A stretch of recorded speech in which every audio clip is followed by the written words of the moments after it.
Chapter 1, Inheriting the Abandoned Scenic Area. What a garbage scenic area. How dare they call this a 2A level? The cemetery behind my house is more interesting than this. So boring, nothing fun at all, what a waste of time. They can't even fix the roads, my new dress is all muddy. 0 stars. Just close down already. Let the government take back this mountain and plant some fruit trees. That would be better. At the entrance of the Wanyuan Mountain 2A scenic area, a group of people came out cursing and headed towards the parking lot. Su Jing stood awkwardly at the entrance, forcing a smile. If he weren't the manager of a scenic area, he probably would have joined these people in their complaints. 3 days ago, he was reborn into this parallel world, taking over the body of the original owner. And today he had just finished gathering all the information. Mr. Su, the last batch of visitors has come out. A ticket seller approached him, adjusting his thick black-rimmed glasses, respectfully speaking. Su Jing turned back helplessly, looking at this boy who was no different from a child laborer, and patted his shoulder. I've told you so many times, don't call me Mr. Su. Just call me Brother Jing.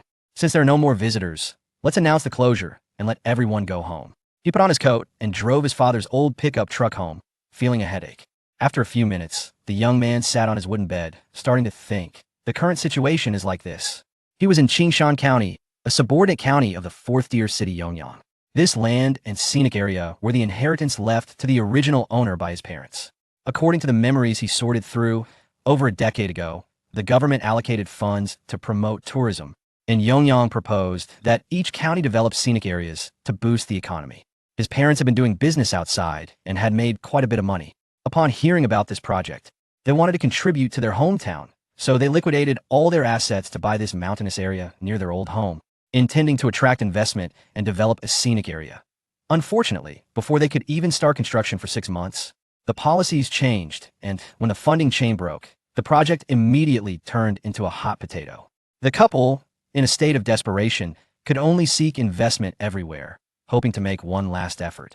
After borrowing from various sources, they managed to renovate the scenic area to a certain extent and were preparing to open. However, the original owner's father had a car accident while out looking for investors. His mother then fell into a deep depression and fell seriously ill, passing away after just a few years of managing the scenic area.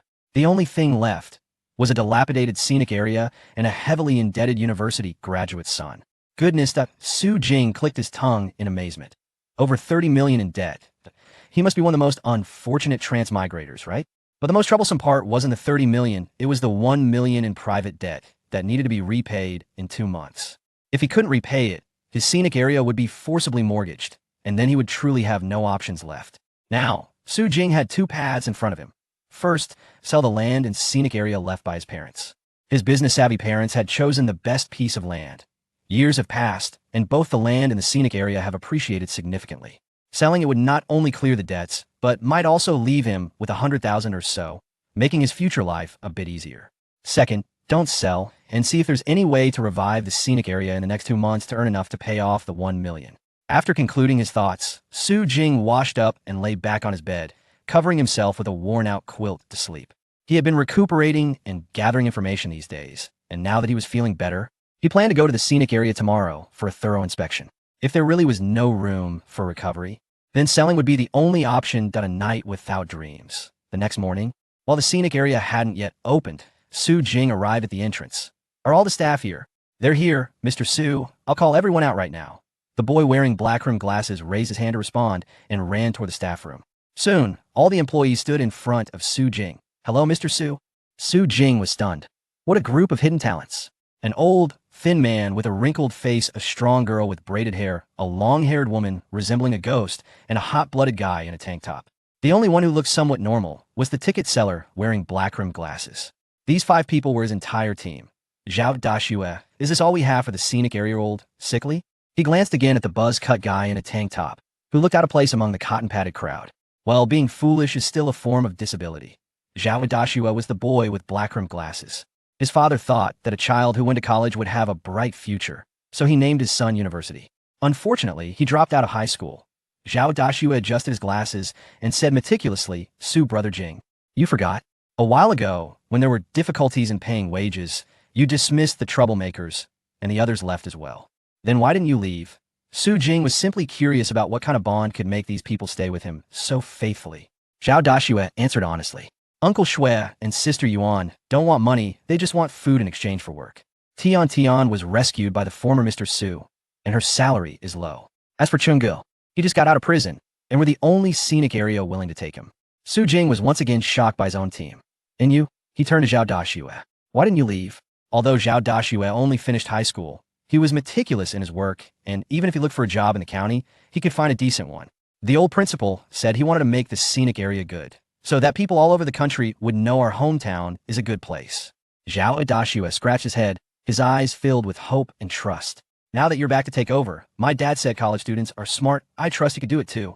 Su Jing fell silent, blind trust that he should download an anti-fraud app first. All right then. He cleared his throat. Everyone else go about your business, Dashue. Come with me to check out the scenic area. Zhao Dashue looked at Su Jing's retreating figure and gritted his teeth to follow. They all knew about the old principal's debt situation.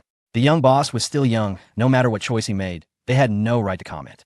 Together, they stepped through the entrance of the Wanyuan Mountain to a tourist area.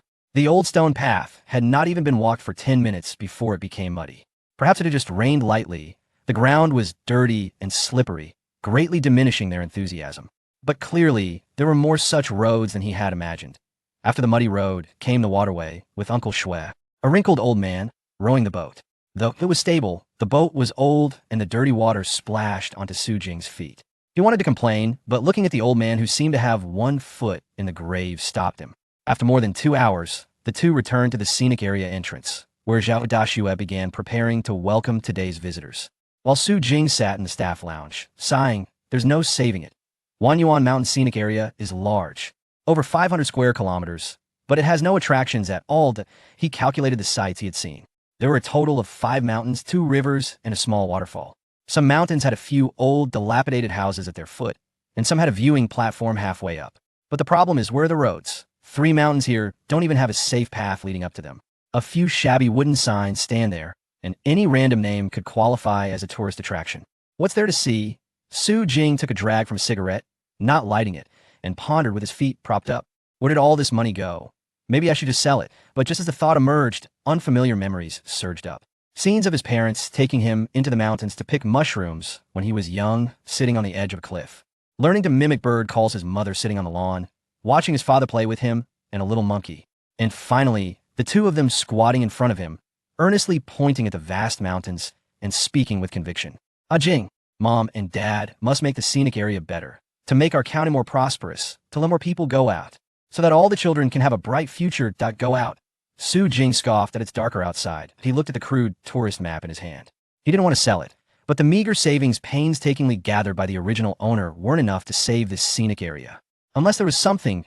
Ding! A loud, clear sound echoed in his mind, followed by a cold electronic voice. Detected that the host has a strong desire to improve the scenic area. Binding to the scenic area. Starting system binding. Please wait 10 seconds. Ding! System binding successful. Welcome to the 10,000 Scenery King system. Chapter 2. Attraction renovation. Just as Su Jing was lost in thought, a refreshing sensation spread through his mind, and then a light green screen unfolded before him. Am I thinking too strongly? He stubbornly muttered, but his gaze was fixed on the screen ahead. As expected, the essential tool for a traveler had indeed arrived. Su Jing focused his mind and clicked on the Notes option on the screen. An electronic voice then sounded. Once the system binds to the scenic area, it cannot be unbound or sold. If forced to unbind the scenic area, the system will also forcibly detach from the host's body, potentially leading to severe consequences. Please decide carefully. Wow, the first option is directly blocked. In that case, the system must have a way to revive his scenic area. Otherwise, if he can't repay that 1 million, he would be forced to detach from it. Taking a deep breath, he officially entered the system page. The homepage only displayed 2 simple options: personal attributes and scenic overview. Su Jing first clicked on personal attributes. Host, Su Jing, male, physical fitness, see scenic achievements, none scenic reputation value. For 102 number of positive reviews, 98 backpack, not yet open lottery chances, 0 evaluation.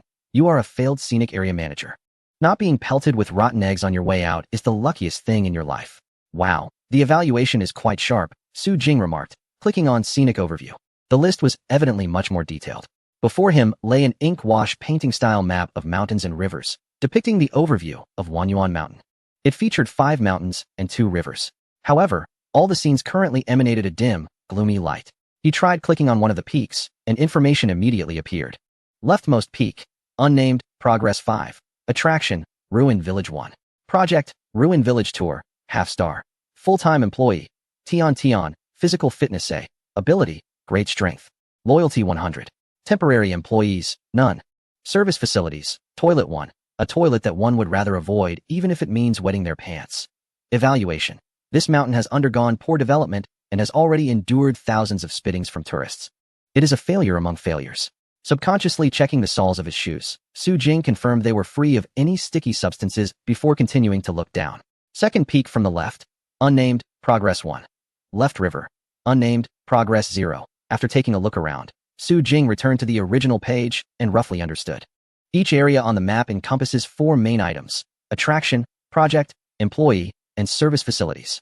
The degree of improvement in these 4 items would constitute the overall progress of that area. Currently, among his team of 5 employees, only Tion and Zhao University had a loyalty of 100, while the newly released convict Feng Chung had not passed the loyalty threshold and was still a temporary employee. Besides, personal attributes and scenic overview, there were also 2 gray icons in the lower right corner of the system. Shopping mall, unlocks after reaching 100 positive reviews. Lucky spin wheel, activation conditions not yet met. His current number of positive reviews is only 98. It's unrealistic to rely on tourists to reach 100. He might as well think of other ways. After all, this world is different from the previous one. As a parallel world, the cultural progress and level of civilization here are much behind. Therefore, the tourism industry is relatively underdeveloped. Ratings for A-level scenic spots are not that strict, and most attractions that make the list are due to favorable natural conditions. Compared to those top-tier scenic spots from the previous life, there is indeed a significant gap. As for the county in this 4th-tier city, although it's not far from the urban area, the development is lagging behind, making it quite troublesome to visit. If he wants this scenic spot, located deep in the mountains of the county, to become well-known, it might be better to just go home and get some rest. Su Jing lay back down, but the electronic voice promptly followed. Now issuing beginner benefits. Scenic spot renovation 1. Lucky spin wheel lottery 1, currently unavailable. Please select a scenic spot for the system to upgrade and renovate. Renovation level B. Note: the renovation duration will vary based on the size of the scenic spot. Please choose carefully. TCH. He sat up straight with a smile.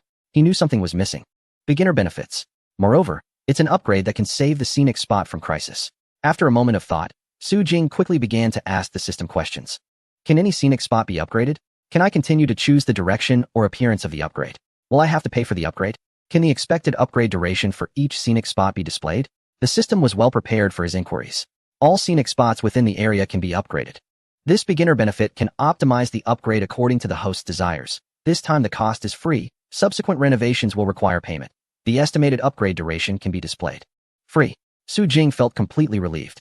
He was already unsure how to repay the 1 million, and if the upgrade required money, he would really be at a loss. So what is needed for subsequent upgrades? The electronic voice seemed ready to answer all of Su Jing's questions. Upgrades and renovations of scenic spots and projects require reputation points, which come from the audience of the scenic area. The more well-known it is, the higher the value. Then what is the use of positive reviews? They can be used to purchase skills or items in the shopping mall. Just 2 more. As soon as the system finished speaking, Su Jing immediately began to think about where to get those 2 positive reviews. Are you kidding? Skills. Items. Dude, have you ever had a system? Do you know what these 2 words represent? Su Jing was filled with excitement and quickly came up with an idea. But now, his top priority is to upgrade. He clicked into the map and began to check carefully. The real-time high-definition map laid out all the scenic spots clearly, making it easy for him to compare and think. The first renovation must be taken seriously. If he chooses wisely, the scenic area could be revived. If he chooses poorly, he might as well just go to sleep. After all, the next renovation will consume reputation points. And with just a few thousand in reputation, what can he do? When he finally gathered enough resources, he should have already been discarded by some debt collector in a potter's field. After carefully contemplating for over an hour, Su Jing wrote down 3 names on a nearby piece of draft paper: Short Leg Mountain, Rundown Village, and Green Pasture. The reason for choosing these 3 was simple. First, it was the duration. Su Jing noticed that even for a B-grade renovation, transforming a mountain would take over a month. And even the renovation of the shipping channel would require more than 20 days. By the time the renovations were completed and promoted for profit, it would be too late.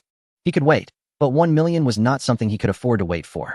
The 3 he selected generally required only about 10 days for renovation, with Short Leg Mountain and Green Pasture being chosen for their simplicity and small scale, while Rundown Village was selected because it had existing building foundations. These options were still worth considering. Then came the decision of choosing one out of the 3. Su Jing held the pen, doodling on the paper for quite a while before finally making up his mind. System. I have decided to upgrade Rundown Village. Chapter 3 Cultural Invasion. Upgrade attraction selected. Upgrade direction confirmed. Beginner's benefit used up. Starting upgrade. Duration 10 days. Please wait for the upgrade to finish. After a moment of silence, the electronic voice suddenly spoke again. Host, good luck. Su Jing accepted the system's blessing, closed the interface, and walked out.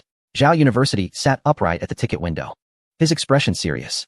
On the desk, items such as a money box, stamp, and ticket paper were neatly organized. What didn't quite match this scene was the empty space in front of the small window. When he heard Su Jing come out, Zhao University forced a smile. It was still early, and the tourists probably hadn't gotten up yet. Su Jing didn't respond, just encouragingly patted his shoulder.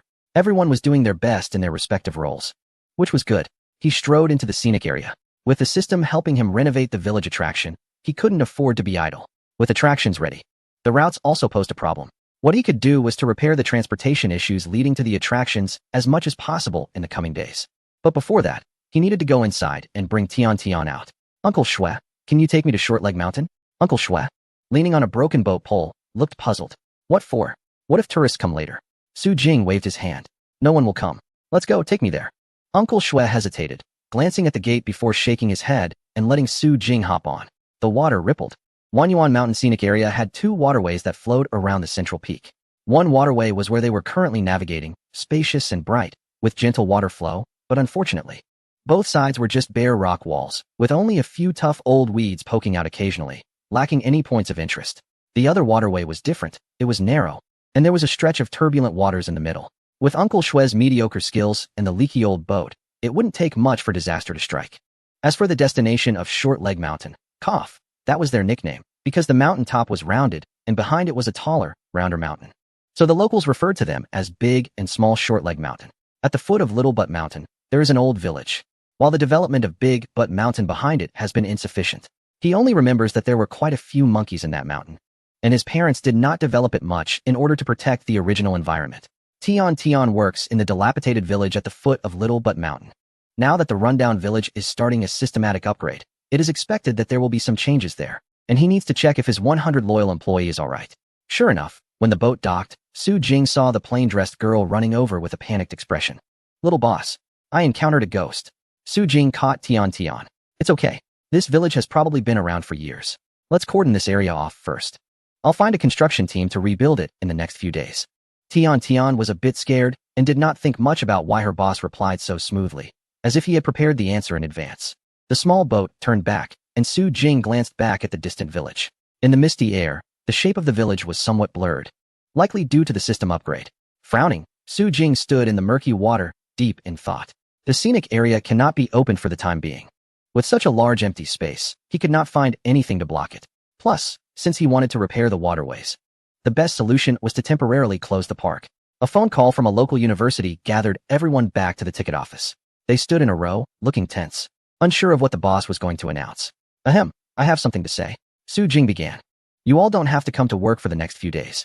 Please don't fire me, boss. Tian Tian was the first to panic. I'm not afraid of that ghost anymore. I can come back to work. Su Jing was taken aback and quickly realized that everyone misunderstood.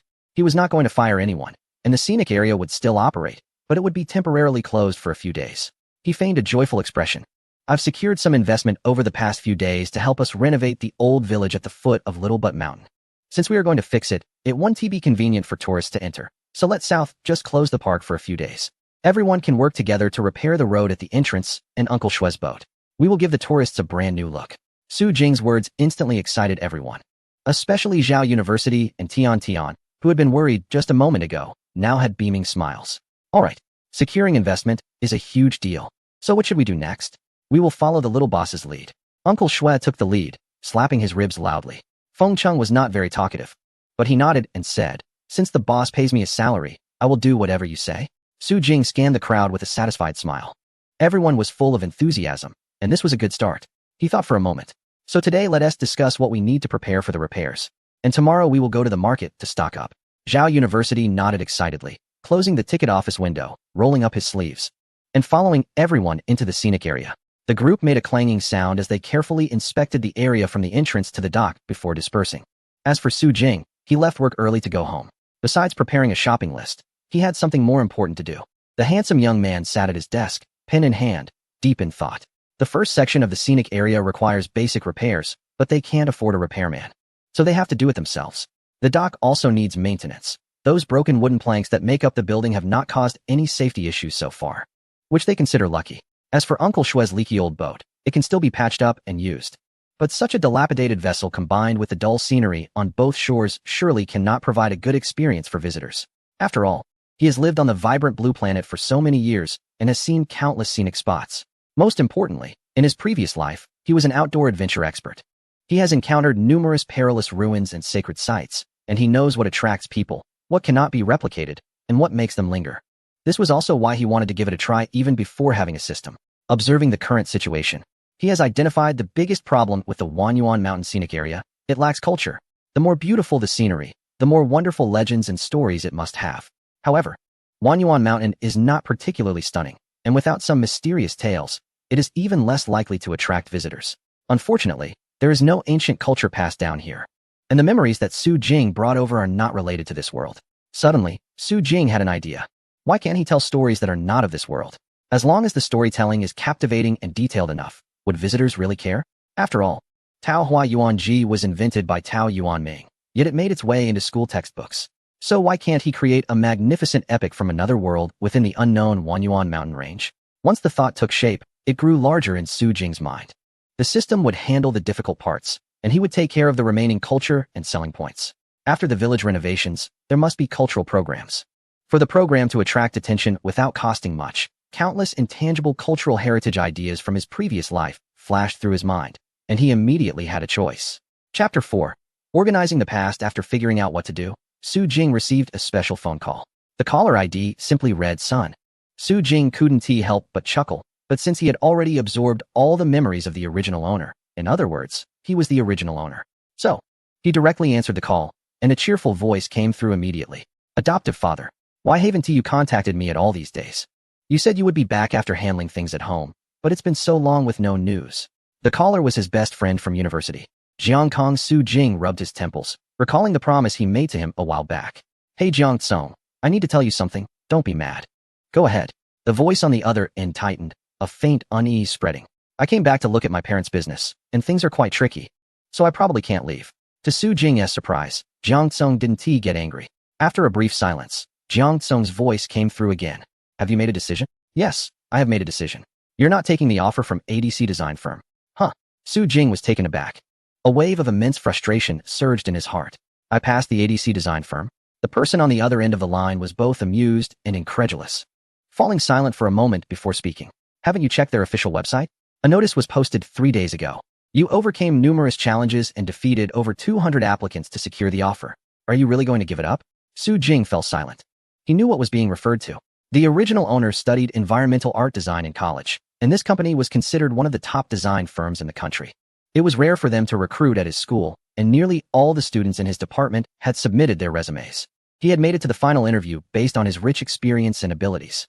He never expected to actually succeed. The person on the line continued to push. Zhao Jinheng from your dorm also got in. Aren't you two at odds? If you give up this offer, just imagine how he would mock you. Jinggu. Think it over. Su Jing's smile turned bitter. If he had known this news a few days earlier, he might have really wavered. But now it was too late. I've made up my mind. Su Jing looked out the window. It was dark outside, but he could barely make out the outline of Wanyuan Mountain Scenic Area in the night. I'm not going, he said, lifting his spirits and smiling. Let's not talk about that. Songzi, how about you? I remember you must have submitted quite a few resumes too. You're such a good student and have done so many jobs, you should be fine. Although Su Jing himself couldn't secure a position, he hoped his good friend would find a suitable job. Jiang Song was not in the same major. He studied business administration. They met because Su Jing had to support himself through part-time jobs to pay for living expenses and tuition. Jiang Song was in a similar situation, coming from a less fortunate background and working while studying. The two hardworking and ambitious young men hit it off and became friends over 4 years. However, after Su Jing asked, there was no laughter from the other side. I'm okay, I guess. It's been tough finding work lately. I've interviewed with several companies, but none of them got back to me. Jiang Song was currently squatting at a fast food restaurant, browsing job listings. He didn't quite understand why. As an outstanding graduate with good grades and a wealth of experience gained from part-time work, he was still unemployed while many classmates with average performance had landed decent positions. It's fine, Jinggu, don't worry about me. He quickly perked up. One has to look forward, Since Su Jing was moving on, it meant he had his own plans. I remember you said your parents' business is a scenic area, so you'll be a big boss soon. Haha. Not getting into that company is no big deal. With such a large scenic area, you can design however you want. Ha ha ha. Su Jing also smiled. Yeah, it's a bit complicated, but that's the idea. When you find time after starting work, come to Yong'an. I'll treat you and show you the place where I grew up. Deal. It's a promise. Jiang Tsong's smile was evident on the other end. Once I find a job, I'll share the good news with you. After a few more casual exchanges, Su Jing hung up the phone. He put down his phone, his expression darkening. The green app on his phone hadn't been opened in a long time. When he clicked in, he was immediately overwhelmed by a flood of messages. The most active chat was the class group. Since a few days ago, those who had successfully found jobs kept posting good news. The most eye-catching was a screenshot of the hiring announcement from a certain design firm. The screen was filled with congratulations, and Zhao Jinheng's profile picture kept flashing in response. Someone also tagged Su Jing to congratulate him, but he hadn't replied, and no one paid him much attention after that. The latest explosive message in the group came from Zhao Jinheng this morning. Su Jing, the HR from that firm said you didn't confirm your job offer? Are we too good for that place now? Have you found something even better? The chat exploded. Classmate A, is this true? Su Jing. Classmate B. It seems he is not in S City anymore. I heard from a friend that Su Jing went back to his hometown recently. Classmate C. No way he would reject the offer, right? I saw his name ranked above Zhao Jinheng. He has such high scores and still doesn't go? Zhao Jinheng didn't receive a reply from Su Jing, but was instead rattled by his classmate's comments. Classmate C. The announcement from that firm isn't ranked by scores. It's random. How could he possibly have a higher score than me? Classmate C. He always had higher scores than you in school. Qianyu, classmate C. Do you think you're still in school?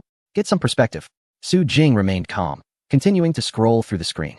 During college, he had to work part-time due to financial constraints, so he didn't maintain much contact with his dorm mates. However, ever since an incident occurred, his roommate, Zhao Jinheng, had been finding ways to make his life difficult, and his lackey Qianyu also stirred trouble. So his college life hadn't been smooth. Fortunately, Jiang Tsong had always been by his side, and the two supported each other, making their college experience somewhat enjoyable. Su Jing closed the group chat. The meaningless discussions did not warrant a response. He continued to look at other messages. A few were from Jiang Tsong sharing snippets of his life, some from the class representative checking in, and several greetings from childhood friends. Finally, Su Jing clicked on a light green profile picture. The other person's moments were as clean as her profile picture, nothing but a blank space, not even set to viewable for 3 days. Congratulations on your graduation. It had been sent a few days ago in the early morning. This girl from the environmental design department suddenly went abroad as an exchange student in her junior year, and their bond formed through part-time work had been severed. The last memory the original owner had of her was from a snowy night when they went out for drinks. He remembered they had a great conversation that night, but the next day he heard she had decided to study abroad, and they never saw each other again. It had been over a year. Su Jing thought for a moment and, out of courtesy, decided to reply. Thank you. Take care of yourself over there. He sighed, locked the screen, and tossed the phone aside, no longer wanting to think about those things. The most important thing was preparing for tomorrow's shopping trip to the county. Chapter 5 Acrobatic Class. As soon as dawn broke, 6 people gathered in the western market of the county town. This is the largest market in Qing County, offering everything from daily necessities to agricultural tools. Not only that, but there are also some fun and delicious things to explore, making it one of the few interesting activities for the people of Qing County. Xu Jing, bringing everyone along, was not unprepared. Hey, Jing. Kaizi. At the entrance of the West City Market, a bus stopped in front of Su Jing and the others. A young man with a buzz cut jumped down, patted the bus door, and it drove away, kicking up dust. Haha, long time no see. Su Jing smiled brightly and rushed to hug the young man. Look at you, Wang Kai. It's been 2 years, and you've gotten so tanned. Wang Kai didn't understand and scratched his head, laughing straightforwardly. Haha, I've gotten a bit darker due to work these past 2 years, he said, playfully punching Su Jing's chest. I can't compare to you, living the good life as a college student. Su Jing chuckled and playfully hit him back before turning to his employees. This is Wang Kai, my childhood friend. He pointed. These are our scenic area staff, all longtime employees left by my parents. Wang Kai quickly glanced around and smiled. Just call me Xiao Kai. He waved. A Jing told me last night that he just got back and isn't very familiar with this place. If you need to buy anything, just follow me. I guarantee you'll get the best prices. Su Jing observed quietly. Wang Kai had grown up with him, and they had been good friends over the years, so he shouldn't be trying to cheat them. However, from his observation, this guy didn't seem as honest as he appeared. I've given you the list. Let Yuan Jie and Tian handle the small items.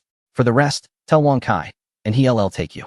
Su Jing organized everything methodically, then gave Wang Kai a firm pat on the shoulder, speaking earnestly. Kai, save some money for me. I really don't have much left.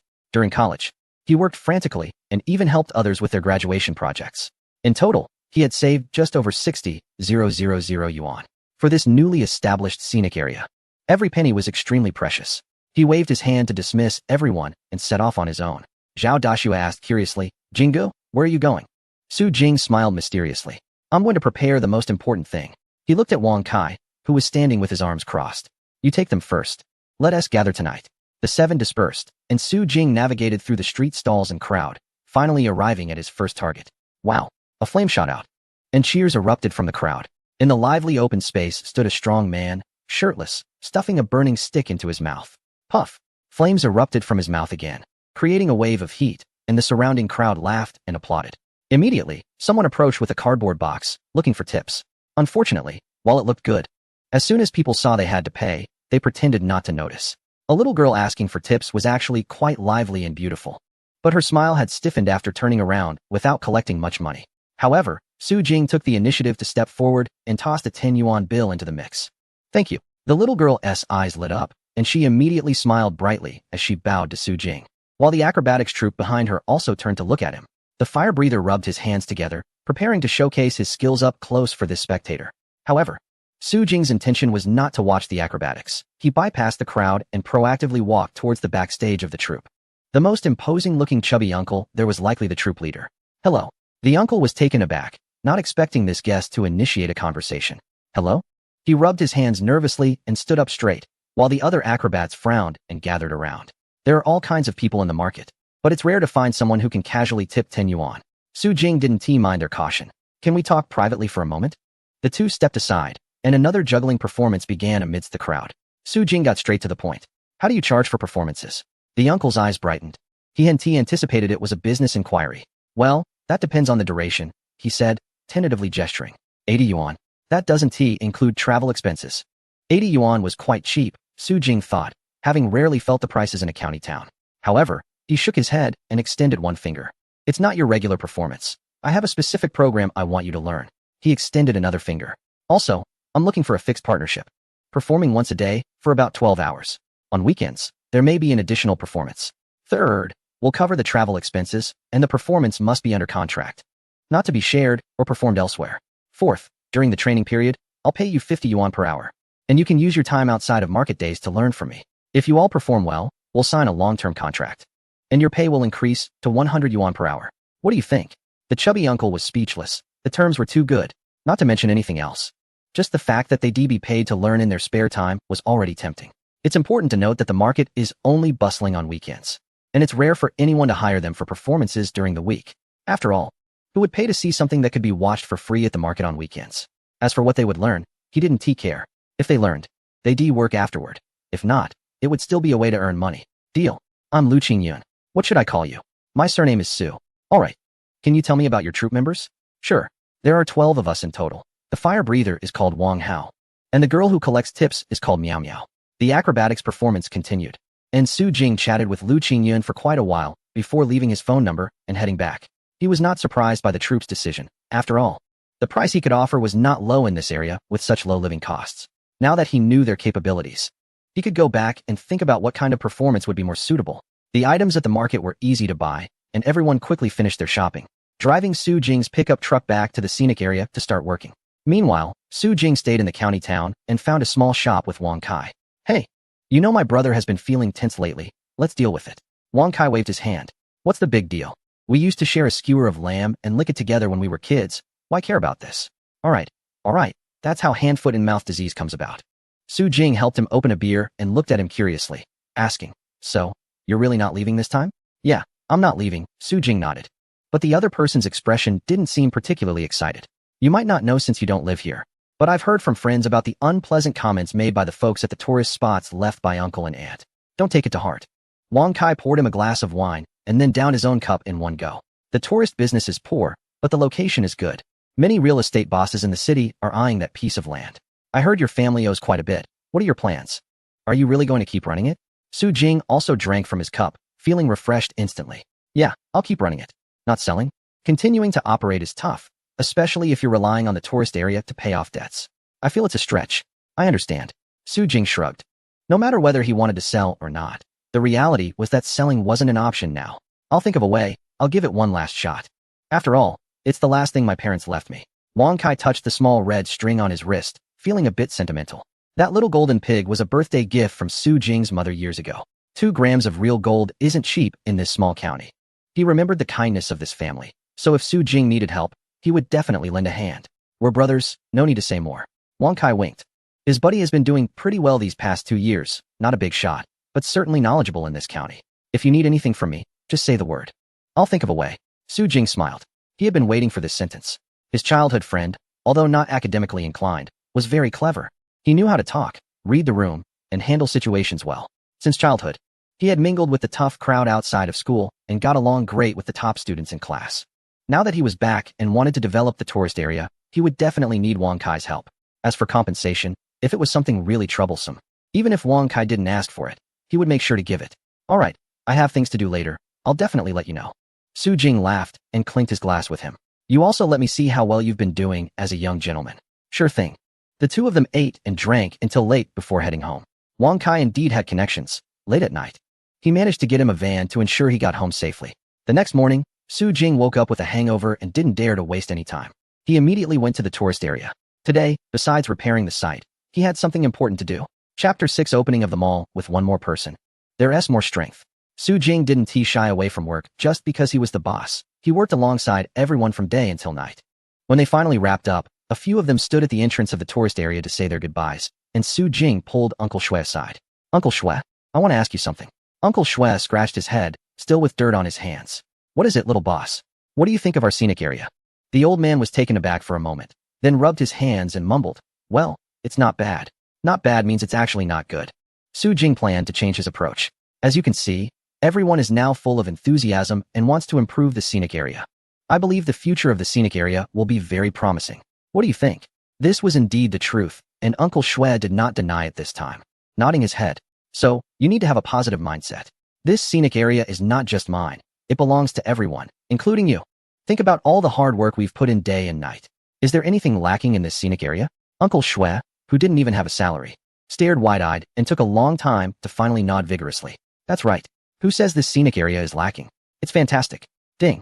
Su Jing's eyes flickered, and he instantly smiled. That's settled. A good review from an employee counts as a good review. The moment Uncle Shui spoke, the number of positive reviews instantly turned to 99. Now there was only one left. He watched Uncle Shui leave and tested the other employees one by one, only to find that everyone was quite positive about the scenic area itself, so there wasn't much increase. Except for Feng Cheng, this temporary employee, who had just joined not long ago, was indifferent to Su Jing's grand vision, even directly stating that he was just there for the paycheck without any particular feelings about it. With no other choice, Su Jing had to pull out his last trick. I'll give you an extra 200 in salary. Boss, discussing money makes things awkward. Feng Cheng grasped Su Jing's hand sincerely. Although I'm not here for the salary.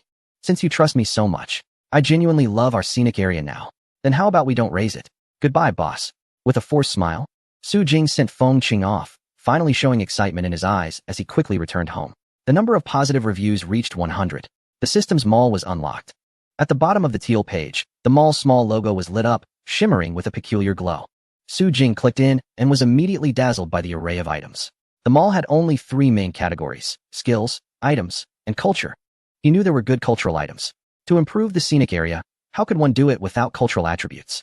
However, he wasn't overly ambitious. With only 100 positive reviews, he needed to buy the most cost-effective items required for the next opening of the scenic area.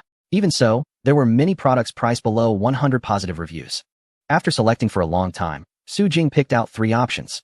Item 1 Mystery Veil, 78 reviews. P.S. After using it at the selected scenic spot, it can increase the mystery of the spot by 20. Item 2 Culture, Horn from the Deep Mountains, 32 reviews. P.S. An ancient song from the deep mountains. Playing this music will give visitors a mysterious and eerie feeling. Item 3 Skill, Item Crafting, Beginner, 100 reviews. P.S. After acquiring this skill, you can engage in beginner-level item crafting, upgradable. If the system can transform the dilapidated village according to his requirements, then what he could do was merely enhance the experience. Thus, all 3 items were excellent. But what really excited him was the skill of prop making. Although it would cost him all his reputation points, if used well, the skill had many applications and could be upgraded in the future. It was a great thing, coupled with the upcoming collaboration with the acrobatic troupe. Su Jing gritted his teeth and chose to exchange for it directly. Ding! A flash of blue light passed, and the prop-making skill appeared on him. A wealth of knowledge instantly filled his mind, and even his hands seemed to have acquired a strange control. Su Jing clicked on his skill page to view the details and instantly smiled. He had made the right choice. Prop-making beginner.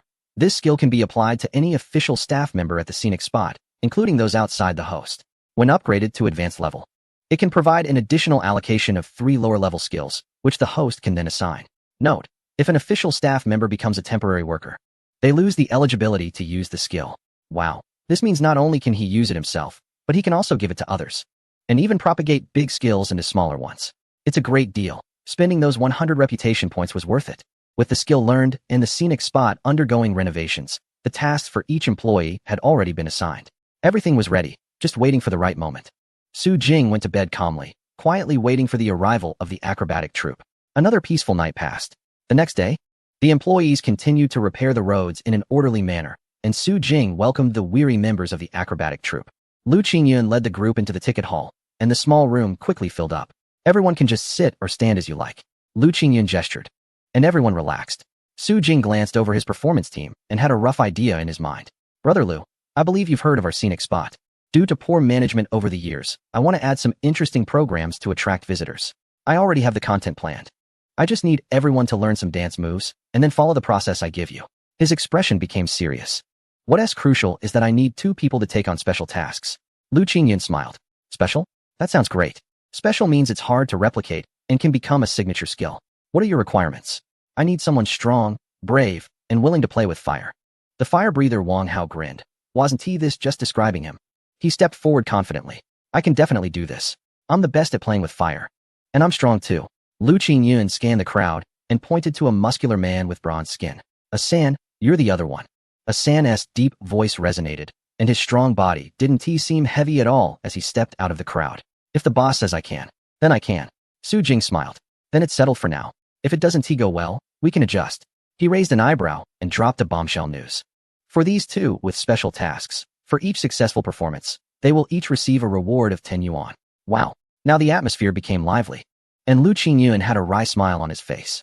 Fortunately, Su Jing didn't mention it in advance. Otherwise, it would have been difficult for him to allocate tasks. But now that the reward mechanism is in place, Wang Hao and Asan need to start feeling anxious. If they are unfortunate enough to be replaced by Su Boss, there will be plenty of candidates ready to take their place. An extra reward of 10 yuan for each performance. Even after showing gratitude to the class leader, they would still have a good amount left. Su Jing glanced at everyone's expressions and felt satisfied. After all, the performance he wanted to showcase was not something that could be easily done. To inspire everyone's fighting spirit, the combination of rewards and a merit-based system was the most suitable approach. Alright, now, follow me, and I'll explain it to you. Chapter 7. Performing the Xieshi. Su Jing found a spacious, flat area and had everyone sit down. Before I teach you, I want to tell you a story. Su Jing stood in front of the crowd, slowly moving around. In ancient times, there was a tribe that revered nature. The people of the tribe worked diligently, coexisting harmoniously with the natural beings while also battling dangers and disasters to earn a slim chance of survival. They managed to live for many years relying on their ability to adapt and survive. Until one day, they discovered many strange phenomena in the world that could not be explained. The appearance of just one of these phenomena could cause heavy casualties in their tribe and put the natural beings they protected in great peril. From then on, they learned to show reverence. In order to ensure good weather and the survival of the tribe and its beings, people began to attempt communication with the deities, warding off evil and protecting the tribe's future. At first, they only performed simple actions and wore intimidating costumes to scare off those mysterious entities.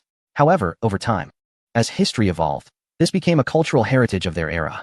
The small rituals transformed into strange dances, accompanied by melodious songs and various costumes. They gave this ritual a beautiful name, called. Su Jing paused, looking at the captivated acrobatics class, and smiled slightly. Xieshi. Su Jing wasn't a professional, and without a good number of reviews, he couldn't exchange for the desired programs with the system, so he could only teach them based on the performance forms he remembered. As for Wang Hao and Asan, they were practicing with iron shovels, looking quite puzzled. Su Jing naturally wouldn't tell them in advance what they would be performing.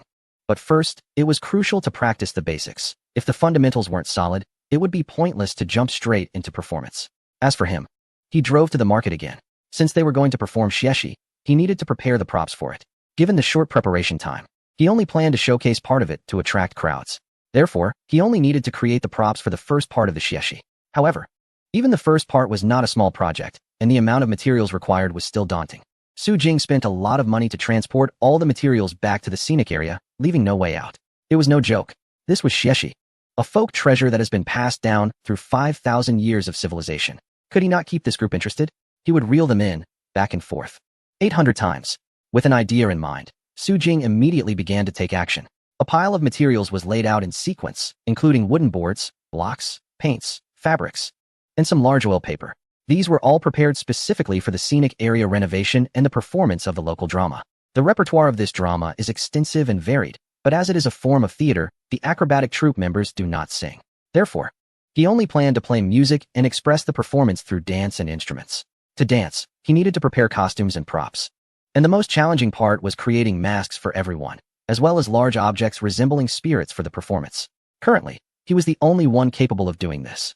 Although he had skills, Su Jing still felt a bit anxious since he had never done this before. However, those anxieties disappeared as soon as he picked up the first wooden block. It felt like his fingers and brain were in sync, and what he envisioned naturally came to life through his hands. Although it wasn't exquisite, it was definitely impressive. Su Jing was fully immersed in the task. The sound of scraping would echoed continuously in the warehouse. Meanwhile, the acrobatic troupe members began their serious training. Although they didn't fully understand the strange postures Su Jing had them practicing, they managed to complete the challenging movements due to their experience in acrobatics. However, Wang Hao and Asan were struggling. Bang! Wang Hao swung the iron shovel in his hand upwards with force, splashing the water Asan had scooped into the air, leaving him exhausted and unable to close his mouth. Asan, are you tired? Asan replied in a deep voice. I'm okay. How about we switch? I'm stronger. But Wang Hao decisively refused. Although he didn't know what Boss Su was planning, his intuition told him that the task he was doing was the real focus. No matter how tired he was, he couldn't complain. If he got switched out, he would lose face and money. He absolutely couldn't miss this opportunity. I'm not tired. He wiped the sweat from his brow and smiled. I was just thinking. Boss Su said that only when I can splash this water evenly into a mist can he teach us the next step. How could water possibly turn into mist? Come on, let us try from a different angle. Asan nodded and continued to cooperate with him for the next round. An uneventful afternoon passed, and Su Jing finally walked out of the warehouse. Zhao and his team had already made progress on the dock according to their plan. He took a distant glance and saw no major issues, so he felt relieved and had a meal before returning to the warehouse. He didn't have much time to rest.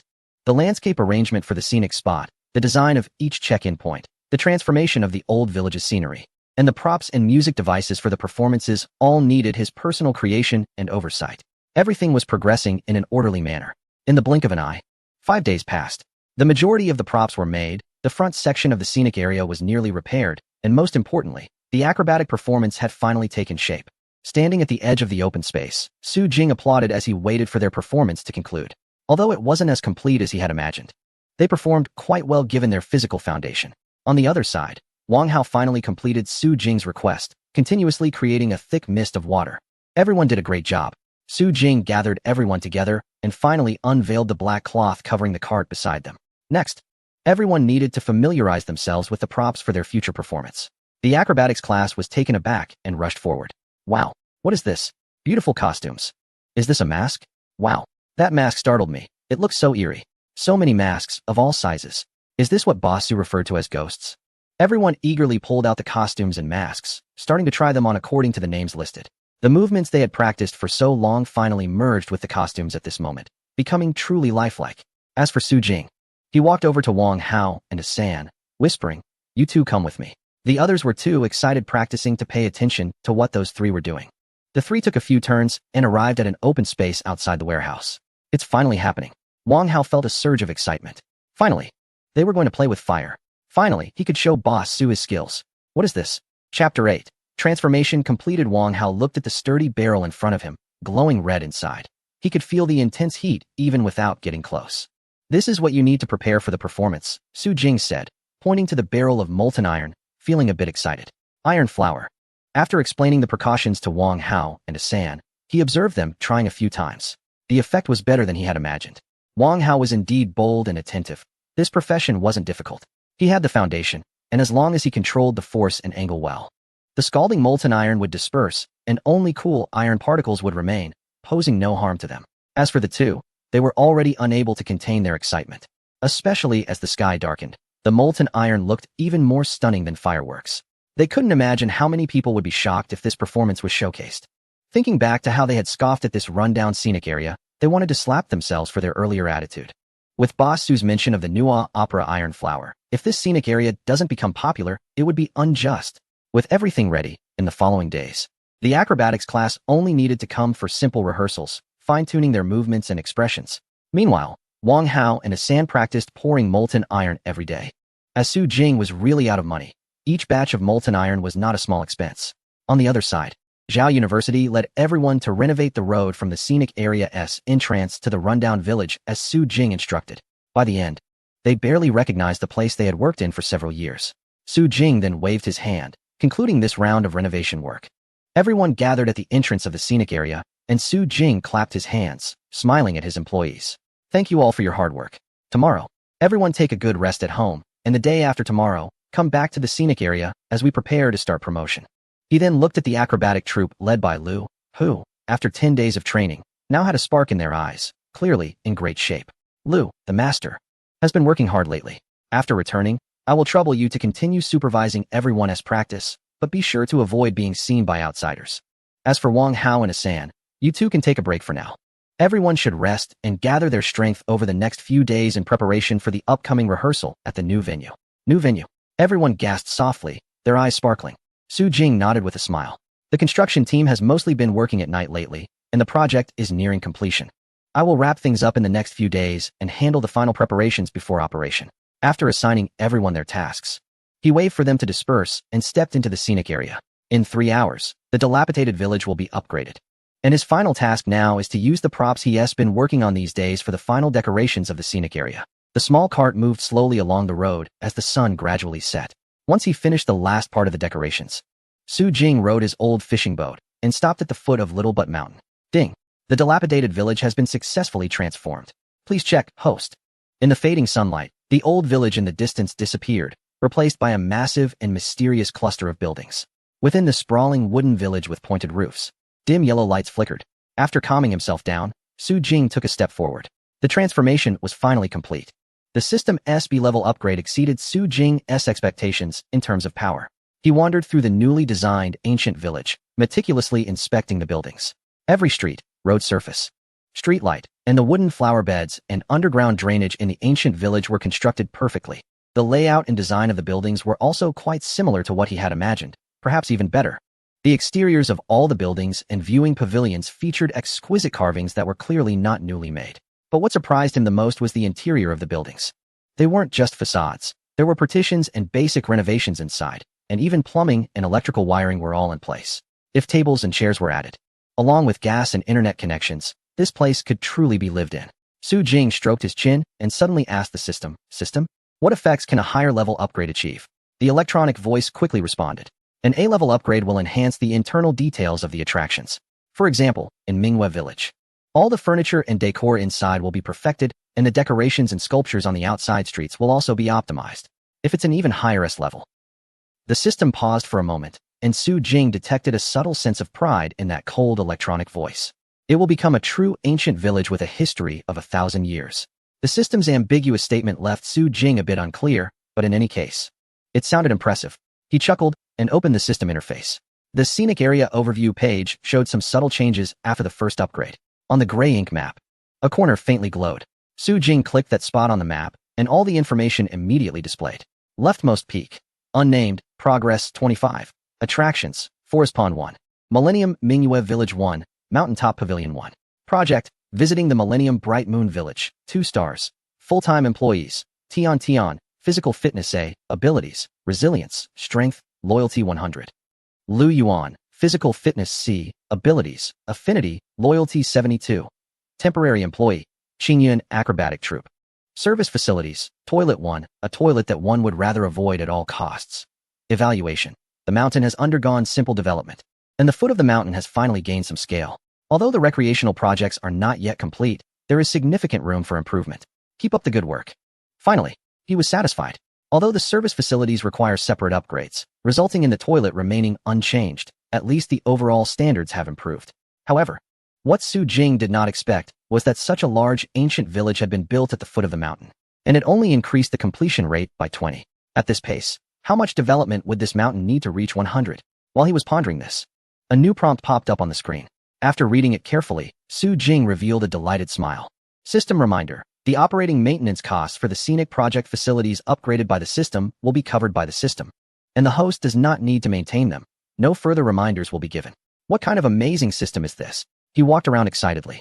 It is known that the largest expense in operating a scenic area is maintenance costs. Utilities, repairs for old facilities, daily sanitation, and cleaning. All these costs increase with the size and richness of the scenic area. But if those upgraded by the system can avoid these costs, he could save a significant amount of money and effort. In other words, Su Jing looked up at the enormous ancient village in front of him, illuminated by warm yellow lights, and swallowed hard. Millennium Bright Moon Village. Free. System, I love you. After the system inexplicably accepted the host's declaration of love, it fell silent in his mind. Su Jing finally took a deep breath to calm his emotions. With the operational costs covered by the system, he could promote and earn money without worries. Therefore, what he needed to do next was crucial. In the glow of the sunset, he took out a large bag of props, set his phone in front of him, and opened the camera. Yong'an City. Another day has come to an end, and the tired workers have finally returned home. Xiaoan is one of the many workers. He tossed his jacket onto the sofa, carelessly threw his socks aside, and lay on the bed with a silly smile while continuing to use his phone. After watching a series of beautiful women dancing, he found it uninteresting and decided to change things up. Today is already Thursday, and soon he will welcome the weekend break for workers. Whenever this day arrives, Xiaoan likes to watch interesting videos from his city on a short video platform. If he finds something appealing, that place will become his weekend leisure spot. Xiaoan changed his posture, lying back to continue scrolling. Amusement park, billiards, buffet. He frowned. These same things keep appearing over and over. It's really boring. If nothing else, he might as well go karaoke this weekend. Xiaoan's finger paused on the screen, and he finally saw something new. What is this? The screen was completely dark, accompanied by mysterious drum beats, when a terrifying painted mask suddenly zoomed in. Wow. Xiaoan was startled, and his phone hit his face hard, causing him to yelp in pain. However, that strange image lingered in his mind, prompting him to flip over his phone and continue watching. The sinister painted face was actually a mask, but the figure wearing it moved in a way that seemed far from human. Its joints bent in eerie, creaking motions, resembling a horror puppet resurrected from a mental hospital. Then, the mask abruptly retreated, and as the music crescendoed, its true form was revealed, a person dressed in bizarre clothing. Accompanied by the thumping beats, this person held the mask, jingling with bells all over, and began to dance in an exaggerated and eerie manner. With the darkness behind and the faint silhouettes of buildings, the occasional bird calls and monkey howls became unsettling, enhancing the mysterious atmosphere brought by the music. The more Xiaoan watched, the more captivated he became, goosebumps rising all over his body. Thud! The screen went black, and a line of small cursive text slowly appeared. Wanyuan Mountain 2, a tourist attraction. 1000-year Mingyue Village. God-inviting night. Welcome to your visit. Chapter 9. The first batch of guests. The phone screen paused, and after watching the video 3 more times and getting goosebumps each time, Xiaoan finally tossed his phone aside. He sighed in satisfaction. The entire video had no dialogue, no faces revealed. Yet it managed to hold his attention for 30 seconds. The ending mentioning Wanyuan Mountain and the ancient village piqued his interest immensely. Time to search. Without hesitation, he opened a yellow app and searched for Wanyuan Mountain. On the simple page, the lush forest looked unimpressive. But what was even more shocking was the gray-white rating beneath the attraction's name. Wow, a rating of 19. How could it possibly be rated so low? Normally, Xiaoan wouldn't consider anything below 45. He instinctively wanted to close the app, but a line of text caught his eye. The attraction has been renovated and will officially reopen this weekend, hoping to provide visitors with a brand new experience. Renovated? Xiaoan held his phone tightly, glancing at the ticket price of only 30 yuan, and pondered for a moment. Should he go take a look? He had been idling around, and recent weekends had been filled with eating and partying, which was getting a bit tiresome. Although the attraction was a bit far, the ticket was only 30 yuan, and the round-trip bus from the county operated until after 9 p.m., so he could make it back in time. Xiaoan wasn't a person who hesitated. Once he decided, he immediately purchased a ticket for Saturday. Meanwhile, as the short video continued to gain traction, more and more viewers were commenting. The comments section even exceeded 100, though most were negative. Trash attraction, I went there months ago. It's like an undeveloped deep mountain forest. Don't go, you'll regret it. There's not even a proper road. Can't say much else. Just look at the yellow app's rating. Didn't they say it was renovated? Is this video showing the renovated effect? The person upstairs is still too young. This is just a gimmick. Do you understand? Once you actually go, you'll know. It must be a scam. There are all kinds of comments, both critical and hesitant. But the one with the most likes in the comments section is from a small blogger named Avoiding Lei Jujushko. Brothers, wait for me to check it out on Saturday, and I'll let you know how it goes. Just wait for me. He already has quite a few followers. So as soon as he posted the comment, everyone immediately jumped on it. Sure, you go check it out. If it's fun, we'll go too. Is this person charging money? Preparing for a wave of false advertising? Not likely. This blogger specializes in avoiding scams, has a decent reputation. Everyone had their own opinions. But regardless, the video's response was indeed good. Su Jing sat on the bed, swinging his feet while browsing through the video comments, a satisfied smile on his face. The gloom from rejecting a high-paying job dissipated in an instant. This step was the right one. In this information age, relying on advertisements and paper flyers is both a waste of time and money. The best way is to create some buzz to attract everyone's interest. After pondering for a long time, he decided to shoot such a video and share it. The performance of the traditional dance isn't easy, so he only picked a few simple moves, combined with the atmosphere and the background of the ancient village, to edit the video well. As for the comments below, it doesn't matter if there are many criticisms. Even bad publicity is still publicity. The more criticisms, the more it piques some people's interest. What the scenic area needs right now is popularity. As long as you are willing to come and try, he is confident he can satisfy you. As time passed, the acrobatics team continued training, and Su Jing began calling the employees to the new venue for final training. Time flew by, and soon it was Saturday morning. Chatter. Accompanied by sunshine and birdsong, the employees of Wanyuan Mountain Scenic Area, dressed in clean clothes, each carrying a cloth bag, stood at the entrance of the scenic area.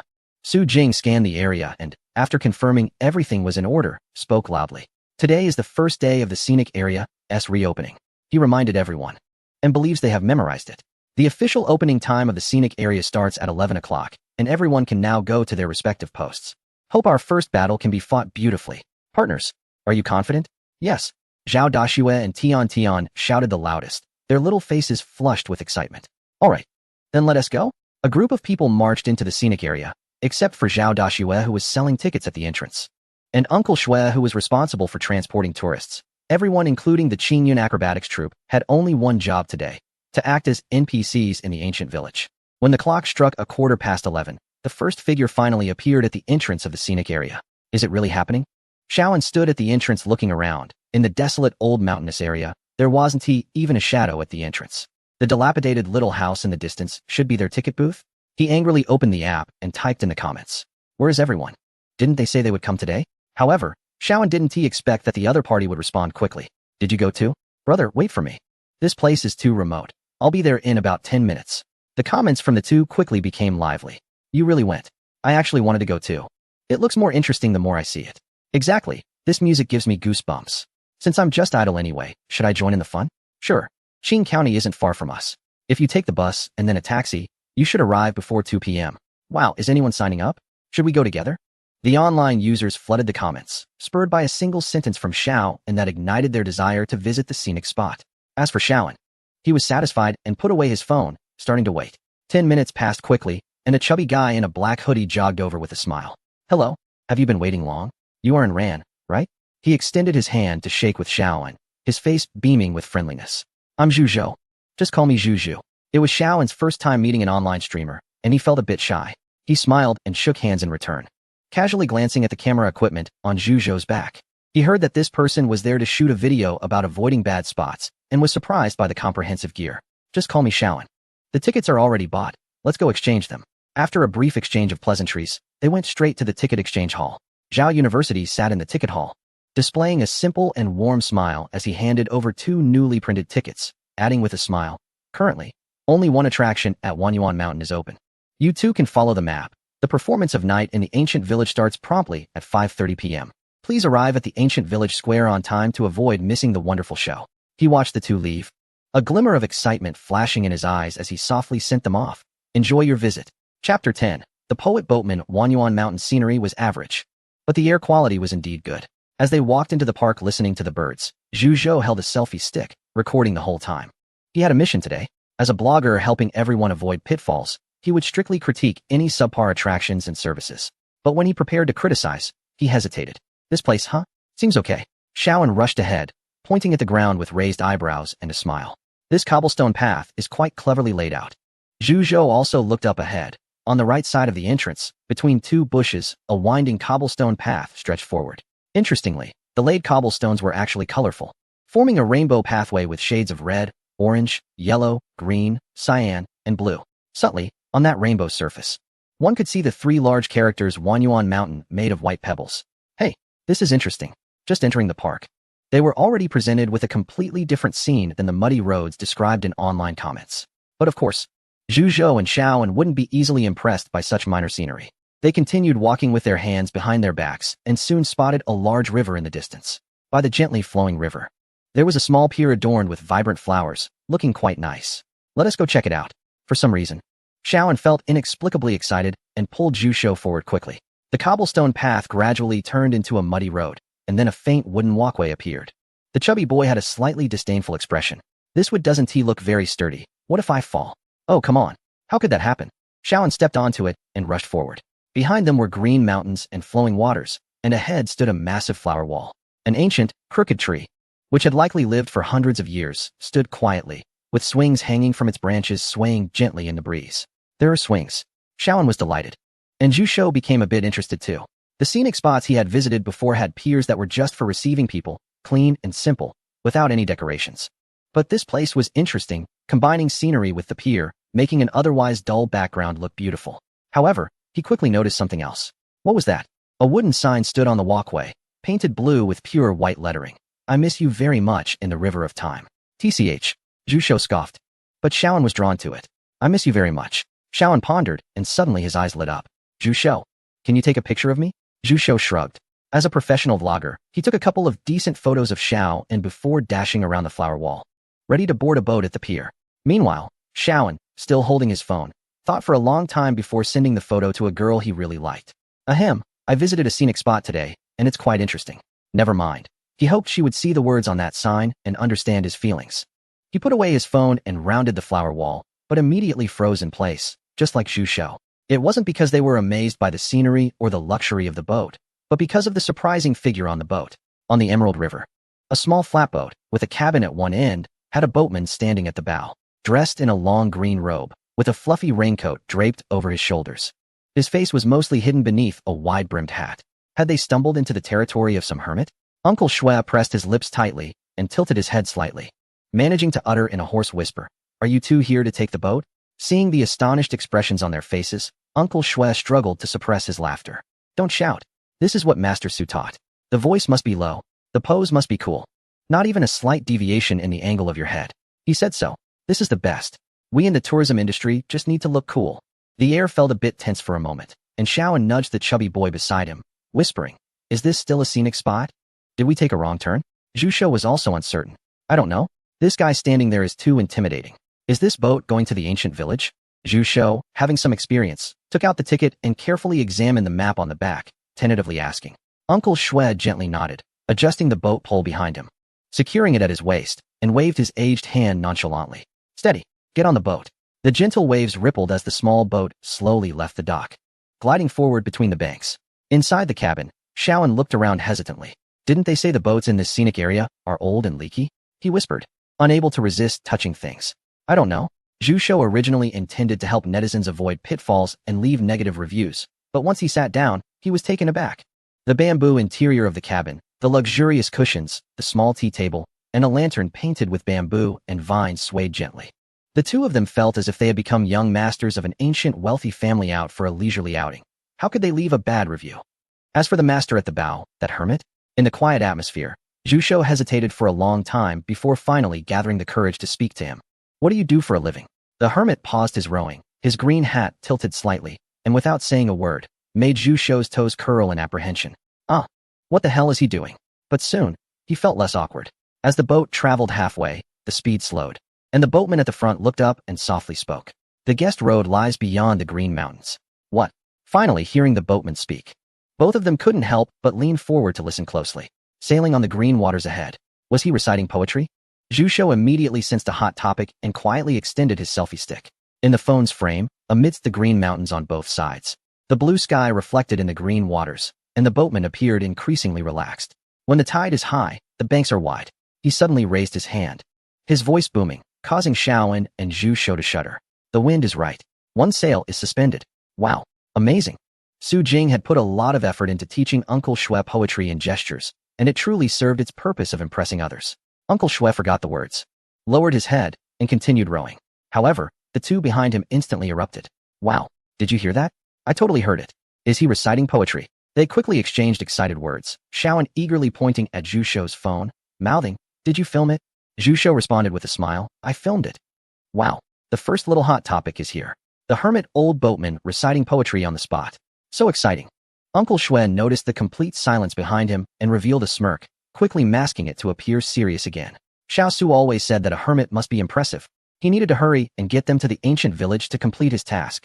Under the influence of the poetry about the tide being high and the wind being right, the small boat swiftly descended the current, reaching their destination. Zhu Shou and Shaoan got off the boat in a daze, just as they were about to leave when they heard the hermit speak again. Recently, Minghua village has not been very peaceful. A few guests have entered the village and want to blend in. Remember to bring offerings for the evening's sacrificial ceremony. Chapter 11. Minghua village for 1,000 years, what does he mean? At the riverside dock, Shaoan and Zhu Shou exchanged puzzled glances. I haven't heard that visiting a scenic area requires completing tasks. What does unrest really mean? And what is a ritual? Oh, I see. Zhu Shou, who seems to be quite familiar with the place, explained to Shaoan with a clap of his hands. His implication was that we need to buy something in the ancient village to participate in the evening's ritual activities. Zhu Shou, having finally captured the juicy gossip he wanted, was all smiles. Heh, mandatory consumption. I knew it was all a facade. This is just a money-grabbing tourist trap. The chubby guy thumped his chest, confidently assuring the camera. Just wait, I'll go see what tricks they're up to. Shaoan followed closely behind, frowning. Who knows, just a moment ago. He thought this place was quite interesting and intended to share it with colleagues and friends to come visit. But then this happened. Is the tourist site really planning to profit from selling rituals, as Zhu Shou said? ISNT that like charging us twice to watch a performance? A glimmer of hope remained in his heart. He hoped Zhu Shou's speculation was false and that the site wasn't just looking to make a quick buck right after the renovation. The two hesitated for a moment before officially entering the attraction. In front of them was a tall set of steps. They would have to climb them to see the full view of Minghua village. Zhu Shou took the lead, climbing up the steps with surprising agility for his size. They arrived and took their positions. Behind a large tree, Su Jing quietly finished communicating through his walkie-talkie, then straightened his clothes and stepped out. Oh, outsiders. Just as the two made their way up the steps and hadn't had a chance to look ahead, a figure suddenly appeared out of nowhere. With striking features, a tall stature, and dressed in an unusual outfit with ethnic colors, his hair wrapped in colorful fabric, he approached them. You two have come from afar.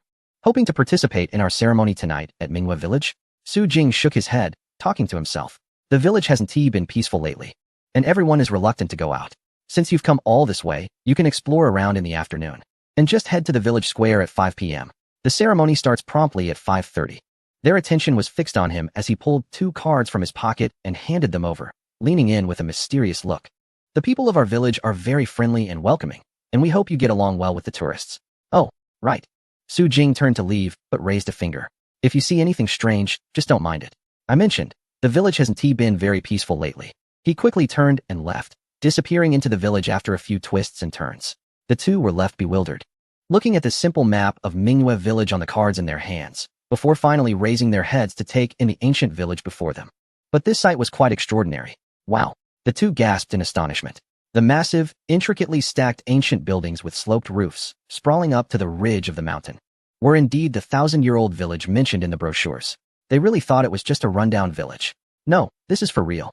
Their steps became unsteady as they slowly approached the village entrance. On a massive stone plaque, the words Mingguezhai are artistically engraved, with a winding bluestone path leading upwards. Wooden stilt houses are scattered on both sides of the street, and exquisite wooden pavilions can be seen every few steps. You said this place previously scored 19 points? Zhu Shou felt as if his voice was floating. With such beautiful ancient architecture here, it couldn't possibly be just 19 points, right? Shaoan also felt light on his feet, enchanted by the colorful bamboo and dark wood surroundings. I don't know, but it seems like it was closed for some time recently. Is it newly built? This doesn't look like a new construction. Zhu Shou hurried over to a house, touching the carved patterns on the windowsill, exclaiming in wonder. Look at this craftsmanship, and there's no smell of paint. How could it be built in just a few days? His eyes sparkled, having completely forgotten his original task of criticism.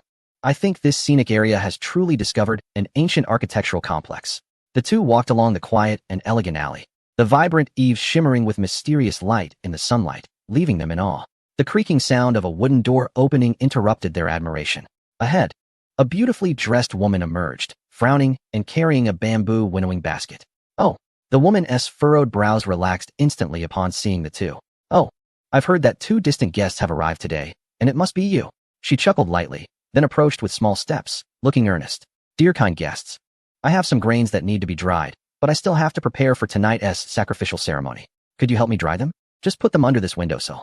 Xiaoan and Zhu Shou exchanged a glance, a bit confused. What is going on? Aren't they the guests? How come they were really asked to help? Zhu Shou initially wanted to refuse, but Xiaoan immediately took the basket with enthusiasm. Sure. You go ahead and do your thing. Just let us know when you're done, okay? The woman showed a slight smile. Great, the first task is going smoothly. Right. I'll go inside first, you can dry them. What does she need to prepare for? The only task for her is to secretly observe the progress of the two from behind the door. Zhu Shou leaned against the side, taking pictures with his phone, showing no intention of helping. However, Xiaoan didn't mind, as it was just a matter of spreading the corn kernels evenly. A few minutes later, Xiaoan wiped the sweat from his forehead and looked up. Just then, the door swung open, and the woman peered out, her face filled with surprise. Oh, you're done? She smiled and raised her hand. Guests, wait for me. Xiaoan was confused but stood at the door waiting. Before long, the woman came out holding a bundle of fine reeds. Since you are also here to participate in the celebration ceremony, this offering is for you. Thank you for your help. She glanced subtly at the chubby one, then handed the reeds to Xiaoan and turned to go back inside. Zhu Shou stared, looking at the reeds in Xiaoan's arms, questioning. This is the offering? Just like that, it's given to us? Is this a game where we complete tasks for rewards? Xiaoan shrugged. It doesn't matter. Let's continue to stroll around, and we'll find out, right? This time, Zhu Shou didn't argue, and they proceeded according to the map. The map had several small stars marking special sightseeing spots. The distribution was quite scattered, and since there were no sightseeing vehicles in the area, they had to rely on walking. As a result, just as Xiaoan said, they encountered villagers seeking help continuously along the way. At one point, a sturdy man had his cart stuck in the cracks of the stone slabs and needed their assistance to push it out. At another, a simple girl was anxiously searching for her lost earring by the roadside. There were also various villagers in different outfits moving about the streets. Su Jing sat in front of a tea stall deep in the ancient village, sipping tea while listening to the signals coming through his headphones from the staff and acrobatic troop members. All tasks in Area A have been completed. 2 tasks in Area B have been completed. They didn't find the third one. All tasks in Area C have been completed. The tourists are now on their way to Area D. Here they come. Chapter 12. Strange things. Su Jing looked toward the stone path, where 2 figures soon appeared at the end. However, the 2 of them looked completely different from when they first entered. How should I put it? Tired, yet subtly revealing a strange sense of excitement. Especially when they saw Su Jing's position, their eyes lit up even more. Tap, tap, tap. Hello, do you need us? The excited Zhu Shou and Xiaoan stopped, looking at the guide who brought them into the village, their eyes darting around, unsure of what to guess. Each of them was holding a bunch of cattails, clearly having helped quite a few villagers. Hee hee, this is my tea stall, Su Jing shrugged. If you need anything, you can buy some drinks here.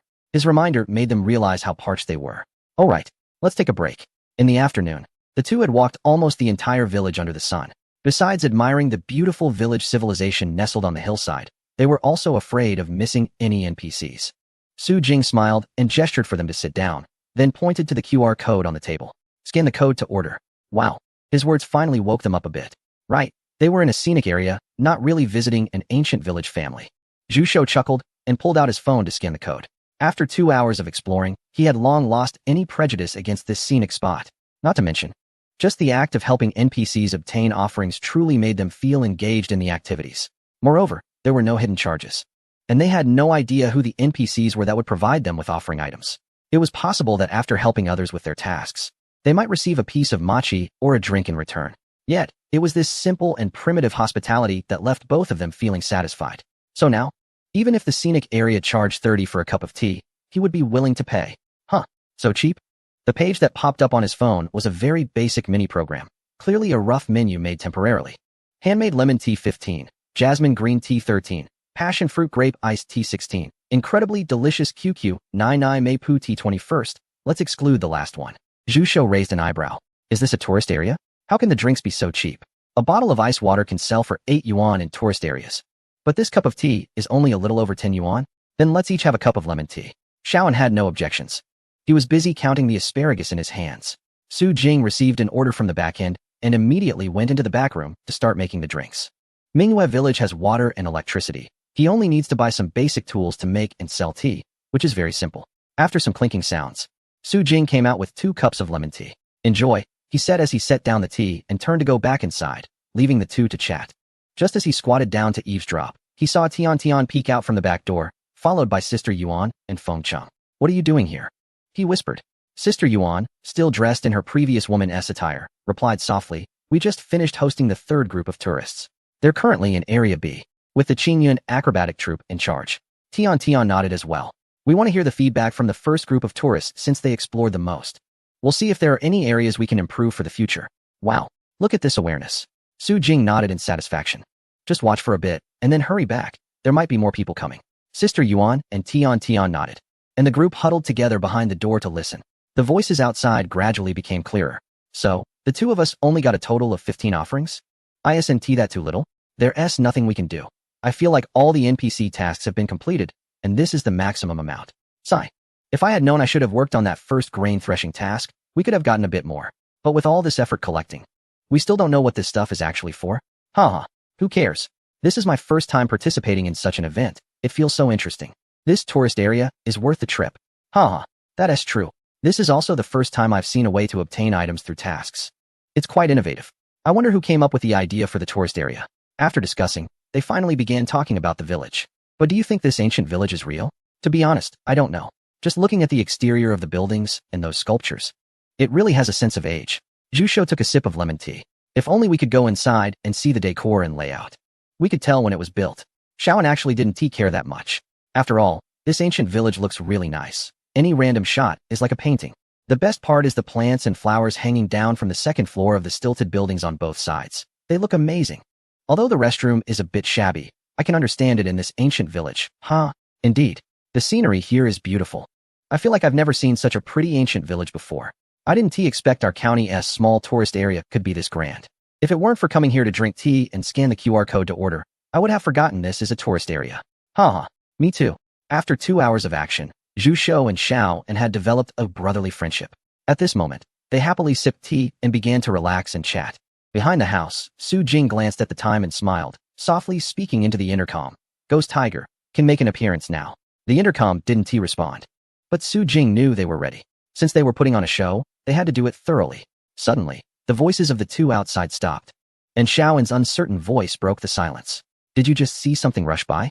Zhu Shou also felt a bit uneasy because he indeed saw a huge dark shadow flash past. Must have been mistaken, right?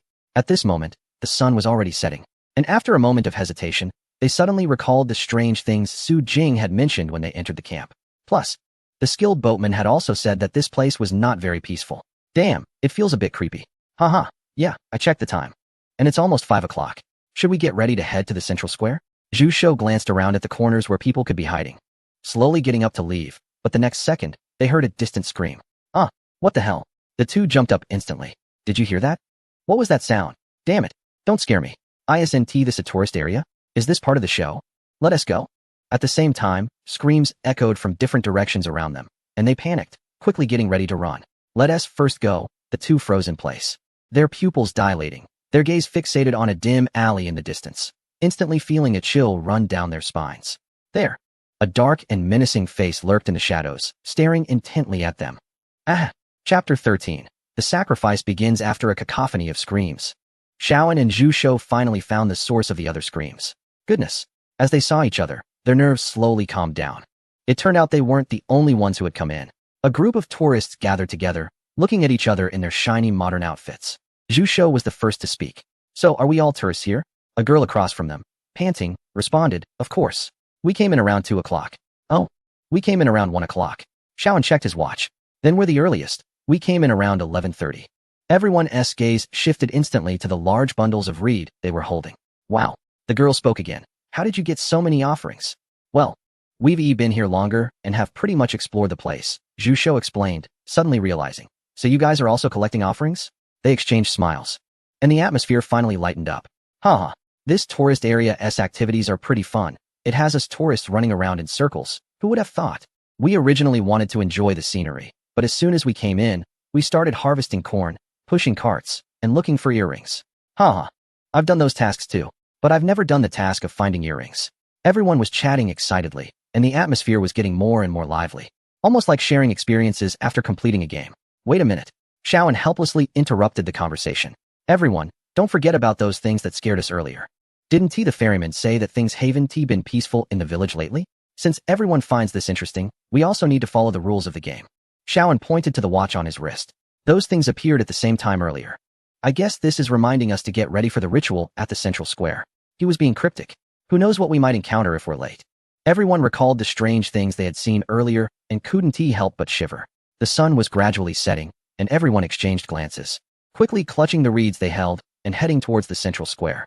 Meanwhile, Su Jing, who was observing from the shadows, pressed the intercom and spoke softly.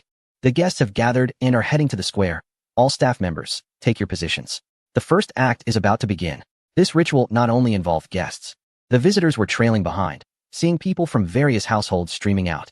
Everyone was holding large bundles of burlap, moving quickly and soon leaving the guests behind, turning a corner and disappearing at the end of the road. We need to hurry. Time is running out. The guests quickened their pace. But when they arrived at the venue, they found the square empty, with only a pile of standing burlap on both sides. What is that? Just as everyone hesitated in confusion, Su Jing finally stepped out slowly. It's the guide. Someone spotted Su Jing and immediately pointed at him, calling out. Su Jing, who had received an inexplicable title, didn't respond but walked in front of everyone, clasped his hands in greeting, and then smiled as he spoke. Welcome, guests from afar. It seems everyone is here. He waved his hand behind him. There's no need to be puzzled. Our village's rule for participating in the ritual is to wear burlap and remain still and silent until the ceremony is completely over. Since you are visitors from outside, you naturally don't have to follow our rules. You can just watch in this area. Everyone suddenly understood. It turned out the locals couldn't move. No wonder they looked so strange, like a group of mannequins. What hard work. Everyone sat down on the sunken steps of the square, while Su Jing moved aside to control the progress discreetly. Like mannequins? That's exactly what they are. The number of staff, including the acrobats, was less than 20, and most were busy preparing for the evening's performance. So who had the time to stand around as NPCs? Finally, as the sun officially set behind the mountains and the purple clouds spread across the sky, the buildings behind the small square lost the sunlight, casting layers of shadows like a giant monster. Wow, why do I feel goosebumps? Dude, this is a bit creepy, isn't it? This place doesn't actually look like a tourist site, but rather a trafficking ring, right? Trust me, don't be scared. The most important thing for you right now is to uninstall that slow app. In the hushed murmurs of the crowd, a sudden rhythm of drums echoed from the darkness behind the small square. The sound grew stronger, closer, and louder. Bang, bang, bang. All the visitors were instantly captivated, and Xiaoan and Zhu Shou moved a bit closer. His phone had run out of battery, so he could only ask Xiaoan to take more photos. Moments later, a row of 10 bare-chested performers slowly emerged from the shadows. Wow, the crowd gasped in surprise. The 10 individuals wore peculiar outfits, half shorts and half skirts, with their bodies and faces painted in black and red, revealing golden edges only when they moved vigorously. Bang, bang, bang. Everyone moved in unison, the drum beats synchronized, growing louder and more urgent. Then, all of them suddenly spread out like 2 earth dragons, rushing towards the audience, stomping the ground with a thud. The rich ethnic flair and overwhelming momentum surged towards the visitors. Xiaoan could even smell the herbal scents and burning charcoal emanating from them. His eyes lit up, and he straightened his posture instantly. Zhu Shou, who had seen many performances, nodded frequently. Unlike the heavily commercialized dance dramas in luxurious theaters, this performance, filled with primitive charm, felt much more interesting to him. The 10 muscular men danced simple moves to the left and right, small hammers hanging at their sides, then lightly tapped the drum surface while chanting, obscuring everyone's view. Finally, their murmurs grew weaker, and with a sudden turn, they raised their hands and shouted, "Open the altar. Invite the spirits." A group of them circled back, revealing the dimly lit square behind them. Wow, flames blazed brightly. At some point, a half-height platform had been erected in the center of the square, built from bamboo and vines, with 2 large fire basins burning fiercely below, illuminating half the square. The villagers on both sides stood rigidly, covered in burlap, their long shadows swaying slightly in the firelight, creating an oddly eerie atmosphere. But the tourists hardly noticed that. They were fixated on the long table on the platform, where 3 strangely shaped statues of deities sat quietly, flanked by a row of candles and offerings. Su Jing had emerged at some point, his head tied with a red cloth, and 2 lines of golden paint drawn on his face from above his eyelids to his temples. He gazed deeply at the visitors and said in a low voice, "The sacrificial ceremony has begun, esteemed guests from afar. Your offerings may be presented now." Chapter 14. Inviting the spirits. Everyone's spirits were lifted. If it weren't for Su Jing's reminder, they might have thought they had arrived at some ancient village to participate in a sacrificial ceremony. Fortunately, Xiaoan secretly felt goosebumps on his skin, clutching a large bundle of reeds as he moved forward with the crowd. The offerings were placed in an iron bucket, surrounded only by the crackling sound of flames. One by one, the tourists presented their offerings until Xiaoan stepped forward with his large bundle. Finally, catching the attention of the guide, Su Jing, he patted Xiaoan on the shoulder, a satisfied expression on his face. This guest received many offerings. It seems you are a kind-hearted person who is willing to help others, and such goodness will surely catch the attention of the divine. After he finished speaking, he signaled for the next person to step forward, stirring the curiosity of Xiaoan and those behind him who heard Su Jing's words. The attention of the divine. What is that? The tourists who had just experienced a series of activities immediately perked up. The explanation of the scenic area hadn't he mentioned this at all. Could it be a little surprise? Only for those who received the most props? Everyone's eyes sparkled with excitement. But until all had taken their turn, the mysterious guide did not speak again. They could only return to their positions with curiosity, waiting for the ceremony to begin. In the quiet night sky, a melodious flute began to play. Then came the sound of drums, a man-s chanting, and even an unknown instrument joined in.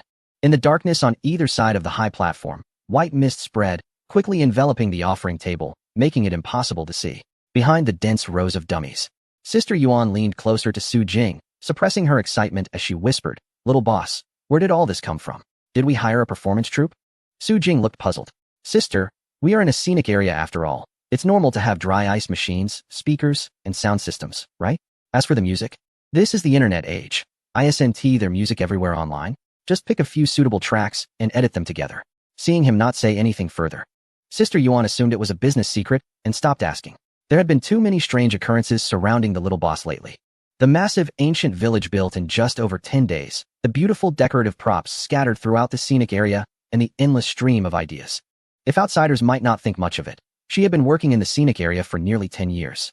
Could it really be true, as Professor Zhao said, that just going through university could transform someone into such an extraordinary person? She stopped questioning but felt increasingly anxious. It was starting. The first act of the main performance of the dance he mentioned. Boom. The sounds of wind, drums, and flutes all paused. Then a soul-piercing sound of a swana erupted, and a strange figure in a fearsome mask and black robe suddenly burst forth from the mist. It was that thing. Gasps erupted from the crowd as some recalled their previous fright. But soon, those beside them shook their heads and spoke. "No, it seems different. That's right. Do you remember the video we saw online? It looks very similar." The man wearing a black mask with golden-eyed bull horns swayed his hands, striking odd poses, and then began to dance amidst the mist, accompanied by the sounds of the swana and drums. Thud, thud, thud. His dance was wild and passionate, stirring the white mist as if he were earnestly pleading for something. Xiaoan suddenly clapped his hands. They just called out. "They are inviting the divine." He pointed at the masked figure in the mist. "He is inviting the divine." His words were not incorrect, as the masked figure's peculiar solo dance became more exaggerated. Two more people sprang from either side of the mist, intertwining their dance with his.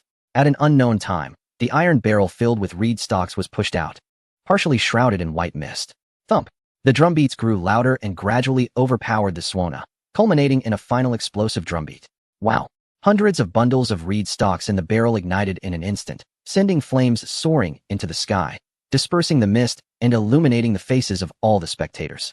It brightened their expressions of excitement and wonder. Although the performance had lasted less than half an hour, Xiaoan felt he had already witnessed so many fascinating spectacles. But this was just the beginning. The flames illuminated not only the area in front of the square, but also the high platform behind it. What was that? In the glow of the flames, a massive face was faintly visible atop the platform, revealing a blurred visage. Eyebrows like flames, twisted horns, and a pair of blood-red eyes that seemed to contain golden lightning bolts. The face was fierce yet dignified, with a giant mouth and formidable fangs. At first glance, it instilled fear, but upon closer inspection, it brought an inexplicable sense of reassurance. It was a deity. At that moment, Zhu Shou forgot that he had come to critique. His expression changed, his chubby face scrunching together as he excitedly shouted to those around him. Of course, everyone understood without him saying a word. Although the flames quickly faded and the mist drifted away again, that fleeting glimpse was etched in everyone's hearts. The villagers' rituals were indeed effective. The deity had truly looked their way. The dancing villagers seemed to sense the deity's presence as well, and everyone reverently pressed their hands to their foreheads and hearts. More dancers emerged from both sides of the high platform, holding long poles or flags, wearing various masks, and forming a line as they performed a bizarre yet chilling dance in the mist. Sticks clashed, echoing loudly, and in the mist, faint sounds of wind could be heard, as if something was stirring, about to burst forth. Shaoan leaned further forward, completely immersed in this ceremonial welcoming of the deity. Just as everyone was peering intently, a massive gust of wind suddenly swept across the square, causing chaos in the mist, and the dancers stumbled backward, disappearing into the dimness. Then, inexplicable whispers rose, accompanied by a buzzing sound that was hard to decipher. They felt as if the sound spread throughout the entire square, with the surrounding buildings echoing with a long reverberation. Finally, wow! The sound of footsteps gently emerged, accompanied by the notes of a flute, and what lay behind the mist finally appeared. A person and a dragon. The massive dragon's head rolled in the mist, its mane flowing gracefully, and its silver scales radiating an extraordinary light. The dragon's head led, followed by its body. The legendary mythical beast leapt forth from the mist. Oh my, look over there. I got goosebumps. Amid the flute and wind sounds, a barefoot girl with white hair grasped the mane of the white dragon beside her, her eyes sparkling as she looked around. The newly sprouted dragon horns on her head were vivid and round, evoking affection in everyone. The wind dragon messenger is here.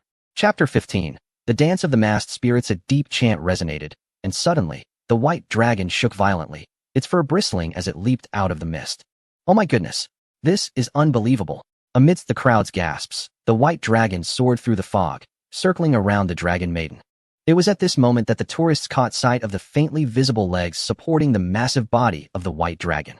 Thank goodness it's just an illusion. Zhu Shou patted his chest, finally letting out a sigh of relief. The white dragon and the dragon maiden seemed so real that he felt as if he had truly stepped into some ancient mythical world. The dragon maiden, surrounded by the white dragon, scanned the crowd before her gaze suddenly fixed on one person. You, come here. The silver-white pupils of the young girl glimmered with a golden-red glow, and when Shaoan met her gaze, he inhaled sharply. Is this what they mean by the divine glance? Is it really starting now? In the melodious center square, Shaoan, under the envious eyes of many tourists, felt his legs go weak as he followed the guide, Su Jing, down the steps. Brother, what exactly are we doing? Can you give me a hint? As much as he enjoyed watching, the thought of participating made him a bit anxious. Su Jing smiled, his golden face paint seemingly speaking for him. I told you. You have the most offerings. You are very fortunate to have received the Dragon Maiden's blessing.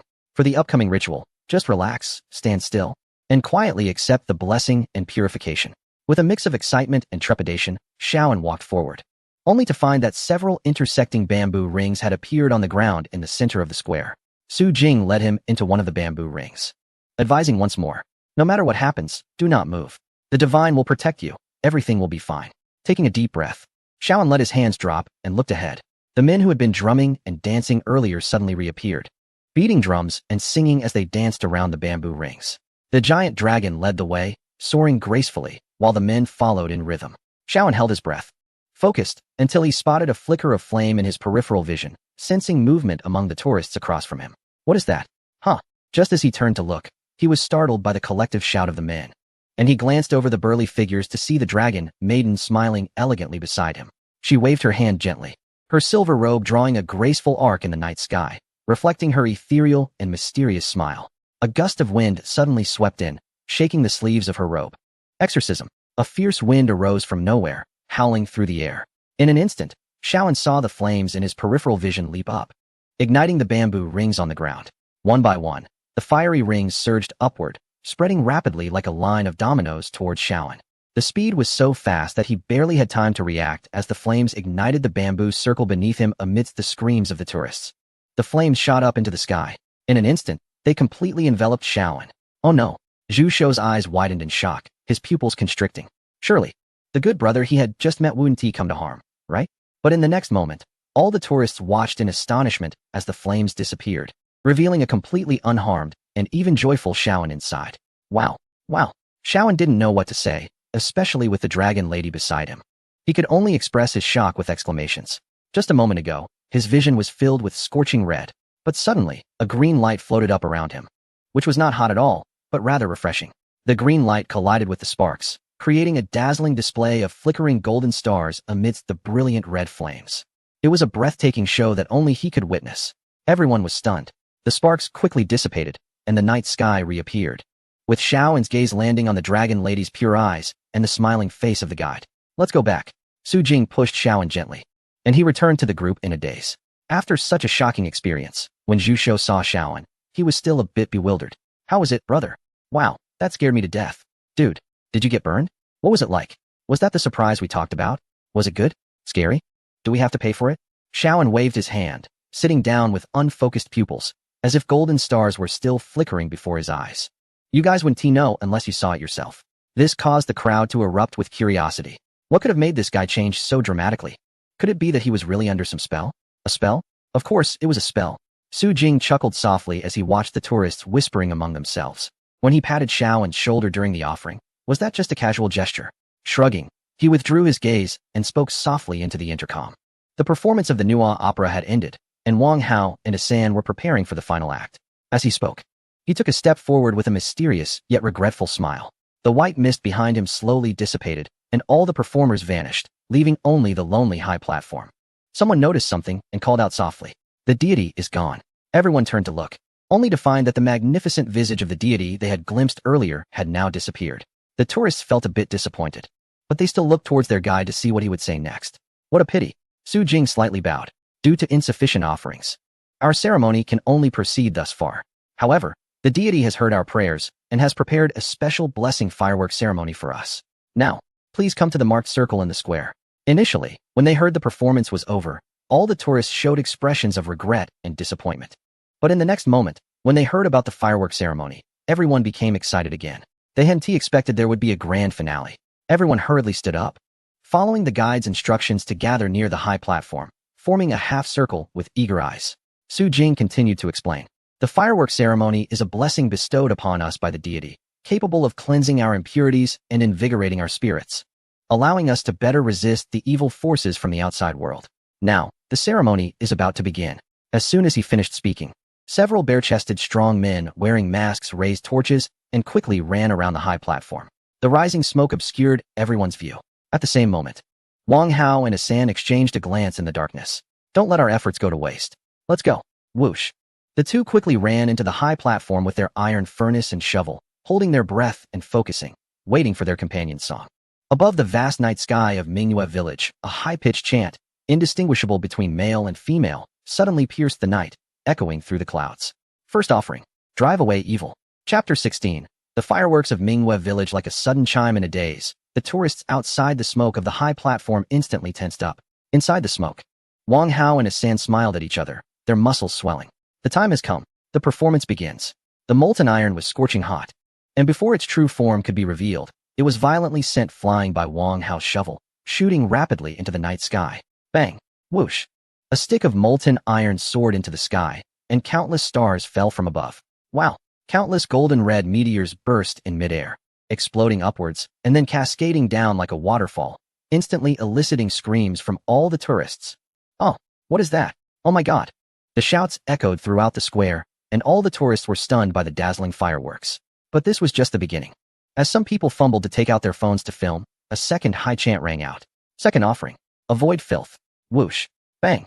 Accompanied by a long shout, the massive firework display erupted again, transforming into thousands of starlights that illuminated everyone's eager eyes. The brilliant glow of prosperity, the meteor waterfall fell, turning into tiny iron particles, gently landing on the ground. Purely, just to present this magnificent brilliance to the people. This time, no one made a sound. Everyone covered their mouths, completely immersed in this grand firework ritual. Third offering. The chant this time was even longer, accompanied by the distant calls of birds and monkeys, stirring up layers of echoes. Peace for all. This time, it was a series of 3 beats. Wang Hao and Asan poured all their skills into this as they surrounded the roaring flames, using molten iron at thousands of degrees to create this sky full of starlight. Wow, wow, wow. Silver flowers bloomed. Countless sparks pierced the boundless darkness. Silver flowers fell, wishing for national peace and prosperity. The circle of surrounding tourists was already speechless.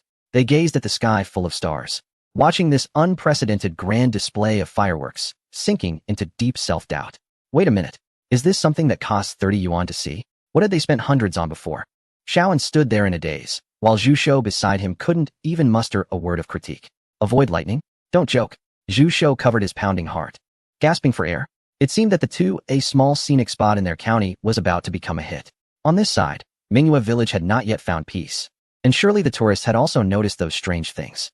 We hold the sacrificial ceremony year after year in Mingyue village to protect our people and the sacred mountain behind us from erosion. Unfortunately, with our current number of villagers, we cannot conduct a complete ceremony, so we can only rely on your strength to suppress it for a while. Su Jing softly explained while escorting the visitors away. The ancient village at night, illuminated by the warm glow of street lamps, made the bluestone path feel quite cozy. The villagers, who had been still under their burlap cloths, reappeared on the bluestone path, chatting and laughing as they headed home. If more people come here in the future, I believe that with enough sacrificial offerings, we can pray for stronger blessings from the deities. At that time, our sacred mountain might once again showcase the splendor of its past. Su Jing stopped at the village entrance and bowed to the crowd. He hoped everyone could promote the life of Mingyue village after returning, bringing peace back to the community. After he finished speaking, he waved to the distance. Elder Shui had already been waiting. There was only one boat to Mingyue village, so he asked for everyone's understanding. The tourists turned around to see the otherworldly figure who had brought them there, still wearing a bamboo hat and leaning on a boat pole, quietly waiting under a solitary lamp like a still pine tree. Who would dare to express any dissatisfaction? 30 yuan. For a 30 yuan attraction.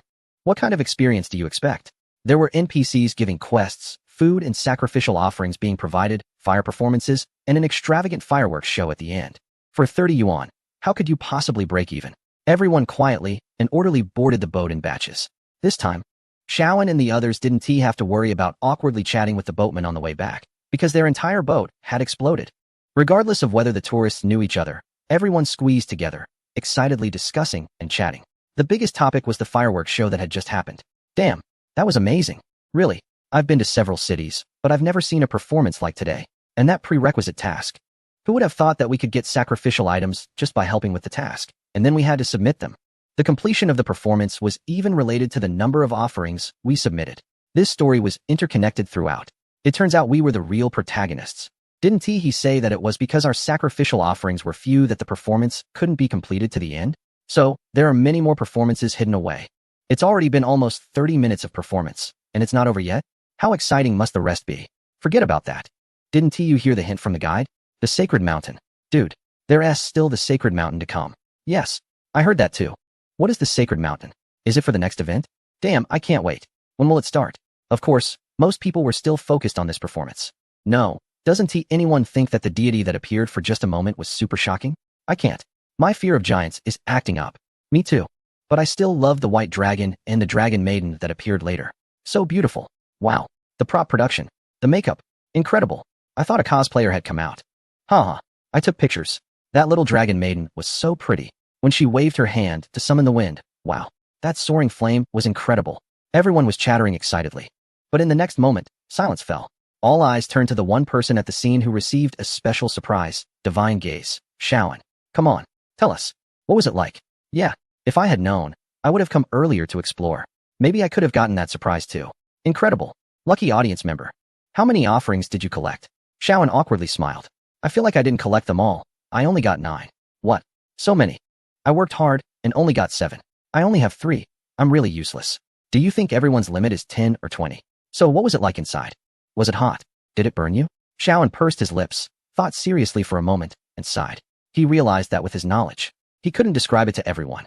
It was just a lot of noise and excitement. Shaoan felt a bit embarrassed and coughed.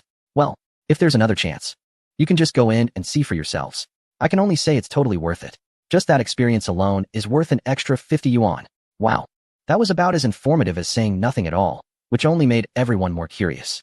But the 15-minute boat ride quickly came to an end.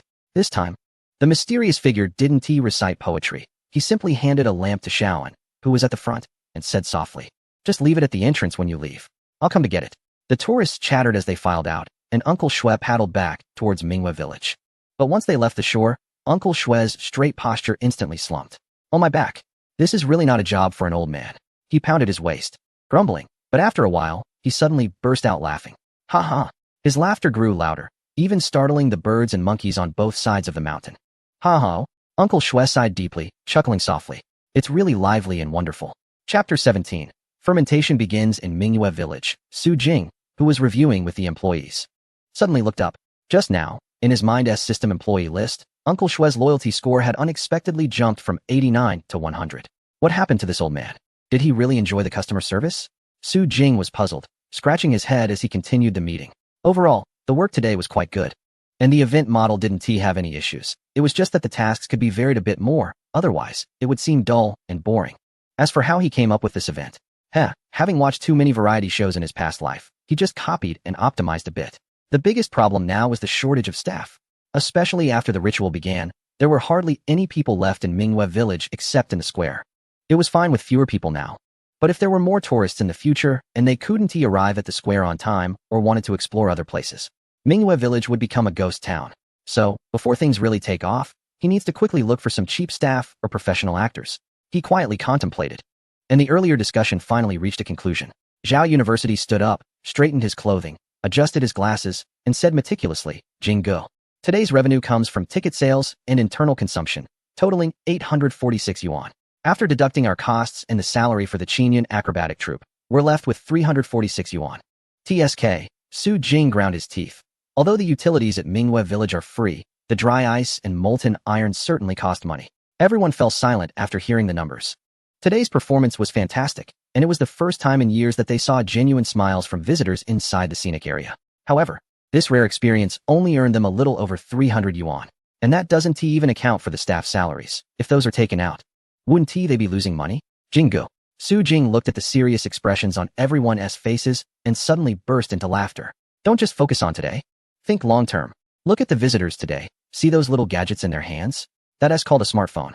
Tomorrow, no, perhaps starting tonight, our first shot has already been fired. Everyone, follow me.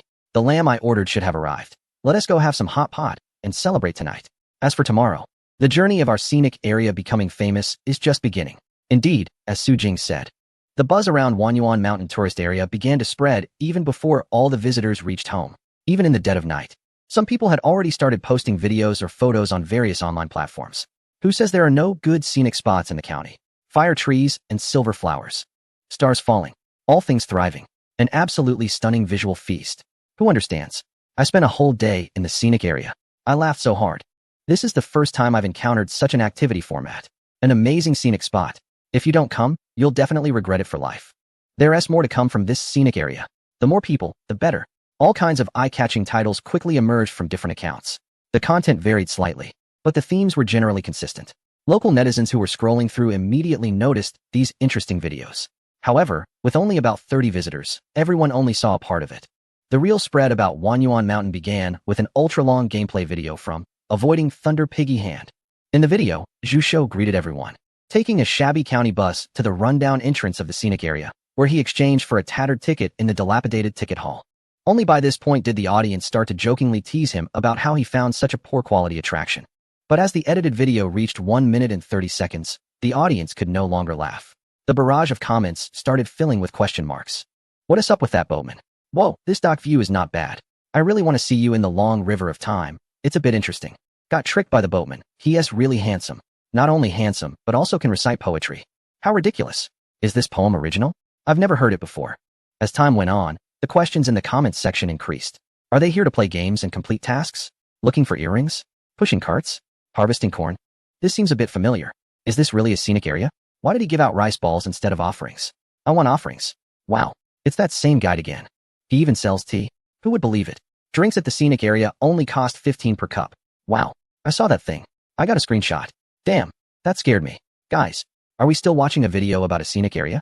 Why is it turning into a horror show? Gather up. It's 5 o'clock. Let's meet at the square.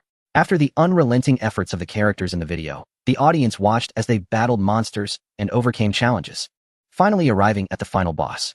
Suddenly, the screen went black, and the guide's chubby face appeared, awkwardly rubbing his hands and smiling. I didn't expect this scenic area to have so many beautiful spots, so I didn't bring enough battery, and my camera died. But I got some photos and videos from friends to edit in, so you can keep watching. You really piqued everyone's curiosity just to cut off like that?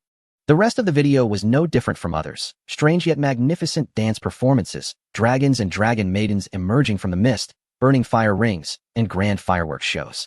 But even these snippets were enough for everyone to see that this scenic area had so much more to offer.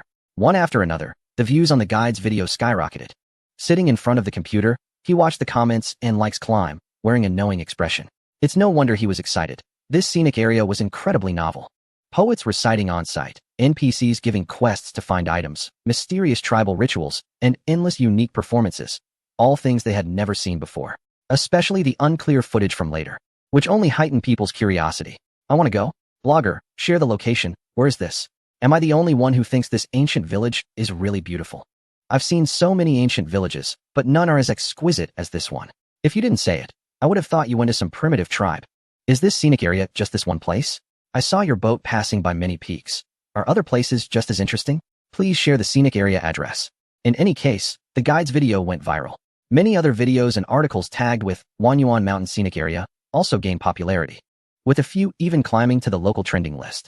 Amidst the curiosity and attention of many, some raised doubts. Is this for real? Must be special effects? Isn't this typical for scenic areas, pretending to have activities to lure people in? Once you actually go, you'll regret it. Haven't you seen fireworks? It looks just okay. Everyone should enjoy better things. Am I the only one who finds this scary? I really don't want to go. Unfortunately, there are always more curious people than those who are indifferent. Yong'an City is small, and when something new and interesting appears, everyone rushes to experience it. So just one day later, when Zhao University sat in the ticket hall looking at the people outside, he was already stunned. Chapter 18. Online promotion. More than 20 people had already arrived by morning, and there were still so many in the afternoon. He looked at the line outside, which seemed to stretch for hundreds of people, feeling a bit parched. How long has it been? When was the last time the attraction had such queues? Su Jing's voice came through the intercom. Relax, University. Our attraction will only get busier from now on. Really? Zhao University felt a pang in his eyes. But he quickly composed himself and returned to a meticulous work mode. Hello, 2 tickets. Hello, 3 tickets, right? Great. Wish you all a pleasant visit. Hello. Here are your 2 tickets. The line finally began to dissipate, but as Zhao University stood up, he felt a bit worried. Previously, he had complained about the lack of visitors, but now that there were so many, he was concerned about whether they could handle the crowd. After all, there were only a few staff members, yet they had to accommodate hundreds of tourists. Could they really manage this? Of course not. Su Jing was also feeling anxious. The only way to get to Minghua Village was by water, but they currently had only one boat for transporting guests. Uncle Shui wasn't young anymore, and making him row back and forth repeatedly would surely wear him out over time. Moreover, many basic facilities in Minghua Village were still lacking, and with limited staff, tasks would eventually be completed. Where would the tourists rest then? What would they do to pass the time? These were all things he needed to consider. However, he had to suppress these thoughts for now. No matter what, they had to get through this weekend first. In a small county's attraction, usually, there were only visitors on weekends and holidays. After today, he would have a whole week to optimize the attraction. Su Jing sighed deeply, looking towards the incoming boat of tourists, ready to welcome them. As the boss, he was currently in a worse situation than the employees. Wherever there was a need, he had to move. The busy day at Minghua Village finally came to an end. Today, the Wanyuan Mountain Scenic Area welcomed a total of 163 visitors, 3 of whom were children who entered for free, resulting in a total revenue of 4,890 yuan from ticket sales, with the tea house earning over 1,000 yuan. At 5 p.m., the usual sounds of screams echoed through the alleys of Minghua Village. By 5:30 p.m., all the tourists, satisfied, stood in the middle of the square holding their offerings. At 6 p.m., the event concluded, and everyone marveled at the brilliant display of lights. By 7 p.m., the tourists left in batches. At 8 p.m., all the staff lay on the ground in front of the attraction, exhausted and lifeless. I can't move anymore, said Tian Tian. Even with an extra 200, I can't do it, said Feng Cheng. This is simply exhausting, lamented Sister Yuan with a face full of complaints. Tian Tian sat up, counting on her fingers. This afternoon, I lost a total of 24 earrings, 18 necklaces, 15 rings, and 36 bracelets. Am I some kind of centipede? Who has so many of the same things at home? Feng Cheng was unhappy.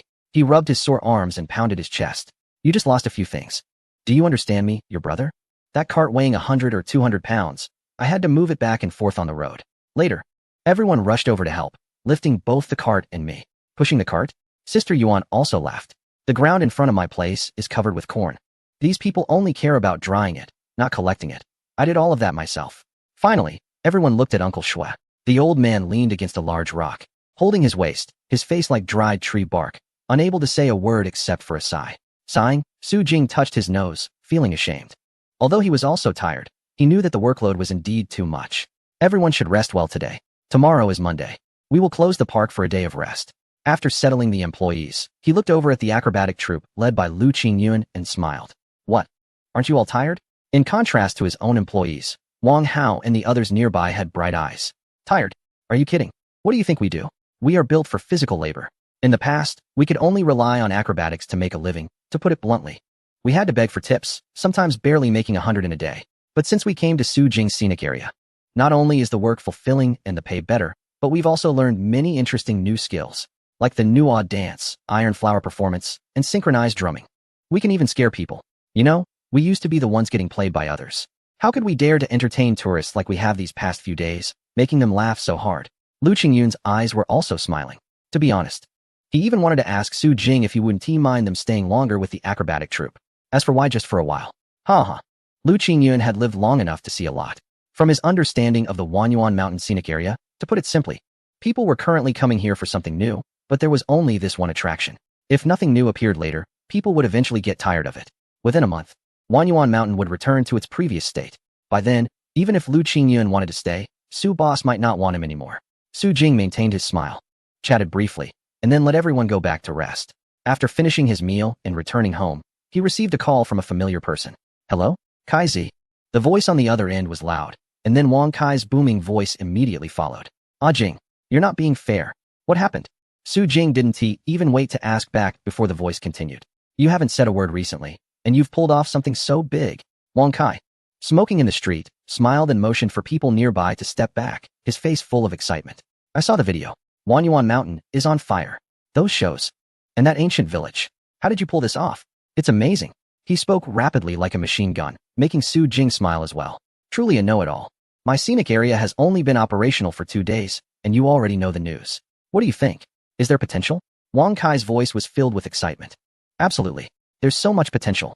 Previously, I was worried about how you'd manage to develop the scenic area without any resources, but it seems you were well prepared.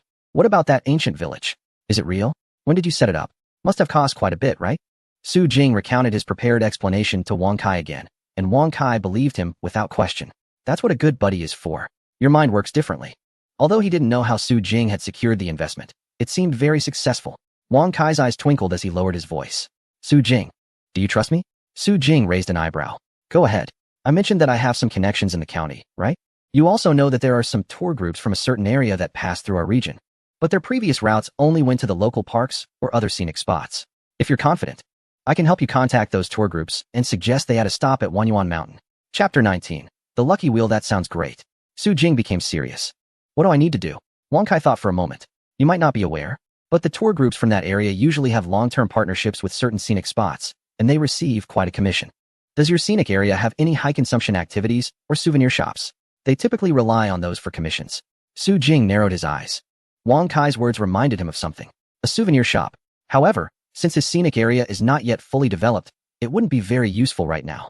But once the IP for Mingwe Village is established, he can start working on it. Currently, there isn't anything, as it's just a pure recreational area. But Su Jing didn't want to miss this opportunity. Hey, could you help me contact them first? If there's a chance to collaborate, that would be the best. Wang Kai nodded on the other end. No problem, I'll ask around. You keep doing a great job.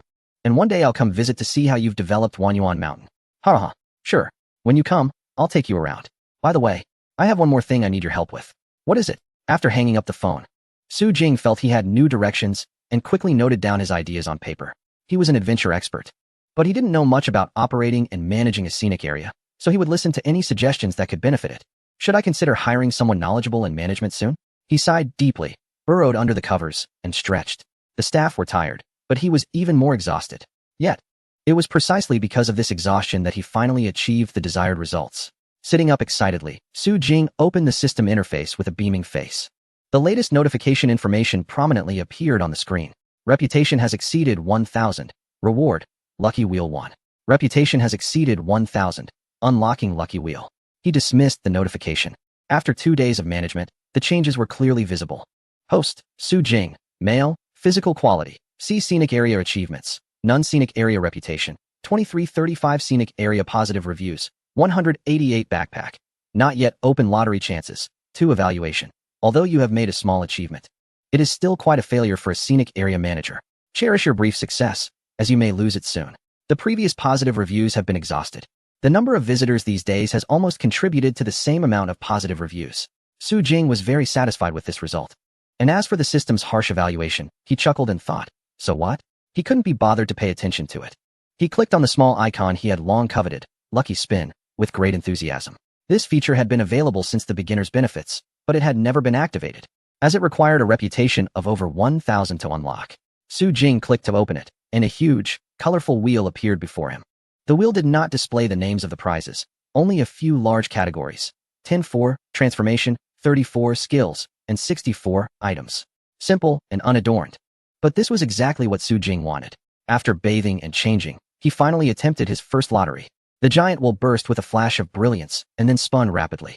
Su Jing's face was illuminated in a kaleidoscope of colors, feeling both excited and nervous. Ding! The result quickly emerged, but the prize left Su Jing a bit puzzled. What is this? He carefully examined the doll he was holding. Tool. Can take form and function based on the host's will, possessing basic intelligence. Note. Can only be used in the scene, is a one-time item, cannot be damaged, and will become invalid once retracted. Su Jing was dumbfounded. The description of this item was too vague. He hesitated to use it casually since it was a one-time item, and if he made a mistake, it would be wasted. He shook his head, looking at the remaining chance and hesitating. He wondered if today would be lucky. If he ended up with another ordinary item, he would really be upset. But one must take risks in youth. He decided to go for it. Su Jing opened the wheel again, using his second chance. If possible, he hoped to draw an opportunity for scenic area transformation, even if it was a C or D grade.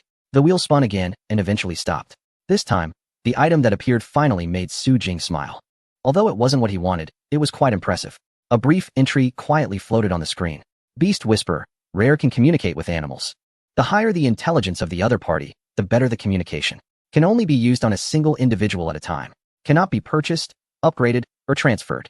Not upgradable. This was a rare skill not found in the shop. If he had possessed such an ability in his previous life, wouldn't he have been able to navigate those mountain traps with ease? With a smile, he equipped the skill and continued to think. After 2 days of operation, he did not get lost in this beautiful illusion. The scenic area looks good at the moment, but it's just due to novelty. However, the influx of visitors brought by novelty is limited. He wants to pay off that 1 million, and this level of foot traffic is not enough. Additionally, due to the lack of attractions in the scenic area, ticket prices can only be maintained at a low price of 30 yuan. If he wants to make a significant profit during the upcoming holiday, he still has a lot to do in this period. On Monday morning, the air at Wanyuan Mountain was crisp and cool. With no guests, Mingyue village had turned into a ghost town. Su Jing set off lightly, following the route in his memory to bypass the village and found the path up to Little Butt Mountain. As he passed through the dappled light of the dense forest, the view suddenly opened up, and the sound of flowing water reached his ears. Wow, this place is pretty good. Su Jing raised his eyebrows and looked ahead. On the way up the mountain, there was a curved clear pool, about half a meter deep, with pebbles and blue bricks at the bottom, and occasionally a few small fish could be seen. A wooden bridge spanned the pool, which had fallen into disrepair over the years. Su Jing simply took off his shoes and stepped into the clear water. The pool wasn't large, but the water was fresh. As for the source, Su Jing followed the direction of the flow, looked up, and smiled. Interesting. At the bend of the clear pool, a rock jutted out at an angle, and it was only by going around to see that he discovered a semicircular archway behind the rock. The spring water dripped down from above the rock, cascading down the stone wall like a crystal curtain into the pool. This is a beautiful scene. Su Jing immediately thought of various attractions and secrets from his past life and began to take notes. From now on, every highlight he sees can potentially become a wonderful sight if utilized properly. Su Jing crossed the pool and continued to climb up. His previous outdoor adventure experience came in handy. Although his physical fitness was still relatively poor, he found climbing easier by utilizing tools and the terrain. Before reaching the top of Little Butt Mountain, there was only a patch of open space filled with red flowers and rocky trees, which was somewhat passable. But the rest was indeed unremarkable. After leaving Little Butt Mountain, he climbed for nearly 30 minutes on Big Butt Mountain before finally discovering something interesting. Hey! He looked towards the end of the mountain path. There were 2 fluffy monkeys hanging on a tree branch, curiously staring at him. Familiar memories surged into his mind. It seemed that before going to university, the original owner had come to this mountain with his parents, and he remembered that during a picnic, they had rescued a young monkey that had fallen off a cliff.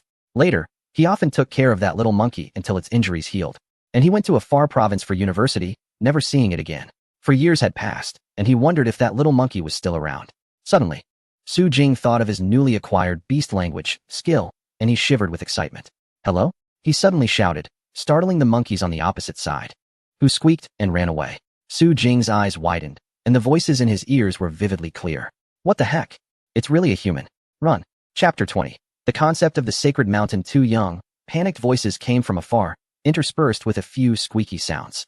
However, they were quite similar to human language. Wow, he could really understand them. After a moment of thought, Su Jing quickly moved his long legs to follow. They were going to find their leader, so he would go take a look too. The mountain, with its rounded stones, didn't mean the path was easy to traverse. The 2 monkeys in front jumped back and forth among the trees, leaving Su Jing far behind in just a few breaths. Despite his experience, he couldn't catch up at all. Wow, they're fast. Su Jing wiped the sweat from his forehead and stopped to rest. Where were these guys taking him? His feet were almost covered by weeds, and he could only judge that there was a path by the height of the grass. It seemed he had followed the monkeys to the back of the mountain.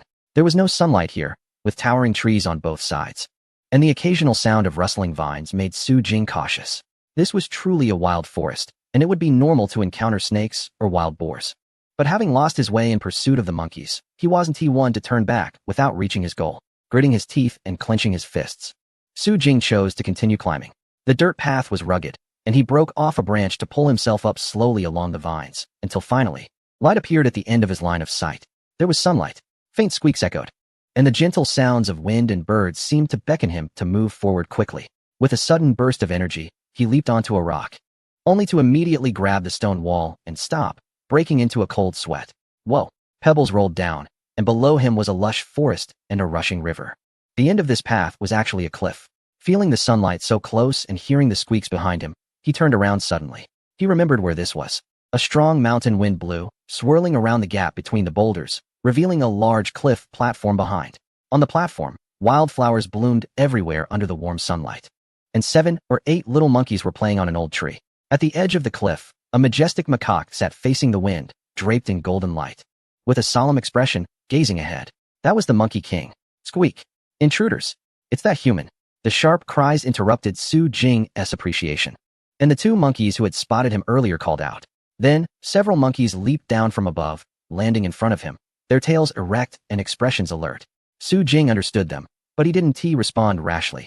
Instead, he stood quietly against the rock wall. The Monkey King, sensing the commotion from afar, slowly turned its head. Su Jing locked eyes with it for a moment, and then saw the Monkey King shift its body and slowly approach. It's coming. Though he didn't show it on his face, he felt a bit nervous inside. After all, these were pure wild monkeys, different from the ones he had encountered before. They had rarely seen humans and might attack him unexpectedly. But surprisingly, the Monkey King didn't stop near him. Instead, it continued forward, its nose twitching as if sniffing something. Then, a surprising sound caught Su Jing's attention. Is that you, Jing? Su Jing's eyes widened instantly. And then he seemed to remember something as his gaze began to scan the Monkey King's body. Finally, his eyes landed on its right leg, where beneath the golden fur, there was a long, light-colored scar. That was where, in the memories of the original owner, he and his parents had stitched up the injured little monkey. Great sage! He exclaimed, but the Monkey King suddenly looked startled and turned its head to glance around. What was going on? The Monkey King looked confused. Had it played too late with those female monkeys last night and become exhausted? Why was it seeing hallucinations? Su Jing didn't know what it was thinking, but he used his skill again. Great sage! This time, the Monkey King confirmed it had not misheard, turning its head with a dramatic expression of shock and delight. Wow! A monkey that had lived for so long had encountered all sorts of things. Humans had even learned to speak monkey language. Jing, you're back? Ji. How can you speak our language? I learned it. Due to the limitations of the skill, only the Monkey King could understand Su Jing's monkey language. Thus, a strange scene unfolded. In the midst of a vigilant group of monkeys, a human and a monkey were wildly communicating in nonsensical language, with the monkey even jumping onto the human and touching his face with its muddy hands. The 2 monkeys that had reported the news exchanged bewildered glances. The surrounding tense monkeys relaxed at this scene. A human recognized by the king meant there was no danger. The little monkeys quickly gathered together and resumed their previous play. The other monkeys sat together grooming each other, enjoying the moment. After their friendly exchange, Su Jing and the Monkey King walked to the edge of a cliff to chat. Monkeys were quite intelligent, and Su Jing adapted to their chattering sounds in no time. According to the great sage's brief description, after they had rescued it, it had recovered well and grown strong eating the good food at their home, which laid a solid foundation for it to later seize the position of Monkey King. The great sage scratched its head, revealing a hint of longing in its eyes. It wanted to eat scallion pancakes, almonds, and bananas, listing a bunch of things it craved, which made Su Jing chuckle. Although Big But Mountain was relatively pristine, it didn't have fruit trees everywhere for the monkeys to feast on. Other monkeys had never eaten human food, but the great sage had. During the time it was injured, it had followed them and enjoyed plenty of delicious meals. Su Jing looked at the greedy Monkey King, then at the group of playful monkeys behind him, and suddenly had a flash of inspiration. Wait! The monkeys in the Waterpool Valley. His eyes lit up as an idea formed. In a couple of days, I'll bring you some delicious food, and then we can discuss something, okay? The Monkey King waved, calling over the 2 guard monkeys from earlier. Little Wood and Little Earth, this is my human brother. When you see him again, bring him to me. Su Jing scratched his head, momentarily feeling as if he had encountered King Gigi. He shyly waved at the two monkeys and then bid farewell to the great sage during their astonished pause. The mountain was not yet fully climbed, but upon reaching this platform, he knew how to continue ascending. He navigated the steep slope, pressed against the stone wall, grasped the resilient old vine, and leaped up, finally reaching the summit. The peak of Big Butt Mountain lived up to its name, with rounded rocks forming a vast slope, flowers and grasses everywhere, accompanied by the whistling of the cool mountain wind. Tendrils of mist danced in the sunlight, slipping away from Su Jing's fingertips. It was truly beautiful. Standing at the mountain's peak, Su Jing gazed into the distance and could even see the other 4 peaks within the Wanyuan Mountain scenic area. Unfortunately, however, Big and Small Butt Mountains were the shortest, and he could only vaguely catch a glimpse of the 2 distant peaks, while the other 2 towered into the clouds. Clearly difficult to climb. Su Jing sat down on the spot. Since it was to be developed into a sacred mountain, it needed a theme. He casually picked up a twig and started to draw. A mountain is not high. It gains fame with a celestial being. Water is not deep. It gains spirit with a dragon. Below the mountain were the meow dances, deities, legends, and stories. There had to be corresponding elements on the mountain. System. If I want to upgrade and transform this mountain, how much reputation value do I need? The system responded quickly. Detected the host's transformation idea to achieve the desired effect. At least sea-level transformation requiring a minimum of 30,000 reputation points is needed. 30,000. Su Jing was taken aback. He opened his personal panel and looked at his meager 2,000 reputation points, directly giving up. Oh, Su Jing raised an eyebrow and thought of a solution. What if I upgrade and transform separately? Like Minghua Village, upgrading the attractions separately? Separately upgrading and transforming costs less, around 10,000 reputation points. However, the host should note that separate transformations will reduce the continuity and completeness of the tour. To achieve a perfect state, a comprehensive transformation will still be needed later. That was fine by him. Su Jing shrugged. It was okay to do it one by one. Once the scenic area gained fame and reputation points increased, he wouldn't care about that little bit of reputation. However, the biggest problem was his pained expression. He was still far from 10,000. Today was April 7th, and there was less than a month until the peak tourist season of the May Day holiday. To repay that 1,000,000, he had to promote the scenic area before the holiday. As long as he could attract tourists from Yong'an City and the surrounding cities, this crisis would surely pass. Currently, what he needed to do was to try to raise his reputation points above 10,000 before mid-April, and then focus on transforming the sacred mountain. Su Jing pursed his lips, flipped over, stood up, and quickly descended the mountain. He needed to address the issue of insufficient staff at the scenic area. He had to make a trip to the county town. Chapter 21. Selecting laborers. The county town was somewhat quiet on Monday noon, and Su Jing went directly to the market in the west of the town. Wang Kai was waiting for him at the entrance with his arms crossed. Have you come to eat? Su Jing shook his head, just then feeling waves of hunger. Let us go. I'll take you to a noodle shop. The people you want to find are all around there. Su Jing smiled and followed Wang Kai through the alley, moving inward. He had inspected the attractions in the morning, and his afternoon goal was to address staffing issues. Minghua Village needed a large number of NPCs to handle future tourists, but to become a fully developed ancient village, simply having NPCs wasn't enough. It was best to have real-life scenarios and places for consumption. After a brief discussion, Wang Kai offered him an irresistible suggestion: 2 bowls of beef noodles and a plate of pickles. Wang Kai easily navigated into the noodle shop and sat down, with Su Jing quietly observing the other customers. The steaming noodles were quickly served, and the two began to eat while chatting softly. Did you see that? Wang Kai said, slurping a big bite of noodles and gesturing towards the surroundings. Although the beef noodles weren't particularly tasty, they were cheap. Only 7 yuan for a large bowl. If it were plain noodles, it would only cost 4 yuan, making it a favorite among the laborers in this area. Your target today is this group of people. There were men, women, and children eating around them, but the largest group consisted of small workers in tattered clothes. Boss, 2 bowls of plain noodles. A loud voice called out, catching Su Jing's attention. 4 men walked in from outside, consciously finding a spot deeper inside to sit down. Their clothes were thin, covered in stubborn paint stains, and somewhat faded from washing. However, they appeared straightforward and their actions were not crude. Wang Kai indeed had some connections. He seemed to know these men and immediately started introducing them to Su Jing. The one ordering was named Feng Gui, 36 years old, and had a daughter. Su Jing slowly slurped his noodles while observing.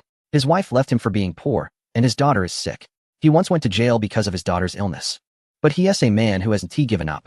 He is always looking for ways to work and earn money for her treatment, Wang Kai whispered. Feng Gui was straightforward and reliable, tall and sturdy, giving him a bit of respect among this group of laborers. Most importantly, He fit the criteria Su Jing mentioned. No house. No money, but with a family. To be honest, Wang Kai didn't quite understand Su Jing's requirements. No money, no house, with a family. One should have some skills. It doesn't matter what they are or how proficient, but the person must be honest and kind, or at least good at communication. Honestly, this requirement seems a bit harsh, right? However, on the flip side, such people were easier to find in the labor market of the county town. Let us eat first. Once they finish, I'll take you to their camp area, Wang Kai said. Su Jing nodded and continued eating. The four big men squeezed around a small table, speaking softly among themselves. Some went to get bowls and chopsticks, while others fetched a head of garlic. No one was smoking or making noise. Their 2 bowls of noodles arrived, and the waiter collected 8 yuan before leaving. The 4 men immediately reached for their chopsticks and started dividing the noodles, each taking a large portion without taking more than their share. They garnished their noodles with some green onions and cilantro, adding vinegar and garlic. And the meal seemed quite delicious. Su Jing's gaze shifted to a cardboard sign by their feet, which had a few large words written in chalk. Jobs, moving, cleaning, heavy lifting, painting, miscellaneous work, 10 hours. It was indeed cheap. 10 yuan an hour. Working all day without eating or drinking would only earn 240 yuan. With such a small amount of money, how could he afford to treat his daughter? Filled with doubt, Su Jing watched as a few men finished their noodles and soup, tossed their napkins into the trash, and left. He then put down his chopsticks and quickly followed Wang Kai. Fang Guo and the other 3 turned left and right down the street, entering a rather inconspicuous alley. At the entrance stood a large iron sign that read Labor Market, indicating the area. In the empty alley, Su Jing looked at the clusters of job seekers on both sides of the road, somewhat taken aback. So many laborers? As soon as they entered, it was as if they had stepped into a wolf pack, drawing the attention of all the laborers. Bro, looking for work? Hey, what do you need to do? I can do any job. Bro, we work efficiently. I guarantee we can get it done well. Little brother, I can do a lot of jobs. Come see what I can do. Hey, save your business for tonight. Don't interrupt. Laughter erupted from a corner as a woman rolled her eyes and retreated back to her spot against the wall. Wang Kai laughed and declined, leading Su Jing to stroll around. Su Jing observed the crowd on the street, while keeping an eye on Fang Guo and the others' movements. The laborers in this area were even more destitute than Su Jing had imagined. 10 yuan an hour was not the cheapest rate. A few women had gathered, with large bags behind them, and a cardboard sign that read 8 yuan an hour. As for the types of work, these people did everything from manual labor to odd jobs. As long as they could get paid, or at least have a meal, they were willing to work. Wang Kai, however, appeared unfazed, as if he had seen it all before. This group of laborers was considered fortunate. Many others couldn't endure the hardship and turned to a life of crime, relying on extortion or protection money to survive.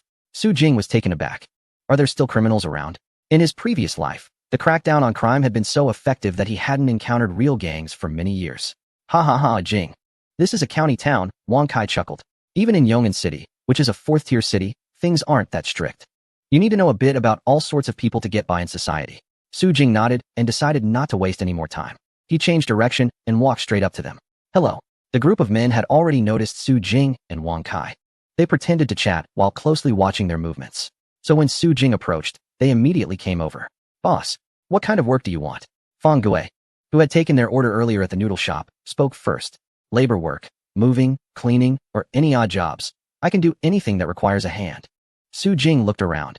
Everyone appeared to be chatting, but was secretly observing them. Can you do carpentry? Fang Guo was about to respond, but hesitated, laughing awkwardly as he tentatively replied, we don't have that certification, but whatever you need, I should be able to do. If not, I can find someone for you.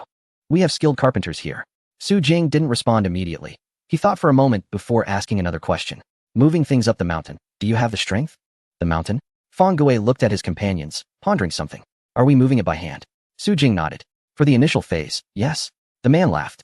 Since it requires manual labor to carry things up the mountain, it indicates there must be quite a bit to move, at least needing more than 2 people. Moreover, although he wasn't highly educated, he could understand the conversation. The young boss mentioned initial phase, which meant this was a long-term job.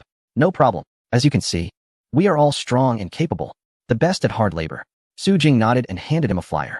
Tomorrow morning, you gather 3 more people, and the 4 of you come to this address to help me move some things. I'll cover the travel expenses. After saying this, he leaned in closer and lowered his voice.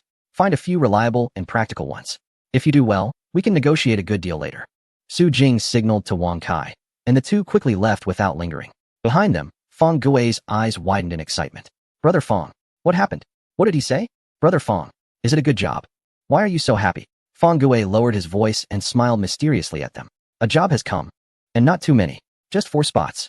This boss has some background. He asked me to find a few reliable ones, covering travel expenses for hard labor. Tomorrow, we go to this place. Everyone excitedly discussed it, but one person hesitated and tentatively asked, Brother Fong, that young boss's companion looked really familiar. You must be mistaken. Let's not worry about that for now. Let's see how to get there first. The person could only nod, casting another puzzled glance at Wang Kai's departing figure. Mumbling to himself, he really looks a lot like the Racing King. Chapter 22, Golden Sun Dance Troupe. After finalizing the labor candidates, Su Jing took Wang Kai to the market to buy a truckload of fresh fruits and vegetables, then drove the pickup into the county city. Since he wanted to negotiate business with the Great Sages group, he needed to show some sincerity. The fruits and snacks that Fong Gui and the others would carry up the mountain were the gifts he prepared for the Great Sage. As for what they needed to do now, bang. The car door closed, and Su Jing and Wang Kai stood downstairs, looking at the gray-white dilapidated building in front of them. Is this what you meant? The faded advertisement for the Golden Sun Dance Troupe hung outside the top-floor window, resembling a dance hall from the 1980s. Su Jing had a skeptical look on his face. He had asked Wang Kai to help him find a reliable folk dance troupe, one with male dancers, and at a reasonable price. Considering the upcoming performance at Minghua Village, it was clear that relying solely on the Qingyun acrobatic troupe would not suffice for the Nuo opera performance, especially as the number of tourists increased. The choreography would require more complexity, and if the acrobatic troupe couldn't handle it, it would affect the performance quality. Poor performance would lead to a decline in popularity and reviews, resulting in a vicious cycle. He could exchange positive reviews for professional Nuo opera moves and scripts, but a complete performance needed to be supported by professionals. Although the dance troupes in the county city weren't as professional as those in the city, at least they had formal dance training and would certainly be stronger than the Qingyun acrobatic troupe. As for Lu Qingyun and the others, they can just perform some acrobatics as a small entertainment segment in the future. So he needs to prepare now and find some professional dancers. However, Su Jing looked at the yellowed glass and the dark corridor and sighed. Even if he wanted to find a cheap place, it couldn't be in a dilapidated building. Sigh. Wang Kai patted him on the shoulder. Don't worry. The place I brought you to is definitely not bad. He took the lead and led Su Jing into the old building. The two walked up the narrow, worn-out corridor until they reached the 3rd floor, where they could vaguely hear the sound of music and beats. The Jin Taiyang song and dance troupe was hidden at the end of the corridor. Although the room was shabby, it was quite bright. In the largest classroom, they could hear the sound of footsteps behind the closed door. Hello? A woman with her hair in a bun was sitting at the front desk, her neck long, clearly a dance teacher. She stood up and smiled, asking, Are you looking for someone, or for Brother Wang? Su Jing raised his eyebrows, surprised that they knew each other. Wang Kai stood in front and waved his hand, saying, Call Sister Na over, I have a business deal for her. The dance teacher was momentarily stunned, then glanced at the young man behind Wang Kai, instantly showing a look of surprise and becoming a bit reserved. All right, you two sit for a moment, I'll find our troop leader right away. Su Jing followed Wang Kai into the simple office. After waiting for 3 to 5 minutes, the office door opened. Is Xiao Kai bringing guests? A calm and experienced female voice sounded. A middle-aged woman with her hair in a bun entered, adjusting her glasses as she stepped forward. I am Jin Na, the leader of Jin Taiyang. You. She adjusted her gold-rimmed glasses, looking at the overly youthful man in front of her with some hesitation. What would you like to know? Su Jing stood up to shake her hand, then smiled and sat back down, introducing himself. I am the person in charge of the Wanyuan Mountain scenic area.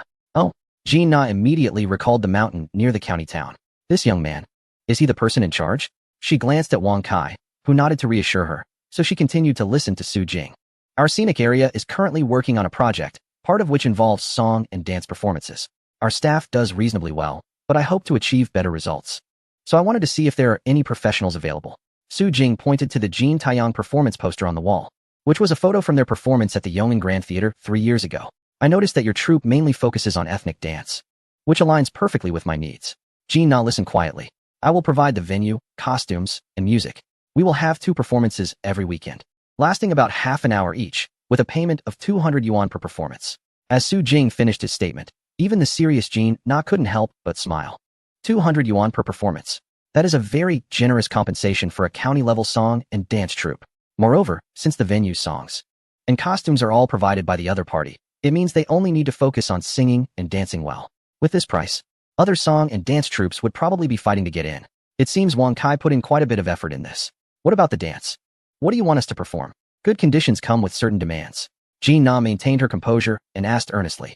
Su Jing nodded and extended his finger. First, I will provide the dance forms and props. You need to learn and perform according to what I provide. Second, the difficulty of my dance is not low, and it requires male dancers with a sense of strength. Therefore, I need to assess the team members and skills of Teacher Jean. Only those who meet the standards can receive this level of compensation. Third, we need to sign a contract. The dance and performance forms need to be kept confidential. Unless I am informed and agree, they must not be leaked, nor used for commercial purposes. Jean nodded. Although she felt somewhat disdainful hearing this person boast about teaching them to dance, for the sake of money and the operation of the dance troupe, she was willing to compromise. However, when it came to the team and skills, to be honest, she didn't dare to compare with the powerful troops in the city. But in this county, she had never been afraid of anyone. The woman stood up. Though she was over 40, she was well maintained. And her presence was even stronger than that of the younger teachers outside. Mr. Su, please follow me. They entered the largest dance studio. The moment Jean Na opened the door, music filled with ethnic charm and rhythms resonated in Su Jing's ears. The dancing men and women paused and turned to look. Come on, everyone gather around. Everyone stood in formation, 8 men and 12 women, totaling 20, just right. You haven't forgotten the nightingale we learned a few days ago, right? Everyone get ready. As soon as Jean Na finished speaking, the dancers immediately showed smiles. They understood that this was their opportunity. Everyone quickly loosened up and prepared to dance. As the music began, Su Jing and Wang Kai stood aside to observe. Do you know anyone here? Wang Kai leaned in and whispered. I recently started a charter bus business. They contacted me a few times when they went out to perform. I've worked with several dance troupes, and this one is among the more outstanding ones. You can assess them, and if they don't work out, I have another option. All right. As the music concluded, Jean Na's expression showed satisfaction as she slightly raised her chin and turned to Su Jing, ready to receive praise. However, contrary to her expectations, the young boss's face was far from satisfied. Well, I've seen enough. Everyone has worked hard. Su Jing looked at Jean Na and smiled. Sister Na, let's return to the office. Inside the modest office, the atmosphere among the three was quite different from before. Wang Kai shrugged and spoke on behalf of Su Jing. Sister Na, we can only offer 150 per performance now. Jean Na's expression instantly froze. Chapter 23. Ascending the Mountain. What? The composed Jean Na could no longer contain her emotions. She furrowed her brow and straightened her back. Wasn't it agreed upon for 200? Wang Kai shrugged, completely shedding his earlier innocent demeanor. I'm sorry, but my friend is not very satisfied with your capabilities. This young person probably hasn't seen many dance troupes, right? We have people coming back from City S. How could they not have seen good dance troupes? Wang Kai's words left Jean Na speechless. City S. One of the 4 super first-tier cities. It's normal for those who have been there to look down on their small dance troupe. Sister Na, Su Jing spoke up, leaning forward slightly. I will pay. You will have the opportunity to perform, learn new dances, and enhance your skills. It's a win-win situation. 150 per performance is not cheap. Moreover, if your performance meets my requirements, I will pay 200 per performance later on. Jean Na was not discouraged. Isn't it a bit unfair to dismiss our abilities after just watching one dance? How about we perform for you again? No need. Su Jing waved his hand. He wasn't a professional dancer, but in his previous life, he had seen too many excellent dancers. Regardless of flexibility, charisma, or balance, they all reached a very perfect level. He didn't expect this group to reach that standard, but at least 1/3 of that ability, right? The ritual dance is not something that can be mastered easily. This kind of eerie dance related to spirits requires a high level of control over the body. If they want to perform well, they need to learn for a while. The conditions are as such. Teacher Jean can think it over. Here is my number. Contact me when you've made up your mind. Su Jing nodded, stood up, and left. Behind him, Wang Kai lingered a moment, passing by Jean Na and whispering. Sister Na, we know each other. I advise you to agree. We will head to Hongbao Dance Troupe next, and if they agree first, this opportunity will be gone. Jean Na's eyes flickered as she furrowed her brows. To be honest, is it reliable?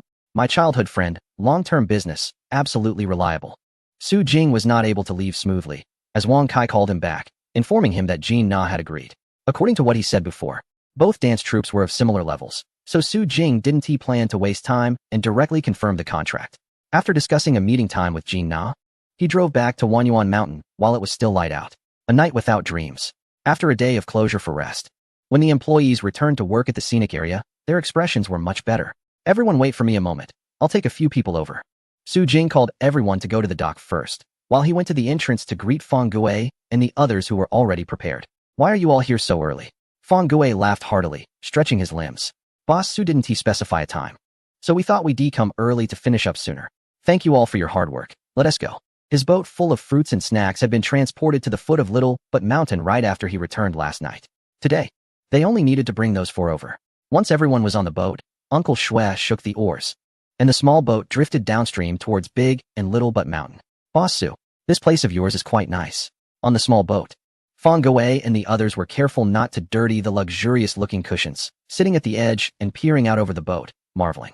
I never heard of such a great place before. Su Jing chuckled, knowing they were flattering him intentionally. Fong Gui was indeed sharp, good with words and capable. Tian stood beside them with hands on her hips, her face full of pride. What is this? Our moonlight village is the real, beautiful scenery. You'll be amazed once you see it. Fong Gui and his three companions smiled. After all, they were just kids. A few compliments made them puff up with pride. It's fine, quite cute. Even if that village isn't pretty, they would still. On the steps leading into the village. Four burly men stood there with their mouths agape, looking dazed. When did this area ever have such a beautiful place? Tian turned around and saw the expressions on their faces, laughing so hard her mouth wouldn't close. Close your mouth. What? Want to catch a few flies to taste? Su Jing also stepped forward. Hee hee, Tian is a bit mischievous. Don't mind her, Brother Fong. Let us go this way. The route up from Moonlight Village is too winding. He led the four directly onto a small path. Here we go, just these. At the foot of the mountain, four bamboo baskets were filled with fruits and vegetables, with a few loaves of bread and sausages on top. Monkeys are omnivorous, and the bread and sausages were what the monkey had expressed a craving for. However, considering their health, Su Jing didn't prepare too much. Fong Gui and the others didn't waste time talking, quickly hoisting the bamboo baskets onto their backs and looking up at Su Jing. Boss Su, we're ready. Then let us go? This mountain path wasn't as rugged as last time, thanks to the monkey's help in finding a relatively gentle dirt road. The five of them, except for Su Jing, were all strong. Although they were a bit tired, they didn't need to stop for a break. So they quickly reached the spot where they had seen the little soil and wood last time. Su Jing used his skill, while Fong Gui thought Boss Su was calling others over, so he didn't pay much attention. A minute later, a faint rustling sound came from afar. And suddenly 2 monkeys jumped out from the woods beside the dirt road. Wow. Oh my. Wild monkeys. Fong Gui and the others were startled but quickly stood their ground, even subtly positioning themselves to shield Su Jing. Su Jing was even more pleased, smiling as he patted their shoulders. It's okay, they know me, don't worry. Fong Gui. Wow, Boss Su is also a monkey tamer? Let us go, everyone follow. Su Jing quickened his pace, leading the way. Fong Gui and the others gritted their teeth and quickly kept up. With a few turns, steep slopes, and climbs, they soon reached the cliff platform from last time. The whole journey took no more than an hour. Phew, Boss Su, this mountain is pretty steep. Yes. This trip isn't easy. If it weren't for you guys being quick on your feet, we really would have struggled to keep up. Su Jing had poor physical fitness. But since he wasn't carrying anything and was familiar with the route, he was far ahead. However, despite being this exhausted, Fong Gui and the others never mentioned anything about extra pay. They had agreed on 10 yuan per hour, and that was the price. Transactions. It's all about integrity. Fong Gui, gritting his teeth, climbed the last slope, rounded the stone wall, and froze in place. Brother Fong, why aren't you moving? Hurry, move forward a bit. We're still stuck on the slope. Oh, come up quickly. When several people finally reached the cliff platform, it was just like the first time Su Jing saw the place. He was completely stunned by the scenery and the monkeys on the cliff. Wow, so many monkeys. Chapter 24. Free housing. The 4 big men were shocked by the monkey troop on the cliff, standing there in a daze, while Su Jing smiled. Haha, Fong Gu. You guys take a break. Wait for me for a while. Seeing that they brought a pile of food, the great sage had already humanized and approached. As soon as it saw Su Jing coming over, it immediately jumped onto his shoulders, hugging his head and screeching. Haha, don't get too excited, come down. We need to discuss something. Su Jing laughed and patted the great sage's plump backside, which was a bit fun to touch. If you can help me with this, I'll make sure you guys can eat whatever you want in the future. The great sage understood and was even happier. Let us go. Jing, tell me more. Half an hour later, Su Jing walked out from behind the stone wall with a beaming smile, followed by the proud-looking Monkey King. He called for Fong Gui and the others. Let us go down the mountain. The supplies had long been taken away and divided by the monkeys, who were now too busy enjoying the delicious food they had never tasted before. As they passed through the lush forest, the sunlight became intense, casting warm, dappled shadows on the ground. Su Jing began to gather information. By the time they reached the foot of the mountain half an hour later, he had thoroughly understood the family situations of the group. Fong Gui was indeed earning money to treat his daughter, but she had a chronic illness that could be managed with medication. The medicine wasn't expensive, so it hadn't pushed Fong Gui to a dead end. However, most of his money went to maintaining her medication and their living expenses, which is why they could only squeeze into an old fire escape room in a dilapidated building. The building was mostly abandoned, so no one chased them away, but it was tough living there, cold in winter and stuffy in summer. Su Jing glanced at the other cheerful men. That building housed not just them, but many other impoverished families with no homes. Boss Su, Although we may sound like wandering vagrants, I assure you, everyone living in that building is honest and decent. Yes, little boss Sue, my brother Fong is upright. And he strictly supervises that building. Including the rest of us, we are all considered the managers there. That's right. Since there are many children and elderly people living there, we absolutely won't let any troublemakers or bad people mix in. Everyone spoke up for Fong Gui, making Su Jing feel their unity. Since that's the case, I'll directly mention the job I brought up yesterday. The expressions of the group stiffened, and they immediately became tense. Mr. Su, please tell us. Fong Gui clenched his hands, having secretly guessed before. The mountain they just climbed had clearly not been developed much. So it was very likely that he would be looking for people to move things long-term, at least once a week. From his calculations, each person could earn between 30 to 40 each time, which was a very good stable job. If it gets even better. He even speculated whether this small boss had other things to move, and it might need them to work for a day. But clearly, there was too much of a gap between what Su Jing proposed and what he had in mind. If you all don't have formal jobs, then I'd like to offer you a job. Su Jing slowly stated his conditions. Come work as NPCs at my scenic spot, working 2 days on weekends. During the probation period, you won't need to work during the week. You can do whatever you want. After the probation period, the working days will change to Tuesday through Sunday, with Monday being a day off as the scenic area is closed. The probation period lasts 1 to 3 months. At this point, several of them were already wide-eyed. Not to mention whether they could understand the job content. The boss was officially offering them a job. Jobs were so hard to come by these days. Having a stable job meant having a stable life. At least for Fong Gui. It meant a stable solution for his daughter's illness.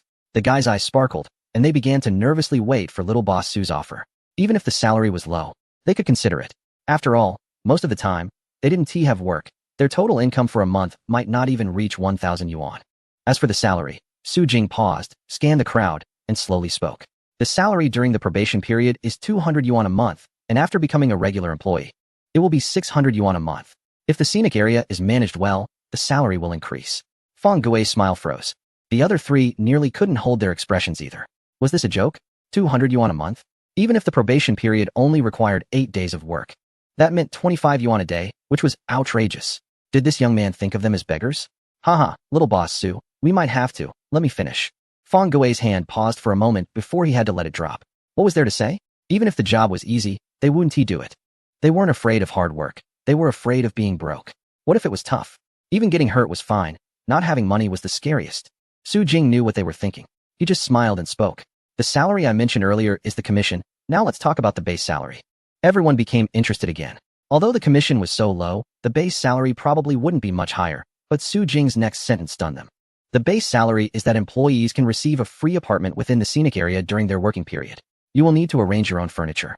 But utilities such as water, electricity, gas, and internet are all covered by the scenic area. You can bring your family to live with you.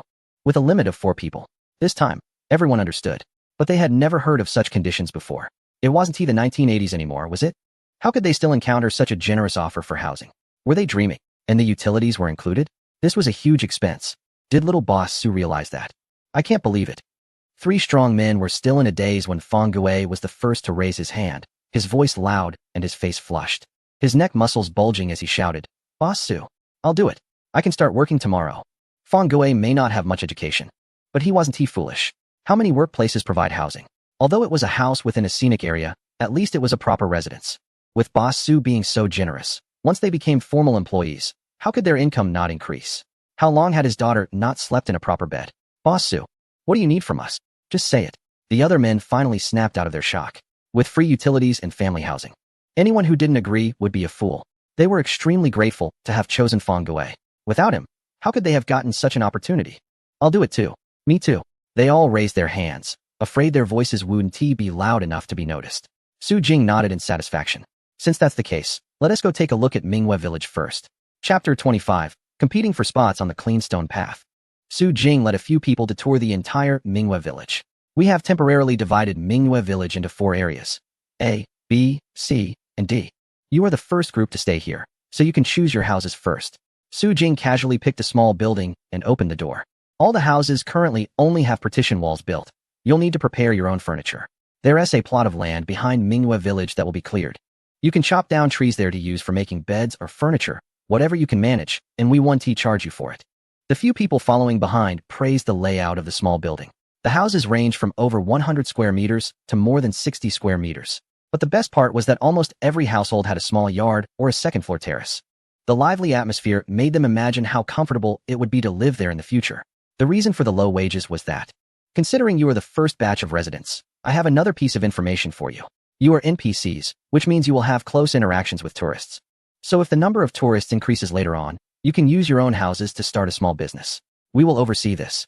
As long as the prices and quality are reasonable, the scenic area will only take a commission based on location, and the rest, whatever you earn, will be yours. Every word Su Jing said struck them like a hammer to their hearts, and Feng Guo was already beyond excited. No wonder the wages are low. Feng Guo quickly calculated in his mind. During the probation period, he could find other work during the week, and after the probation, he could do business with tourists. It seemed more than enough to cover their living costs. What kind of boss is this? More like a bodhisattva. Su Jing spent an hour showing them around Mingyue village and finally brought them to the central square, saying, as for the work content, the primary task is to serve the tourists. Specific arrangements will be assigned to you after you start working. Only after becoming formal employees can you engage in business operations. Housing is only available for employees. If you resign or seriously violate the employee manual, the scenic area has the right to reclaim the housing and terminate your employment. There are no objections to this, right? Of course not. Feng Guo and others nodded in agreement, already thinking about how to announce this good news when they return. So let's leave it at that for today. Once the decision is made, feel free to contact me anytime. Su Jing finished discussing all the important points and revealed a mysterious smile. I still have many houses here and need a lot of employees. So if you have suitable candidates, please make a list. I will keep this job opportunity open until this Friday. And whether you can secure it depends on the abilities of the people you recommend. Feng Guo immediately understood his meaning, and his breathing became heavy. If this were ancient times, it would be equivalent to being entrusted to select officials. If they really wanted to gain something, they could earn a considerable amount from this matter alone. However, Feng Guo and the others exchanged glances and smiled. He spoke softly. Since Boss Su trusts us, we will definitely be strict and ensure that no one with poor character enters the scenic area. Gain benefits? Others might. But who doesn't know the situation of their people? They are all from the same mold of poverty. They can't betray their own. If they really took benefits, they would wake up at night slapping themselves. Su Jing nodded to them, preparing to send them off, when he encountered the Qingyun acrobatic troupe coming to prepare. Who are these? Lu Qingyun smiled and approached, feeling a sudden sense of crisis upon seeing the four strong men, so he actively inquired. Oh, your future colleagues. Su Jing settled the payment with them and asked Feng Guo to take them back the same way. So far, no tourists have arrived at the scenic area, so Uncle Shui is still waiting to greet them. After the four left, Su Jing shared his plans with them. Unexpectedly, Lu Qingyun exploded with anger upon hearing it. No, Su, you didn't discuss this with us. He widened his eyes, his mustache twitching with excitement. We can do it too. Work and get housing. My goodness. After a few days of business, everyone in the Qingyun acrobatic troupe fell in love with this happy life. They can do what they are good at. Entertain tourists, earn money, and learn new skills. Rehearsals don't require finding a large courtyard or worrying about disturbing neighbors. Surrounded by mountains, they can practice whenever they want. When no one is around, the entire Mingyue village square belongs to them, and they can wander freely every day. Besides this place run by the young boss, where else can provide such a stable job? Now it's even better. There's an added bonus. Now they work and get housing. Young boss, we are the top choice. Lu Qingyun pointed to his heart, pounding his chest. We are the first choice. He pointed to the team members setting up a platform for the dummy, looking earnest. Everyone has their own skills. Not only can they serve as NPCs, but they can also be performers. They are familiar with the environment and are all honest people. It couldn't be more suitable. In the past, the children often had to go without meals and face cold stares. But if Mr. Su really accepts them and the scenic area can operate long-term, then they would essentially have stable jobs. The children might even start thinking about marrying. If necessary, we can have the same salary. No, we can even accept a lower salary. We don't need the performance fees either. Before Su Jing could say anything, Lu Qingyun had already voluntarily lowered the price. Su Jing pressed his lips together, pretending to think, but he was actually overjoyed inside. If they are willing to settle for a lower price, that would be even better. They are genuinely capable. With hundreds of houses in Mingyue village, he only needs to allocate a portion to secure a group of loyal long-term employees. This is truly the perfect business opportunity. However, he planned to offer them some benefits. Then Mr. Lu, discuss this with everyone tonight. The salary will be normal, but initially, I can't provide each person with a house. Only 2 or 3 people can share a building. However, if anyone gets married and brings their family over later, I can allocate an additional house for them. Su Jing immediately envisioned the map of the scenic area, clearly seeing the outline of Dazue Mountain, and quickly added, does anyone in the Qingyun acrobatic troupe know how to farm? Farm. Who doesn't know how?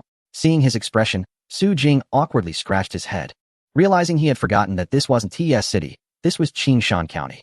There's a piece of land at the foot of the mountain that I plan to develop into farmland. If everyone from the Qingyun acrobatic troupe is willing to stay in my small scenic area, I can allocate a piece of land for everyone to plant whatever they like. And the scenic area will only take 30 of the produce. The huge surprises kept coming. Lu Qingyun let out a long breath, his fingertips feeling a bit numb. All right, I understand. He nodded vigorously. I'll announce this good news to everyone tonight.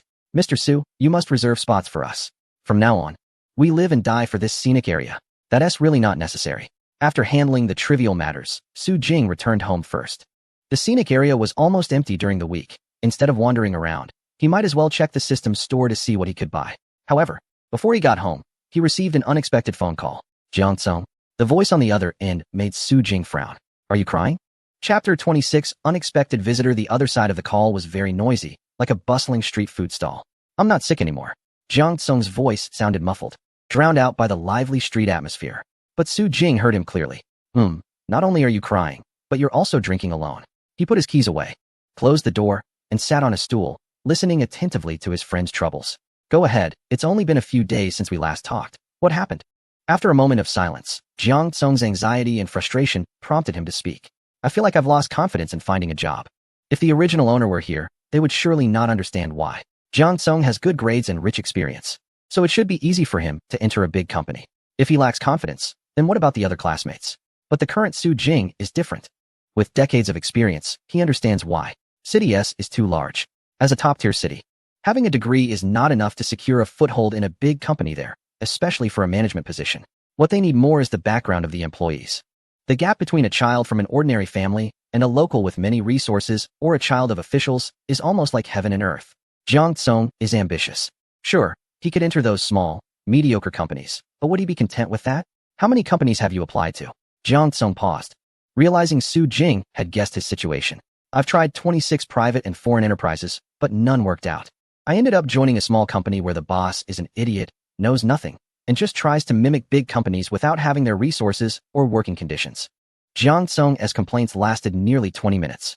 By the time Su Jing switched hands and finally put the call on speaker to eat, he let out a long sigh and shouted, "That feels great." Is that all? Su Jing raised an eyebrow while slurping his noodles. What are you planning to do next? After venting, Jiang Song also began to eat. Hearing Su Jing's question, he scratched his head, feeling confused. Go back home. No way, I can't accept that. It's been almost a year since I graduated, and I still haven't found a decent stable job. Going back would just make me a laughingstock. Staying in City S? That would mean finding a small company to work at, enduring frustration while accepting the reality that others are getting ahead. Or wait. Jiang Song suddenly stopped drinking, his voice brightening. Su Ge, I'll come to your place. Huh. Su Jing was taken aback. What would you come here for? I'm in a county town. There's nowhere for a talented person like you to showcase your skills. Jiang Song knew that. But staying in City S was really suffocating, so it was better to go to Su Jing's city to relax. It's fine. I'll just treat it as a trip to the mountains. Don't you run a scenic area? I can wander around and maybe even give you some suggestions. Su Jing was more than happy to hear that. All right, just know that life here can be a bit tough. You need to be mentally prepared. Jiang Song decided quickly and booked a high-speed train, estimating he would arrive by Friday. Once he resolved his own matters, Su Jing turned to deal with issues related to the scenic area. He had a lead on potential NPC candidates and believed that with the conditions he offered, the people they could find would definitely exceed his expectations. Finally, he opened the system. After a few days of operation, the system had shown some changes. With the spread of videos, the reputation of Wanyuan Mountain was slowly increasing, and he needed to start using those positive reviews. For people from Fengui visited, increasing the number of positive reviews to 192. Su Jing nodded in satisfaction and immediately opened the marketplace. He already had items in mind to exchange. Cultural item, Xie Dance, had 68 positive reviews. Cultural item, Horn from the Deep Mountains, had 32 positive reviews. Prop item, Sensory Amplifier, low level, had 88 positive reviews. The complete Xie Dance was a must to exchange, but the pricing for cultural goods was likely low because the system focused on scenic spots. However, if used well, these items could be the key to victory. He had long wanted to exchange for the Horn from the Deep Mountains. Its unique music could enhance the viewing experience and avoid potential copyright disputes later on. He just hadn't received the item yet, so he didn't know if it sounded good. Then there was the new Sensory Amplifier. Sensory Amplifier, low level, can be deployed within a single scenic spot, enhancing the emotions of all personnel in that spot by 20. This was simply amazing. He couldn't imagine how exciting it would be when the sensory amplifier was set up in Mingwe village, combined with the music boost from the horn from the deep mountains. When Ghost Tiger scared the tourists, when the Xie dance was performed, and when the iron flowers soared. How thrilled everyone would be. Su Jing fantasized for a moment, satisfied with his exchanges, and deployed the items directly on the map. As for the performance clips needed for the Xie dance, he converted them into a video through the system and sent it directly to Jean Na. Sister Na? This is the dance segment everyone needs to learn. Time is tight, so I hope everyone can have a rough version ready in 3 days. In Qingshan County, in the classroom of the Golden Sun Song and Dance Troupe, the dancers gathered together, looking at Jean Na, who had just read the message with a tense expression. Sister Na, what did that person say? A man asked, his voice a bit hoarse. Jean Na frowned, connected her phone to the computer, and clicked to receive the file. Who knows? 3 days? Do they think we're robots? She huffed lightly, clicked play, and frowned again. But from my professional perspective, the dance he found shouldn't be too difficult to learn. Jean Na's voice trailed off abruptly as the video began, showcasing an incredibly strong expressiveness from the very start. Masks, exaggerated body movements, makeup, costumes, and expressions all captivated the audience. The video was short, only 3 minutes long. But the dance studio fell silent. We're learning this dance? A man asked, his voice somewhat raspy. Is it free? Do we get costumes and props too? A woman added, her fingers cold. Jean Na felt a bit dazed, immersed in the eerie yet oddly solemn dance, unable to snap back to reality for a while. I guess so. Ding dong. A text message came in, containing just a short line.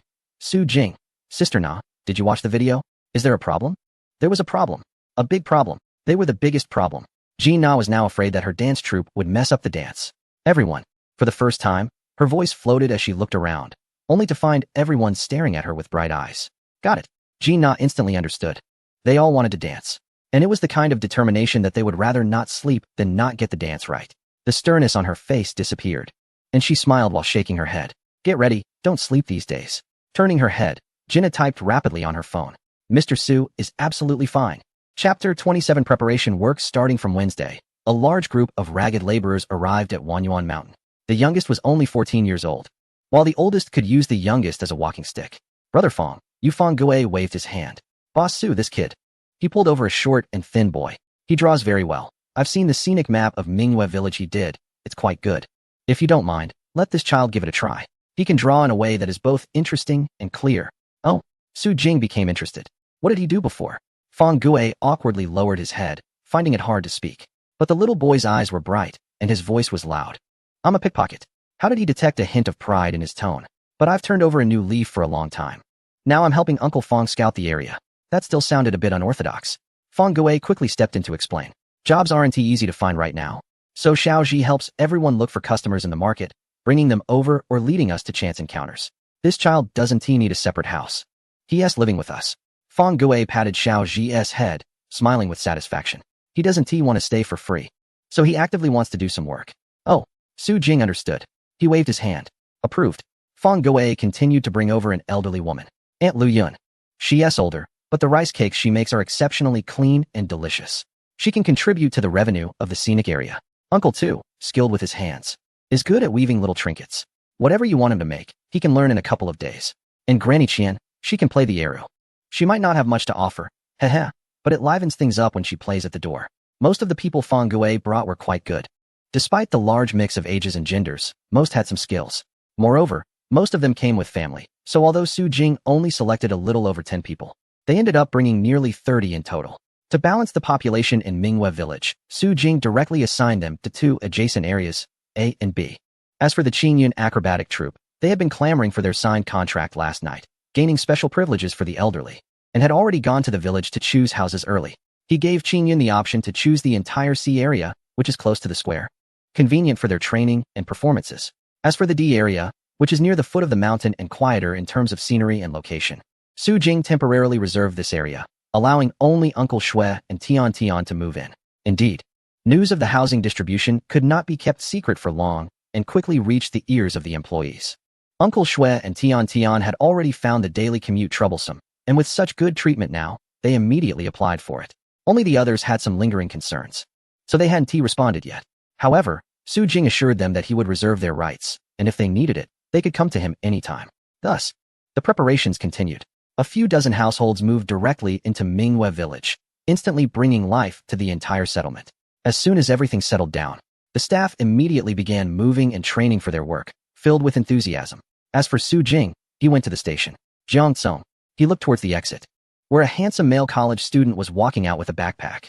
Upon seeing him, his eyes lit up instantly. Brother Jing. He laughed heartily and rushed over, giving Su Jing a big hug, joyfully exclaiming, Brother Jing, you're still so handsome. Su Jing tossed his hair. Definitely 3 points better than you, huh? He immediately noticed that the once vibrant young man now exuded a sense of defeat. Why are you here early? You scared me. Originally, Jiang Tsong had said he would arrive on Friday, but unexpectedly, he showed up on Thursday. Jiang Tsong waved his hand. I had nothing to do, so I changed my ticket. Seeing his long-missed buddy, Jiang Tsong's spirits lifted significantly. Let us go. Show me your scenic area. Aren't you going to rest? Rest? I've already slept enough on the way. Su Jing shrugged and stepped on the gas, heading straight for Wanyuan Mountain.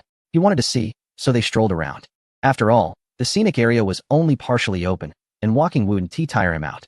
Jiang Tsong, like the other tourists, lost his playful smile the moment he saw the Mingyue village architecture. Although they hadn't done any tasks or seen performances, he still returned home deep in thought with Su Jing. Brother Jing, can I say a few words? As soon as the door closed, Jiang Tsong immediately sat at the table and spoke up. I know you're eager, but don't rush. Su Jing pinched his lips. Today, I just showed you a rough outline. If you really want to give feedback, wait until Saturday and experience it as a tourist yourself. Opinions without data support are worthless. Su Jing knew Jiang Tsong's capabilities and was more interested in hearing his thoughts after careful consideration. Jiang Tsong realized this too and chuckled. All right, so what are we doing tomorrow? Su Jing smiled mysteriously. Tomorrow? There's actually a place where I need your talents. The two chatted a lot about recent events late into the night, and on Friday morning, Su Jing woke Jiang Tsong up. Come on, put on this suit.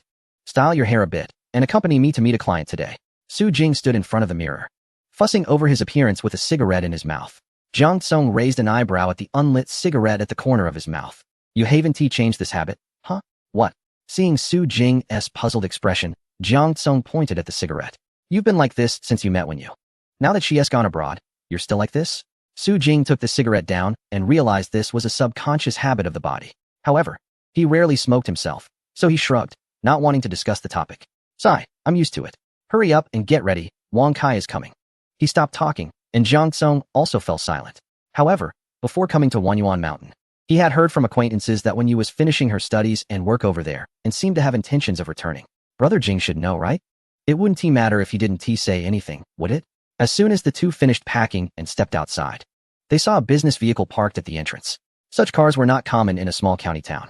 Su Jing patted the car door and introduced the people inside to Jiang Kong. Wang Kai, my childhood friend, is the one who helped me find this business opportunity. Jiang Tsong, a college buddy of mine, is a top management student, and he is accompanying us to the town today. Once the three of them got in the car, drove through the rural roads, and entered the provincial highway heading into the city, Jiang Tsong finally figured out the purpose of their outing. So, Kai Ge helped us find 4 travel agencies for our scenic area. Today is about discussing collaboration. Su Jing nodded, surprised by how quickly Wang Kai had acted. The last time they mentioned the tour groups, it was remarkable to see things moving so fast. Wang Kai nodded back, grinning broadly. I've already made contact. They've seen the recent videos online and are quite interested. He gestured with his chin. Out of these 4, as long as we can finalize one today, it'll be a success. I've prepared for 4 travel groups, and they've expressed interest after seeing the videos. What videos? Only Jiang Tsong was unaware of the scenic area details, but that wasn't important. Su Jing waved his hand dismissively. No worries, you'll see it for yourself tomorrow. He glanced at the city of Yong'an outside and patted Jiang Tsong on the shoulder. Today, use your professional skills to help us determine which agency is the most reliable. Jiang Tsong didn't ask more. All right, let me know if there's anything I should pay attention to. The business vehicle took several turns and stopped in a street alley, and the 3 got out. The large sign on the street was their first target, Dottie Travel Agency. Although the name sounded rustic, the agency had been operating for a long time, so it had a stable customer base with significant foot traffic. During peak times, they could even take on university student groups or corporate team-building activities. Wang Kai led the way inside, quietly introducing the agency. I think this is the most suitable one for us right now, so let us make the most of it. Chapter 28. Partners. The idea was good, but when Su Jing first laid eyes on the people in the office, he frowned and felt a bit disinterested. The stakes seemed too high. A middle-aged man with a big belly lounged on the sofa, raising his chin. Sit. I heard your scenic area wants to collaborate with us. A woman, seemingly his secretary, immediately pulled out a piece of paper and handed it to him. Recently renovated? Not bad. But you know, we make money from commissions. And your scenic area doesn't even have a store. What do you have to offer for collaboration? The owner of Dottie took a deep drag from his cigarette, smirking. How about this? The ticket revenue goes to us, and we take 70 of the visitors' spending inside. I'll bring a few small groups to check it out first. Wang Kai, standing to the side, looked displeased. Manager Liu, this is quite different from what you discussed with me before. Just seeing you is already a privilege. I've done some research, and I doubt this will last long. With so many scenic areas around, why should I choose you? Manager Liu, Su Jing interrupted.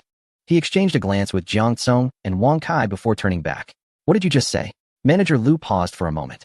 I said I could meet you. Not this sentence, the first one. He frowned, recalling with impatience. I heard you want to collaborate with me?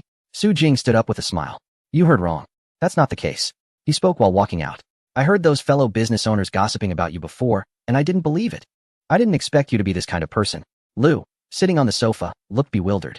It wasn't until the person left that he suddenly stood up, feeling as if a heavy stone was lodged in his heart. Come back. Who said what about me? He cursed loudly. What kind of person? You better clarify that. The more he thought about it, the angrier he became. Clearly, he was the one looking for trouble. But why did it feel so suffocating? After a moment, he dismissed his secretary and dialed a number. Hello? Mr. Song. Haha, don't worry, I just checked. The owner of that scenic area is just a rookie, won't pose a threat to our park. There was a buzzing sound on the other end, and he replied with a smile. It was only towards the end that he tentatively spoke, Mr. Song. I wonder if you've heard anyone saying anything about me behind my back? An awkward silence came from the other end, and the boss of Dottie forced a laugh before hanging up. The person on the other end looked at his phone and frowned. Is this person sick? After doing this for years, why does he care about others' opinions today? His assistant thought he was worried about the park and stepped forward. Mr. Song, I told you. That Wanyuan Mountain is just a novelty. Our Songhu Park is the evergreen tree. He smiled. However, I heard their interactive methods are indeed interesting. How about I send someone to check it out another day? At the desk, Song Jiming sipped red wine while wearing a bathrobe. You oversee this matter. If there are good ideas, we can borrow them. I heard the scenic area that ranks first during this year's tourist season will receive support for promotion from the city government. This is a good opportunity for us. If we can boost our ratings and traffic during this holiday, we might be able to push the Hongya Mountain scenic area down during the year-end evaluation. The assistant nodded in agreement, and Song Jiming relaxed back into his chair. Let the other smaller scenic areas compete among themselves. As for that Wanyuan Mountain, it's not our opponent. I was just being overly cautious. Neither Wang Kai nor Su Jing thought of this matter. Wang Kai had just returned and was focused on the renovation and reconstruction of Wanyuan Mountain, completely unaware of the other scenic areas in Yong'an City. However, since the gameplay video of Avoiding Lightning Piggy Hand went viral, the owners of various scenic areas shifted their attention. They had heard about the previous manager of Wanyuan Mountain passing away due to debts, but they didn't expect that after a few years, the newly graduated heir would come back and introduce new ideas. However, this little commotion was not enough to draw much attention. Only Song Jiming was particularly concerned and even sought out people from a collaborative travel agency to monitor the situation. But it seemed, in hindsight, it was all just a false alarm. While one side relaxed, the other side of the trio climbed back into the van. This is unreliable, buddy. As Jiang Tsong got into the car, he immediately spoke up, and Wang Kai, who got in afterwards, also looked displeased. Jing, I didn't expect this either. Mr. Liu wasn't like this before. Su Jing wasn't angry. He smiled and waved his hand. It's normal to have a setback. Wanyuan Mountain is just getting started. If he looks down on us, it just shows he has poor judgment. Let's move on to the next one. Wang Kai forced a smile, started the car, but his mind was racing. The arrangements he had made suddenly fell through, and it was clear Mr. Liu had no intention of discussing business. Someone must have interfered. However, he wouldn't have to think for long. They visited 4 travel agencies in a row, and the situation was the same each time. Either the attitude was very reluctant, or the prices were absurdly high, with one agency even wanting them to pay for bringing people over. Su Jing couldn't smile anymore. With this time, he might as well check on the dance at Jin Taiyang. Why come here to be treated coldly? Wang Kai knew he had been ineffective, and his face burned with embarrassment.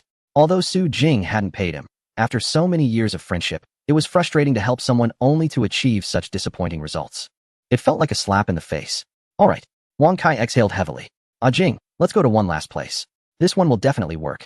Jiang Tsong was not very willing. He already thought the people in this small county were unreliable, and he only held back because Su Jing was his childhood friend. His university habits and professional skills made him value efficiency highly. He felt his efforts today had gone to waste. Su Jing leaned against the car, smoking a cigarette. As the sky darkened, a whole day had been wasted like this. Well, we're here now. Let's go. The place they were heading to was different, leaving the city center. They drove towards the train station. This travel agency is a bit, well, you'll see when you get there. A bit, what? Entering an old alley. Su Jing couldn't help but chuckle at the dilapidated house in front of him. The sign for Shan Mang Travel Agency flickered, covered in a thick layer of dust. Why do all the teams he wants to collaborate with look so miserable? Jiang Tsong surveyed the surroundings, noticing a few tattooed men smoking in the distance looking their way, making him a bit uneasy. As they prepared to enter, they heard loud shouts from inside. Damn it! I told you to invite them, not to kidnap them. What are you doing? A loud slap echoed. Let them go. That rough voice suddenly softened. Little girl, don't be scared. My guys just wanted to take you out for some fun, find something nice. Don't run away. Hey, don't call the police. We haven't done anything. The front door was slammed open, and two crying girls with tear-streaked faces ran out, crashing into Su Jing's arms. Help! We've been kidnapped. The first girl looked up, seeing several young men with thick eyebrows and big eyes, clearly not bad people, and quickly pleaded for help. Unexpectedly, the big man's voice came from inside. Hey, Wang Kai, little brother. What brings you here? A den of thieves. Two girls left with a look of anger and despair, immediately running away. Su Jing and Jiang Tsong exchanged a glance, feeling both amused and helpless. What kind of place are you bringing us to? Are we going to be treated as bad people? Wang Kai also sighed and smiled bitterly. Mango, how did you scare the tourists again? Meanwhile, Su Jing remained calm and pushed the door open. Since we are here, we might as well make the best of it. He wanted to see what kind of strange characters were inside. Chapter 29. The Mountain Gang Tour Group. Clearly, he was still thinking too simply. In the spacious room, three battered men were kneeling beside a leather sofa, one of them visibly marked by a slap on his face. Sitting on the leather sofa was a burly man, with a blue dragon tattoo on his left arm, a white tiger tattoo on his right, and a lightning bolt tattoo on his shaved head. There was no need for words. They had entered a social stronghold. Who is this? The man on the sofa stood up when he saw Wang Kai, followed by two unfamiliar faces. Although he tried to put on a smile, it only increased the pressure in the room. Wang Kai quickly stepped forward to intervene. Stop smiling, or you'll scare them. He turned to introduce Jing. This is President Zhao Mang, who runs this mountain tour agency. Then he spoke to Zhao Mang. This is Mr. Su Jing, the site manager of Wanyuan Mountain. Zhao Mang's eyes lit up, but after realizing which scenic area Wanyuan Mountain was, he paused for a moment before smiling. Hello, Boss Su. Surprisingly, this man from the underworld was much more polite than those elite individuals. You can't judge a person by their appearance. At least he was the first to greet Su Jing. Su Jing nodded to Jiang Tsong and took a seat first. Wang Kai then took the initiative to clarify their intentions with Zhao Mang. Have you seen the recent trends on Dole? Boss Su's scenic area has a popular ancient village, and he wants to bring a few tour groups to check it out and promote it a bit. As for profits, your scenic area currently doesn't have souvenir shops or restaurants, so the commission won't be possible. You'll probably just get paid based on the number of tourists. Do you have any groups currently? We've known each other for so long, I won't cheat you. How about you try adding a little first? Zhao Mang chatted while pulling out his phone to check the Dole app. You guys continue to attract customers. Remember, we live in a society governed by law now. You have to learn to charm the tourists. Promote. Use words to move them, not to hit them. He kicked one of the kneeling men. Go. After checking his phone, Zhao Mang nodded at Wang Kai and then turned to Su Jing with a smile. My subordinates still have some old habits. Please excuse them, Boss Su. He proactively poured tea. But don't worry, we conduct legitimate business, and there is absolutely none of the violent coercion you might guess. Su Jing chuckled. He hadn't said anything yet. Manga should have some understanding by now. What do you think? Su Jing's patience was wearing thin. He decided if this conversation didn't go well, he would leave and not consider collaborating with the travel agency any longer. But then something unexpected happened. Zhao Mang looked at his watch and shrugged with a smile. My buddy is your buddy. If you're confident. We happen to have a small group passing by there tomorrow. He took out a pen and paper. The ticket price for Wanyuan Mountain is 30. But since I'm adding attractions at the last minute, the tourists probably want to be happy, so I can only try to convince everyone to spend 20 to explore. If Boss Su is willing to spend this money, then I 1T charge for leading the group this time. If it goes well, we can discuss cooperation later.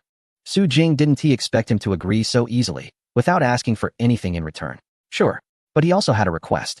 There will be a big performance at the scenic spot at 5:30 p.m. If Mangu's group can arrive before 3 p.m., that would be perfect. Zhao Mang thought for a moment and nodded immediately. No problem. It's settled. Once everything was finalized, Su Jing and the others were satisfied as they headed back. After they left, in the quiet Shanmang travel agency, a man in black stepped forward and spoke softly. Mangu, is that kid really not going to charge? Zhao Mang took a puff of smoke.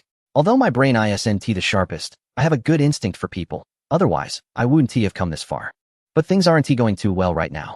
The man dared only to think that in his heart, maintaining a smile as he listened. This trip tomorrow is also a way to test the waters. I have my plans. Zhao Meng leaned back on the sofa, surrounded by smoke, and his gaze became deep. His team had switched careers 3 years ago. In 3 years, even if they continued as they were, they could have become area managers. Yet, these 3 years had been lackluster. They relied on randomly gathering tourists at the train station to form travel groups, making small profits. And no travel agency in Yong'an took Zhao Meng seriously. The scenic spots and travel agencies had collaborations, and the larger the parties, the closer the cooperation. The top few agencies had basically monopolized the best scenic resources around Yong'an, securing the highest commissions and discounts. He had no competitive edge. However, if a new scenic spot were to rise, it would be different. If this small scenic spot had a bright future, it would be even more different. As a partner who helped him during tough times, he would definitely reap the greatest benefits in the future. A couple of investments were nothing. Over the years, he had assisted 78 new scenic spots, big and small. Although the results hadn't been great, this time he felt there might be hope. Just relying on the videos on Dole to confirm anything, but as long as he went there tomorrow, he would see what the foundation of the scenic spot was really like. Chang, I'll personally lead the tour group tomorrow. Returning to Qingshan County, Wang Kai explained the background of Shanmeng Travel Agency to the two of them on the way. Although its origins weren't as good as Su Jing thought. It was said that after the transformation, it hadn't done anything bad either. That was enough. They would wait for them to come tomorrow. Thank you for your hard work today. Regardless, Wang Kai used his own time and connections to help him with this matter, and whether it succeeded or failed. Su Jing was very grateful. Wang Kai waved his hand with a smile. We brothers don't need to mention that. His eyes turned. How about this? I'll also come to your scenic spot tomorrow. I've always wanted to visit, but never had the chance. This was certainly something to look forward to. Wang Kai smiled as he saw the agreement and got into the car to return to the county town. Knowing Zhao Meng, he was sure that the man would come to Wanyuan Mountain in person tomorrow. Su Jing and Jiang Tsong were both scholars, and he worried that they wouldn't be able to handle Zhao Meng, so he decided to go himself for a sense of security. While Wang Kai was deep in thought, Jiang Tsong was feeling lethargic and went home to sleep right away. He had not been in good spirits lately, and today he had been subjected to a lot of ridicule from others. He had no interest in chatting with Su Jing and turned in early. Su Jing, on the other hand, washed his face and stepped outside to connect to a video call. On the screen, Ji Na appeared with a serious yet smiling expression. Busy boss Su. You finally have some free time. Chapter 30. Entering the park the Friday night passed quickly. As the birds chirped in the morning at Wanyuan Mountain, Zhao Dashua happily displayed the phone screen to all the staff. Just as Brother Jing thought. We need to prepare for a busy day today. The merchant page showed that there were 283 reservations for Wanyuan Mountain today. Oh my goodness. Uncle Shui counted on his fingers with a pained expression. How many trips do we need to make? Unfortunately, he was the only one unhappy. The new employees, including Fang Gui, who had undergone 2 days of intensive training, were well-fed and well-rested, eagerly preparing to welcome today's visitors. Su Jing also wore a smile. He had watched the rehearsal of the Jinyang dance troupe last night. He had to admit, they had put in serious effort, and within 3 days, they had truly met his basic requirements. Wang Hao and Asan, under his supervision, had refined the performance with the other members of the Qingyuan acrobatic troupe. The number of NPCs in the scenic area had reached 40. This was more than enough to accommodate the current number of visitors. With the addition of the Jinyang dance troupe, they no longer needed mannequins for the performance atmosphere, allowing all the villagers to truly stand in the square and participate in the ritual of inviting the gods alongside the tourists. During this week, he had not been idle either. He sacrificed some sleep time to prepare new props for the new program. Su Jing stood there, surveying the employees with intense focus. He believed this time, Mingwei Village would present a more perfect performance. Uncle Shui, he turned to the sighing old man with a smile. At the end of this week, I'll get you a new boat, one with an engine. Uncle Shui immediately perked up, straightening his back and revealing the demeanor of a reclusive expert. Let us go? Su Jing waved his hand, and everyone dispersed with excitement. He also changed into the attire of a guide to start making preparations. He had already arranged with Wang Kai and Jiang Tsong for the two of them to enter together as normal visitors, to enjoy themselves without worrying about him. Splash! Uncle Shui's boat glided across the water, gradually leaving Mingyue Village behind. Wanyuan Mountain Scenic Area. The gates are open. Today is April 13th, Saturday, sunny. Northwesterly wind at level 1. Wanyuan Mountain 2, a scenic area. The estimated number of visitors has already exceeded 50, who are waiting in line to enter. There are only 2 staff members at the ticket check area, which is disappointing. Creak. The girl with the ponytail put her notebook into her backpack and continued chatting and laughing with a few classmates in front of her. Haha. Ping Ping wrote it down again. It's fine. I didn't have high expectations anyway. I just wanted to come out and relax after finishing my professional exams. Haha. Me too. I've gained quite a bit of weight while preparing for exams. Just wanted to take a stroll. Ping Ping shrugged, her ponytail swaying. I hope this scenic area is fun. A while ago, I went with friends to the Pine Lake Park in Sunset Town in the new district, and they were pretty good. Even if this small scenic area can't compare, it should at least be worth a third of the ticket price. The people in the back of the line laughed. Uffed. 30 yuan. What else can there be to enjoy? You can't say that. A guy behind chimed in. Everyone who came today must have seen the videos online first, right? The videos look so amazing, it can't be too different in reality. Ping Ping snorted. Why not?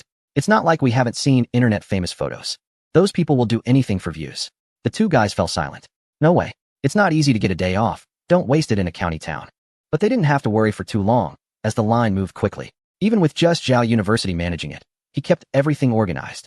Today, Cheng Ge was not an NPC. He was in charge of checking tickets and security. No one could do it better than him when it came to maintaining order.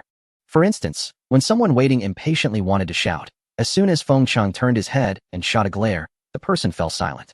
Hey, Zhao University sat back down, continuing to issue tickets in an orderly fashion, a gentle smile on his face. Enjoy your visit. The flow of tourists was intermittent. But right after 2 p.m., a large group suddenly arrived at the quiet entrance of the scenic area. Feng Cheng's hair stood on end, instinctively looking over. What the heck? Is that a familiar face? At the entrance, a man wearing sunglasses and a leather jacket, holding a small red flag. Looked like someone he used to hang out with years ago. Feng Cheng rubbed his eyes, seeing the man smiling broadly. He thought the world had really changed. He had become a ticket checker, while the other had become a tour guide. Come on, everyone gather around. Zhao Meng tucked his sunglasses into the pocket of his jacket. Thought about having a smoke, but then put it back. Everyone line up, I'll go exchange your tickets. The tourists huddled together, their expressions hard to describe. Most looked timid and were obviously angry but didn't dare to voice it. Being tricked into this travel agency and paying money was already bad enough. And these people acted like they were part of some gang, scowling every day and imposing restrictions on what they could do, only to arrive at the destination and be told to bye. The men, women, and children were biting their handkerchiefs in frustration. If it weren't for their ID cards being taken away and the fact that they hadn't actually done anything wrong, they would have reported it to the police already. However, someone peeked out, glancing at the shabby entrance of the scenic area. Wanyuan Mountain was clearly not a legitimate place. It was a makeshift attraction. Probably just another spot for them to spend money. The young man tightened his grip on his wallet, vowing to buy the cheapest thing possible and then stop buying altogether. After Zhao Meng returned from exchanging tickets, he saw everyone's frustrated expressions and felt a headache coming on. Hey everyone. He tried to smile and patted his chest. But it only made him look more sinister. Don't be fooled by how shabby it looks outside the scenic area. This is a hidden gem my buddy specifically told me about. It's been really popular in Yong'an recently. A lot of people still don't know about it. I pulled some strings to bring you all here today, and if you want to come back later, you might not even get in line. Everyone remained expressionless. Pulling strings. Hidden gem, really popular, what the heck? Did he think they were blind? Would they easily be deceived by his words? The subordinate next to him, responsible for preventing anyone from escaping, rolled his eyes at the group's expressions. Hadn't they already been fooled several times? They were used to it by now. Those who could join their travel group either heard there were beautiful women, fell for the lure of super low prices to explore Yong'an, or were simply not very bright, believing whatever they were told. Unlike them, although not particularly intelligent, they had been through many ups and downs in society over the years and had learned all the tricks. Alright, enough talk. The scenic area is quite large, so let's give everyone enough time. Zhao Meng waved his hand, not even noticing Feng Cheng's face, and directed the tourists to enter the park. After entering, they were free to explore, and they were to gather at 7 p.m. A group of people poured in, and as Feng Cheng watched Zhao Meng disappear, he revealed a sly smile and pressed his communicator. Hey guys, help me out later and have some fun with the guide brother wearing sunglasses, a leather jacket, and holding a little red flag. Before long, responses came through the speaker. Don't worry, we'll take care of it. Chapter 31. Entering the camp, the entrance to the Wanyuan Mountain scenic area did not shatter the tourists' expectations too much. Although the road was ordinary, it was at least not as muddy and bumpy as the online reviews suggested. A simple pebble path allowed everyone to walk the first stretch with excitement. Jiang Tsong and Wang Kai walked together on the path, with Wang Kai looking around in wonder. Are you really childhood friends with Jingo? Jiang Tsong looked at the simple-looking man beside him, filled with street smarts, and felt suspicious. More genuine than my needle's eye. Jiang Tsong didn't want to know if his needle's eye was real. He just worried that this so-called childhood friend might let his buddy down. Don't overthink it. Wang Kai's not naive. He can see what this handsome guy from the big city is thinking, but he didn't care. He threw an arm around Jiang Tsong's shoulder, half dragging him into the next wave of boats after Zhao Meng. He had a mission today. Although Zhao Meng appeared to have turned over a new leaf, his gang-like demeanor wouldn't disappear that quickly. His task today was to ensure that Zhao Meng wouldn't cause any trouble inside. The two groups, one bright and one hidden, sat on Uncle Shue's boat as it rocked forward. Last time Jiang Tsung came, Uncle Shue hadn't performed formally. So when he donned his raincoat and stood at the bow with a blank expression today, Jiang Tsung even thought it was a different person. Uncle Shue? He tentatively called out, but didn't he even get a roll of the eyes in response? He finally remembered the advice from Su Jing to act like an ordinary tourist. Fine. Jiang Tsung shut up and started to honestly enjoy the scenery on both sides. Last time they came, they were too busy chatting and didn't observe properly. Today, upon closer inspection, he found it less appealing. After all, he had spent 4 years in S-City and had seen plenty of surrounding landscapes. Now, seeing the bare stone cliffs again, he felt a sense of boredom and was ready to take out his phone to play for a while. Wang Kai scanned the area, guessed that the main event was yet to come, and lowered his head as well. Just as everyone in the boat fell silent, Uncle Shue squinted his eyes. The time had come. He suddenly swung the boat pole, brought the gourd from his waist to his mouth, took a big gulp, and spoke in a deep voice. Today, so many guests have come to Wanyuan Mountain. I'm quite interested. He suddenly turned his head, the bamboo hat slicing through the air sharply. Let us recite a poem. In an instant, all the tourists straightened up. Here he comes. The legendary reclusive poetry master. They thought it was a joke. Who knew he would really show up? The young man sitting in front of Jiang Tsung whispered to his girlfriend, I know. I've seen the jokes online. It seems like it goes beyond the Green Mountains. The boat sails before the waters, with the tide wide on both banks. The wind fills the sails. Wow. Even though Jiang Tsung didn't know about those video jokes. Just listening to this poem made him feel the expansive and grand sentiment expressed within. This piqued his curiosity. Just 2 days ago, Uncle Shue still looked like a humble fisherman. What kind of persona would he present today? Someone secretly raised their phone, ready to record. But to everyone's surprise, the boatman opened his mouth and recited not that poem but rather, in the morning, departing from Baidi, amidst the colorful clouds. What? Everyone was stunned. The boy in front widened his eyes, pleasantly surprised. Wow, a new poem. Uncle Shue didn't look back at the crowd. His desire to perform piqued. He whistled, waved his hand, pointing to the distance. 1,000 miles to Jiangling. In just one day, the long echo of his shout accompanied the flowing water, stirring the tourists' blood. As the whistle echoed, it even triggered the calls of animals in the mountains. Uncle Shue smiled slightly, shook his head, and forcefully swept the boat pole. The cries of monkeys on both banks never cease. The small boat, under pressure, carried a boatload of tourists leisurely forward, resonating with the boatman's relaxed laughter. As the light boat passed, the aged face beneath the bamboo hat suddenly grew serious. A myriad of mountains. Good. One person suddenly stood up and applauded, almost losing balance and falling onto Jiang Kong. What a line about Jiangling in a day. The speaker adjusted his glasses, looking refined, with a scarf neatly draped around his neck. Is this your original poem? May I ask? Uncle Shue said nothing but slightly frowned.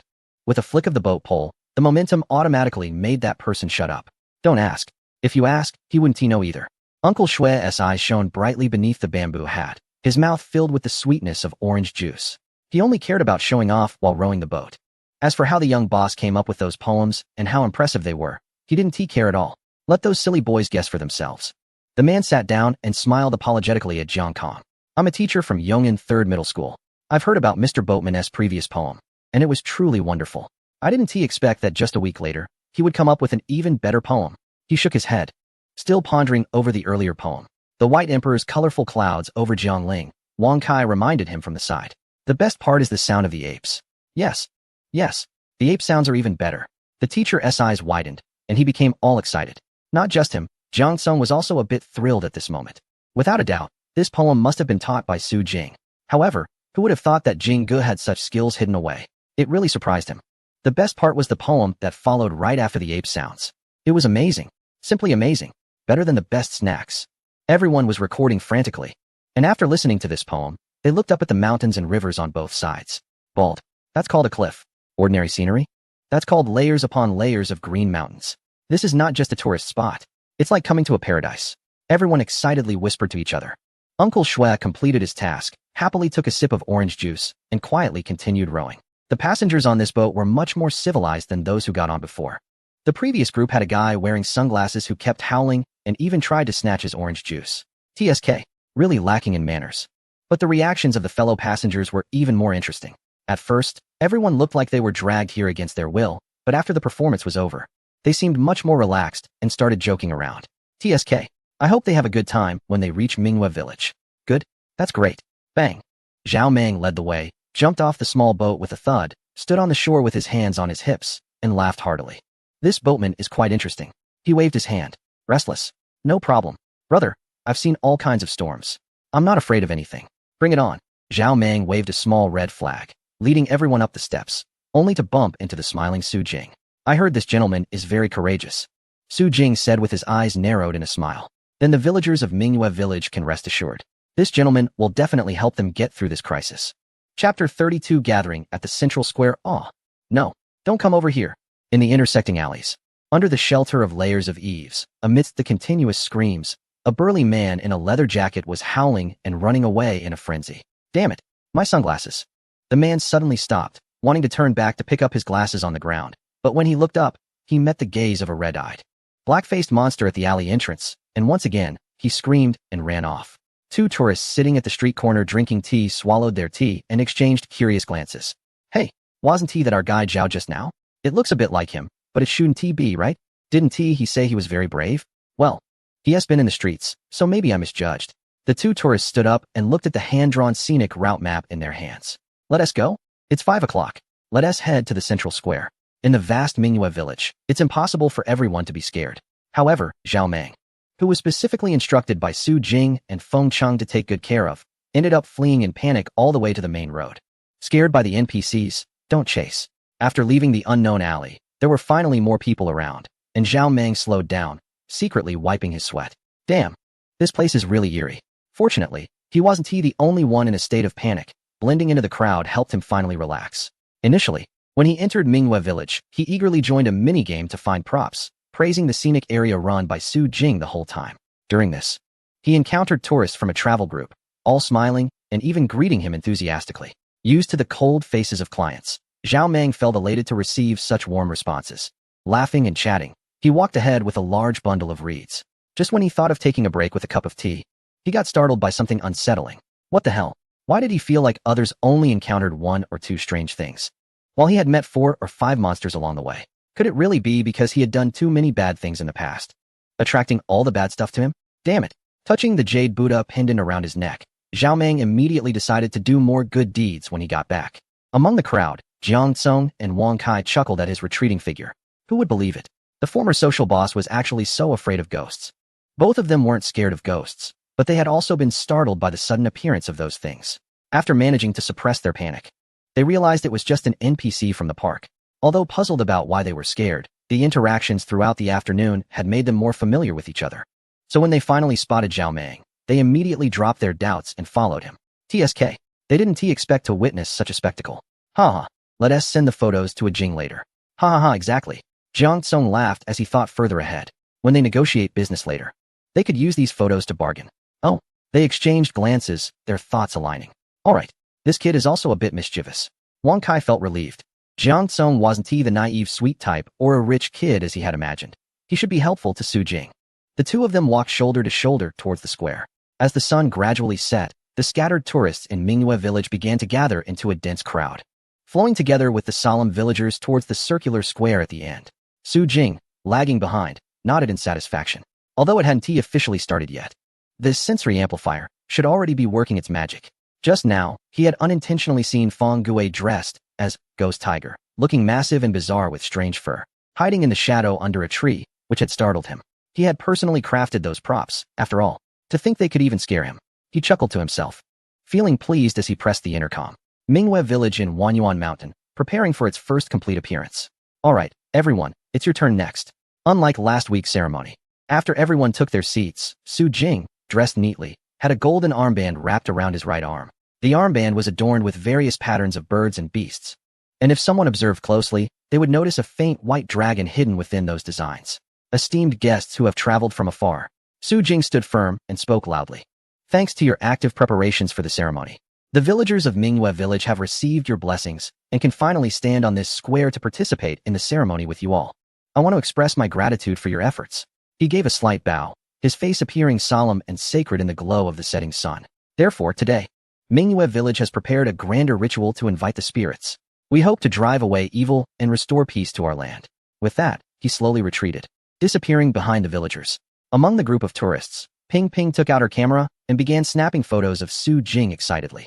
She had heard that there was an envoy in Mingyue village, and based on the information she had gathered, This person was likely the one in charge of the tasks. Indeed, many of them had started treating Mingwe Village as a game to conquer. She suspected that the scenic area would be updating its activities, so she initially planned to check out the first level. However, after exploring today, she found that all the activities had been refreshed. Given this, she decided to take more photos to share later, especially of the envoy, as she had heard he was quite handsome. Sharing those would definitely attract some female followers. However, Ping Ping wasn't just focused on taking pictures of his face. Her keen eyes spotted the armband on Su Jing's right arm. From the videos she had seen earlier, this armband was also something new. She zoomed in, grateful that she had brought a long lens, and quickly captured detailed images. At that moment, Ping Ping was unaware of the buzz her post would generate. She was just watching the envoy exit as the lights around the square illuminated. Thud, thud, thud. The sound of drums echoed as muscular men in peculiar attire, bare-chested, emerged from the darkness, beating large drums. Unlike the 10-man performance from last time, this time the scene was much larger. Nearly 20 strong men charged out, dancing passionately with drums, their faces painted with golden paint, creating a resounding rhythm. As the first round of drumming ended, they let out a loud cheer and charged toward the semicircle of seated tourists, causing a wave of gasps. Among those gasps, one was particularly distinct. Someone was different from the rest. With his reminder, everyone turned to look. Among the neatly lined golden-faced dancers, a man wearing a pure white mask had somehow blended in. His movements were the same as the others, but his mask, which seemed to smile enigmatically, set him apart. He beat the drum while secretly glancing around, until a sharp sound rang out, and the lead drummer noticed him. Hey! The drumming halted abruptly, and everyone instantly gathered together, pulling the masked man out. No, no. The masked man let out a deep roar, becoming increasingly eerie in the silent night sky. But he couldn't withstand the strength of the crowd. Accompanied by the intense beating of drums, the pale-faced man was finally pulled back into the white mist and disappeared. What does this mean? Zhao Meng couldn't quite understand, so he turned to ask his friend beside him. The older brother shushed him. I don't know. It should be telling a story, just watch quietly. Ping Ping sat among the crowd, softly murmuring as she compared it to a video from a while ago. Everything has changed. Chapter 33. A brand new performance. The white mist continued to spread, but soon it transformed, with deep gray fog following suit. Like threads of silk. Suddenly, a black hand shot out from the gray mist. The pale-faced man sprang out. But this time, he was different. He was dressed entirely in black, with his hands, feet, and even his face wrapped tightly. Strangely, he was adorned with peculiar masks, red-haired ghost face, green-hatted crying face, and a long smiling face, accompanied by eerie chanting. Twisting his body into a bizarre shape as he began to dance strangely. The multi-faced figure twisted this way and that. He seemed to want to speak to the drumming villagers, but no one paid him any attention. He tried to spring in front of the tourists, but seemed to be blocked by something. He appeared to be laughing, yet also seemed angry.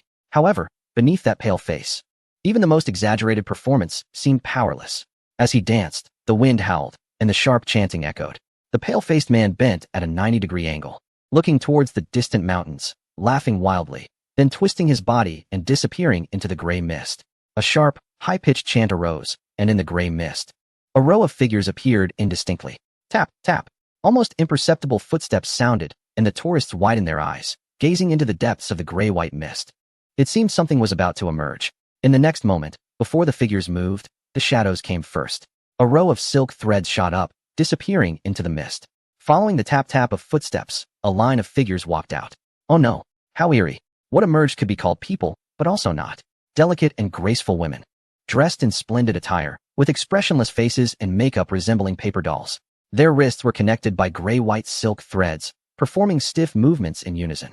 Some were beating small drums, some playing the pipa, and others twisting their arms, all silently opening their mouths as if singing something, but their mouths were dark and could produce no sound. The only thing echoing throughout was that eerie soft chant, like weeping and lamenting, seemingly pleading for help. Mom, I want to go home. I'm a bit scared.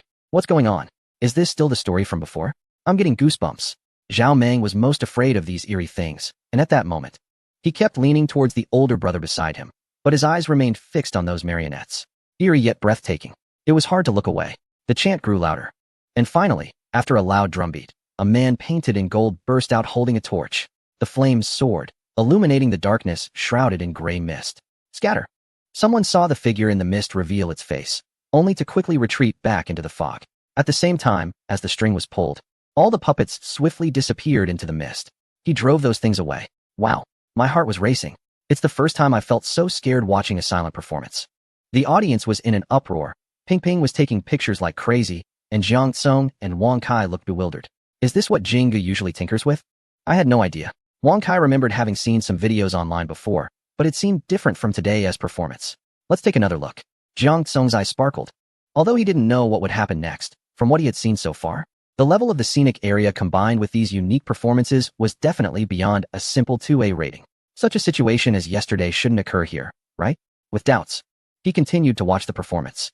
The tour group brought by Zhao Meng had long forgotten that they were coerced into visiting this place. After spending the entire afternoon here, they were completely immersed in the experience, their emotions fluctuating. The flames dispelled the puppets, and the man called out loudly. Amidst the booming drumbeats, more and more torchbearers emerged, and the gray mist finally faded away, revealing a clean white fog that enveloped the venue once more. I get it, Ping Ping whispered. It started with the story of villagers dancing harmoniously, then an outlier appeared among the crowd. They drove out the figure in the white mask, which must have communicated something sinister in retaliation. Her voice was sharp, catching the attention of all the tourists. Then that ominous entity transformed into gray mist, polluting the village and turning the villagers into soulless puppets. But then a warrior appeared. He wielded a torch to dispel part of the mist, and more warriors stepped forward. Now they were going to save the village and begin the invocation. After all, being a university student preparing for exams sharpens the mind. If Su Jing were standing nearby, he would surely nod in approval, recognizing how right she was. Shortly after, as the platform was quietly built and the call to the gods resonated, the tourists nodded in excitement. What Ping Ping said was indeed correct. The roaring flames surged. Su Jing stepped forward to begin officiating the ritual of placing offerings. After the villagers formed a human wall, the Golden Sun Song and dance troupe stood together in unison. They had already collaborated on the first part with the Qingyun acrobatic troupe, but the upcoming performance was their chance to showcase their true strength. Although everyone was not young anymore, each face radiated an inexplicable excitement. The dance they had rehearsed late into the night was finally recognized by Mr. Su, and combined with the magic of the props and the atmosphere of the new venue, they finally had the opportunity to perform these dances in front of the crowd. Sister Na, the woman beside Jean Na, clenched her fists, looking at the throngs of tourists outside, excitedly saying, "Isn't there more audience here than in our county theater?" Exactly. If we perform well in this battle, could we possibly return to our former glory? Jinna's expression remained serious, but this time she was dressed in costume props, transforming her appearance completely. Don't get ahead of yourself. The more excited you are, the calmer you need to be. She glanced back at the crowd, and their excitement gradually cooled under her gaze.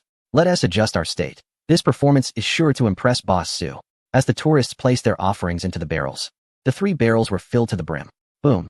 Flames soared into the sky. The long sound of a horn echoed from deep within the mountains, one after another, growing heavier and more profound, like a spear breaking through the fog, heavy yet sharp. The white mist was instantly dispersed. On the high platform, the gigantic mask of a deity revealed its true form, instantly captivating all the tourists. The deity is looking this way. Some tourists, having seen previous performance videos, couldn't help but shout in excitement upon seeing the familiar sight. Zhao Meng, hiding behind his brother, peeked out with one eye and felt a surge of emotion.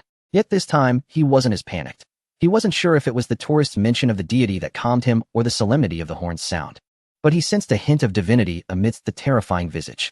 Su Jing looked up after the flames. The horn from the deep mountains lives up to its name. He had listened to it several times before, but when this long melody filled the square, he couldn't help but get goosebumps. The 20 boost from the sensory amplifier rendered the ancient horn sound vividly. In the next moment, as the white mist slowly dissipated, a beam of light suddenly illuminated the dim central square. Jinna's gaze instantly fixed, and she whispered words only her team members could hear. "Get ready. Let us make this Mingyue village come alive." Boom. A group of people was suddenly illuminated. Wow. Zhao Meng looked at the group of upright figures in red faces and white clothing, feeling goosebumps once more. Ping Ping raised her nearly depleted camera, her eyes brightening. A new show is coming. Chapter 34. The premiere of the Golden Sun. The light magnified from the red-masked figures, slowly revealing the dance troupe. A group of people in plain white clothing, wearing pure red masks, stood there, with 2 red tassels quietly hanging in front of their chests. Though they had a somewhat eerie appearance, the tourists who had watched the previous performances all widened their eyes in anticipation. First came the singing and dancing. Then the out-of-place white-faced person was dragged away, followed by the emergence of multi-faced figures from the gray mist. Next, the flames dispelled the darkness, offerings were presented, and the deity was invited. Now, it seemed that the main figures were about to appear. While most people came merely for the lively atmosphere, there were still some observant individuals. Yes. Behind the crowd, Zhu Shou took off his mask, filled with enthusiasm. After posting his video last week, he gained a huge following. And many were asking where this small-town scenic area was and how authentic it was. He had tasted success and originally came prepared this time, wanting to meticulously record what he had missed last time to edit and share later. Unexpectedly, only a week has passed, and the organizers here have surprisingly launched a new event. To everyone's astonishment, the number of visitors has surged from just a few dozen to hundreds. What's even more unexpected is the significant updates made to this new activity. It's been executed so well. He recorded frantically and, sensing the excitement of the upcoming new program, quickly set up the highest quality equipment. Boom. The sound of intricate drum beats began, followed by a long horn call, and the crowd sprang into action. Dingling. The dancers jolted, like springs, and a crisp ringing echoed throughout the venue. Crack. Alongside the sounds of bells, drums, and horns, there were also the sharp sounds of cymbals. The performers in white and red moved with precision and flair. When their arms spread wide, they resembled poised tigers. When they gathered, they looked like alert rabbits. The neatly arranged red masks vibrated up and down, and amidst the swaying red tassels, flashes of golden light appeared. Their tassels were adorned with patterns. Ping Ping was the first to notice through the lens, immediately capturing the moment with excitement. Zhu Shou, on the other hand, remained calm and focused, fully immersed in the performance. Dingling. The dancer's strong fundamentals made the dance incredibly captivating. Just as everyone was engrossed, the red masks suddenly scattered, leaving one person standing in the center, facing away. Boom boom. As that person turned around, gasps filled the air. They had changed their mask. With golden eyes, a black face, and fierce red patterns, the large mask resembled a deity that had just passed by. The person, also wearing a mask, sharply bent down, twisting their body into an exaggerated pose. The strangeness was fully displayed in the rhythm of the drums. Su Jing and the other dancers watched from the shadows. He never expected that the most challenging solo performance would be done by Jean Na herself. He was even more surprised that, nearing 50, Jean Na's flexibility and control were still so impressive. Thus, after watching the performance, he confidently entrusted this task to her. Jean Na's solo dance, set against the towering peaks and rooftops, showcased the splendor and mystique of the ritual dance under the night sky, captivating every visitor's gaze. But that was not the end. Su Jing pressed the intercom. Release. On the platform, Fang Gui and others nodded at each other and immediately tossed large bags into the air. Whoosh. Bright red paper pieces fell like petals, framing Jean Na in the center of the square as if she were a deity descending to earth.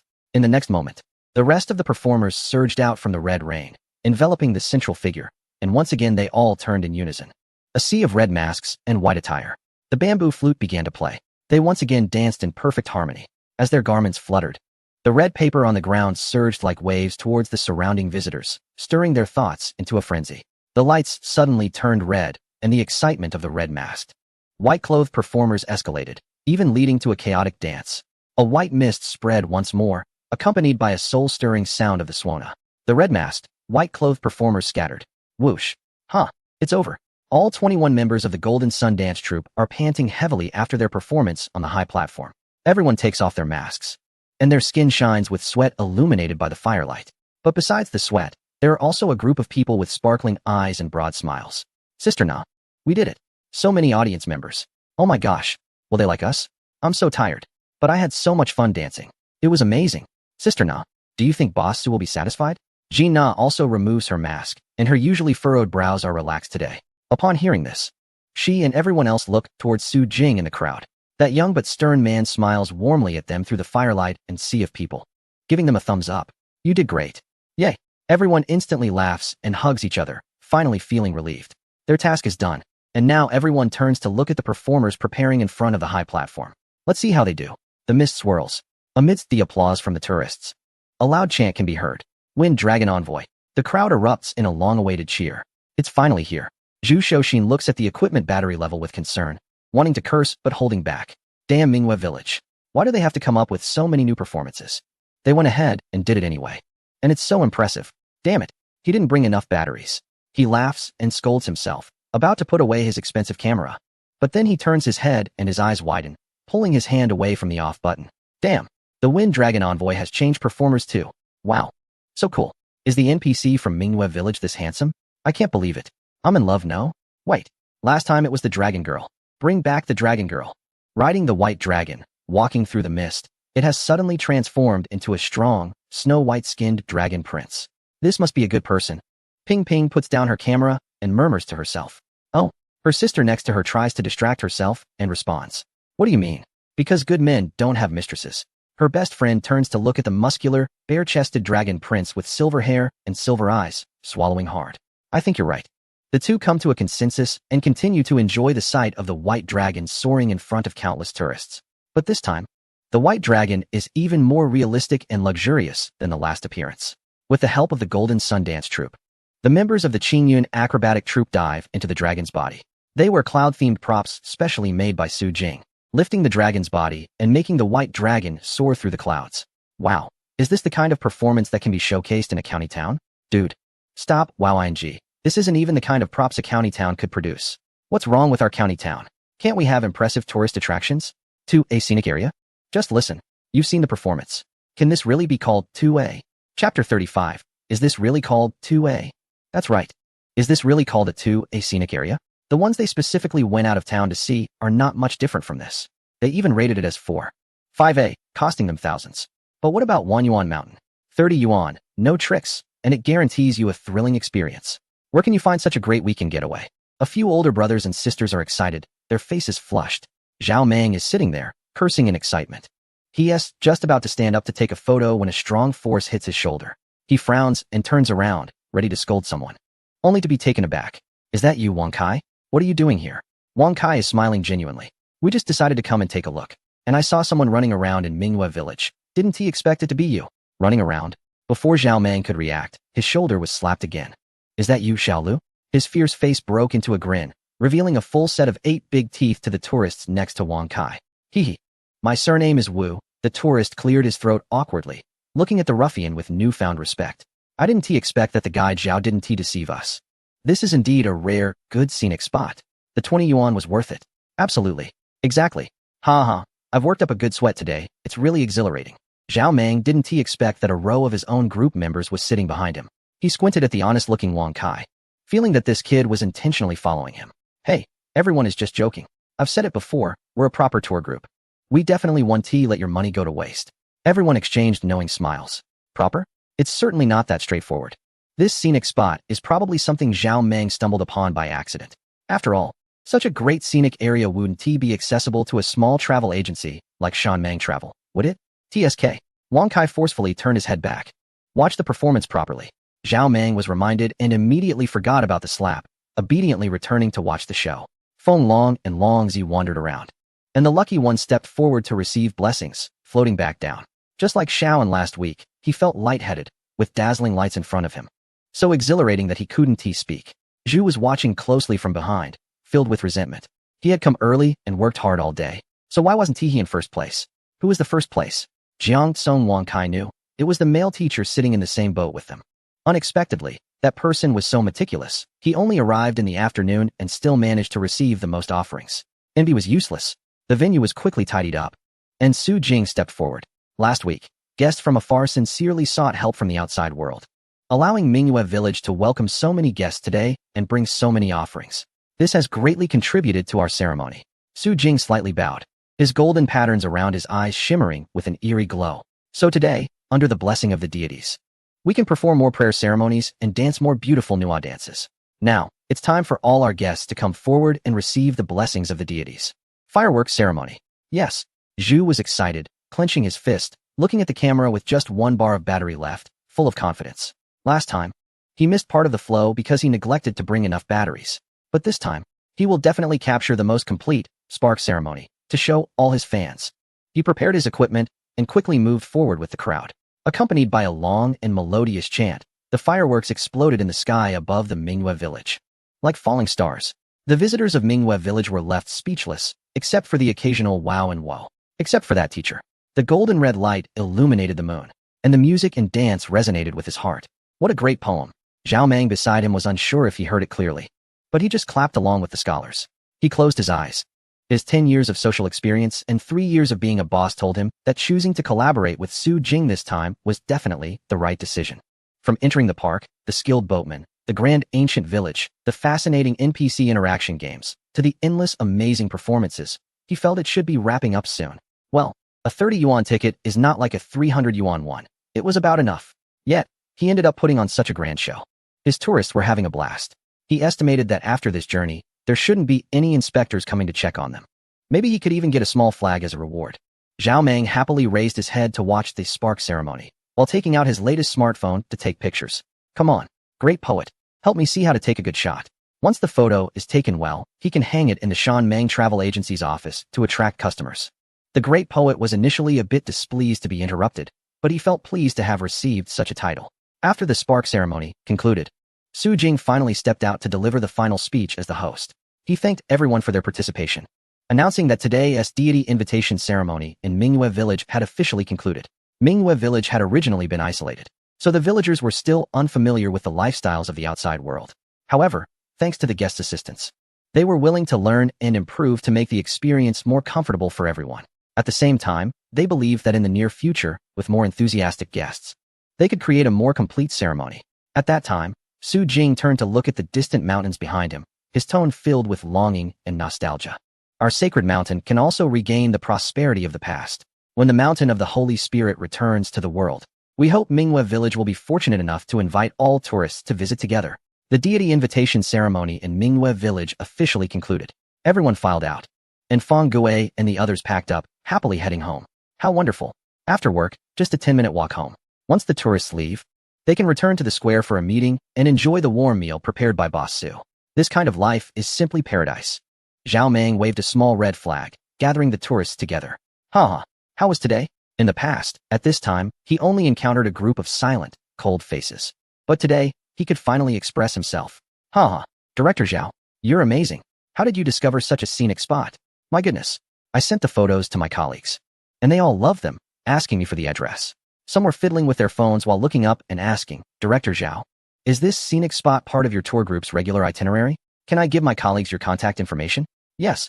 Zhao Meng was momentarily taken aback, his face lighting up with joy, a grin stretching across his face. Absolutely. The owner here is a good brother of mine. If you join my team, you'll definitely have a great time. Haha, that's great. I also sent it to my son, and he said I misunderstood you all. You just look a bit rough around the edges, but are actually responsible, good people. Zhao Meng fell silent, and so did his not-so-good-looking subordinate.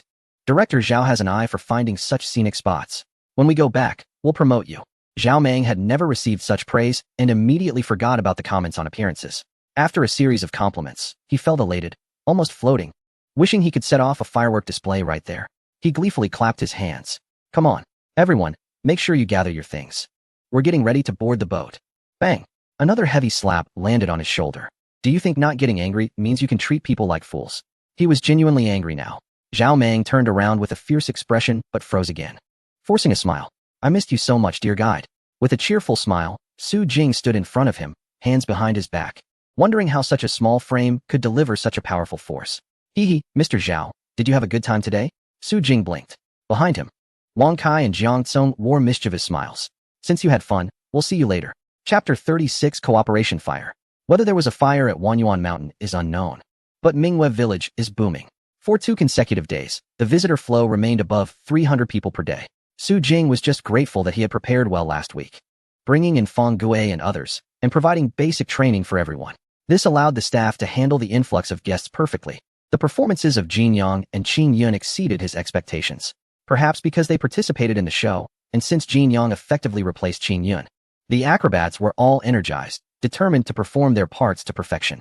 The dancers led by Jin Na, regardless of gender, were in excellent shape, delivering outstanding performances in both shows. He believed that after a week or 2 of practice, they would reach the final perfect form. As for him, on Monday, when the park was closed, just as dawn broke, Su Jing went out for a morning run to exercise, while also checking his phone for updates. Wow, he hadn't even run 500 meters when he stopped by the roadside, hands on his hips, laughing. It wasn't surprising. In just 2 days, Wanyuan Mountain and Mingyue Village had gained a massive wave of traffic on platforms like Douyin. The entry for Wanyuan Mountain was fine, but the discussion under Mingyue Village was truly lively. The top post received thousands of likes and hundreds of saves, mainly consisting of images and texts about the Iron Flower performance. Following closely, instead of the Golden Sun Dance performance that Su Jing expected, it was actually a guide titled, The Most Comprehensive Ritual Collection and Story Process of Mingyue Village. Su Jing clicked in, completely confused. What is going on? Isn't this a scenic area? Why is there suddenly a quest and story guide? The guide is divided into 2 major sections. Su Jing raised his eyebrows and scrolled down. The first section is about the general locations and tasks for various rituals. He looked around. Although it wasn't completely comprehensive, it was fairly accurate. You think you can figure out the rules after just 1 or 2 visits? He chuckled. You guys are still too young. Having participated in too many adventure activities in his past life, he knew exactly how to keep things fresh and what adjustments to make. Good job finding this. Next time, I'll have you all switch it up completely. Ha ha ha. Pranks always make one feel exhilarated. Su Jing continued to scroll down. The other section was a collection of performance story speculations provided by Pingshui Xiangfeng. She even organized a large PPT.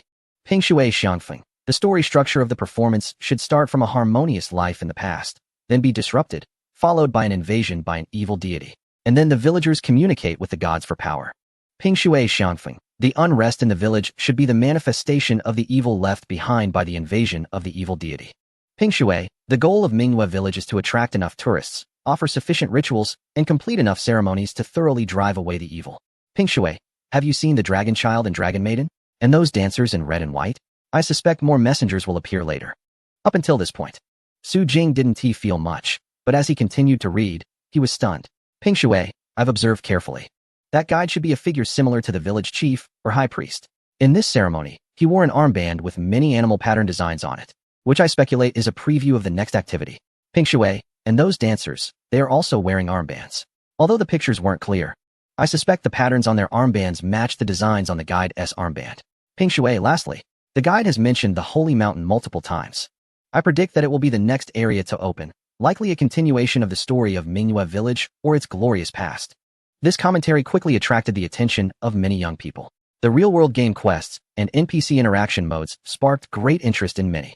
However, this sense of speculation and exploration made even more people curious and excited. What exactly is the Holy Mountain? Besides the Wind Dragon Messenger, what else will there be? Some didn't even know what Mingyue Village was, but after hearing the commentary, they started to search curiously. Su Jing laughed as he exited. I have to admit, Pingshui Xiangfeng really guessed quite accurately. But Su Jing, thinking about his grand plan, didn't care at all about someone leaking hints. Come on, I have a car. You know I have a car, and then you see my car. But does that have anything to do with my car being Optimus Prime? I don't care. Su Jing continued to scroll down. The next highly rated video was posted by someone familiar. Unexpectedly, the avoiding leading had returned, but it was clear he had learned his lesson.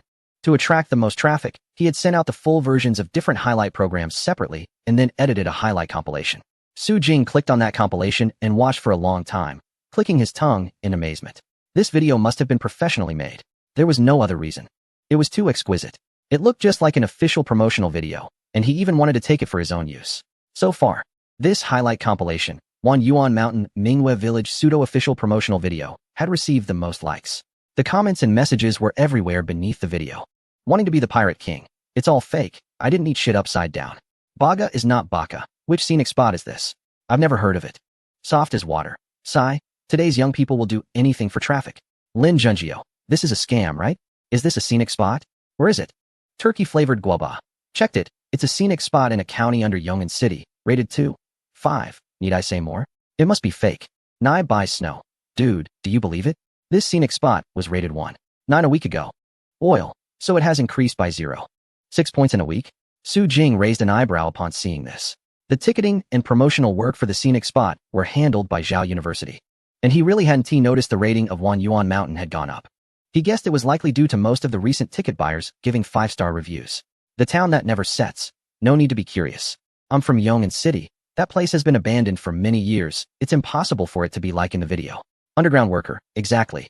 Everyone from Qingshan County knows it hasn't been managed for many years. It's just an undeveloped wild mountain. You can go in freely. Aren't you afraid of being taken away by wild boars? Jing Jing Yi. Puffed. I think it's impossible, if it were really that amazing. How could it only be a scenic spot? Everyone's comments piled up, and Su Jing scrolled a couple of times before closing it. Wanyuan Mountain couldn't become popular overnight. What was more important now? Su Jing wiped his sweat, opened the door, and looked at Jiang Tsong, who had already gotten up and dressed. He smiled. Let us go. The first task of the day is to discuss cooperation with the Shan Mang Travel Agency. Brother Zhao Mang, they are here. Chapter 37. Jiang Tsong joins in. Almost there. How is it going? Su Jing was making final adjustments in the car. Are you confident about securing the contract today? Wang Kai was driving in front, while Jiang Tsong fiddled with the old car stereo beside him. After a day of visiting scenic spots, the two were getting along quite well, and it was a romantic moment. Hearing Su Jing's question, Jiang Tsung's eyes shifted, as if he thought of something, and he laughed out loud. Wang Kai also showed a big smile.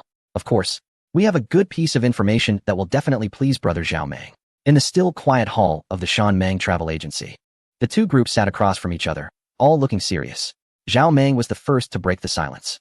If the souvenir shop doesn't open, we won't make any money. If we cooperate, at least we can split the ticket revenue 55 to 45. Su Jing's face was cold. Who gets 55? Zhao Meng was taken aback, thinking for a long time before his face turned red. Isn't it? Is he out of his mind? But Su Jing didn't give him a chance to speak and quickly went on with his plan. Next weekend, I'll raise the ticket prices, and you'll get 10 of the ticket revenue. The souvenir shop will be set up before the Labor Day holiday. Shan Meng can get a 20 discount on that. And how you calculate with the tourists, I won't interfere. Wang Kai also chimed in. For those renting my car from Shan Meng, I'll give you a 20 discount. Zhao Meng was even more confused. Isn't your car already at a 20 discount? Is it? Wang Kai rubbed his chin, showing a naive smile. Haha, I forgot. Then there was silence. Zhao Meng waited a long time, but didn't get any further explanation. 20 discount, and then what? Shouldn't it be 25 or 30 or something? That's it. What the hell? What is your role in this? Su Jing leaned back, smiling. President Zhao, think it over. To be honest, I've secured sponsorship from a big figure. Although I can't tell you who it is, the scenic area will continue to improve. The results will be beyond your imagination. As the first travel agency to cooperate with Wanyuan Mountain, I can guarantee that no matter how much the scenic area raises its prices, you will enjoy this discount. Besides, President Zhao should have confidence in Wanyuan Mountain. Aren't you having fun? Wang Kai's usefulness came into play. He flashed a big grin and pushed his phone in front of Zhao Meng. In the video, a strong man looked frantic, running in a small alley, howling and screaming. Cough, cough. Zhao Meng quickly turned off the screen, his face turning red. What is this, ha ha ha? He thought for a moment, still feeling somewhat dissatisfied. Everything else is fine. But isn't the ticket revenue split too small at 10? Small? Su Jing laughed. President Zhao, think long-term. 10 of a 50 yuan ticket is only 5 yuan. But 10 of a 300 yuan ticket is 30. If you bring in 10 tourists, you can earn 300 just from the tickets. Isn't that good? 300? Zhao Meng frowned, his expression becoming serious. Are you confident you can sell tickets for 300 yuan in the future? After all, I have a scenic area of over 1,000 acres, and there is plenty of time for improvements ahead. Zhao Meng took a deep breath, leaning back in his chair, but in his heart, he had already agreed. He had no other choice. Among the newly emerging scenic areas, Wanyuan Mountain was the most promising, and if he wanted to cooperate, it was the best option. After 3 years, he no longer had many choices. If Su Jing's plan failed, he was really afraid he would have to go back to the old ways. After all, with so many brothers relying on him, he couldn't let everyone starve. Zhao Meng clenched his fist, leaning forward, his expression remarkably sincere and steady. Since Boss Su is confident, then it's settled. As soon as he finished speaking, Jiang Tsung quickly pushed out 2 copies of the contract and respectfully handed over a pen. President Zhao, please sign. The collaboration with Zhao Meng went even smoother than expected. Su Jing returned to Wanyuan Mountain with Jiang Tsung, both satisfied. That night, Jiang Tsung officially sat across from him and shared his observations from the past few days. Brother Jing, you're really impressive in design. Initially, I thought the scenic area was pretty average, but after experiencing it on Saturday, it was amazing, truly impressive. However, Jiang Tsung quickly shifted his tone. In design, I can't compare to you, but in management, you're not as good as me. After being down for over a month, Jiang Tsung's eyes lit up when he talked about his expertise. I've heard about the staff configuration at Minghua Village, and I'm aware of the souvenir shop situation. As for our personnel management, online and offline promotions, various operational budgets, and services, we still have a long way to go, he said, suddenly getting excited. Brother Jing, did you really tell Zhao Meng this morning that you have a major investor? If you do have an investor, what are your plans? What projects are you considering? I can help you manage everything. No, wait. With me around, not only can I help you manage, but I can also help you save money. I'm someone you can trust. Feel free to share any plans with me. Plus, you know I have extensive experience and am familiar with various software. With me on board, I might really be able to help you grow and strengthen your business. Su Jing looked at his excited expression and shook his head with a smile. Most of what he said was correct, except for one thing. Whether or not he was there, Wanyuan Mountain would definitely thrive. Su Jing smiled slightly. Have you made up your mind? If you stay here, you won't just be my buddy, you'll also be my employee, and I won't be polite. He naturally welcomed Jiang Tsung's involvement. No matter how capable he was, facing such a large scenic area would inevitably stretch him thin. There weren't many talents here. While most employees could complete their assigned tasks, that was about it.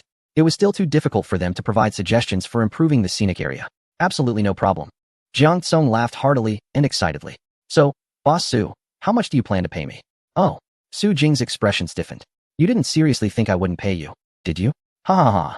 Su Jing broke into an exaggerated smile, patting Jiang Tsung's shoulder until he was visibly annoyed, before weakly saying, I don't have much money. How about 5,000 a month? If the scenic area does well, I'll increase your salary later, and even give you dividends.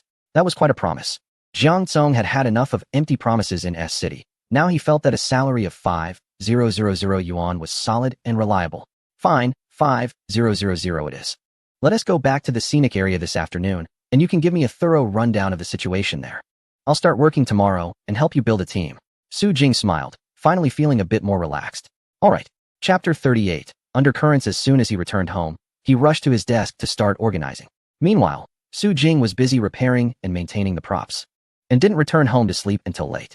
For 2 consecutive days, the popularity of the Mingyue village online remained high. But this time it wasn't just a small-scale spread as before. Not only did many people from outside the province show interest on social media, but most importantly, citizens of the entire Yong'an city had heard about it. In the counties under the city, a remarkable scenic area had emerged. However, when they inquired more about its name, they were even more astonished. So you mean the one that became popular is that mountainous area in Qingshan County which was sold 10 years ago? Yong'an City Cultural and Tourism Bureau.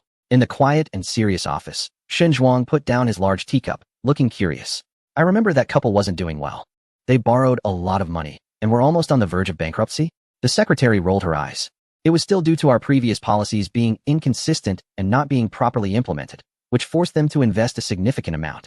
Secretary, I heard that couple has been gone for a few years now, and the scenic area is now managed by their descendants. Oh, Shen Zhuang leaned back. Their son took over? Didn't he sell the scenic area? He had heard about that place, which had debts. And any sensible person should have sold the land quickly to make some money, at least enough to ensure a comfortable life in Yong'an for the rest of their days. The secretary shook her head, placing a tablet in front of Shen Zhuang, which displayed a promotional video made by Zhu Shou from Mingyue village.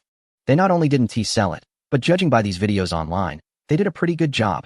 Shen Zhuang squinted at the video and then lowered his head in thought. Have the promotional targets for this year's festive season been completed? The secretary understood his meaning, but still felt it was a pity. It has basically been completed. If we want to add new projects now, time will be a bit tight, and it may not achieve the best effect. That is for sure. Shen Zhuang nodded. Their bureau's promotion had already started planning 2 to 3 months before the holiday, evaluating from various aspects such as tourist flow, ratings, and the basic conditions of the scenic area to determine the promotional targets. If we add projects at this stage, even if we rush to produce them, the results may be less than satisfactory. After all, not many people consider where to go for fun right before a holiday. However, Shen Zhuang looked at the fireworks in the video and hesitated for a moment. Let's observe the performance of Wanyuan Mountain until next week. And I will also go for an inspection then. The secretary is going personally? Let us talk about it later. Shen Zhuang stopped speaking, picked a document, and began to review it, while the secretary tactfully withdrew. The secretary is going personally? It seems he still has some attachment to that place. The secretary smiled. If they really want to promote it, it's okay if it's a bit late. After all, people from afar can't come. But those from around Yong'an are all potential tourist groups. The Cultural and Tourism Bureau of Yong'an City hasn't achieved any results in recent years. And during the last few provincial meetings, the secretary and the director were called out each time, while leaders from other cities came over with sarcastic remarks. The situation at Wanyuan Mountain, if it can indeed be managed well, might not be too bad. Even if it's on a smaller scale, it could still help boost the reputation of Yong'an. When the secretary and the director are in a good mood, resources might just flow generously towards them. He hummed a tune softly as he wandered out with his tablet. On the other side of Yong'an City, however, the atmosphere was less than pleasant. In the reception hall of an upscale club, a group of people sat around a round table, with Song Jiming at the head. He had just managed to calm himself down, only to feel a renewed sense of urgency. Next to him sat the owner of the Dottie Travel Agency, who had some connections with Su Jing, along with several other travel agency owners and representatives from nearby attractions. Everyone had probably heard about the commotion caused by Wanyuan Mountain. Song Jiming wore a smile, but there was little joy in his eyes. What do you all think? The owner of Dottie Travel Agency spoke first. Song Zong is overthinking. That is just a small attraction. It can't compare to our Songhu Park at all. Exactly. A tall, slender man nodded in agreement. With Songhu leading the way, our surrounding commercial areas are tightly knit. Our system is unbreakable, and we don't need to worry about them. A beautiful woman beside the man laughed lightly. Last weekend, our visitor count was over 6,000, right? Song Zong, just look at your own situation. Why bother competing with a place that only gets a few hundred visitors a day? Everyone chimed in, clearly not taking the theme of today's gathering seriously. It's a joke. They are an established attraction in Yongin. All aspects of their design, event planning, and even visitor services are already quite refined. As long as people want to come, they can enjoy food, entertainment, and sightseeing all in one go over the weekend. What does that little Wanyuan mountain have to offer? They haven't even fixed the road, a few hours there, and it's over. How boring. Isn't it just about making the events interesting? Anyone can do that. Shall we? Send someone over to check what that spark ceremony of theirs is all about. Song Jiming instructed his partners, his hand holding the wine glass, slightly trembling. He had transformed Songhu Park from a small venue into a large attraction and developed the surrounding wasteland into its current state. All thanks to his principle of never underestimating any competitor. That Minghua village must have something exceptional about it to become popular. Yongin City had been too peaceful lately. What the citizens needed most was a sense of novelty. If they truly found a loophole, it could very well lead to a resurgence. Every attraction is in competition with one another. The number of visitors is limited. If one place sees an increase, another will see a decrease. Unless there's a leading attraction that can reach top provincial and national recognition, drawing in tourists from outside. Only then could all attractions form a beneficial community. But that level of attraction? Such ambitions were beyond the small Yongin city. I'll go take a look. Song Jiming's words silenced the table. Is that really necessary? Songgu? The owner of Dottie Travel Agency's face showed a hint of discomfort. They all said that the small scenic area is insignificant, yet this person is so serious. Doesn't that indicate he doesn't trust their judgment? It's worth noting that he just rejected the person in charge of Wanyuan Mountain last week. If he hadn't turned them down, would a low-tier travel agency like Shanmeng have had a chance to get involved? Thinking about what the employees said about those people grabbing customers at the train station with videos from Minghua Village, the owner of Dottie felt a surge of anger. A scoundrel dares to snatch his customers. The owner of Dottie scoffed, recalling that he was still at Song Jiming's gathering, and quickly put on a smile. Although Dottie is an established agency, Song Jiming is also an experienced manager of a well-known scenic area. Over the years, Songhu Park has consistently ranked among the top 3 attractions in Yongin City, making him a figure that cannot be offended. If Mr. Song is concerned, we should all inquire, including looking into the background of that person in charge. We will arrange the upcoming labor holiday well. Songhu will definitely remain the first choice for travel routes. Compared to that small scenic area, our main competitor is the Hongya Mountain Scenic Area, which is said to have planned a new event specifically for tourists. They quietly discussed their plans for the next 2 weeks. Meanwhile, Zhao Meng also changed his usual demeanor. He sat in his remote office, gathering all his subordinates together. Brothers, listen up. I have something to say. Chapter 39, Scenic Area Optimization. He tossed aside his leather jacket and put on an administrative jacket that he somehow got. Finally looking somewhat respectable. After my last trip to Wanyuan Mountain, you all heard about it. I have established a strategic partnership with the person in charge of Wanyuan Mountain. From now on, their scenic area will be our exclusive collaboration unit. Everyone memorize these materials. We absolutely cannot make mistakes. This time we are not going solo. We now represent not only the image of Shanmeng, but also that of Wanyuan Mountain. If anyone behaves like before, acting unscrupulously with tourists, I will really take action. The brothers lowered their heads, feeling a chill down their spines. The last time Brother Mang mentioned taking action was when their travel agency was just established. It seems this time he is serious. Everyone responded in unison, each taking a copy of the materials to memorize. Yongin City is not a well-known tourist destination. So during the week, major travel agencies had little work. This gave Zhao Meng the opportunity to conduct extensive training for his employees. Looking outside the city, in a dilapidated building in Qingshan County, members of the Golden Sun dance troupe, rarely without work, were seated on the floor of the dance studio, looking serious. So, what does everyone think? Jean Na, with her hair slicked back, spoke seriously. I think there is potential. I believe the future is even better than we imagine. Najia, the last time we performed in front of so many people was years ago. I think that little boss still has some tricks up his sleeve. As soon as this person finished speaking, all the members instantly turned to look at him. Jinna's eyes also lit up. Do you think so too? Everyone laughed. It seemed that Sister Na thought the same way. Indeed, Boss Su must have had ideas about this program for a long time, and as we all heard, the current performance is not complete. In the future, as the number of visitors increases, the performance content will also expand. This means that as long as we can keep learning and dancing, we can accept more training. The audience is actually secondary. What I care more about is the platform and performance repertoire that Boss Su can provide us. You should know how rare it is to have a good performance piece nowadays. To be honest, I only just started to grasp what this new dance means. The more I watch, the more interesting it becomes, and the more I think about it, the more I get goosebumps. Jinna's eyes revealed ambition and desire. I have been leading the dance troupe for nearly 20 years, and I hope that while I can still dance, my troupe can try to reach higher stages and reach more people. And this time, it's a great opportunity. Everyone listened to her words, their eyes filled with excitement. Since that's the case, let's not worry too much about the salary. If we perform more and better, the visitors to Mingwe Village will increase. Mingwe Village can stand out in Yong'an City and even in the province. By then, we won't just be a small dance troupe. We will become the ace performance team of Mingwe Village. Jinna's words invigorated all the dancers, and everyone excitedly swallowed. All right, Sister Na, what do we do next? Just one weekend, and Mingwe Village has entered the view of a large number of people. The online promotion has indeed worked. Even during the weekdays, dozens of people came to visit the scenic area. These visitors were fully manageable by Tian Tian and Fangui. All the props had been repaired. And Su Jing finally had a rare moment to relax. Phew, that feels good. He had just lain down, preparing for a comfortable nap. But before he could close his eyes, the bedroom door was suddenly flung open. Jinggu, I've completed the preliminary plan for managing the scenic area. Su Jing looked at the clock. It was 1:15 noon. Aren't you going to take a nap? Jiang Tsong was stunned. There's never a nap time in City S. Oh, this damn work mentality. Starting today there is. Jiang Tsong rolled his eyes and pulled Su Jing, who was trying to close his eyes peacefully, up. What are you sleeping for? You're the boss. Your time is money. We need to finalize the plan quickly so I can implement it. Su Jing wanted to cry, but had no tears. His rare nap time was completely taken away by this workaholic.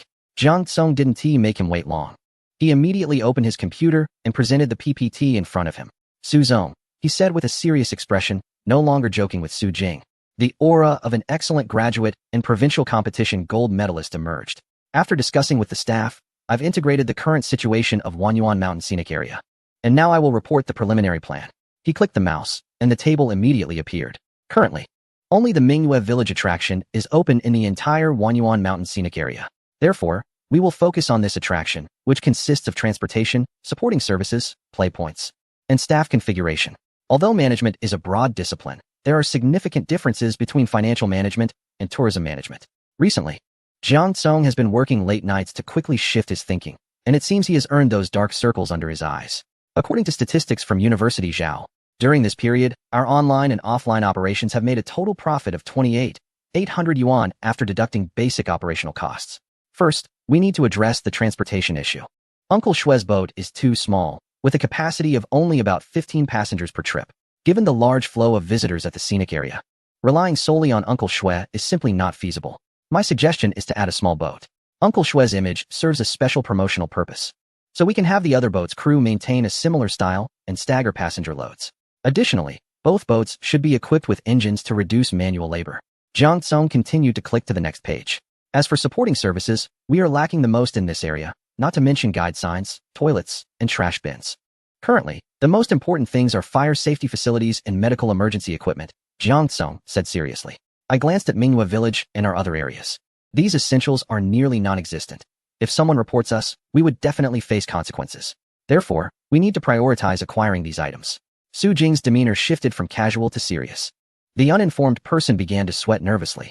Next, regarding service facilities, I suggest constructing 4 public toilets in Mingwe Village, 1 souvenir shop for convenience stores, and several dining or specialty product shops. Since we currently only have that 1 scenic spot open, I also recommend establishing an emergency center within Mingwe Village, along with fire safety measures. After taking over management duties, Jiang Tsong did not place much emphasis on flashy elements. Perhaps after spending so long in City S and encountering various pitfalls, he focuses more on hidden issues. The quicker we can resolve potential problems like these, the better. As for the scenic area staff, I've heard that you've been offering housing as wages and have recruited quite a few people. Surprisingly, Jiang Tsong appreciates this approach. Given the current situation of the scenic area, it is the optimal solution. However, this means we need to enable them to start contributing quickly. The convenience stores and dining services can begin operating now, if their capabilities are not up to standard yet. We can provide them with space to sell during the day as part-time work. Tourists may not spend, but we cannot lack places for consumption. He rubbed his forehead in frustration. Also, the condition of that toilet is really unacceptable. Chapter 40. 10,000 Reputation Points. Jiang Tsong reviewed the online reviews from ticket-buying tourists. There were not many negative comments, but most of them criticized the toilets or the transportation. Either they couldn't find a toilet when they needed one, or they complained that the toilets were too dirty and small, making it uncomfortable to use.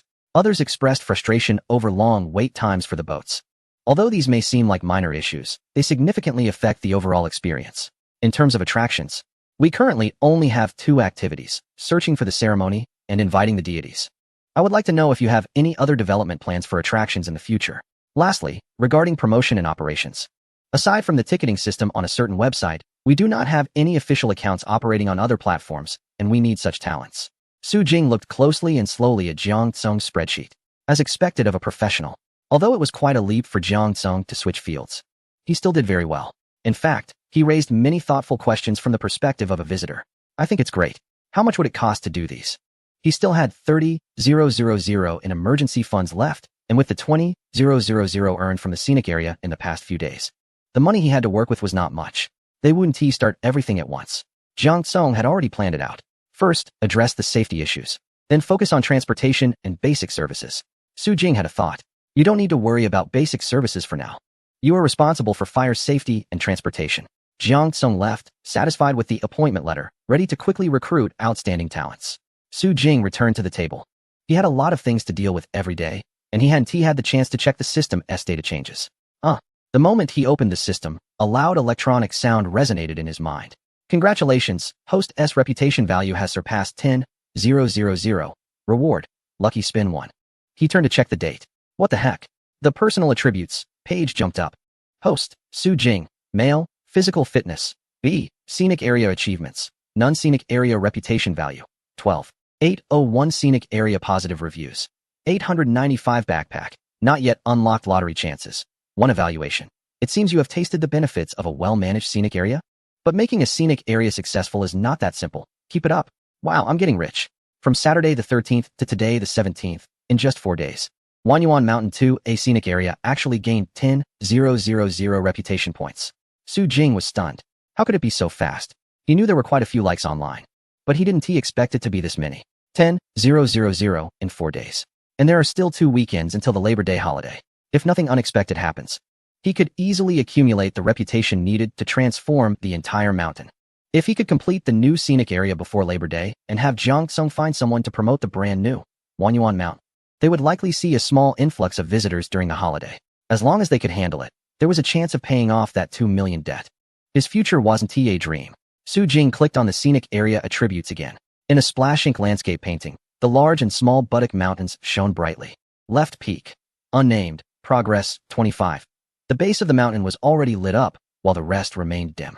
Su Jing thought for a moment and clicked to rename it. Left peak. Holy Spirit Mountain Range, 30. The page updated, and Su Jing couldn't help but laugh. So changing the name could also increase the completion rate. But none of that matters. He has long had ideas for the development and construction of this mountain. He just needed to wait until his prestige reached a certain level before he could start the transformation. However, he didn't expect that day to come so quickly. Su Jing felt incredibly powerful at this moment. System, I want to transform. The electronic voice had been waiting for this moment and almost immediately responded after he finished speaking. He already had a plan. He directly clicked on the map and moved to the icon of the Holy Spirit Mountain Range. For the area upgrade, he decided to upgrade the base of the mountain first to level C. The total upgrade for the entire mountain would require about 350,000 prestige points. But acquiring that much would take too long, so he had to choose to upgrade only part of the area first. After quickly finalizing the design direction and inspiration, the system's cold electronic voice sounded. Selected base area of the Holy Spirit Mountain Range for C-level transformation upgrade, consuming 10,000 prestige points. Transformation duration 48 hours. Please wait for the upgrade to complete. 2 days? Su Jing smiled. That means it would be just in time to finish upgrading before next weekend, right?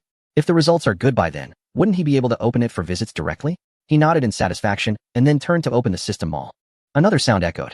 Detected host demand. Due to the large volume of required adjustments, the mall page is being adjusted. Please wait 10 minutes.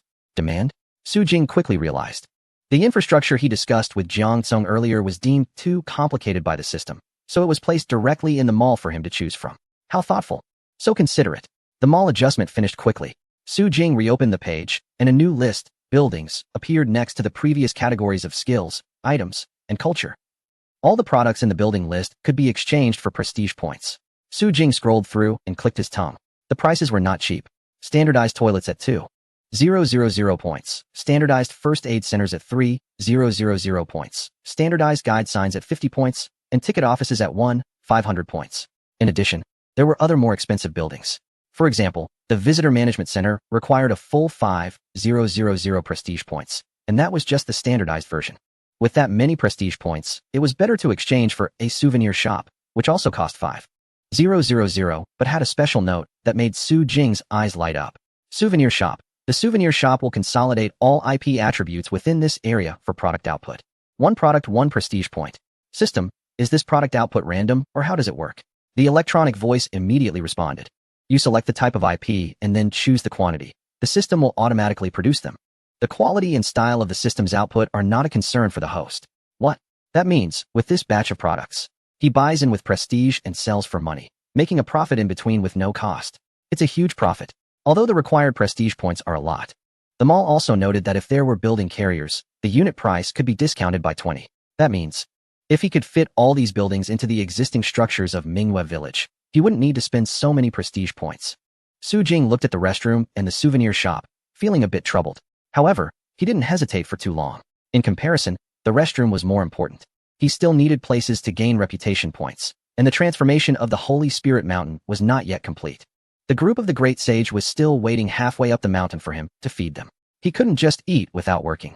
He had to finish the renovations as soon as possible. Gritting his teeth, he spent another 600 reputation points on the restroom. He chose a location and pretended to have Feng Gui bring people over to surround the area. Please do not approach during construction. Fortunately, the system could adjust the renovation rationalization. Otherwise, with the Moonlight Village now full of people, it would be hard to explain the sudden appearance of a beautifully renovated restroom. After finishing the restroom, his reputation points were almost depleted, but fortunately, the promotional video from Dole helped, and his reputation points were still slowly rising. Su Jing took another look at the items and skills in the mall, but he resisted the urge to draw. It was too early to exchange now. He would wait until the transformation at the foot of the Holy Spirit Mountain was complete. Money must be spent wisely. Chapter 41. Cart Pond with everything arranged. Su Jing was also busy. As the customer flow increased, the quality of performances had to improve, and his props needed to keep up. Although there was no immediate need to update the programs, considering the upcoming Labor Day holiday, he decided to prepare in advance. The sound of production echoed in the Wanyuan Mountain scenic area. In the blink of an eye, it was Friday. In the morning, Su Jing followed Jiang Tsung to see him launch the newly acquired fishing boat and let the newly hired boatman try it out. Then he went with him to Area D of the Moonlight Village. Mr. Su, I have temporarily designated a building in Area D as the Visitor Management Center. And next door is the temporary First Aid Center. I've already purchased basic fire safety and first aid medical equipment. Jiang Tsung explained his work content in an orderly manner. Jiang Tsung was very efficient. In just 2 days, he had accomplished a lot. Actually, I also interviewed a few employees. He sighed. In a small county, it's hard to find talent. I looked at several resumes, but their capabilities were lacking. Su Jing thought for a moment. Why not ask Kai? He has a wide network. The Golden Sun Dance Troupe and Brother Feng Gui were both referred to me by Wang Kai. If you're looking for talent, ask him if he has any connections. Jiang Tsung forced a smile and agreed. Connections? That's tough. He needs experienced medical staff, familiar with various software, and experienced operational personnel. With so many employees in the scenic area, he also needs to consider professional HR specialists and legal advisors, etc. But the biggest problem is not just the lack of talent. They also don't have money. The 2 boats, one new and one old, had almost exhausted their funds even though they were second-hand finds. It's okay. Take your time. Su Jing patted his shoulder and walked around the Moonlight Village. Although Jiang Tsung had only been in office for less than a week, the employees seemed to have already recognized him. Sister Lu Yun, can I have a rice cake? He stood by the cobblestone path, watching Aunt Lu Yun, who was wearing disposable gloves and using wooden tongs to handle food, giving Jiang Tsung a satisfied glance. Food safety. This kid, though carefree in appearance, was quite meticulous at heart. For the employees wanting to work in catering, I had already organized them to get health certificates yesterday. I will expedite the food safety certifications as well. After wandering around for the whole morning, it wasn't until the afternoon that Su Jing nearly bumped into some newly arrived tourists before he quickly hid away. All right, the inspection is over. You can get back to work. I'll take a look in the mountains. Waving off Jiang Tsung, Su Jing took a quick detour and headed straight into the mountains. The electronic voice in his mind had just announced, the renovation of the foothills of the Holy Spirit Mountain Range is complete. Please check, host. It's done. Taking advantage of the good midday light, Su Jing walked briskly forward. As he passed through the mountain path, the lively sounds of Minghua Village gradually faded away. Sunlight filtered through the trees, casting dappled shadows that swayed gently, creating a refreshing atmosphere. The previous overgrown path had vanished, replaced by a smooth cobblestone road nearly 3 meters wide, providing a comfortable walking experience. The trees on both sides had also been systematically optimized, guiding visitors forward in an orderly manner. As Su Jing walked, he made notes in his small notebook. From now on, He needed to start preparing everything required for the new scenic spot. The C-grade renovation was just foundational. Things like streetlights, railings, and some small attractions were still absent. However, that didn't matter. The sound of flowing water faintly reached his ears, and Su Jing quickened his pace, for ahead lay the focus of this renovation. Snap! The sound of leaves being crushed underfoot echoed as the cobblestone path descended 2 steps and disappeared from view. Ahead, the scene opened up. Wow! Su Jing froze in place, surprised by the newly transformed small pond before him. He hurried closer. The previously decayed old wooden bridge now lay over the pond in pristine condition, adorned with intricate carvings and delicate cutouts. The formerly ordinary oval pond had nearly doubled in size, its curves elegant, with green grass and cobblestones meandering along the bank, and small lotus plants gently swaying in the water, attracting a few dragonflies that flitted about. Wow, you even added fish. Su Jing looked down from the bridge and laughed. The startled schools of red koi swam beautifully, resembling blooming red ink. The system will do its best to meet the scenic spot's needs, the system coolly reminded him. However, the koi generated by the system are merely decorative props. They cannot be damaged or taken away. Even if visitors feed them, it's just an illusion by the system. And any trash that falls into the pond will be automatically cleaned up. That's great. Su Jing was even more satisfied. If money were thrown in, would it not be cleaned? It will only leave an illusion. Su Jing put away his smile. How stingy. What's wrong with him earning a little? The pond water was clear, reflecting the stones and algae at the bottom like a painting. Su Jing quietly admired it for a moment, then crossed the bridge and arrived at the stone path he had been looking forward to the most. This path was built over the water, constructed from closely connected blocks of blue stone. On the left, lotus leaves swayed, while on the right was the dripping inner arch of the stone wall. He carefully navigated around the stone path, with curious red koi fish swimming close to the edge of the stones. As he turned the corner, tiny droplets of water slid down, revealing an arched cave behind. Inside the cave stood a large stone shaped like a water droplet, with the ground level even with the water pool in front of it. Su Jing took a few glances and unexpectedly took off his shoes, stepping barefoot into the shallow cave. He had envisioned this place from the beginning, since it was the Holy Spirit mountain range and the Mingyue village had invited dragon offspring. Why couldn't this koi pond have a koi spirit? However, he hadn't thought of where to recruit one in the short term, spending every day by this pond. With the dampness seeping into his body, he worried about catching rheumatism and having to report a work injury for his employees. It would be great to have a useful helper. Su Jing's eyes lit up, and he quickly reached into his coat pocket to pull something out. Helper can take on forms and functions based on the host's wishes, possessing basic intelligence. Note, can only be used in the current scene, is a one-time item, cannot be damaged, and becomes ineffective upon retrieval. The featureless simple doll had been kept with him since he won it in a lottery last time. He feared he might need it someday, and today, he felt that this was exactly the right moment to use it. Using the item. As the thought crossed his mind, a system prompt flashed in his mind. Would you like to use the helper in this scene? Cannot be restored after use. Su Jing squeezed the soft little doll in his hand and gritted his teeth. Confirmed. Ding.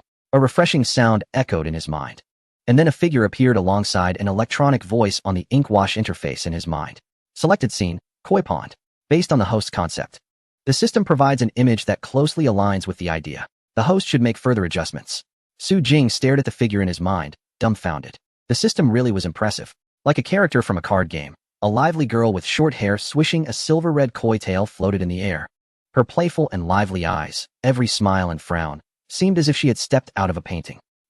Make this a bit bigger, not in that way. Who's thinking what? Make this a bit narrower, not the waist, stop thinking. Make this longer, cough, you can think whatever you want for this one. Su Jing was sweating profusely, adjusting for a long time before finally completing his, oh no, the most suitable concept for this scene. It had absolutely nothing to do with his own aesthetic. He looked at the girl's huge and magnificent fishtail, feeling a bit troubled. Can I change the settings? Switch between legs and a fishtail based on the scene or situation. Otherwise, if I leave it like this, it won't be long before someone wants to dissect it. It's your helper, set it yourself, just don't make it too outrageous. It can't leave the scene anyway. Su Jing nodded and solemnly completed his final touch. The interface in his mind dissipated like bubbles, and when he returned to the dappled tree shadows and the clear green algae pond, a charming girl with a bright smile was already sitting in front of the cave's stone wall. As Su Jing descended from the mountain, it was already nearing evening. Tian had just finished putting away her earrings and was getting ready to go to the square with Wang Hao and the others to enjoy the barbecue prepared by Brother Fong. Just then, she looked up and saw her boss stumbling out with a silly grin on his face. Hey, where did you go? After some time of getting along, the Qinyan acrobatic troupe and the original staff had become quite close, and the carefree Tian Tian had made several young men from Qinyan develop feelings for her. Wang Hao scratched his head and hid the little straw chicken he had gotten from Grandpa Tu behind his back. I don't know. Maybe Boss Su went to scout new attractions? They had talked about the Holy Mountain so many times that everyone had tacitly accepted that the next development site would be the mountain behind them. However, Su Jing had set a rule. No one could enter without his permission. So, while everyone was curious, no one had ventured inside. Tian Tian chuckled. Is Brother Jing hiding a beautiful girl in there? Fang Gue Li, who had heard their teasing from a distance, couldn't help but scold them playfully. Hiding what? You kids just like to talk nonsense. He glanced at the dark, distant mountains and muttered, maybe hiding a bunch of monkeys. Daddy? Monkeys? Where are the monkeys? A messy-haired little head popped out from behind Fang Gue, her big eyes showing a hint of illness, but not affecting her innocent cuteness at all. There are monkeys. And soon Daddy will take you to see them. After finishing their work, the residents of Mingyue village occasionally organized gatherings, sometimes at someone's home, and sometimes to liven up the square. Su Jing was unaware of what they were joking about. He simply boarded a boat to return home. Jiang Tsong had been waiting for him at home. How was the inspection? Su Jing plopped down on the bed and chuckled. Very old, Jiang Tsong frowned. What did you drink? You sound like you picked up a northeastern accent. Haha. Su Jing finally came to his senses, feeling a bit more energized. How's our promotion going? Jiang Tsong shrugged. It's normal. By the way, I heard from the Shanmang side that they can bring a group over in the next couple of days. It seems like last time's results were good. Su Jing nodded. The carp pond had actually been completed, but currently, the Holy Mountain only had that one point. So opening it so quickly felt a bit rushed. Then, everything will remain the same. No changes this week. We'll stick to last week's activities. If we can build enough reputation this week, then next week I might launch more attractions all at once. Let us aim big. Songzi, tell the people below that for the collecting ceremony event in the next couple of days, we will award a special entry ticket to the 10 visitors who collect the most offerings that day. Entry ticket? Jiang Tsong's eyes lit up. Could it be for the Holy Mountain? Not that exaggerated, but close enough. Su Jing decided to keep it a mystery for now. He chuckled and went to sleep. Tomorrow was Saturday, and they expected a lot of visitors, so they needed to recharge and be ready to serve their ancestors well. 2 people fell asleep early, unaware that the excitement from the recent events at a certain scenic area had finally reached a peak after a week. Finally, the holiday is here. Tomorrow, let's head to the scenic area. Can you believe it? I just checked the ratings, and in less than a week, it already has a score of 35. I managed to get a date with my goddess. Where should we go for photos tomorrow? I wonder if the poet will release new works this week. Our association has been buzzing for a week because of those 2 poems. The hype is getting out of hand. It's just a 2A scenic area with nice architecture and average performances. They only mention the good aspects and ignore the bad ones. Have you ever seen the worst toilets in the world? I guarantee you won't want to go back after the first visit. The parking situation is terrible. I don't know where they found that graveyard-like area. The roads are uneven, and at night, there are no lights. So everyone has to fumble around with flashlights to get back to their cars. Given the county's conditions, if they fixed it up inside, that's good enough. What do you expect for 30 yuan? Go ahead and enjoy. I absolutely won't join the crowd. Why are you asking me if I'm going? Who asked you? That's great. We have hope. Grinding away. Online feedback wasn't overwhelmingly positive, but despite the many negative reviews, the incredible light show and engaging NPC interactions were exactly what visitors wanted to experience. Some even bought tickets again to explore the NPCs more thoroughly. One reason was to satisfy their collecting urges, and another was curiosity about what the first prize, the Divine Blessing, actually looked like. Those who had participated spoke highly of it, which piqued everyone's interest. So, starting from 11 a.m. on Saturday, as soon as the scenic area opened, Zhao Dashue had already switched to work mode. There are quite a few visitors. Let the team inside prepare, he communicated via radio. Just as Su Jing was about to relay the information to everyone, his phone suddenly rang. Wang Kai? It was unusual for him to call at this hour. Su Jing quickly answered, and he could hear Wang Kai panting but excited. We're in for something big, Wang Kai whispered. A friend of a friend of a friend said that today, the secretary of the local cultural tourism bureau is secretly coming here for an inspection. Su Jing's heart raced. Is that true? There's an 80 to 90 chance. Wang Kai was genuinely thrilled. This was the Cultural Tourism Bureau. A secret visit meant that the scenic area had gained enough attention to reach higher-ups.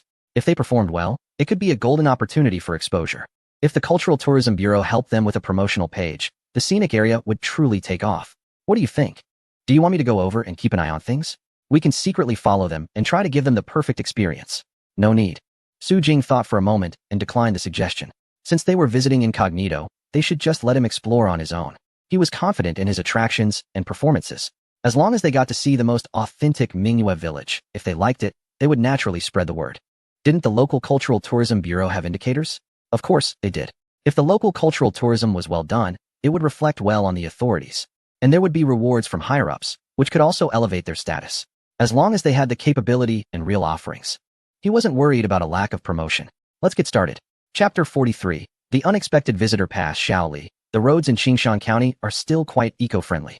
Shaoli drove, feeling the bumps through the seat. Well, this is just complaining about the rough roads. There's nothing we can do. The county didn't provide many resources. So it's good enough that they have a road to get here. Hee, Secretary, I heard that the scenic area is also very eco-friendly. Why don't you change into a more comfortable pair of shoes in advance? It will be more pleasant to walk around later. Okay. Shun Zhuang looked at the scenery passing by outside the car window, rolled it down a bit, and let the fresh scent of the woods in. Feeling a sense of comfort after being cooped up in the city for so long. It's still nice to get out and explore once in a while. But this mindset didn't last long. As they took a boat downstream and stopped in front of the large Mingyue village, they lost the casual attitude of just wandering around. This wooden village? Is it real? The stone path looks like it has some history. Dressed in an administrative jacket and casual dress pants, with meticulously combed hair. He soon blended in with the other tourists after looking and touching everything. Hey, Shaoli, come take a picture for me. Shun Zhuang mumbled as he walked. Did this scenic area really discover an ancient village? Why does it look so authentic? He took a few more photos. Maybe we should invite people from the Cultural Institute to come and take a look another day. Young man, would you like to try some rice cakes? A kind inquiry interrupted his thoughts, as an elderly hand offered a snow-white rice cake to Shun Zhuang, but it was quickly blocked by Shaoli. Auntie, we don't want any. It's fine. Shun Zhuang scanned the surroundings with curiosity, then smiled warmly, accepting the cake and taking a bite. Shaoli frowned with concern.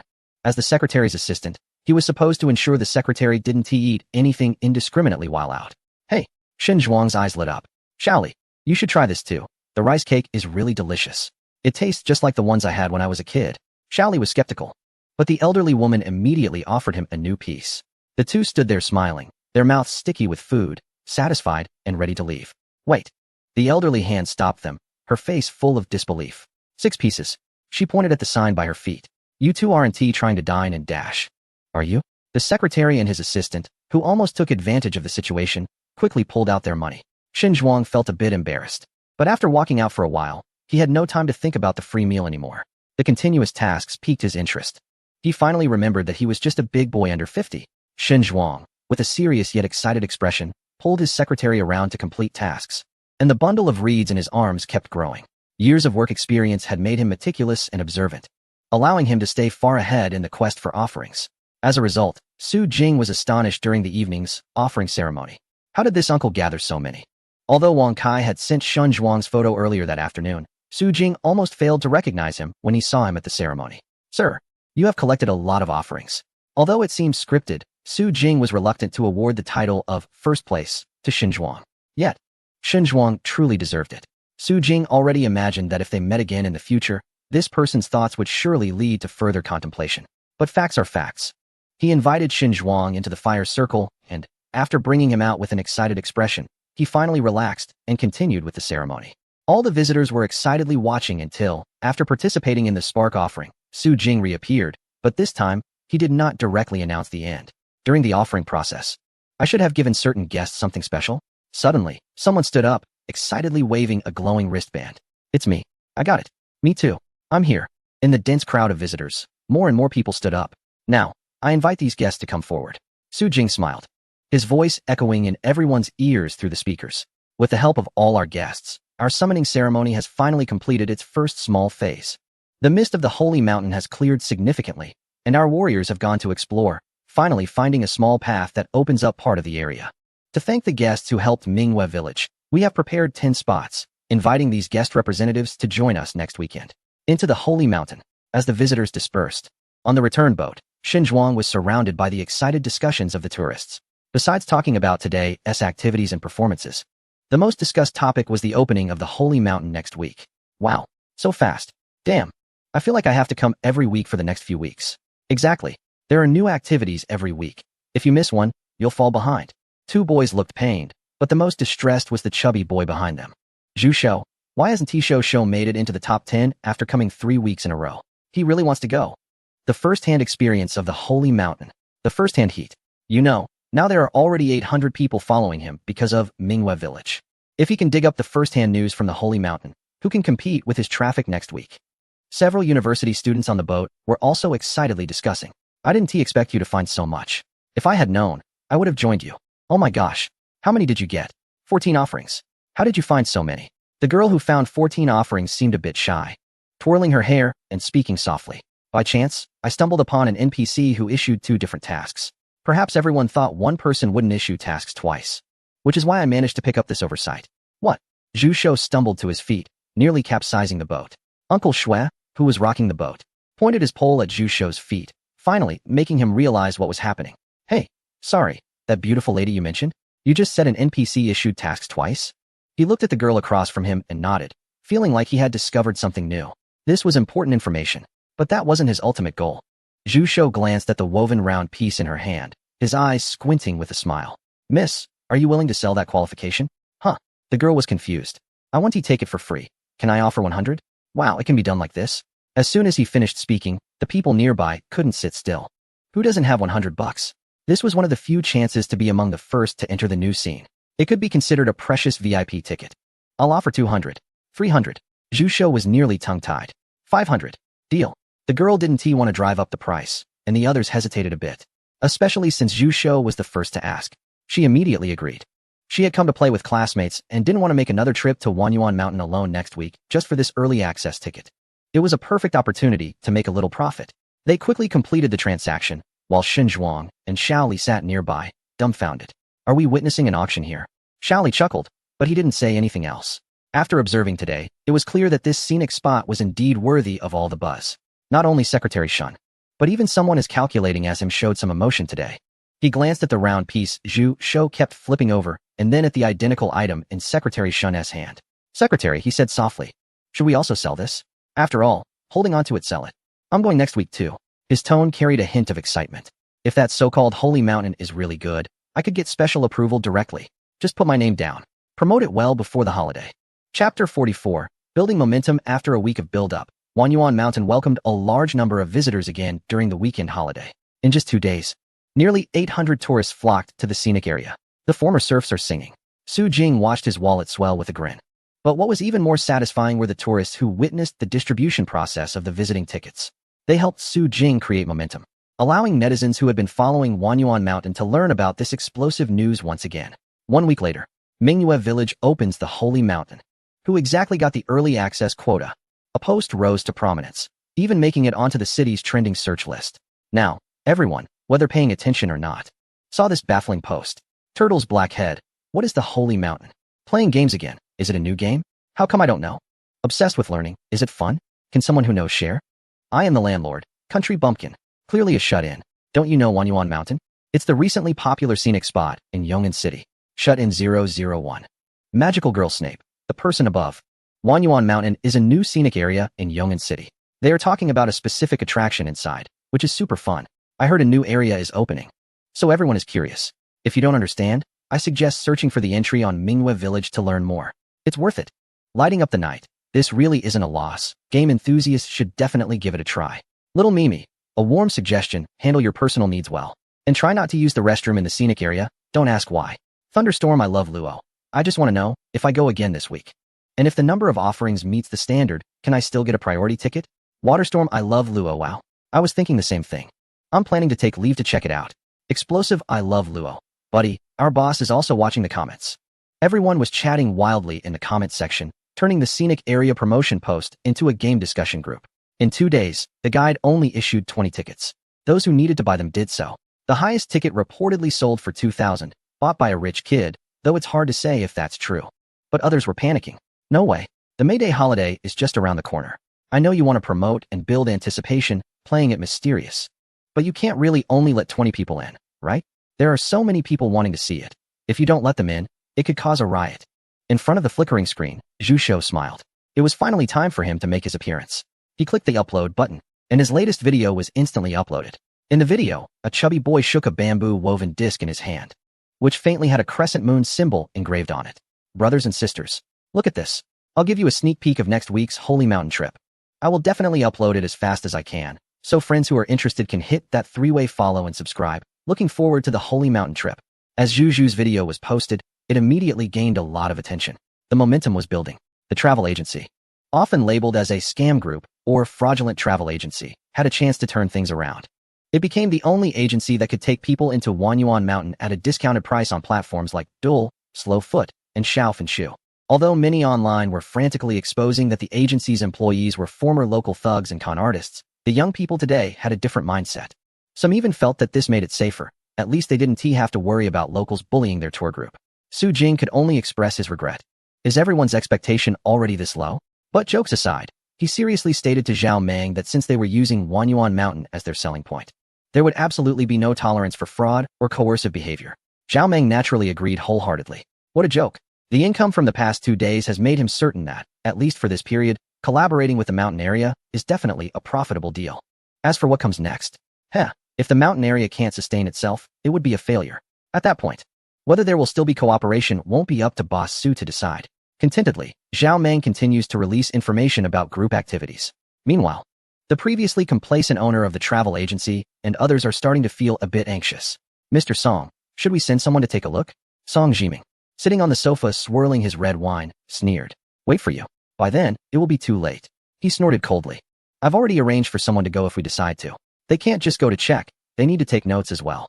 The number of visitors to Songhu Park has decreased by 20 this week. At first glance, it doesn't seem significant, but according to online trends, these people should have all gone to the mountain area. A newly renovated small scenic spot dares to attract that many visitors? Aren't they afraid they can't handle it? The secretary beside him smiled, saying that they would send a professional team this week. Since the mountain area opened so hastily, there would definitely be many oversights. Once they catch those loopholes, they can force them to suspend operations for rectification. A thorough rectification would take at least a week, just in time for the holiday traffic. They wouldn't even get a chance to breathe. Cough, cough. The secretary smiled, watching his refined boss, determined to personally take charge of this matter. He must ensure the boss has a joyful holiday and happily distributes bonuses. As for Su Jing, he is currently sitting with all the employees, discussing the recent situation. It's impossible to issue more vouchers. The one from the carp pool is as mysterious as ever. As for the rituals, he has completely delegated authority. The task of organizing the rituals has been assigned to Feng Gue and Tian Tian. They can arrange whatever they want.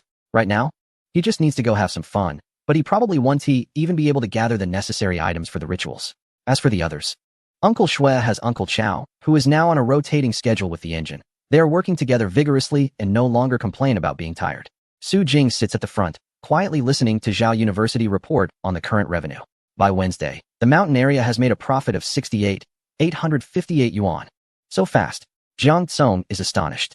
He knows that a well-run scenic area can be profitable, but he didn't expect that such a small scenic spot in a county with a 30 yuan entrance fee could earn so much. However, it's still not enough. He glanced at Su Jing and, once Zhao University sat down, stood up to speak. Currently, we still need to reimburse 12,000 yuan for fire safety, medical, and props expenses. We also need to continue hiring for medical, financial, and operational positions. The parking lot near the scenic area entrance needs repairs, along with the entrance's street lights, trash bins, etc. We still need a budget of about 350,000 yuan. Su Jing straightened his back and bent down. All right. He closed his eyes and opened them again. We're out of money again. When will we ever save up this 1 million? Dragging his exhausted body home, Su Jing closed the door and collapsed on the bed, resting for half a day before finally showing a smile. Jiang Tsong was also quite tired today, so he didn't go home with him and stayed at Minghua Village. He finally had the chance to see the system.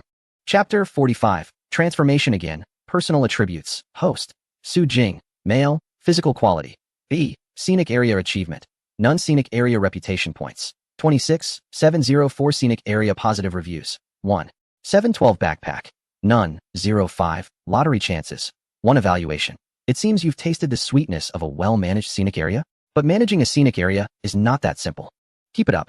Positive reviews exceed 1,000 points. Backpack slot unlocked. Maya.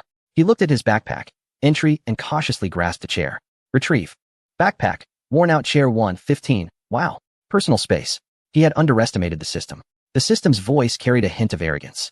Isn't this a system essential? You really embarrassed the host community with that clueless expression. Su Jing couldn't be bothered to respond. Come on. This was the most impressive feature he had seen so far. He thought about buying a couple of AKs to stash in the backpack, and if creditors came knocking, he could just cough. He shook his head, dismissing the unrealistic thought. We are good citizens, can't do such things. He fiddled with it for a while until he got bored, then continued to open the Scenic Area Attributes page. In the ink painting, The pattern of the Holy Spirit Mountain Range brightened a bit. Leftmost peak, Holy Spirit Mountain Range, progress 40.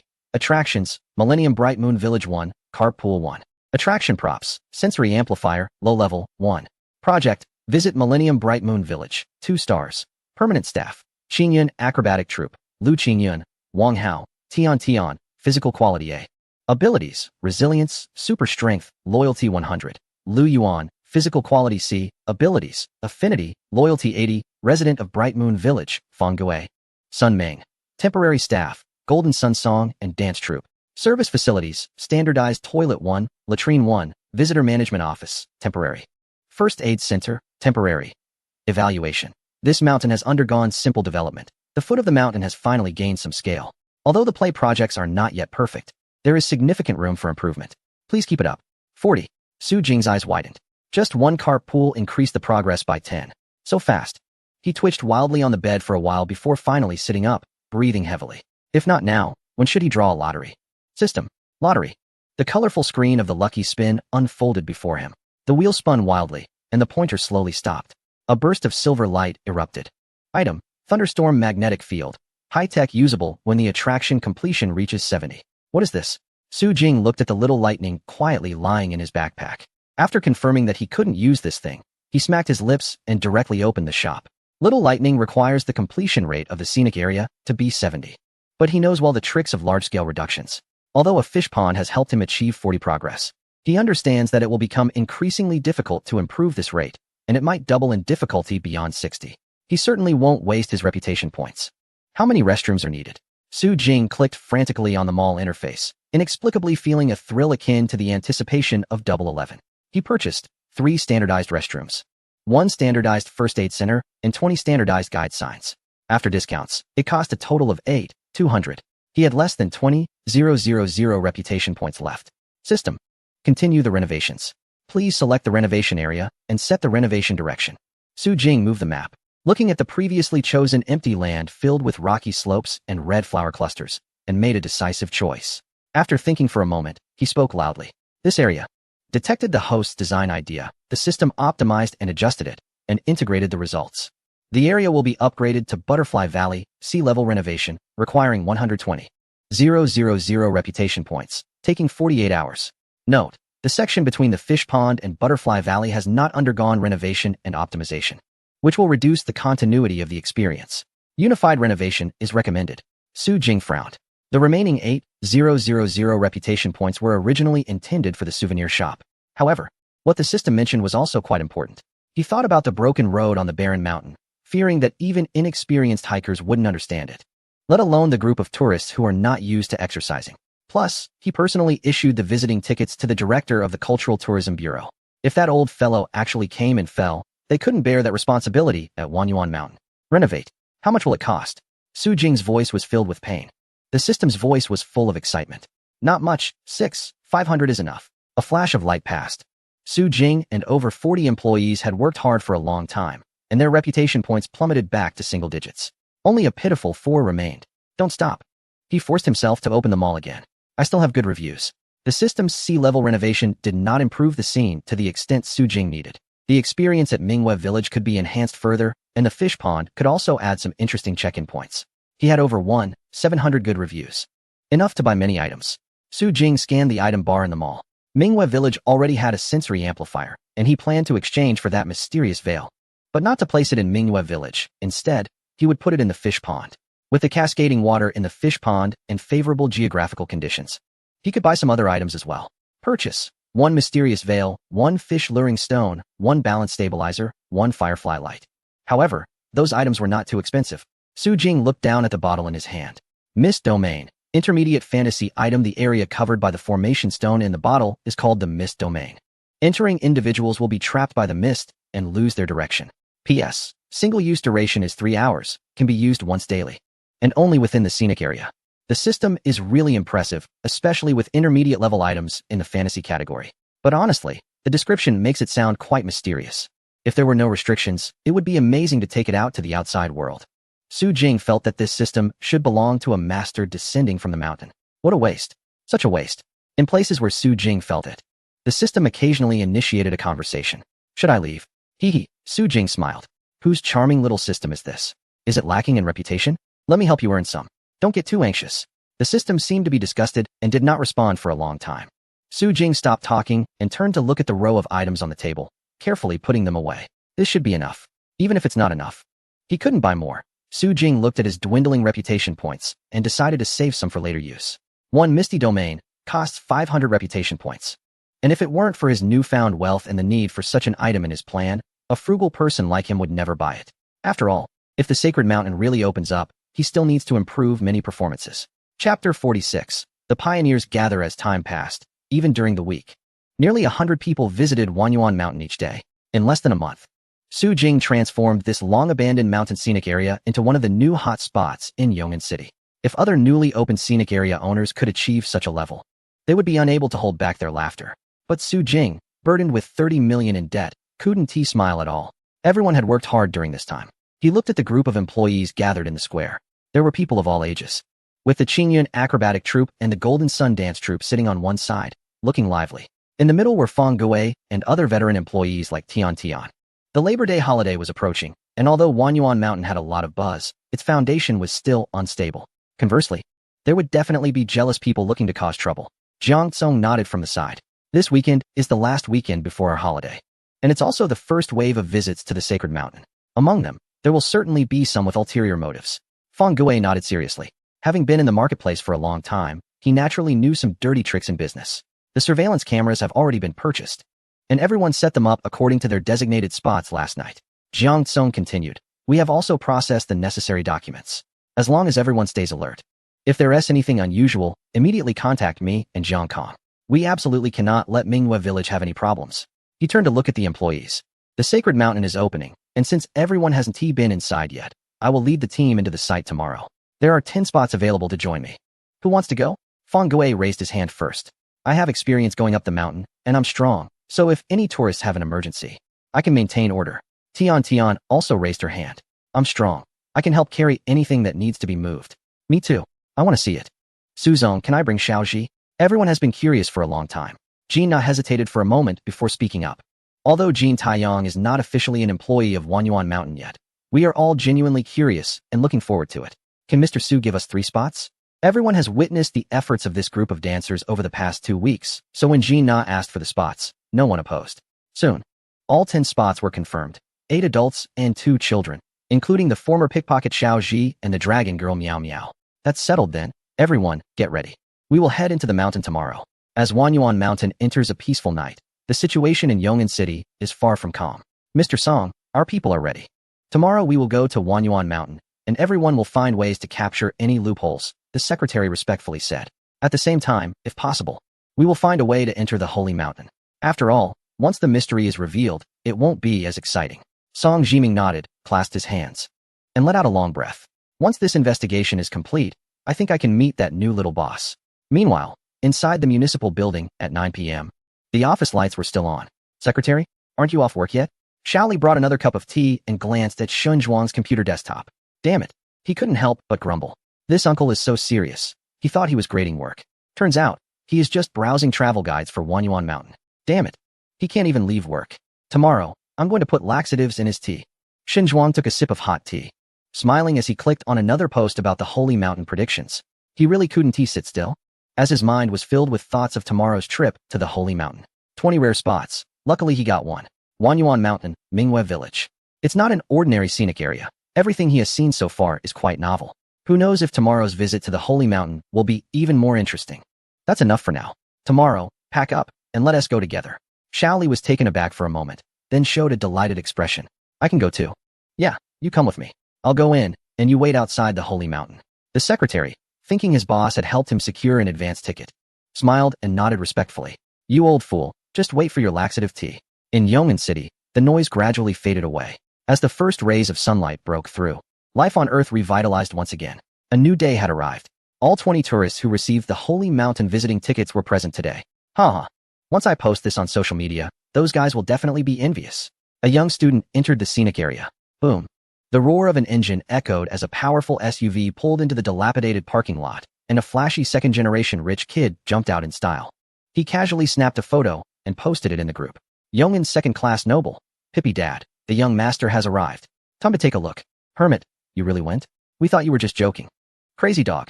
Fool, why look for trouble? Tonight, I'm hosting a party at Blue Degree. Come over for a drink. I'll call some girls to comfort your soon-to-be hurt soul. Sister Wu Ba, call me some handsome guys too. Sister Wu San. 1. Zhou Pofan rolled his eyes and casually replied to a message before heading to the scenic area. Pippy dad, alright. Let us get a couple.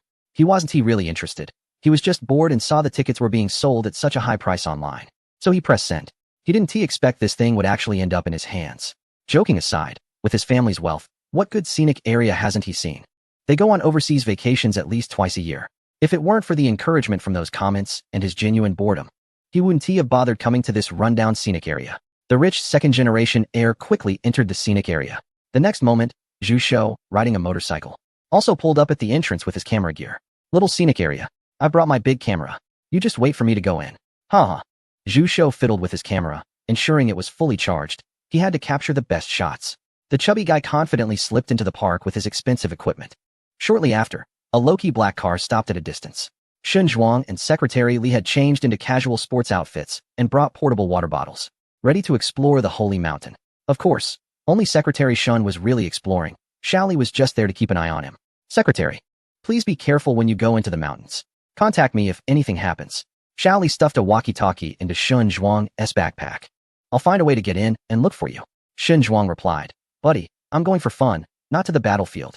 Why do you look so grim? Do you think I'm going to my death?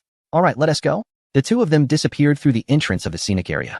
After a while, a black van stopped at the parking lot of the scenic area, and a group of people quickly jumped out, putting on masks and entering the park in an orderly fashion. Soon after, by 2 p.m., all 20 advanced visitors had entered. Received. Su Jing put down the walkie-talkie and nodded to Jiang Kong. All 20 have entered, and Secretary Shun is here too. Jiang Tsong was aware of Shun Zhuang's presence, but he and Su Jing thought the same. There was no need to do anything special. Treating everyone equally was enough. Whether it was project facilities, performances, or that koi pond, Jiang Tsong recalled the place Su Jing took him to see yesterday, his gaze momentarily unfocused as he swallowed. With attractions of that caliber, they weren't afraid of any challenges at Wanyuan Mountain. At 2:30, a clear male voice echoed around the square. Dear guests, good afternoon. According to observations, the mist over the holy mountain has mostly dissipated, making it the perfect time to enter the mountain. All guests who have received visiting qualifications, please gather in front of the Huadiao Fountain in Area D of Mingyue Village within 30 minutes. Once again, please gather in front of the fountain in Area D of Mingyue Village within 30 minutes. The villagers of Mingyue Village will escort you, and other guests should not go on their own. Latecomers will not be waited for. Latecomers will not be waited for. As the announcement faded, all the tourists who had stopped to listen erupted into chatter. Wow, we're really going. Oh my gosh, I want to go too. What should we do? Should we sneak in and follow? A good idea. There aren't many staff in this village, and the mountains are so vast. If we sneak up there, they won't be able to stop us. The suggestion instantly brightened the eyes of those around. Someone timidly spoke up. The guide mentioned that there is fog, and the holy mountain is still restricted. Sneaking in would be wrong and might be dangerous. Ha ha. Can you believe this fool actually believes it? It's all just a joke, meant to tease us. I'll take the lead, and anyone who wants to come with me, follow. The crowd quickly formed a small team, hurrying after the man in front toward Area D. Really? The boy murmured from behind, hesitating for a moment before also stepping forward. I still trust the guide. In a nearby alley, a man wearing a mask quickly returned to report to the leader. Entering the holy mountain? It's a great opportunity. He tightened his mask again. Let's go? We're following too. Chapter 47. Entering the holy mountain. If we were to go all the way, 20 minutes would be enough for all tourists to reach the location mentioned by Su Jing. Sure enough, just 10 minutes in, 20 early tourists had already arrived on the scene. Most of them were empty-handed since the majority had come last week, played their part, and weren't particularly interested in collecting offerings this time. Only the wealthy second-generation Zhou was excitedly holding a bundle of reeds, standing out prominently among the crowd. Are all the tourists here? Su Jing emerged from behind the fountain, distributing the gold-red cloth strips in his hands. This is the armband of the Holy Mountain's emblem and proof of your identity. Please make sure to wear it and do not lose it. He spoke loudly as if casually. Some areas of the Holy Mountain have just been unsealed and are still very dangerous. Without the escort of our village's warriors, it would be easy to get lost in the fog. Everyone must be careful and not stray apart. Zhou wasn't impressed by their gimmicks. He rubbed his nose and grumbled. Hurry up, we don't have much time, let us go in. Xinzhuang also signaled for Xiaoli to wait for him here and obediently put on the gold-red armband. As for Zhu Shou, He had been here too many times and firmly believed that this guide was definitely the behind-the-scenes big boss of the park. Listening to him was never a mistake. Moreover, they had all paid money and put in effort to get these early access passes. No one wanted ordinary tourists to have the same privileges as them. Rarity adds value. Spending 2,000 yuan was not for nothing. Seeing that everyone was almost ready, Su Jing waved his hand. The oddly dressed men, women, and children quickly gathered around. Many of them were NPCs they had just seen. Someone frowned and directly asked, "Guide, aren't the ones escorting us supposed to be warriors? Why are there children here?" Meow Meow took off her disguise. No one could recognize her as the dragon girl, but her age was hard to disguise. Su Jing's expression remained natural. The warriors of Minghua village are not defined by their physical strength or robust bodies. Rather, they are those who are brave, fearless, and have a strong connection with the deities of the sacred mountain. Such individuals will receive greater blessings from the mountain and forest, helping us dispel the fog and venture further. "Sir, you are looking at this too superficially," said a man, scratching his head awkwardly. "Wow, I just hear you rambling." Su Jing replied without further explanation and turned to leave. "Everyone, follow me." As one person left, everyone else began to move. They all wore eager smiles and quickly followed, soon disappearing near the fountain. Secretary Xiao Li also stepped aside, hiding in the shadows to rest and have a snack. However, before he could sit down, he heard a flurry of footsteps, and a large group suddenly emerged. They left? The leading man looked thrilled and, after confirming the area was clear, whispered, "Even though we sneaked in, this is still a primitive forest. It would be safer for us to follow that group in." A girl behind him expressed concern. "What if we get caught?" "So what if we do? The law doesn't punish the crowd. Besides, we just got lost. What can they do about it?" Everyone nodded, finding the man's reasoning quite sound. The leader, filled with authority and respect, was even more invigorated. "Stick with me for a bit, keep your voices down, and let's pick up the pace." "Sure thing. Let's go." The group chattered excitedly, and despite being told to be quiet, their noise could still be heard from a distance. Xiao Li frowned. Up to this point, he could tell that there weren't many staff in the area, let alone security. If this group really followed the secretary inside, the people here might not be able to control them. TSK. He frowned, feeling a bit annoyed. A small scenic area is just that. A small scenic area. He didn't mind the poor discipline, but if they clashed with the secretary, the one who would face the consequences would be him. Should he follow them? Just as Xiao Li was about to stand up, he noticed a thin boy rushing toward him from the end of the path. The boy looked worried and angry, but quickly followed the group. What the heck? Xiao Li was bewildered, but before he could stand up again, he saw another group of people in black clothes, wearing masks and moving swiftly, definitely not normal. If this were ancient times, they would surely be stopped and searched multiple times. What is hidden in that sacred mountain? Is there a scheme at play? No. The more he thought about it, the more uneasy he became, and he followed the masked group into the dense forest. This is the foot of the sacred mountain. Due to the perfect execution of the deity invitation ceremony, we have recently opened a small path. Su Jing walked ahead, with tourists in the middle and villagers protecting the outside. A wealthy young man crossed his arms and rolled his eyes. Why does this scene feel like we are escorting exiled criminals? Since this is a newly opened path, the ground might still be uneven, so please watch your step. Uneven? Shen Zhuang stepped on the clean and spacious bluestone road, looking puzzled. What was this person talking about? Wasn't the road well constructed? But soon, everyone stopped paying attention to the guide leading the way. The recently developed primitive mountain forest retained the fragrance of sunshine, rain, and soil. The trees on both sides were lush with branches and leaves, vines hanging down, and the sunlight filtered through the dappled shadows, casting a golden glow on the path ahead. It felt like they were truly about to confront the divine in the mountains. Uncle Fong, this place is so beautiful. Xiao Zhi had been deep into the mountains for a long time. He looked around, tightly holding Meow Meow's hand, trying hard to remember the routes and signs. There was no helping it. It was an old habit from his profession. Meow Meow, on the other hand, was even happier. Ever since entering the Wanyuan Mountain scenic area, she had her own warm little bed and no longer had to listen to the snoring of the older boys or worry about the stares from onlookers. She could help everyone set up the stage or play the role of a little dragon girl. It was simply blissful. Jinna quietly walked on the outskirts with the lucky members of the dance troupe. She didn't know what others were thinking, but in this tranquil and peaceful mountain, she felt the essence of the dance that communicates with the divine that Xiao Su often spoke of. Communicating with heaven and earth, praying to the divine, dispelling disasters, and purifying the soul. This mountain truly deserved to be called a holy mountain. Everyone had their own thoughts, and even Su Jing felt a sense of clarity in his heart once again. This was the effect of the mystical veil prop, enhancing the mysterious atmosphere by 20. Although the enhancement seemed small, for those entering the mountains for the first time, this place felt like a paradise. But that was still far from enough. The sound of flowing water finally faintly reached their ears. Su Jing stopped, smiling. We have passed the most dangerous section and are about to enter the first divine residence of the Holy Mountain. He pushed aside the hanging vines in front of him, revealing a large clear pool before everyone. Here was the carp pond. Chapter 48. The carp maiden in the carp pond. Zhu Shou was the first to charge forward, holding a long gun and a short cannon. In the small camera frame, a scene of green woods and a clear pond appeared before him. An ancient arch bridge stood over the pond, shimmering with the sunlight breaking through the tree's shade, rippling with the sparkling water. So beautiful. The wealthy second-generation Zhou Pa also stepped forward, arms crossed, raising an eyebrow, momentarily losing his disdain. The small scenery here was indeed well done. If there were a resort nearby, he thought his father would be quite willing to come here to fish when there was nothing to do. He followed the chubby boy ahead, while Shen Zhuang behind him looked pleasantly surprised. Wow, this place. It really exceeded my expectations. In fact, there were many beautiful mountain scenes, but most were just slight enhancements of the original. However, this clear pond was already beautiful in its natural state.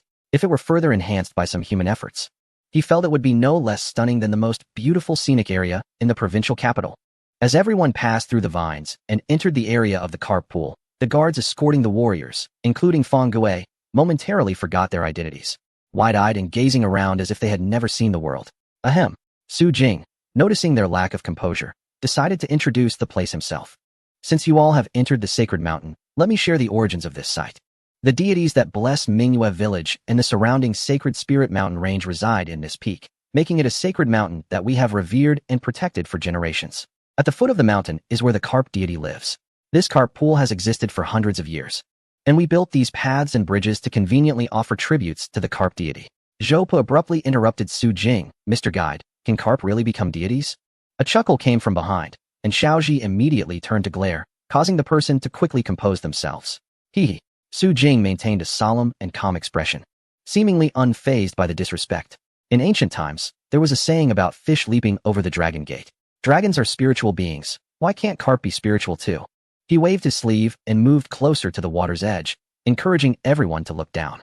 The inhabitants of the carp pool are the descendants of the carp deity. During the dark days of the past, almost all of them perished. It was only in recent years, after we began holding rituals to invite the deity, that this place has been revitalized. The crowd gathered closer. So beautiful. A group of red and silver, red and white, and red-flowered carp swam joyfully beneath her feet. Not just her, but several also gathered around Zhu Shou and Xin Zhuang. Why aren't there any fish here? Zhou Pa grumbled. Su Jing chuckled. Big brother. Perhaps your heart isn't sincere. If your heart isn't sincere and you disrespect the carp deity, the fish will sense it. Is that true? So mystical? Zhou Pa felt uneasy as he watched the clusters of carp by the tourists' feet. Sorry, I was wrong. Oh great carp deity, I believe in you, is that alright? After much hesitation, a large red carp leisurely swam over, plump and robust, clearly a fine specimen. Zhou Pa immediately crouched down to take a photo, and Su Jing smiled beside him.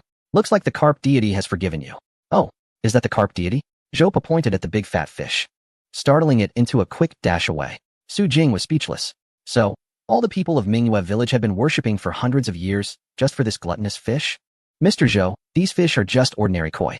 The carp deity rarely appears in hundreds of years. Very few from Mingyue village have seen the true form of the carp deity, Su Jing said as he stepped onto the wooden bridge and led everyone forward. To see the carp deity in person would bring a period of great fortune, an incredibly lucky event, something to brag about for a long time. The wooden bridge creaked as the koi swam happily in the clear water. Amidst the green algae and blue stones, the group moved slowly ahead. So beautiful. Damn, so beautiful. Zhu Shou exclaimed while taking countless photos, as a few girls behind him gathered for selfies. Shen Zhuang gazed into the distance amidst the gentle breeze, where the tranquil green waters swayed with lotus flowers and dragonflies touched the surface, resembling a masterpiece of ink wash painting. Young man, you have done a great job protecting this environment, he remarked. Su Jing turned his head and smiled shyly, cupping his hands. Thank you for your kind words, sir. The carp pond is the habitat of the carp spirit, and we do not disturb its life too much. This is all the work of the divine. Oh, Xin Zhuang understood. The implication was that the carp pond represented a pristine, eco-friendly, and natural environment. However, he was curious about the young man in front of him. Su Jing was responsible for the welcoming duties at Mingyue village, and he had heard that he occasionally appeared at the tea house. Now, he was also leading the task at the Holy Mountain. This person must hold a high position among the staff in the scenic area. Did he know his own identity? Before Xin Zhuang could say anything further, Zhou Pa, who had lagged behind, finally reacted. Wait a minute. He pushed through a few girls who were pouting and posing. stepping closer to the villagers with a squint and a teasing tone. Are you saying that you can see the carp spirit? Su Jing nodded. Yes. There's an elder in the village who makes handicrafts, and it's said that he had the fortune to see the carp spirit when he was young. They quickly crossed the small arch bridge and stepped back onto the stone path in the pond. The path was only 2 centimeters above the water's surface, making it seem as if they were walking on the water. The reflections danced, overlapping with the swimming koi, creating a refreshing spring atmosphere. Come on, Jopa said, somewhat speechless. Mr. Welcomer, I know this is just a gimmick of your scenic area. You make it sound so real. He snorted lightly and followed closely behind Zhu Shou, whose large frame blocked Jopa's view. What carp spirit? Isn't it just a person in disguise? Su Jing frowned. Mr. Zhou, this place is the territory of the carp spirit. If you speak ill of it here, she might hear and get angry. He glanced at the massive stone wall ahead, where the sound of water droplets echoed like pearls. Haha, is she really going to get angry? All right, then tell me, what does the carp spirit look like? Su Jing turned a corner, his voice filled with a smile. The carp spirit has a human face with peach blossoms, resembling a young girl with sparkling eyes. Sometimes she appears as a human picking flowers, and at times her legs transform into a fish tail, playing in the pond with her children. His voice suddenly halted, and the chubby boy in front also came to an abrupt stop. Jopa bumped into his broad back, his nose turning red from the impact, rolling his eyes in annoyance. Have you read too many romance novels? You make it sound so real. He leaned forward, ready to scold the chubby boy blocking his path. Move on, will you? Just keep walking. His voice, akin to a chicken caught by the throat, was trapped in his throat, and his eyes widened in shock. What is that? Sunlight poured down, illuminating a shallow recess in the mountain wall ahead, draped like a light veil over a smiling girl, with short, elf-like hair. Fish fin-shaped golden red ears peeked out. Her eyes were like those of a great cat, mysterious and agile, shimmering with a golden red glow that rippled with her gentle breathing, reflecting a pool of vibrant green water. But what left Jopa breathless was not just this. It was the slender fingers of the girl poking her cheek, her fair waist curving downwards, with a massive golden red fish tail slowly swaying in the water, glistening with moist, shimmering droplets. She smiled playfully yet divinely. Her round eyes slightly squinted and her red lips slightly parted. Oh, how rare. A guest has arrived. Chapter 49. Meeting the deity, don't forget to bow. Oh my. He had seen a mermaid. No, wait. Jopa suddenly slapped himself. That was the carp deity. He was still frozen in place, while the tourists behind him were growing impatient. What on earth is happening? They heard a woman's voice. What humans, what rare guests, hurry up, move closer. Shun Zhuang stood right behind Jopa, but he was blocked by the stone wall. No matter how he tried to peek, he couldn't see anything, feeling anxious and restless. Su Jing smirked, having achieved his goal. It was as if he had finally come to his senses, calling out loudly, everyone, move forward. This path is long. You will all get to see the carp deity. His voice was filled with excitement, sounding genuine. Who would have thought we would be so lucky? All guests must maintain a respectful attitude. Do not offend the carp deity. Everyone hurriedly moved forward, and after nearly 10 minutes of astonished expressions, they finally stood in front of the stone wall. The girl remained calm and unbothered, as if she was enjoying the spectacle, propping her chin on her hand and observing the crowd. Little chubby, no photography. It seemed that the guide was overly excited upon seeing the divine being, immediately directing a flurry of words at Zhu Shou. Zhu Shou, are you being polite? But he was also taken aback and quickly put away his camera respectfully. However, he felt that when the guide called out to him, there was a hint of teasing in their eyes. Cough, cough, never mind. He saw Su Jing beside him shout, and then bowed deeply on the spot. I have seen the carp deity. The tourists exchanged glances. But after just a moment of confusion, Jopa suddenly slapped the little chubby guy beside him. Hurry up and bow to the deity. Everyone reacted quickly and immediately followed Su Jing in bowing, collectively exclaiming, we have seen the carp deity. The employees behind were even more bewildered. What? Are you serious? They said it was a holy mountain, but there really is a deity. Xiao Ji and Miao Miao's eyes were filled with enthusiasm, their youthful voices ringing out even clearer. We have seen the carp deity. Su Jing glanced back at the crowd. Why shout so loudly? It makes me seem less respectful. The carp deity spoke. A smile bloomed on her peach-like face, but it was somewhat mischievous. I sense many unfamiliar presences. Have you brought outsiders into the holy mountain? Feeling the gaze of the crowd, Su Jing's theatrical instincts kicked in. He dramatically knelt down on one knee. Lord Koi, we can reopen this sacred mountain thanks to the full support of these guests, who have helped dispel evil and clear the mist. The girl raised an eyebrow, her enormous fish tail swaying in the water, while a group of red koi frolicked around her tail, only to be impatiently swatted aside. What the heck? Jopa gaped, unable to absorb anything his ears were hearing. Was he dreaming? Was this still a channel for scientific exploration? He had seen mermaids at aquariums, but this one was just too real.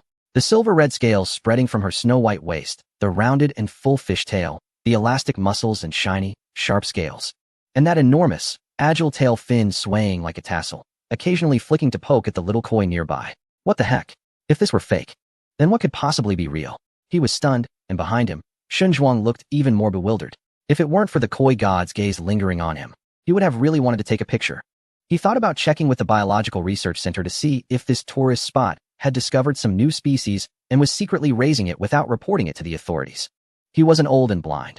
How could he not see that every inch of skin and flesh on that fishtail was too realistic? If someone could fake it to this extent, he might as well just eat dirt while standing on his head. As for the other tourists, they were too mesmerized by the scene in front of them to pay attention to the conversation. Just witnessing this spectacle made their trip worthwhile. Koi god. Whether real or not, if the guide said it was real, then it must be real. Oh, I see, the koi god spoke again. No wonder the atmosphere here has felt so much more pleasant recently. She stretched lazily, her fishtail arching out of the water, droplets splashing into the pond, exciting the koi below to swim around. But before she finished speaking, her cat-like eyes narrowed, a playful smile appearing. Did I just hear someone say I don't exist? She turned to Zhou Pe, her gaze enchanting him to the point of dizziness. She was so beautiful. The koi god was looking at him, and all his previous disrespectful thoughts vanished from his mind. Huh, did they actually mistake me for that big fat koi? In the next moment, Zhu Shou and the others began to breathe heavily. Wow, the moment of witnessing a miracle had arrived. The girl looked into the distance, her fishtail suddenly slicing through the surface of the pond, creating ripples, and the big fat koi from earlier surprisingly swam upstream, splashing and struggling. It sent water flying high, but it was of no use. With a whoosh, the big fat koi was flicked out of the water by the fishtail, and then that golden red tail rose sharply, sending waves crashing. Snap! In a flash of golden and silver light, the fat koi, drenched in water, was forcefully slapped toward Zhou Pe. Instantly, he was soaked from head to toe. After the big fat koi gave him a hard slap across the face, it jumped back into the pond and disappeared. Zhu Shou was also splashed half wet, and Shunzhuang didn't escape unscathed either. Despite his identity as a Cultural Tourism Bureau official, after everyone wiped their faces, they all wore silly smiles. Hee hee, the carp god splashed me. Hee hee, the carp god slapped my little face. Hee hee, I'll come again next time. Everyone fell silent for a moment, then started to chatter excitedly. Wow, that's a real tail. Did you see that? What could possibly move like that if it were fake? A mermaid. I actually saw a real mermaid. Splash me. Carp god sister. Splash me too. Oh my gosh, starting tomorrow, I'm converting to a different faith. On the holy mountain of the terrifying Moonlight Village, there are true deities. No photos allowed, but that didn't stop the girl at the back of the line from posting. She didn't say much. Just shakily typed out a line and hurriedly sent it. Perhaps the noise from everyone else disturbed her. She frowned, clicked her tongue, and jumped directly into the pool. Disappeared. Zhou Pe was stunned, and then he actually jumped into the pool as well, the water immediately covering his calves. Gone. The ripples gradually calmed, and the water became clear as day. Where did that big mermaid go? The carp god left. He stood there in a daze, turned back to murmur, then couldn't help but angrily scold the noisy people. It's all your fault for scaring the carp god. Look, you scared her away. Shunzhuang also frowned. The guide said to be respectful. Why are you still making such a racket? The few tourists knew they were in the wrong, feeling both regretful and anxious. They lowered their heads and didn't dare to speak. Su Jing glanced at a smaller koi in the pool, then smiled and stepped forward. It's all just a setup. After all, she is a deity. Seeing her once is enough, but wanting to keep watching is another thing. Did they pay for this? Are they freeloading? Everyone, don't panic. The carp god is elusive and rarely appears in the koi pond. Today, being able to see her is a blessing for all of you. Perhaps it's because of your identities as forerunners, the scent of your offerings attracted her. Or maybe the carp god is just curious about the guests from the outside world. But in any case, everyone, don't argue here. Being able to meet her means good health and a streak of luck for all of you in the future. Zhou Pe regained his senses, and the sly smile of the carp god splashing water on him seemed to linger in his mind. Let us thank the guide. He voiced everyone's thoughts. Will we have a chance to see her again? Su Jing smiled mysteriously. Who knows? As more guests come here, there will always be a few lucky ones. Chapter 50, continuing forward. Rustling sounds. In the dense forest, a thin mist lingered as a man pushed aside branches, struggling to reveal his head. Keep up. More and more people were emerging from the woods behind him. A girl touched the small cut on her body from a branch and said with concern, Big brother? That group has long disappeared. Can't we just take the main road? I feel like there's no one guarding this place. Yeah, if there's a good road. Why are we going through the woods? My hands are all scratched up. This is a primitive forest. Shouldn't we just turn back? What if we run into snakes? The leading man frowned tightly. The guide had taken those forerunner tourists away quickly, and they didn't dare to get too close, resulting in them getting lost not far into the woods. But since he had brought them here, although he felt anxious, he had to grit his teeth and continue leading them. Damn it, stop making noise. We can just take the main road, can't we? His voice was filled with frustration. They had been walking for almost half an hour, yet they still couldn't find the way into the mountains. He felt lost in the fog, as if they had been climbing uphill the entire time without seeing anyone else. Hey, big brother, a panicked female voice called out, and he turned around impatiently to see her pointing at a red cloth on a branch in front of them. How did we end up back where we started? She asked. Don't be ridiculous. We've been climbing for half an hour. How could we go back? She shivered slightly but pointed at the tear in her clothes. But I think I tore my clothes right here. Look, this piece of cloth is exactly the same material as my clothes. The leading man paused his steps and took a few steps back, his voice losing some confidence. Stop messing around. People hike this mountain every day. It must just be a coincidence. I hope so. A student with a backpack adjusted his glasses, looking serious. The fog is getting thicker. I suggest we head back down. He hesitated but ended up saying something a bit absurd. After all, this is the sacred mountain of Minghua village. Who knows if there is something supernatural going on? His words drew a hearty laugh from the leading man.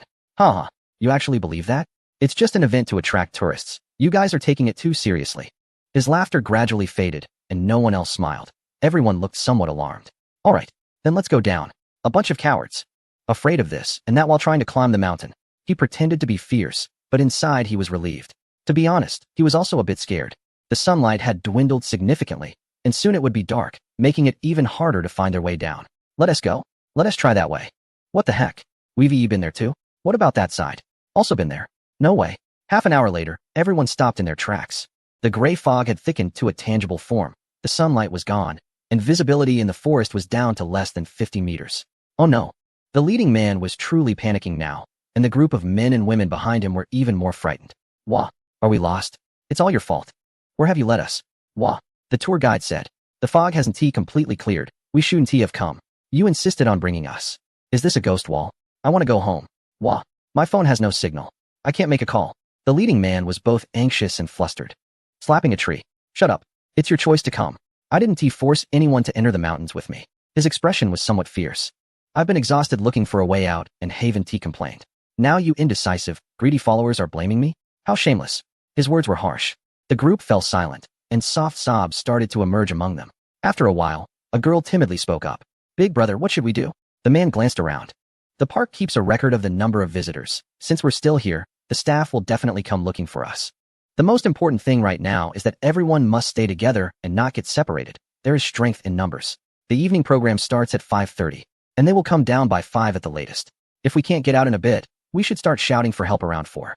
They will definitely pass by us on the way down, and if they hear us, they will come to find us. Although the leader can be fierce, he is smart. Xiaoli raised his eyebrows in the crowd, feeling appreciative. He glanced at another boy squatting in the corner, and then at the leader, letting out a sigh. If only he had just waited outside obediently instead of trying to join them. Now he was in this situation. Unfortunately, they couldn't get out for now, but fortunately, he had managed to stay with this group of normal people instead of joining that group in masks and black clothes.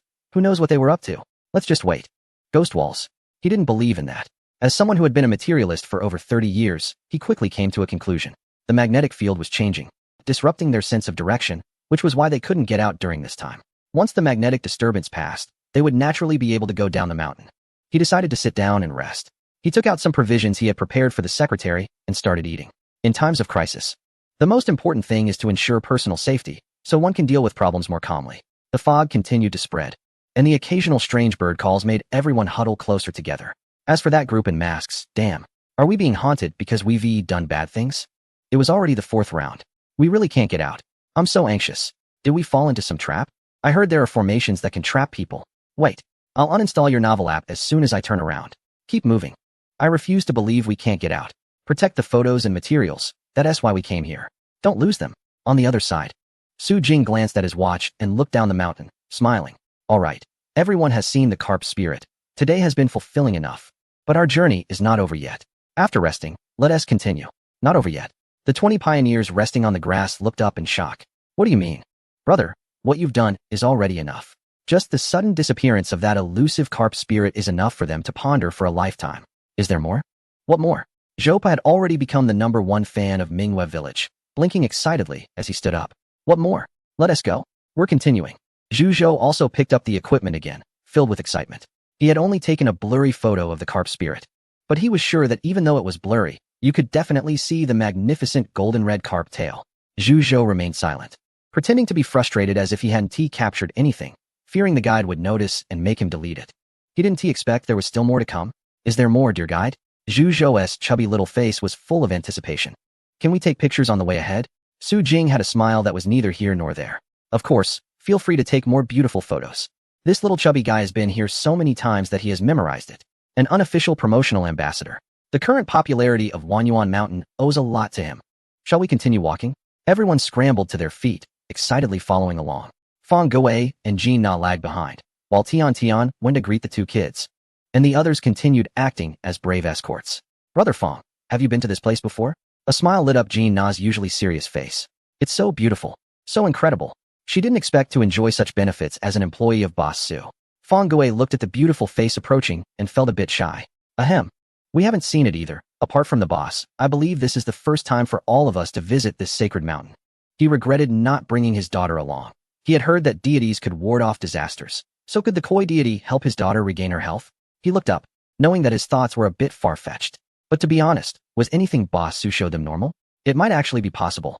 Wait for me. He quickly dashed forward, joining the group escorting tourists, while Jin Na paused for a moment before quickly following him. At this moment, whether tourists or staff, everyone was focused on what would be presented next. Chapter 51, Firefly Butterfly Valley. On the way ahead, everyone clearly felt the effort of climbing. How much longer, guide? After nearly 10 minutes of climbing, the rich kid was the first to tire out. It felt like they had been climbing for over half an hour. Hadn't they arrived yet? He stopped, panting, and checked his watch. It was almost 4 p.m. Would they delay the evening ceremony? Initially, he just wanted to see this sacred mountain. But since he entered, he had seriously started collecting offerings. Although the offerings were temporarily taken by NPCs for safekeeping, which kept him from getting soaked when splashed by the koi deity earlier, he was still thinking about participating in the ceremony down the mountain. Zhuzhou rolled his eyes. What a loser. The guide would take them to a place that couldn't be bad. There are ceremonies every day. But this sacred mountain isn't a place you can just come to whenever. Guide. Hey, don't mind him. We're not tired at all. Let us keep going. Su Jing turned back and chuckled. Sir, we've only been walking for 10 minutes. Zhoupa felt a bit embarrassed, but he really couldn't go on.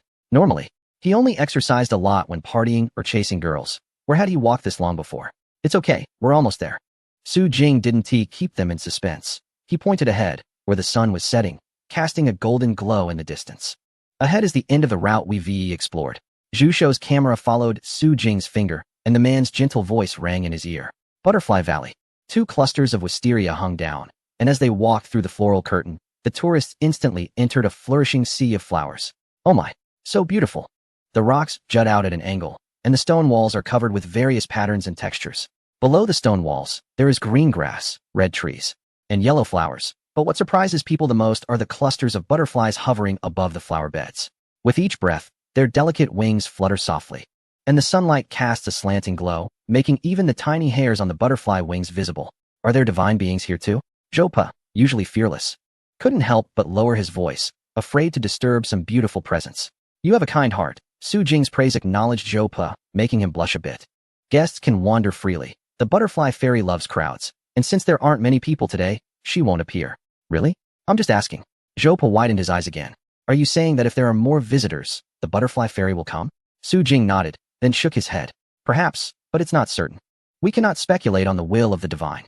He gazed at the slanted rocks high above, a playful glint in his eyes. I heard from old two that when they went into the mountains to pay their respects, they were fortunate to see her true form. The butterfly fairy loves to sing and enjoy lively gatherings, and whenever her spirits are high, what happens then? Everyone gathered around, excitement on their faces. Su Jing smiled. That's all old two told me. The crowd fell silent, then collectively showed a gesture of frustration. So we won't see the butterfly fairy today? The chubby boy shrugged in disappointment, causing Su Jing to chuckle. Divine beings are serendipitous. Just be happy if you get to see the carp god. He waved his hand. All right, everyone go take a stroll. We'll head down the mountain soon. The tourists scattered like bees, and Su Jing encouraged the staff to enjoy themselves while he stood in place, pondering. They certainly wouldn't see the butterfly fairy. After all, she hadn't been created yet. Damn, when would he get another tool? If he had enough tools, he could directly initiate the divine creation project. What a pity that such things are hard to come by. And who knows when he would get another chance to draw? So far, the most likely way to achieve results was through an item in the shop. He sighed, recalling that item. 1,000 positive reviews for one piece, and each could only be used 10 times. Not to mention he currently had very few positive reviews. Even if he had enough, he wouldn't want to spend them. Just wait. Build up the momentum. Once this week ends and I have enough reputation, I'll use it during the Labor Day holiday when there are more tourists. He thought about his grand plan while the tourists dispersed. These butterflies aren't afraid of people. A few excited girls shouted as they took photos, holding up blue-winged butterflies that landed on their palms, crowding around the flower beds to snap pictures. This excitement spread to others. Butterflies are not uncommon. There are many scenic spots in the country known as Butterfly Valley. But finding such a large number of fearless butterflies is quite rare. Zhu Shou, armed with his camera, roamed around, determined not to miss out on capturing the beauty of Butterfly Valley after failing to get the desired photos at Carp Pond. Shen Zhuang curiously walked to the edge of the flower bushes, pointing at a small gray butterfly with his finger, and turned to Su Jing with a smile, saying, "Look, this butterfly isn't afraid of people." Su Jing forced a smile in response. "That's just a moth." Shen Zhuang waved the moth away and walked deeper into the garden, muttering to himself, "This kid, not supportive at all. I really miss my Secretary Li." Meanwhile, Secretary Li next door was almost in tears. "Secretary, come save me." The sea of butterflies fluttering around was indeed stunning, but as the sun gradually sank behind the peaks, little glimmers of light seemed to come alive. "What is that?" A bigger surprise appeared. Everyone turned their heads and gazed toward the depths of the flower path. 1 point, 2 points of light. Then more and more glowing spots began to flicker, forming a shimmering river of fireflies. The river seemed to have a sense of direction, gently rising and falling, spreading out and engulfing the first visitor. Little green stars passed by a young girl's eyes, seemingly leading her into a brilliant river of time and space. Then came the second visitor, the third, and the fourth. The glow of the fireflies not only enveloped the visitors, but also wrapped around the staff of the venue. Tian Tian pulled Xiao Ji and Miao Miao along, and the fireflies parted in front of them, one layer flying over Tian Tian's head, another layer sweeping past Xiao Ji and Miao Miao's chests. "Mom, I see the galaxy," Xiao Ji murmured, unable to resist reaching out to touch them. The little fireflies flickered as he touched them and darted away, making Xiao Ji giggle. Zhu Shou gritted his teeth, forcing himself to stay still.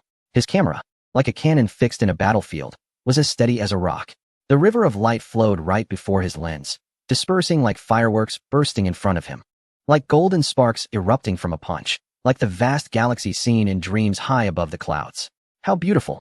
Zhu Shou kept his mouth shut, feeling as if the fireflies had transformed into countless streams rushing toward him.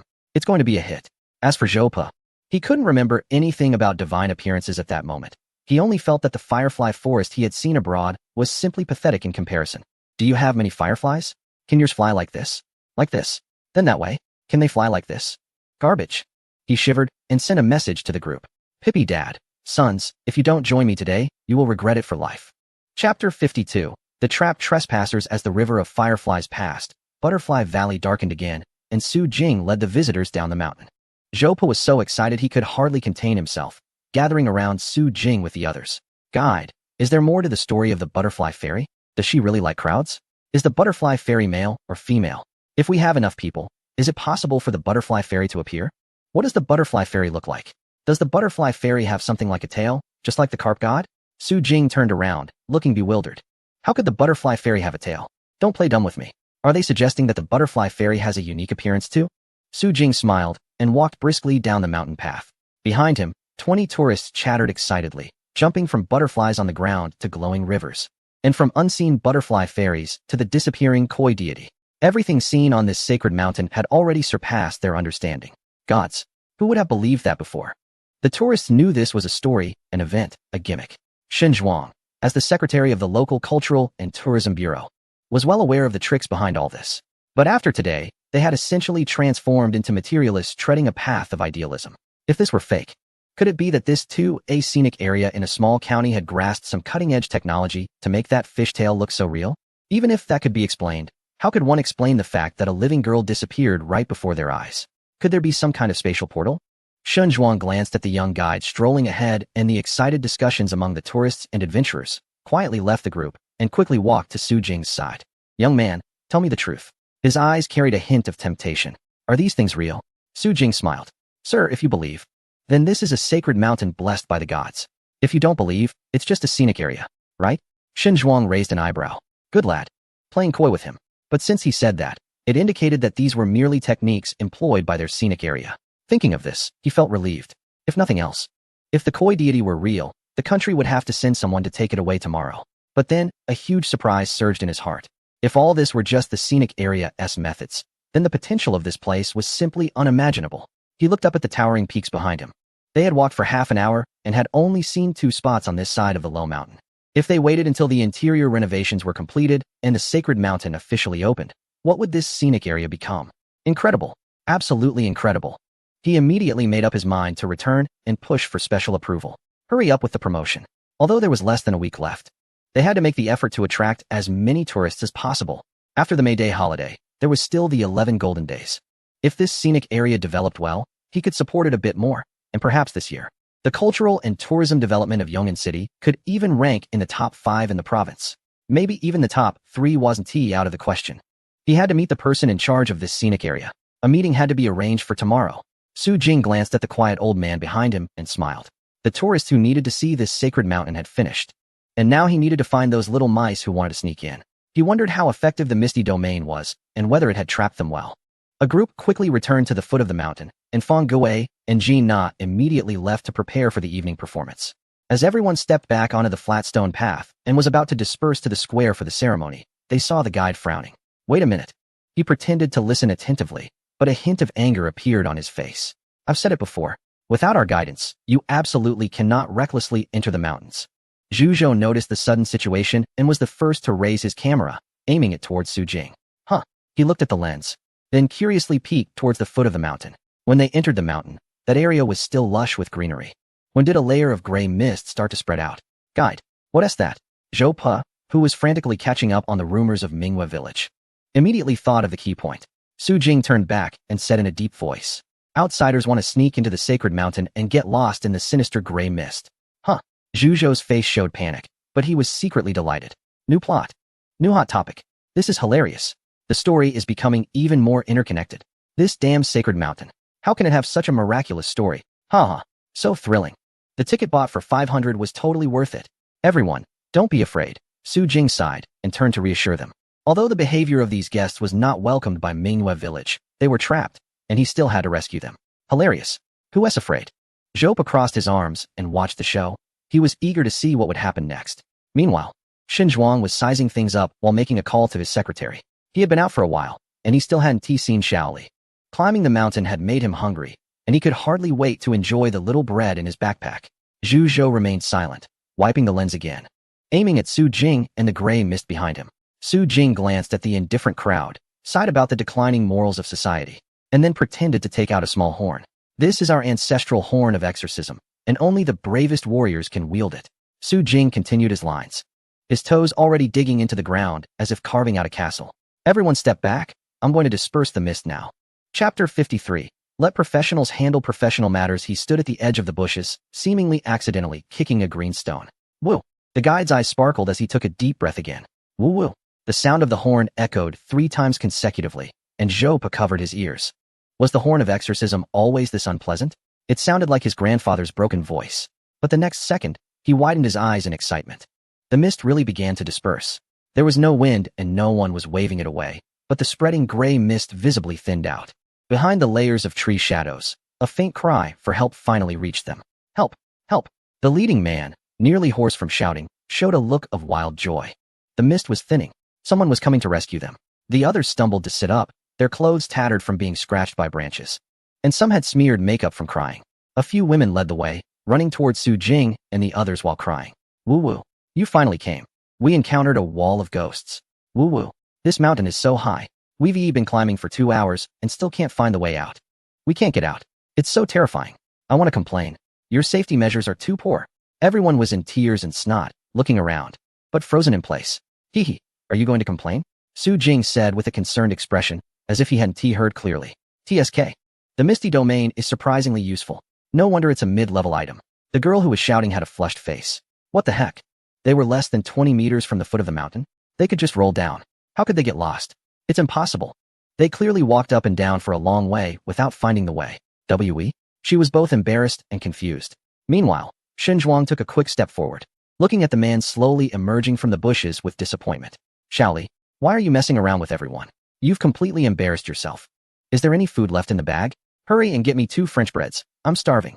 Shaoli grinned with chapped lips, blood trickling from the corners of his mouth, looking particularly miserable. Old dang, it's for your safety.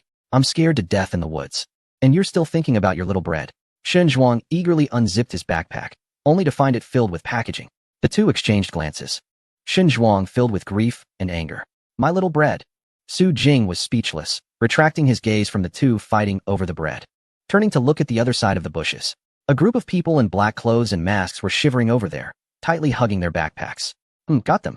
Su Jing quietly called over a few sturdy employees and then stepped forward. What are you doing? He blocked the people trying to run. Sneaky behavior. What's in your bags? Did you steal something from the sacred mountain? What's there to steal in the mountain? The leading man glanced at the noisy tourists in the distance, realizing their actions were not to be seen, and immediately turned his face away. We didn't do anything. We just wanted to go up the mountain and got lost. Oh, Su Jing said with a smile. Can I take a look at your bags? That's called a legal search. Oh, a legal search. You seem to know quite a bit about it. How about this? I'll call the police. If everything is fine, I'll apologize and compensate.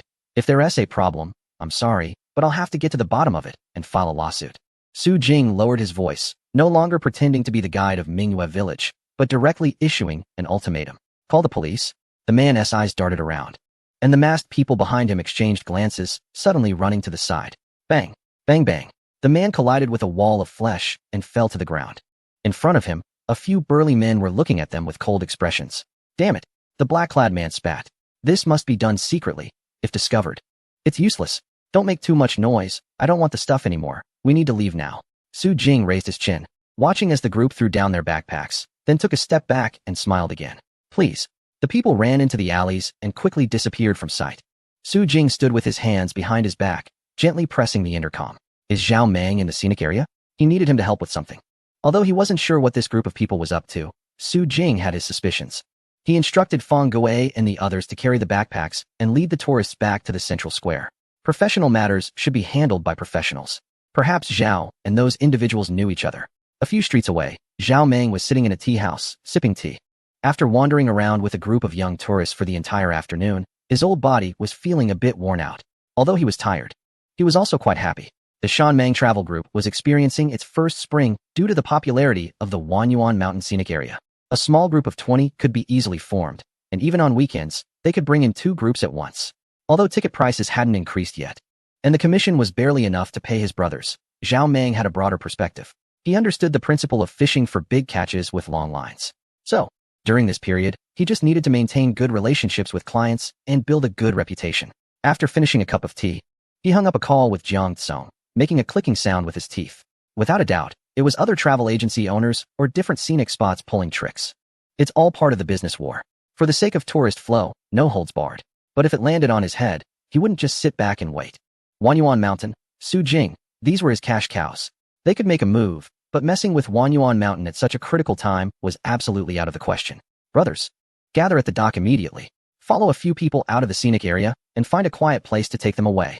Zhao Mang took a deep breath, looking up at the stars above Mingyue village, feeling a strange sense of a hero at the end of his road as the horn music played in the background. Boss Su, I will protect you. I will steadfastly protect your scenic area. Chapter 54. Tourist feedback. Su Jing had no idea where the former gang leader took those men in black or what had happened to them. He simply dealt with the framed backpacks appropriately and continued with the ceremony as planned. That evening, among the 20 pioneers, some continued to participate in the ritual, while others left the park directly. Zhu Shou was one of them. His professional instincts wouldn't allow him to waste a single second. The not yet fully realized Holy Mountain had already become an unprecedented magical attraction in Yong'an City. He was a store exploration blogger, but he was also a resident of Yong'an. With the upcoming Labor Day tourism peak, he sensed that this might be Yong'an's chance for a comeback, or even a chance to become famous overnight. So he needed to release the latest information about the Holy Mountain as quickly as possible. Shen Zhuang and his companion accomplished their main goal for this trip and left directly. Meanwhile, another special individual, the only man who interacted with the divine, Zhou Pe, also returned to Yong'an at the urging of friends. His friends had already set up a table at their familiar nightclub, and when Zhou Pe arrived after a long drive, he saw his friends in a haze of smoke, looking disheveled. Ha! Dad Pai Pai is here. His good buddy spotted him from a distance, his eyes lighting up as he rushed over with a bottle of wine, throwing an arm around his shoulder. Today we went to that mountain valley for some fun. Our little master worked hard.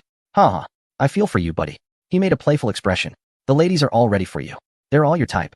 The music thumped loudly, but for some reason, The familiar place today made Jopa feel uneasy. He followed his buddy's finger and looked over. The group of fair-skinned, beautiful women with sharp faces and big eyes sitting in the booth instantly lost his interest, although he knew he shouldn't.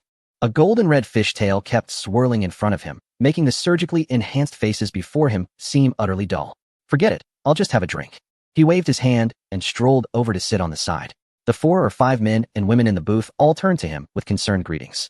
A charming woman in a leather jacket came over, swaying with a seemingly innocent young man. "Oh, what's up with our Jopai today? Not happy? How about I join you for a drink?" Jopa looked up, and the cheap perfume from the innocent young man hit him like a wave, making his nose, accustomed to the fresh scent of mountains and grass, cringe. Get lost. He frowned and scanned the crowd, gritting his teeth. "Hey, I don't want to stay here today. If you're my buddies, come out with me to another place."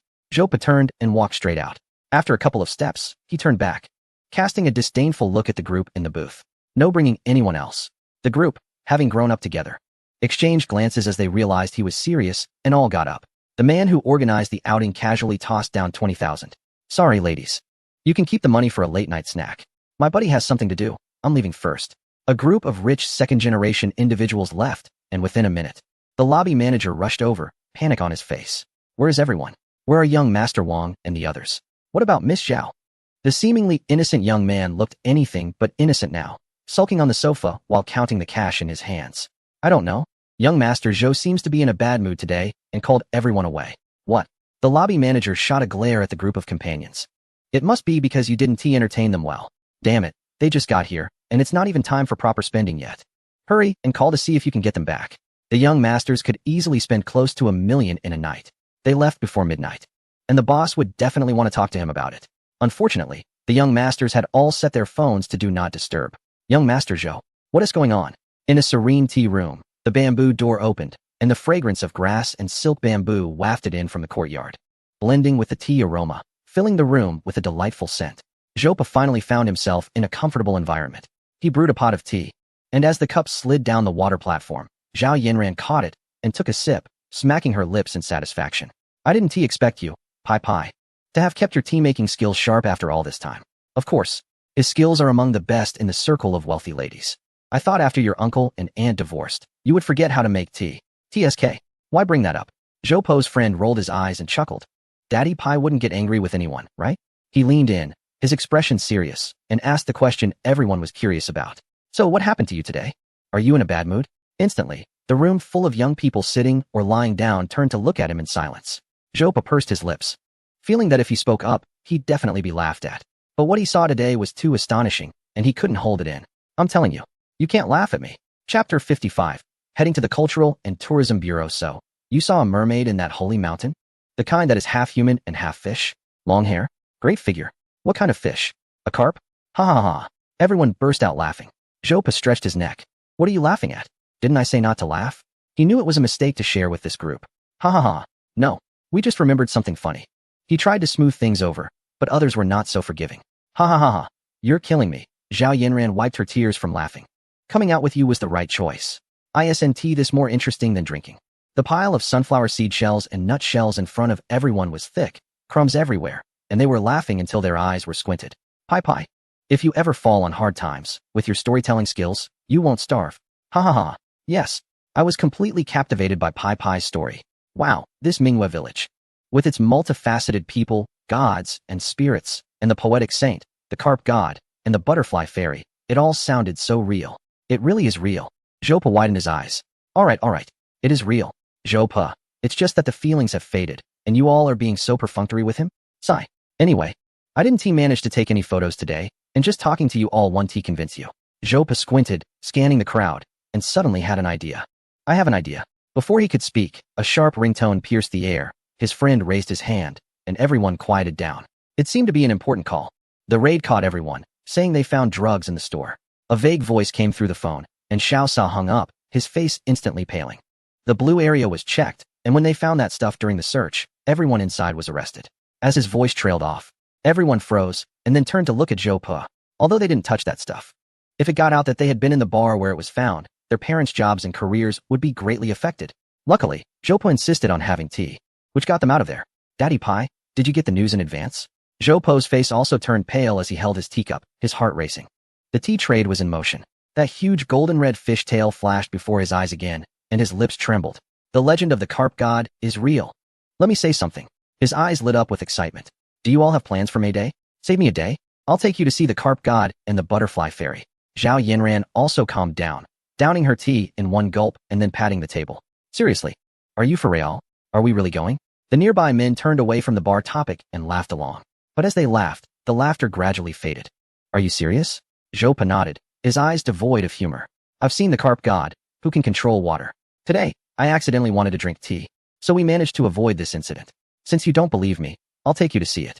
He pondered for a moment, then said earnestly. However, the guide said that seeing the carp god depends on luck, and the butterfly fairy likes crowds, so if there are many people, it's likely to be seen.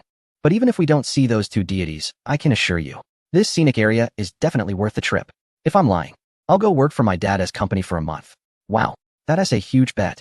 Everyone exchanged glances. His father is the kind of person who takes everything extremely seriously. If Zhou Pa doesn't just act as his wealthy heir and wants to enter the company, his father will definitely watch him work with utmost seriousness and strictness. Are you serious? Absolutely. The young ladies and gentlemen fell silent. After a while, the first person took a deep breath. All right, I'll believe you this time. He clapped his hands. Then I want to accompany my parents to that country. Otherwise, I want to be able to come back. I want to go on vacation either. I have important people to meet, but once I finish my business, I want to stay there for fun. I'll be back on the 3rd. Everyone was very supportive of Zhou Pa, and he smiled in return. Then we'll go on the 5th and 3rd. It's settled. With this side decided, Su Jing finally completed the day's operations at the scenic area. After settling the staff, he dragged his tired body home, but received a special phone call. Hello, are you the person in charge of the Wanyuan Mountain 2A scenic area? We are from the Cultural and Tourism Bureau of Yong'an City. Recently, Wanyuan Mountain has been very popular, and with the holiday approaching, we'd like to invite you to discuss promotional matters. Here it comes. Su Jing's voice was calm, his smile wide. All right, I'll come to the Cultural and Tourism Bureau tomorrow at 9 a.m. Click. The call ended. Xiaoli looked confused. Wait a minute. Isn't something off here? We are from the Cultural and Tourism Bureau, right? He turned to look at Shen Zhuang, who was on the way back to Yong'an City. Shen Zhuang was fiddling with his phone, the excitement in his eyes still lingering. He wants us to wait for him at the Cultural and Tourism Bureau tomorrow morning? Huh. Shen Zhuang also looked a bit dazed. Isn't it normal for them to say what time they'll come? What time did he say? 9 a.m. Whatever. It's the weekend. 9 a.m. it is. Time waits for no one. It's fine. Just 9 a.m., you arrange it. Xiaoli nodded and continued driving.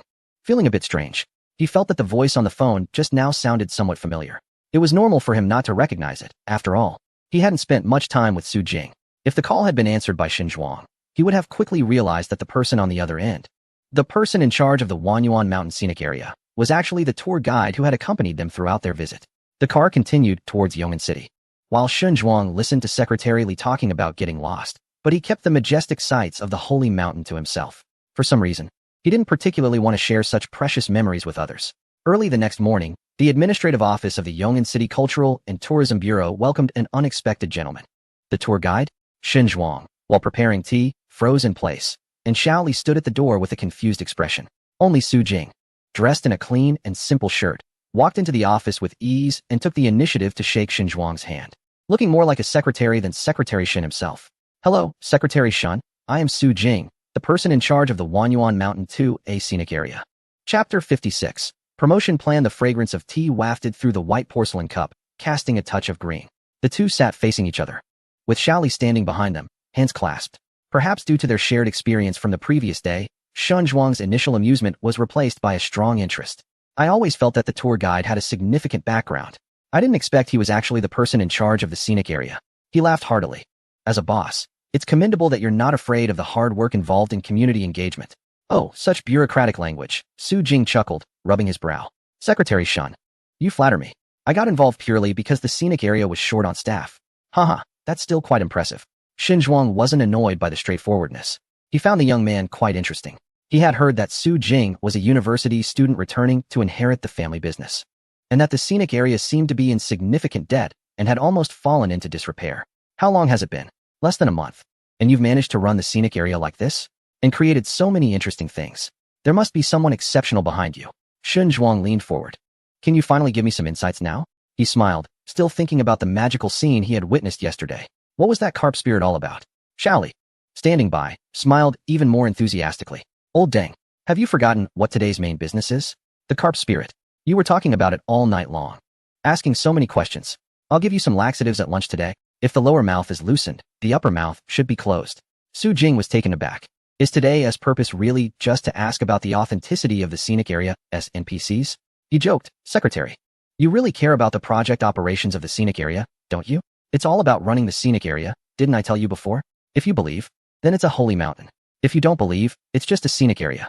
Shen Zhuang responded with a casual "oh," his eyes turning as he leaned in closer, full of anticipation. Will the butterfly fairy really make an appearance? Su Jing was speechless. Time is precious. After discussing the matter, he still has to go back to continue as a guide. All right, let's get down to business. Shen Zhuang finally recalled the main purpose of today, smiled apologetically, sat down, and began to discuss serious matters. So, was it you who arranged for me to win first place in collecting offerings? Are we done yet?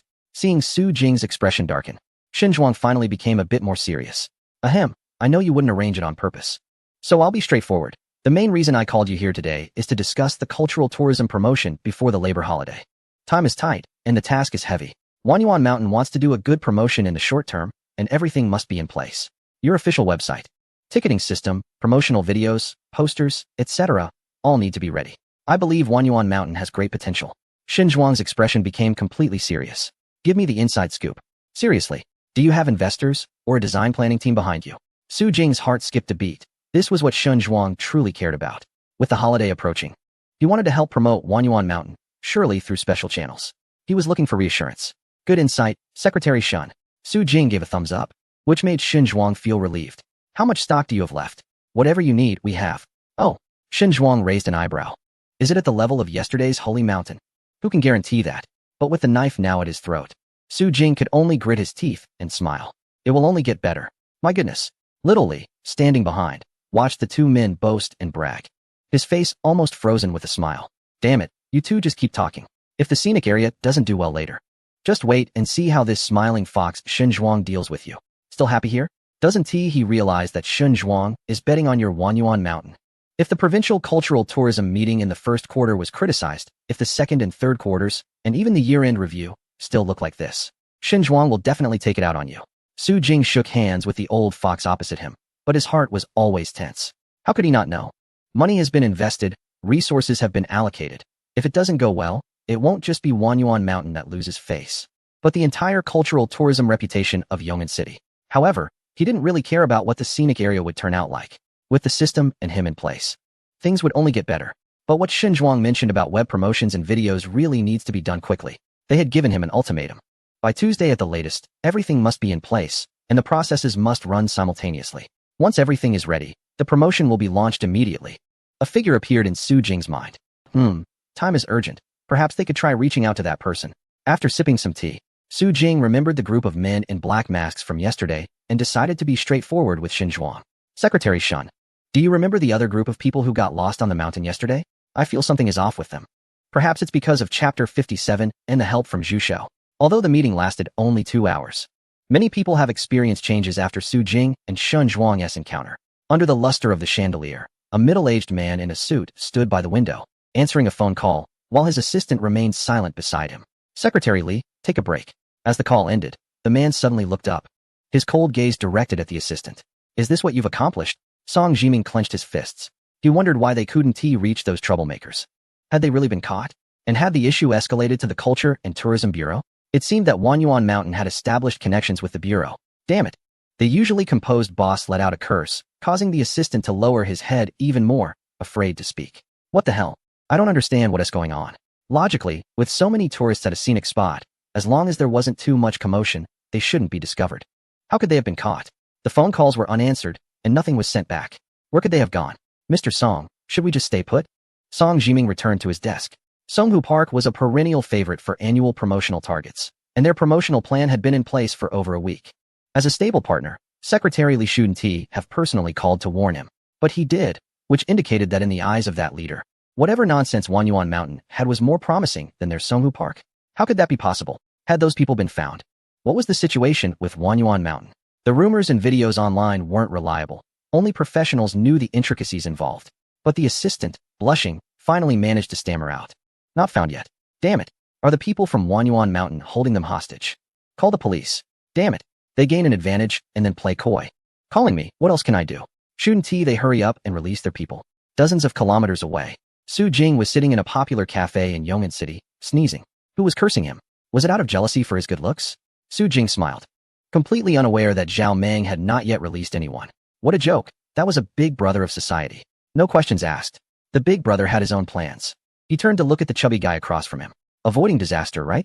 The chubby guy was stunned, seriously doubting whether the late-night work on the promotional post for Minghua Village had caused him to hallucinate. Looking at the well-dressed guide in front of him, he felt as if he were witnessing an ancient person traveling to the modern era. Guide, he exclaimed, quickly covering his mouth and sitting down, excitement written all over his face. Wow, my radar for hot topics is activated. I have a feeling the guide's appearance must mean something significant for me. He still had in mind that this person was undoubtedly the guide, and just then, the person took the initiative to speak. We've met many times, let me reintroduce myself. He extended his hand to the chubby guy.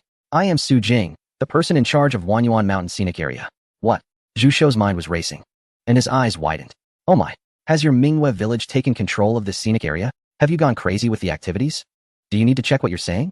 Su Jing let out a heavy sigh, finally bringing the little chubby guy back to reality. He clapped his hands and lowered his voice excitedly. So you are the boss of the scenic area. Or rather, the guide, cough cough, NPC. I am the guide. Su Jing raised his chin, maintaining his title well. So Minghua village is also part of the scenic area. Zhu Shou felt a bit disappointed. He had been getting obsessed lately, truly believing that there was a real Minghua village out there, and that there was indeed a holy mountain filled with deities. If the guide is fake, then is the carp god also fake? Is the butterfly fairy also fake? Su Jing noticed his thoughts and lightly tapped the table. The crisp sound broke Zhu Shou's wild imaginings. He looked up and immediately locked eyes with a pair of clear ones. At that moment, Su Jing seemed to channel the guide, ready to repeat what he had discussed with Shen Zhuang earlier. If you believe Minghua village exists, the holy mountain exists. He didn't say the latter part because the other person's eyes had already lit up. I believe. The little chubby guy nodded vigorously. I know Minghua village is in the scenic area, but isn't that a deep mountain that hasn't been developed? Nature has so many things we can't explain. Zhu Shou's small eyes suddenly sparkled, fixed intently on Su Jing. Mr. Su, you are here among these mountains. If you believe as well, then this holy mountain is real. Wow, I almost got confused by this kid. Su Jing took a sip of coffee, clearly feeling his heart racing. But he was here on a mission today, with no time to waste chatting with this chubby guy. Actually, I'm here representing our Wanyuan Mountain Minghua village with a request. To attract more people to Minghua village, we need to produce some promotional videos and an official website. We saw the promotional video you posted, the editing was excellent. And we wanted to ask if we could purchase the copyright for it. Of course, the little chubby guy's eyes lit up. Speaking of this, I was actually working on the promotional post for the Holy Mountain last night, and I've already finished it, just need to handle the final details. Should I still post it? Su Jing raised an eyebrow. So soon, the chubby guy scratched his head, feeling a bit shy. As bloggers, we need to act quickly on trending topics. The faster, the better. If we wait too long, we won't even get a taste of the soup, let alone the meat. Wow, the internet has saved Wanyuan Mountain. Post it. Of course, you can post it. After a moment's thought, he came up with a better promotional idea. Not only should you post it, but you can also add a few sentences, just say this. If you have any needs later, feel free to mention them. I also hope to ask for your help with something. Chapter 58. Everything is ready. The afternoon passed quickly, and the discussion with Zhu Shou went very smoothly. In the end, Su Jing reluctantly gave him the identity of an official filming permit. Everything else went as Su Jing wished. Behind the team of Li Zhu, there is a complete crew, from editing to operations, and even script planning, all of whom help him adjust to achieve the best results. Of course, this team did not have much effect before. It was only after Zhu Shou discovered the place of Wanyuan Mountain that his team truly began to play a role. The promotional video, website construction, and posters that Su Jing wanted could all be handled by them. As for the salary, Su Jing couldn't afford to pay much, so he could only exchange it for the identity of an official shooting influencer. Zhu Shou didn't care much about that small amount. With good video effects, he could earn much more than Su Jing anticipated. Su Jing thought, damn, how come these influencers are so rich? But after completing this significant task, Su Jing finally breathed a sigh of relief and returned to Qingshan County. With the help of the Cultural Tourism Bureau and the addition of the major influencer Zhu Shou, Su Jing immediately went back to the scenic area in the afternoon to start a series of arrangements. The pickup truck was taken by Jiang Tsung to the city. He said he had found some talents and planned to recruit them in person. That afternoon, before 3 p.m., Jiang Tsung, driving his old pickup, returned with 4 people. Let me introduce everyone. This is the person in charge of Wanyuan Mountain, General Su Jing. Jiang Tsung, dressed in a suit, with his hair neatly styled, had a certain presence as he had the newcomers stand in a row for Su Jing's introduction. General Su, these are the employees I believe are most suitable for our scenic area after my assessment. Su Jing smiled and remained silent, quietly observing the 4 individuals in front of him, waiting for Jiang Tsung's introduction. Miss He Yunong is responsible for the operations of the scenic area, handling our online and offline promotional issues. A fashionably dressed woman in a tight top and leather skirt nodded and smiled at Su Jing. Sun Huahua is in charge of financial matters. The girl named Huahua had a gentle and quiet personality, with her long black hair cascading over her shoulders and calm, deep eyes behind her glasses. Wu Gang assists me in managing the entire scenic area. Currently, I have arranged for him to be stationed at the Visitor Service Center in Minghua Village, responsible for coordinating various affairs there. Finally, there is Brother Situ, a retired military doctor with strong skills in emergency first aid. He will be in charge of the emergency center, handling all rescue-related issues. Brother Situ had a stern appearance, but his tiger-like eyes hid a warm intensity. Su Jing looked at Brother Situ and clicked his tongue in admiration. It seemed that Minghua Village had quite a few robust employees. There was Feng Cheng, who had just come out of prison, then Feng Gui, who came from a labor background, and now they were introducing a former military doctor. He thought that with these people gathered together, they could form the security patrol team for the scenic area. Jiang Tsung waved his hand, signaling everyone to wait aside while he walked to the side with Su Jing. These people are very reliable. I believe they can manage the basic issues of the scenic area from the start. Su Jing trusted him completely with the recruitment matters, allowing him to take charge. Jiang Tsung took this seriously, without any ulterior motives, and called his new buddy Wang Kai to help. After a week of hard work, they finally gathered the team. How is it going on your side? Su Jing left mysteriously this morning, saying he had something important to handle. I brought along 2 people from the Cultural and Tourism Bureau and an external publicity department, and they chatted excitedly for half the day, while 2 men and 2 women nearby watched calmly. Are you all here because of General Zhang's persuasion? From what he described, this scenic area seems quite interesting. I just resigned and plan to come and take a look. Who can't brag? Hui Yunong squinted slightly. I'll do my best. But if this place is a complete disaster, I can't turn it into something wonderful. Sun Huahua shifted aside a bit with some disdain and said softly, I'm here to make money. If I don't make money, I'll leave immediately. Brother Situ shrugged. I don't want much. Just to have a bit of peace and not have to deal with injuries every day. Aren't you a military doctor? Shouldn't a military doctor be dealing with blood and corpses every day? Brother Situ snorted lightly, his words ambiguous. Let us have fewer people getting hurt. I've saved enough already. After Su Jing finished chatting, he parted ways with a smile, rearranged the work for Feng Gui and the others as well. After he finished speaking, he turned and left. Jiang Tsung also approached with a smile and waved. It's your first time here. Let us enjoy it as tourists today and take a stroll. He wandered inside. If you like it, after the ceremony, I'll be waiting for you at the Visitor Management Center. Zhao Dashua cheerfully handed over 4 tickets, the route map shimmering faintly. After sending a few people off, Zhao Dashua looked at Su Jing's back with a respectful expression. Dad, did you see that? The scenic area came back to life in less than a month. You were right. University students are amazing. Chapter 59. The wind blows towards Wanyuan Mountain. The complete Sunday holiday quickly came to an end. All the tourists in the scenic area had evacuated. The moonlight poured down, sweeping over Minggui's High, passing through Qingshan County, enveloping Yong'an City, and finally merging into the warm lights of thousands of homes. In a small rental room, a man set the dishes on the coffee table, and a woman came over with freshly dried clothes, smiling. It smells so good. Let us see what our baby made. The man smiled, sitting cross-legged on the rough carpet, his little belly peeking out from his clothes. Pork was cheap today, so I bought some and made crispy fried pork tenderloin. The young couple sat down, turned on the projector, and began to eat while chatting. The unit sent a notice today that there will be no overtime during this year's Labor Day holiday. What kind of notice comes on a Sunday? The woman pouted unhappily. There are only 3 days left until the holiday. Even if we have time off, we want to be able to go out and play. The man chuckled.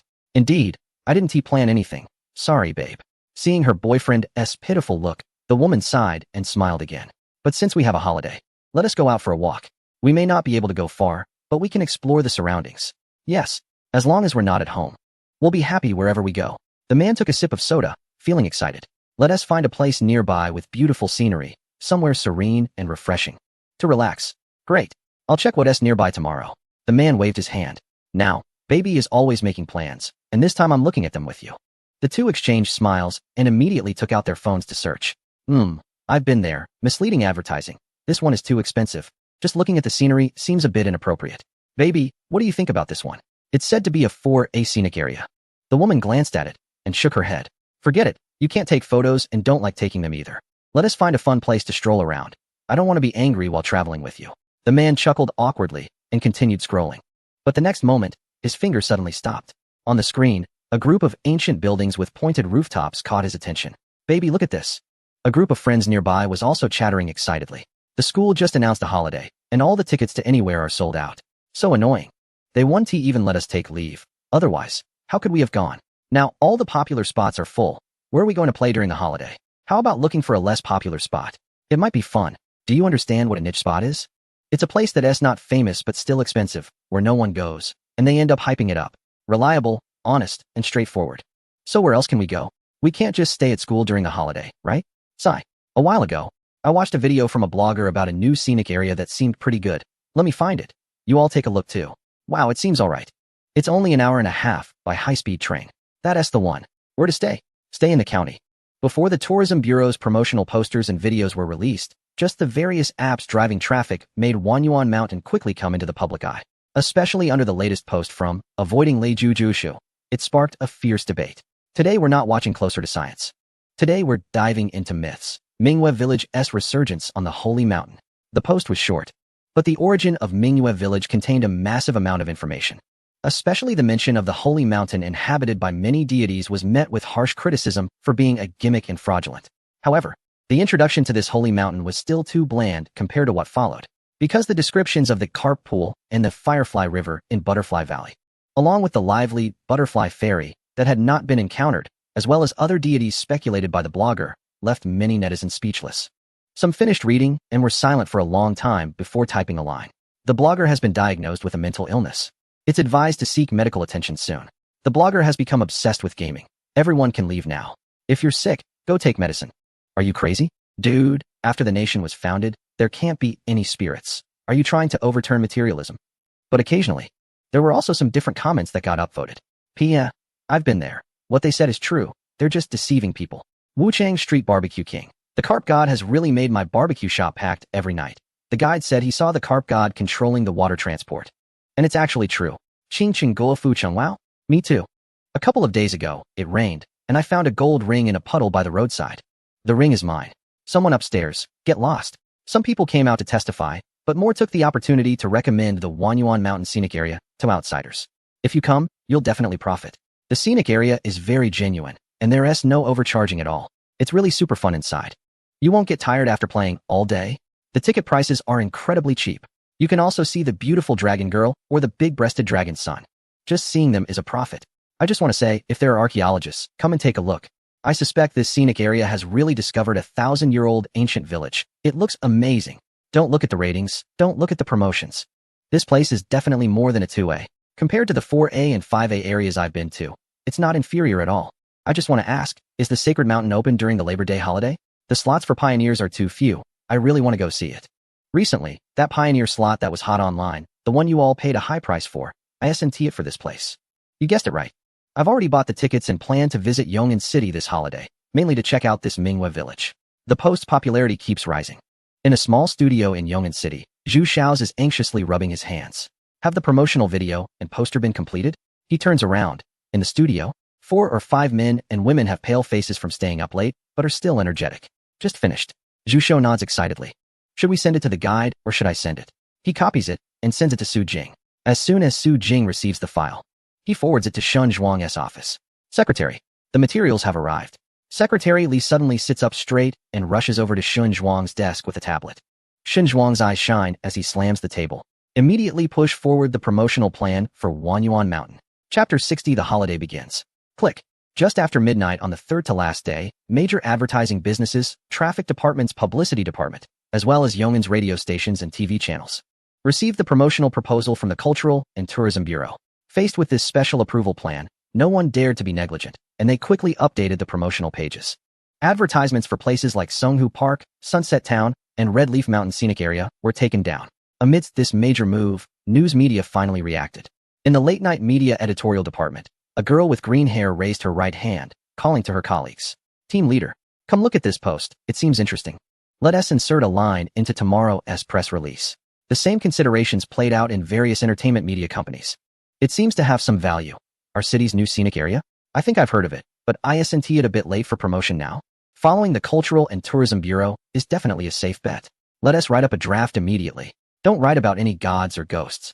Just use it as an event gimmick, and don't make unnecessary mistakes. Who can contact the person in charge of this scenic area?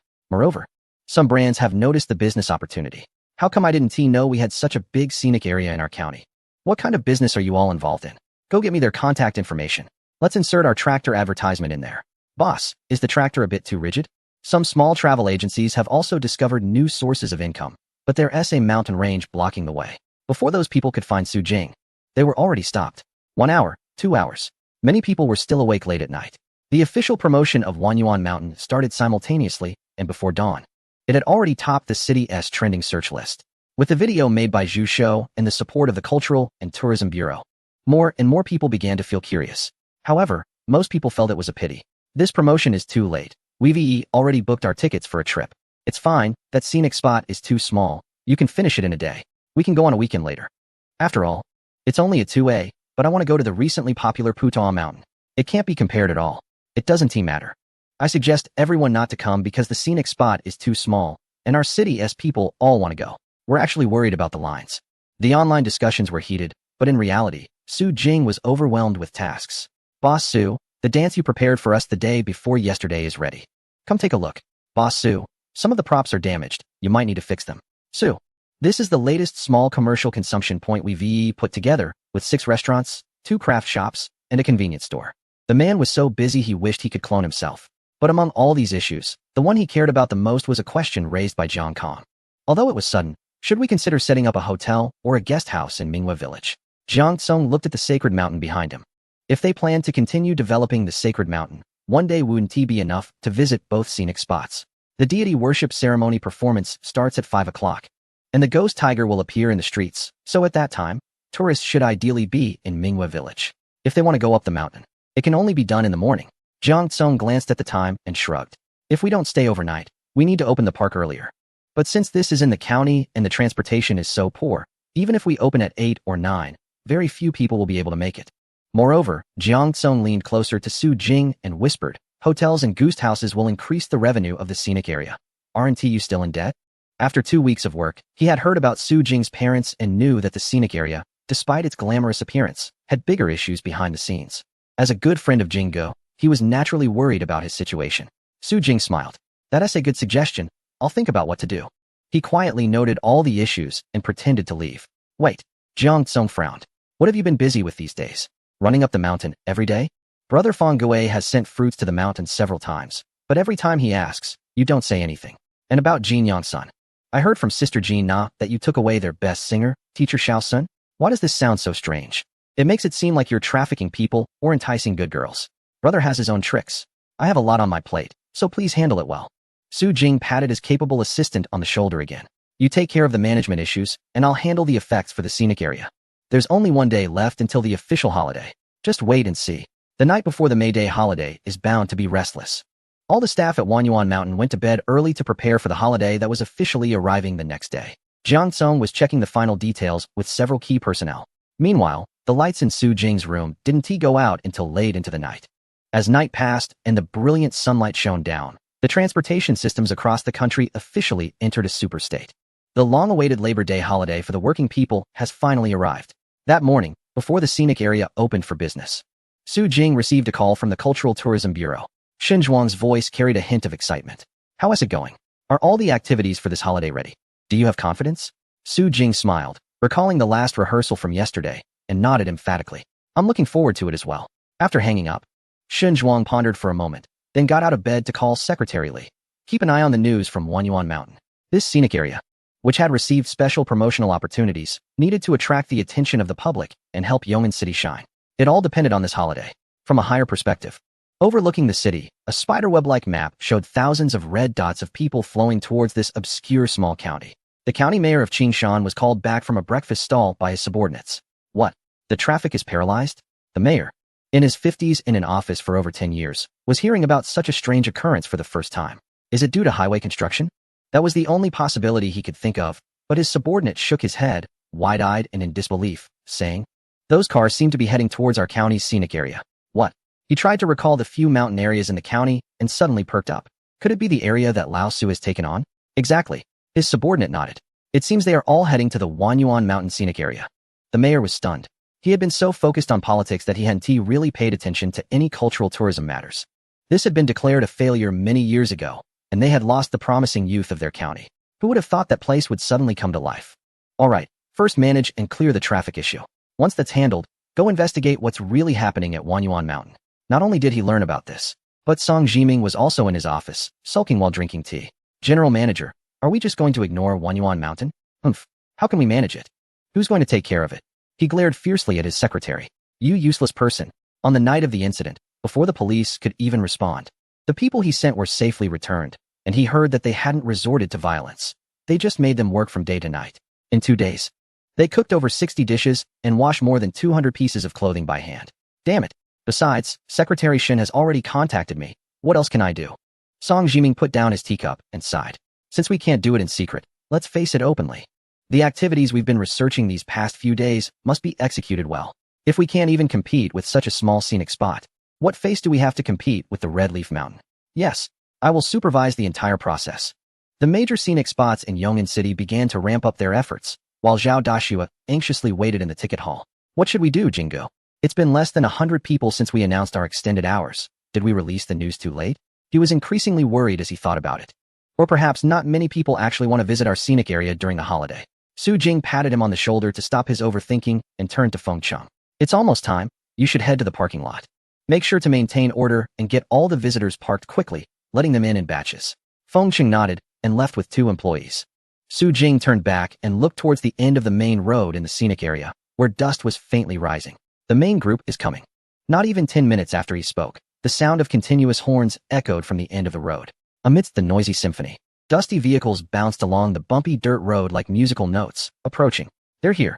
Zhao Dashua immediately relaxed, his eyes shining with excitement as he got ready. Su Jing waved his hand as he walked towards the park and pressed the intercom at his neck. A large number of tourists are about to arrive. All departments, prepare. Welcome guests. Chapter 61. The first day, honey. This place is so remote. A man and a woman covered their noses as they walked from the dusty parking lot to the entrance of the scenic area. After paying 50 yuan for tickets, they discussed the information on the tickets. Indeed, even I, who drives, feel nauseous from the bumps, the man said, looking up at the cobblestone path in front of him. Frowning. I heard the tickets were 30 before. I didn't expect them to raise the price during the holiday. Fortunately, it's only 50 yuan, not too much. The woman huffed beside him. Not too much. I heard this scenic spot is just a village, and the nearby mountain hasn't been developed yet.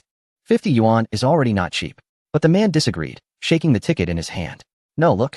On the landscape-style ticket, there's a clear line of text. Holy Mountain partially open. Accessible up to the hillside area. Please follow the route map. In the bottom right corner, there was also a line of recommendations. It is suggested to visit the village first to understand the connection between Mingyue Village and the Holy Mountain. After participating in the ceremony, return to the Holy Mountain the next day. Otherwise, time will be tight, leading to a diminished experience. What's this? The woman wrinkled her nose. Who has 2 days for this? Besides, it's just a village. How long can it take to explore? But I saw online that we need to participate in the Get the Offering activity and attending the God-inviting ceremony. At night will be even more fun, she said. The woman wanted to argue but softened upon seeing his excited expression. Since we finally made it out, let us just enjoy ourselves. Fine, let us go have fun. But I'm telling you, if it's not fun, I'm not coming back tomorrow. The man chuckled to himself as he hid the long-saved page titled, The Most Comprehensive Ritual Guide, and excitedly walked inside. Please, let it be fun. The shabby parking lot had already reached full capacity, and there was no choice but for the guide to direct vehicles to park along the roadside. Fortunately, they were in a remote valley, surrounded by barren hills and dirt roads, so as long as one was willing to walk a bit further, there were plenty of parking spaces available. However, despite his thoughts, by the time it was 1 o'clock in the afternoon and his stomach was growling, he still hadn't finished his tasks. What the heck? He looked at the endless black line at the end of the dirt road, bewildered. How many people are coming? Is this for real? Was it all a joke? Yesterday, he noticed that the ticket prices for the scenic area had been raised, and he thought that the number of visitors would surely decrease. But what was happening now? Over 200 vehicles had already been sent in, and it was still ongoing? This is just the first day. He wasn't the only one feeling frustrated. The tourists were even more upset. I told you not to come to this remote area. The roads are terrible. It's already noon, and we haven't even entered the scenic area. Looking at it from another angle, the fact that so many people were willing to come to this remote area indicated that there must be something worthwhile here. You're right, but don't say anything yet. There's someone cutting in line. Let us get them. Beep, beep, beep. The honking continued endlessly. And the traffic jam didn't ease until 3 in the afternoon. The secretary sent by the county chief to observe the situation put down his binoculars, his mouth agape, and tremblingly pulled out his phone. You might not believe it, but have you ever seen a long march? He looked at the endless flow of vehicles on the rural dirt road, swallowing hard. It's not far off. Outside, people were struggling to move through the dust, while those inside had their anger completely soothed by the scenery before them.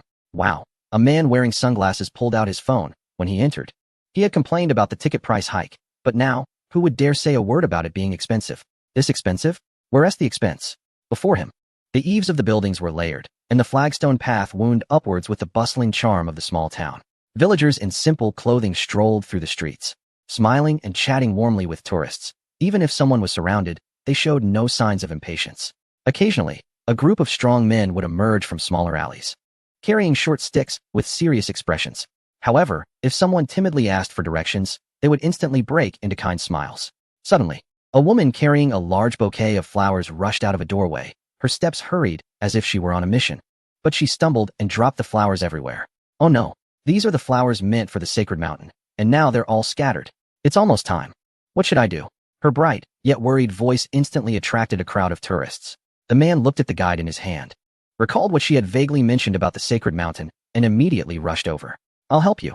You get away. I'll do it. Sister, you need to sort the flowers, right? I used to work at a package sorting station. I've got this task covered. This task doesn't seem to be a group effort. The woman smiled gratefully and divided the flowers on the ground into 3 piles, waving to the first 3 people who rushed over. Come help me. Similar scenes began to appear around the Moonlight Village. 2 reporters, accompanied by cameras, exchanged glances, unable to hide their shock. The city of tasks lived up to its name. Online guides mentioned that task releases were random and unpredictable, changing weekly. A woman took a picture of a scene in the distance with her compact camera. In the image, a woman was handing out flowers to 3 people, 1 yellow, 1 blue, and 1 red. The 3 fluffy, woven flowers looked very different. Naturally, some people noticed this difference. Everyone rushed over excitedly. What is this? The online guide didn't mention it. New props. Wow, you got new props. That woman is going to the sacred mountain. This prop must be related to it. I'll pay 100 yuan for it. Sell it to me. The man who received the yellow flower didn't hesitate, directly giving it to the high bidder. 1 prop. And he instantly made back the ticket price. Both of them left happily, while someone behind them muttered enviously. It might just be an ordinary flower. These people are crazy. If you want it, you can buy it too. I don't think it's that simple. The different colors of the flowers suggest that even if it's a task prop, it's probably part of a larger scheme. Opinions were mixed, but soon everyone dispersed, excitedly wandering around the Moonlight Village again. Before the holiday, with the promotion from the Cultural and Tourism Bureau in Zhuzhou, Su Jing had accumulated a staggering 40,000 reputation points. He completely spent these points, upgrading and transforming all the infrastructure in the Moonlight Village. By the time of the opening today, the village had 8 standardized public restrooms, 1 emergency center, 2 standardized warehouses, and 1 visitor service center. Additionally, convenience stores, small restaurants, craft stalls, and even luggage storage were set up by the village staff using their homes and front yards. Lastly, the souvenir shop was still under construction and would take another 24 hours to complete, likely opening on the 52nd. For the visitors arriving on the 51st, Su Jing greeted them at the village entrance and turned to look towards Area D, near the foot of the mountain. I apologize, but you won't be able to buy anything right now. Just relax and enjoy your time. Chapter 62. New scene. It must be said that the small print on the tickets changed some visitors' plans. Some stubborn visitors who intended to finish everything in one day found themselves stuck in traffic or distracted by tasks, and by nearly 5 p.m., they still hadn't reached the foot of the mountain. However, some old guests who had visited Moonlight Village before came with the sole purpose of reaching the sacred mountain and ran straight to its base after entering the scenic area. What? Why can't we go up? A man stood at the mountain road entrance, glaring at the mountain guards in anger. The sacred mountain had not yet fully reopened. For the safety of visitors, a minimum of 20 people was required to enter at a time. We don't have enough villagers, please understand, guests. Warrior number 1 remained composed, while warrior number 2 was equally unwavering. In summary, it was simply a matter of, just wait over there. All right. The man glared at the 2 of them, then grit his teeth and coldly said, I will wait. The woman behind rolled her eyes. This cowardice was truly infuriating. She turned back to look and was relieved to see that there were already 12 people. They would soon be able to enter the mountains. She had come specifically for the legends of the Holy Mountains online, and if they turned out to be untrue, she would definitely call out that blogger. The 2 warriors exchanged glances, watching as more and more tourists gathered. At the moment the number reached 20, they stepped forward decisively. Warrior number 1 announced, "Ladies and gentlemen, I must state this in advance." Warrior number 2 added, "If you wish to enter the mountains to meet the deities, you must be prepared." Number 1 continued, "The carp deity requires fate. The butterfly fairy enjoys liveliness, and beyond that, things become unpredictable." Number 2 chimed in, "But you may not necessarily get what you wish for." Number 1 concluded, "But I wish you all." Number 2 finished, "A journey to the holy mountain." Both warriors declared in unison, "Onward. Let's go." They turned and left, and the stunned tourists hurried to follow. What is going on? Isn't this a scenic area? Why does it sound so serious? It's a festive occasion. Can't we see anything? This is ridiculous. How is that possible? The group hurriedly entered the mountains, and 2 more men stood solemnly at the entrance. Even though the population of Mingwe village had reached around 50 or 60, along with the Qingyun acrobatic troupe and the Jinri dance troupe that came to help, it was still under 100 people. If they wanted to separate and take tourists into the mountains, it would definitely be unrealistic. After discussions between all parties involved, it was finally decided that the official unveiling of the holy mountain would be set for the 52nd. This was also the reason they advised against tourists going up on the first day. Meanwhile, those who had entered the holy mountain had already passed through the carp pool and butterfly valley. Beautiful, truly beautiful. Especially the golden and silver koi in the serene ponds among the trees, showing no fear of people swimming alongside them, creating an incredible experience. In the butterfly valley, hundreds and thousands of butterflies fluttering among the flowers were mesmerizing. The most unimaginable sight was the Firefly River, where the moment the glowing green water flowed over them, all fatigue and stuffiness vanished. Even now, they could occasionally recall that green light. But, the problem is, where are the deities? The extensively advertised carp deity and butterfly fairy, and they hadn't seen a single trace of them. What is going on? Could it be that the activities haven't started yet? It's a holiday. Open your eyes. It's time off. Deities, come out to work. Warrior, big brother. Everyone surrounded the 2 villagers, feeling like ants shaking a tree. Are you sure we won't see the carp deity today? Warrior number 1 frowned. I've said it before, the carp deity cannot be seen just because you want to. What about the butterfly fairy? Has your event not started yet? Warrior no. 2 was taken aback, looking serious. What event? I've said it before, the butterfly fairy loves excitement. With just 20 people, it must be really hard to attract her to show up. The man, in a fit of anger, stomped off to sulk. Meanwhile, the woman gritted her teeth. Are we really just going to leave empty-handed today? We won't see anything? The online sources said there are only these 2 places open on the holy mountain. Didn't we just waste our money and see nothing? Cough, cough. Although the carp pond and butterfly valley are definitely worth the ticket price, she added. But we came here specifically for those 2 deities. The 2 warriors exchanged puzzled glances and pointed up the mountain path. What are you talking about? The holy mountain has reopened some areas. We can still continue on. Boom, boom, boom. In an instant, everyone turned to look at the mountain trail. They had rushed straight to the holy mountain upon entering the scenic area, but it was already nearing 3 p.m. Sunlight filtered through the dense foliage, casting dappled shadows. And the mountain path looked hazy with spots of light. Is there still more? The 20 tourists exchanged glances and suddenly took off running up the path. Damn. We are the pioneers. The pioneers of the newly opened area of the holy mountain. Wow. So exhilarating. The group cheered as they vanished into the forest trail, while the 2 warriors shared a knowing smile. Xiao Su's trick really works. Amazing. A slap on the back followed by a sweet date. Who can resist that? Haha. Let us go. Keep up. Don't let them scare it away. The path up the mountain was noticeably steeper this time, but it was still a smooth asphalt road, so they didn't feel tired as they circled up the mountain. The air was even cooler and fresher. A few of them stopped to rest in a small pavilion. Look down there. That's Mingwe village. Wow. So beautiful. That must be the central square. Haha. What a pity we mainly want to see the holy mountain today. Otherwise, I really want to participate in the deity invitation ceremony again. I actually plan to go and watch it again after we head down. The activities in Mingwe village update so quickly. There will definitely be new events during the May Day holiday. I feel there will be new performances. The woman's analysis made sense, and everyone nodded, getting excited. Let us go down after a bit. The meek man weakly spoke up from the side. Down.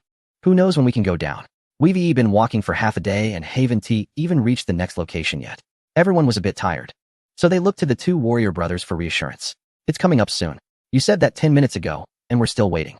Squeak. A peculiar sound made everyone fall silent, and they turned to look. On the crooked tree outside the pavilion, a fluffy little monkey was hanging upside down, holding an orange and tilting its head at them. Squeak, squeak, squeak. Its calls attracted another companion. And the 2 little monkeys swung on the tree for a few seconds before suddenly darting away, chattering as they ran off. If Su Jing were here, he would recognize that the two monkeys were the little patrols, Xiao Tu and Xiao Mu, excitedly reporting back to their territory that the humans had arrived. Wow. So cute. It's a monkey. Wild monkeys. Let us chase after them. Everyone got excited, instantly forgetting their fatigue, and hurried to catch up. The two brave warriors behind exchanged smiles and followed at a leisurely pace. Here we are. Chapter 63. The Holy Spirit Mountain Range, Part 1. The 20 people climbing the mountain were insignificant compared to the total number of visitors at Minghua Village. The posts they shared after returning home sank into the sea of exploding travel posts.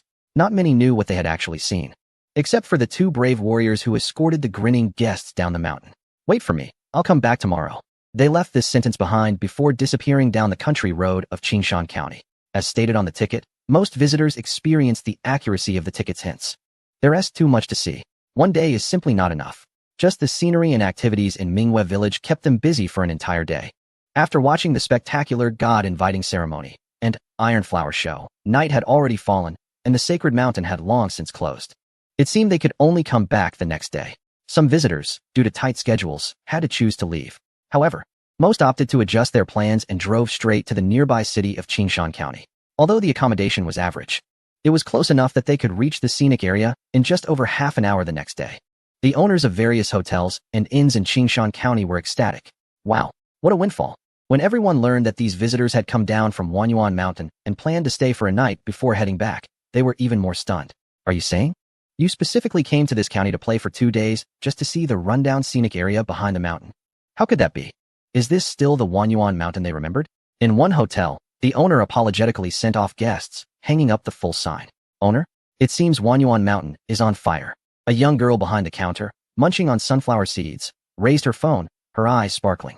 The owner took the phone and looked for a while, clicking his tongue in amazement. The commotion at Wanyuan Mountain was created by that couple's child? Who would have thought? At this moment, Zhao Meng was enjoying a hot shower, lying on the hotel bed while his younger brother gave him a back massage. Fortunately, he foresaw the success of Yong'an Mountain. He knew that his brother Su's scenic area would definitely explode. That's why he booked a hotel in advance to accommodate everyone in his travel group. Let everyone have a good rest before heading up the mountain tomorrow. There aren't many toilets up there, so drink less water and eat less. Change into a pair of lightweight shoes. He hung up the phone, and his younger brother approached flatteringly. Meng Gu is mighty. The ticket price for Wanyuan Mountain just increased. Although we only get 10%, we earned 500 today just from ticket sales, plus tomorrow's. He clapped his hands. Oh right. Didn't you say that the souvenir shop in Minghua Village would open tomorrow? Although they might not sell much, as long as people spend money, we can also profit. His trusted younger brother chuckled, feeling happy and relaxed after a long time. I knew Meng Gu had the best vision. Our mountain business is really taking off. According to you, Zhao Meng is lying on the bed, feeling quite pleased. But aside from his happiness, he is also a bit curious. So far, only 20 people have ascended the sacred mountain. Therefore, he is very curious about what kind of things Boss Su, with his remarkable mind, can come up with. Late at night, on the highway, at the airport, and at the high-speed railway station, Yong'an City has finally welcomed tourists from all directions. The first arrivals are mostly those who set off early. Meanwhile, those who can only leave after the official holiday have flooded in today. Various departments in Yong'an City are busier than ever, with the Cultural and Tourism Department closely monitoring the rising data, speaking with more confidence. They continue to observe, trying to see where these tourists are headed. It is imperative to record this in real time. Received. In Wanyuan Mountain Scenic Area, the Shengling Mountain Range. And at the entrance of Minghua Village, the influx of people is even more terrifying than the first day, flowing down the river. Su Jing takes a sip of water to soothe his throat and switches shifts with someone else. Fortunately, he listened to Jiang Tsung's advice and added 3 tour boats. Otherwise, they would definitely face a disaster today. According to statistics from Zhao University, by 11 o'clock, over 200 people have already entered the scenic area. And the real entry time has just begun. He looks at the crowd in Minghua Village and helplessly sends a message to Jiang Kong. Today's visitor limit is 3,000 people. Their scenic area is large enough, but there are simply too few staff. With performances to conduct, NPC roles to play, in order to maintain. Even if his employees had 3 heads and 6 arms, they would still be overwhelmed. Upon receiving the message, Jiang Tsung immediately notifies the operational staff to publish the latest information on various online platforms. Due to excessive visitor flow, exceeding the scenic area's capacity, Wanyuan Mountain will limit entry to a maximum of 3,000 people today. Goodness. Before the concerned tourists could express their dissatisfaction, Shun Zhuang exploded first. How can there be a limit on entry? In such an important situation, how can there be a limit? He anxiously paces back and forth in the office. No way. This won't work. Contact Su Jing. Is he short on staff? I'll find a solution for him. Wanyuan Mountain absolutely cannot limit entry. My career this year depends on him. Shin Zhuang's shouting goes unheard. However, once the tourists officially enter Minghua village, the flow of people clearly splits. The newcomers are wildly enjoying themselves in the village at the foot of the mountain, collecting offerings. Meanwhile, those who visited yesterday and are staying in the county gather at the foot of the mountain. Warriors number 1 and no. 2 look at the sea of heads in front of them and swallow nervously. You go. You go. The 2 push each other a bit, and Warrior no. 1 finally steps forward. Dear guests, the mist has cleared, and the path to the sacred mountain is open. He glances at his colleague and then speaks in a deep voice. Please line up properly, with 20 people allowed in at a time, and a 3-minute interval. Fighting is prohibited on the sacred mountain. Violators will be remembered by the gods of the Shangling mountain range, which is not a good thing. He slowly steps back, leaving a width just enough for 2 people to pass. If you are fortunate enough to see the deities, please keep your distance and do not offend them, if possible. I hope all guests can extend our sincerest respect to the people of the Minghua village. Now everyone can enter. Wow. Like a flood, the crowd surged up the mountain, quickly disappearing into the lush forest. After sending off all the tourists, 2 brave warriors wiped their sweat and sighed deeply. Let's wish them good luck. Crack. Stepping on a dry branch, Ping Ping adjusted her glasses and continued forward. She had been looking forward to this day for a long time. Since her first participation in the deity invitation ceremony at Minghua village, where she witnessed the red and white dance along with the fireworks, she felt a faint connection to the sincere intentions of the distant mountain tribe. After seeing that 20 pioneers online were fortunate enough to visit the sacred mountain, her anticipation only grew. However, she didn't come on the first day. From her experience, the first day's crowd wasn't the largest. Many attractions tend to have their highlights revealed on the second day. Sure enough, while others weren't paying attention, she was. She noticed the tourists who entered the sacred mountain on the first day but returned empty-handed, which further solidified her determination. As for what they were saying about monkeys and such, she wasn't interested. She had only one purpose today: to pay homage to the deity. Chapter 64. The Sacred Mountain Range, Part 2. The group of 20 was quietly discussing, and without the escort of villagers, they dared not walk too fast. So they hadn't encountered the previous group. But when they pushed aside a curtain of hanging vines, faint sounds began to drift over. Soft screams and excited discussions made Ping Ping's expression change. Hurry. She immediately quickened her pace, leaving the others behind. Below the bridge, koi fish swam joyfully, chasing the footsteps of the young girl. Yet no matter how they flaunted themselves, they received no attention at all. It wasn't until she stepped over the stone slabs above the pond that the fish seemed to sense something and scattered in an instant. Pipping stood there in a daze, even unaware that 1 foot had stepped into the water. The air was silent. Only ripples flowed, the water droplets were crisp, and the sound of the wind rustled the lotus leaves. In front of the stone path, there stood a person on each slab. Everyone's expressions were a mix of excitement and nervousness, tightly pursing their lips, afraid to make any sound that would disturb this sacred place. In the stone wall cave before Ping Ping, a girl with fair skin and an exquisite hairstyle rested her forehead on her arm, lightly dozing. Extending from the ground into the water was a huge golden-red fish tail, shimmering with scales, the tip swaying slowly, driving away the curious koi that tried to get close. It was, Ping Ping whispered softly, the koi deity. The other tourists behind finally caught up, and everyone paused above the pond, unwilling to move even a little. Move ahead. We can't see anything from back here. Exactly. What are we doing? Keep walking. Why are we stuck here? I can't believe it. Did they see something special? I remember the promotional video for the Sacred Mountain mentioned the appearance of deities. Could it be happening now? After an anxious wait, someone finally couldn't help but complain, igniting the dissatisfaction of the tourists behind. People began to chatter. The ones in front were unwilling to leave, but they could only take a couple of photos before hastily departing. Amidst the clamor, the young girl in the cave flicked her long, wing-like eyelashes. And then a massive fish tail broke the surface of the water, trembling at the tip. After stretching lazily, she cast an annoyed glance at the stunned crowd before her. It's so noisy. Her fish tail appeared completely natural, as if it were an intrinsic part of her being. With a splash, the tail struck the water's surface, sending waves that drenched the visitors in the pool. What the? Oh my gosh. I'm soaked. The koi spirit is angry. It's all your fault for lingering here. Waking her up. Some were busy taking photos, while others were angrily scolding. But at that moment, the greedy nature of humanity was laid bare. The girl shifted her posture, a half-smile playing on her lips, her eyes reflecting a faint disdain. These rude strangers. She tilted her body and leaped into the pool, vanishing amidst the splashes, leaving only one remark behind. If this continues, I might have to consider moving to another place. As the koi pond gradually calmed, the wind softened, and the lotus flowers remained. The absence of the divine presence allowed the koi fish to swim joyfully closer. The onlookers stood in shock at the sudden disappearance of the koi spirit, a mix of awe and fear washing over them. Did she really vanish? Was it magic? No. It must be a trick, right? Wow. A live illusion. Is it real? Could she actually be a deity? Did you see her tail? Can you create such realistic props? Conversations erupted among the crowd until a deep, furious voice broke through, awakening them to the reality of the situation. What have you done? The man who spoke had just waded into the middle of the pond, struggling under the weight of a heavy camera, collapsing just as he caught sight of the koi spirit. You scared her away. His expression was calm, but it was clear that his anger was barely contained. Do you know that those who went up the mountain yesterday didn't see the koi spirit? And how many people came today just to see her? It's not even noon yet, and because of your greed, now all the visitors behind you will miss out.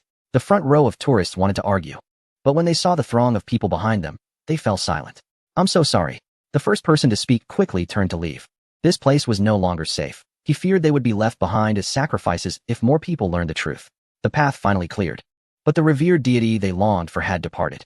Some, unwilling to accept this, lingered near the pool, reluctant to leave. It wasn't until someone softly reminded them that they snapped back to reality. The koi spirit is gone. We should hurry to the next attraction. It would be even more regrettable to miss out on something else. Oh, right. Everyone suddenly realized. There were more attractions ahead. And there was also the legendary butterfly fairy, known for her love of crowds. Hey everyone. Someone stood on a large rock by the pond, waving their arms and speaking loudly. I've heard that the butterfly fairy enjoys lively gatherings. We already have so many people here. Why not go over together and try our luck? We came all this way. We can't leave without seeing anything. Everyone nodded, glancing at the empty cave with a sigh. Let's go? The crowd moved quickly, and the koi pond soon returned to its usual tranquility.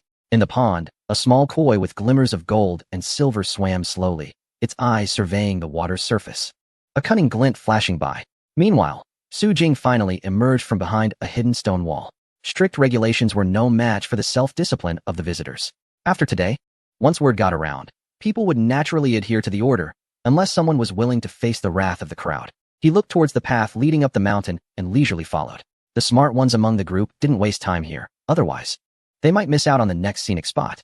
After Su Jing had disappeared from the trail for a while, the little koi took advantage of the absence of people and leaped onto the shore, transforming into a girl dressed in a lotus leaf skirt. However, this girl had webbed fins glimmering with golden red hues by her ears, and the fine scales extended down from her collarbone. When she slightly turned her head, one could also see the gill markings hidden beneath her jaw. Barefoot, she wandered around the pond's edge, playing with the lotus flowers while waiting for the next group of fortunate visitors to arrive. On the other side, a large number of tourists were bustling towards the butterfly valley. Some were busy scolding the tourists who had blocked their way earlier, but most were thinking that since they were out to have fun, there was no need to get upset, so they began to excitedly discuss the next attraction. We've arrived, exclaimed the leader, and ahead of them was a lush, vibrant valley. The steep cliffs jutted out, resembling a platform suspended in midair. Below the platform, countless butterflies fluttered up and down amidst the flowers, creating a colorful river around the visitors. Oh my gosh! Seeing this scene, who still remembered the tales of butterfly fairies? The whole point of coming out was to take photos and check in. The crowd surged into the valley, pushing Ping Ping, who was taking pictures at the entrance, into the middle of the throng. Hey, don't shove. It's such a big place, she complained as she pushed aside an older woman and turned to look around. She had seen other places online called Butterfly Valley, but those small clusters of butterflies were nowhere near as impressive as this. Most importantly, these butterflies were not afraid of people. Everyone held up their phones to take pictures with the butterflies and the sea of flowers, and a few students among the tourists frequently gasped in excitement. That's the large-eyed blue-winged butterfly. This is the Saturn yellow butterfly, and that's the colorful red devil. Oh my gosh, that's the 7-star butterfly. My goodness, why are there so many nationally protected species in this butterfly valley? Look over there. Isn't that the purple coral star butterfly, the one that's endangered? Several of the students, who were graduate students in biology and conservation, exchanged glances, their lips trembling. Should we call the teacher? This needs to be protected, right? Take photos. Let's show them to the teacher, but don't get it wrong. They huddled together, chattering excitedly, while the crowd around them continued to joyfully run around. Luckily, the Butterfly Valley was spacious enough to accommodate many visitors. However, even so, an hour later, the valley was crowded, making it difficult to move around. What is that? A startled cry rose from the crowd, followed by a shout. A glimpse of pure white flickered as a figure emerged from the forest. Ping Ping was squeezed so tightly that she could see nothing, only raising her camera high in an attempt to capture something. But when she lowered the camera and tried to discern what the figure in the woods was, her pupils constricted sharply. What are the butterflies making noise about? Aren't there butterflies everywhere? No. Ping Ping adjusted her glasses and pointed towards the figure that had suddenly floated up behind the trees. She has appeared. Chapter 65, Butterfly Dream. Butterfly Fairy. Without her saying anything, the air suddenly fell silent, and everyone slowly looked up. They all saw, under the hazy glow, a woman in a silver-white dress floating down to the edge of the platform above the stone wall. Xiao Sun discreetly turned around and unfastened the wire attached to her waist. Below the platform, under the dappled sunlight, all the visitors in Butterfly Valley turned to look at her. Oh my, so many people. Xiao Sun took a slight step back, but stopped when she saw Su Jing hiding in the corner. A sense of tranquility washed over her, and she smiled at the visitors below. Sunlight streamed from behind her, casting an ethereal glow on her face, her hair shimmering with a hazy golden light. But what was even more stunning was her dreamlike, pure white long dress. Small feathers adorned the dress, pure and flowing, gently swaying with the breeze. Today, Butterfly Valley is truly lively, the woman in the white dress said softly, her voice gentle and melodious like a singing bird, instantly calming the emotions of the visitors below. Hee hee, under the hazy sunlight, the woman seemed to smile with her eyes narrowing, gently raising one arm to caress the air. I can smell the scent of the sacred mountain awakening, the aroma of grass and flowers, along with the lively smell of fireworks. She danced lightly at the edge of the stone wall, causing waves of gasps from the crowd below, seemingly unafraid of falling. Today, I'm happy to sing a song for my people. Sing a song? A sudden realization struck someone. She loves lively gatherings and singing. She is the Butterfly Fairy. This revelation awakened everyone from their daze, and they all widened their eyes in astonishment. However, some were skeptical. She doesn't look like a deity at all. She doesn't even have wings. The earlier ascent could have been done with the wire. His voice was loud, and soon some visitors showed doubtful expressions. But such looks faded away within 10 seconds, disappearing without a trace. At the same time, Ping Ping, holding the telephoto lens, suddenly widened her eyes. Wait a minute. On the woman's dress, she observed closely and discovered tiny, wiggling antennae hidden among the layers of feathers. She couldn't help but exclaim, her face filled with astonishment. She isn't wearing feathers. Those are butterflies. With her exclamation, the Butterfly Fairy also moved. Snow-white brilliance covers this mountain, where there are no footprints. The desolate valley is lonely. I am the hope here. The flying frost fills the sky like a storm in my heart. Only the earth knows the wounds I have suffered. She swayed gently, her feathers slightly moving in sync, her song sorrowful, yet full of hope. The noisy crowd below gradually fell silent. No one mentioned the authenticity of the Butterfly Fairy anymore. Everyone was captivated by the beautiful singing. They recalled the events that had occurred in the sacred mountain and Mingwe village, remembered the rituals to invite the deities, and thought of the sincere eyes of the villagers, unable to hold back their emotions. Yet, the person continued to sing. Do not let malice invade the sacred mountain. I will use my strength to protect every day. Her hair flew as she spun on the slanted wall. A few white butterflies struggled to hold onto the hem of her dress, only to be flung away, scattering like bursts of white in the air. The song grew more and more soaring. But I believe that one day I will reappear. The voice spiraled upwards, unstoppable, resonating through the sky. The woman smiled, stepping forward under the brilliant sunlight. With a whoosh, the pure white feathers on her body exploded instantly, transforming into countless white butterflies that scattered away. One person is a brilliant world. Bloom, bloom. The brilliance of the sacred mountain is pure and flawless. A massive swarm of butterflies, like mist and rain, circled around her, accompanied by the exuberant song, then soared upwards, bursting like fireworks. Fly, freedom, this is my home. The voice rose higher and higher as, in the stunned gaze of all the visitors, she spread her arms wide. Whoosh, the scattering butterflies, as if guided, immediately gathered towards her. In an instant, the pure white butterflies converged, shimmering with a faint golden light, drifting down towards all the people below. With gentle wings brushing, the butterfly dust sprinkled. The swarm, alongside the woman's fingers, gracefully swept past all the visitors. Then, like a net, like smoke, the other butterflies, which had been flying low among the flowers, became excited at that moment. They all rushed into the sky, forming a colorful ring, spiraling high above Butterfly Valley, as if crowning their long-lost queen. Pang Pang felt a rush of blood to her head, her vision darkening. She saw a deity again. Who says this isn't the Butterfly Fairy? This is already a miracle before your eyes. The harness can fly. What about the butterflies? How is she controlling so many butterflies? Su Jing stood in the shadows, watching the scene in front of him with satisfaction. Butterfly Dream, Intermediate costume item: a strap dress made of ethereal silk, with a butterfly mother embedded at the chest. Attributes: elegance 30, dreamy 30, butterfly affinity 300. May attract precious butterflies, usage 110. This dress is made by the sewing god from a parallel world and has magical effects. It took 200 positive reviews to obtain this item, which can only be used 10 times, making it a precious item. But it is also the most suitable item Su Jing could find for this scene. The song Bloom. Cultural item, valued at 30 reputation points, has the same melody as Let It Go from their world, requiring extremely high vocal conditions. The only one who could fulfill the role of this, Butterfly Fairy, was ultimately teacher Xiaoxuan from the Golden Sun dance troupe. But it was clear. She succeeded. Su Jing's gaze drifted to the white butterfly river in the air, and he swallowed hard. He didn't expect the dress to be so impressive, and the singing continued.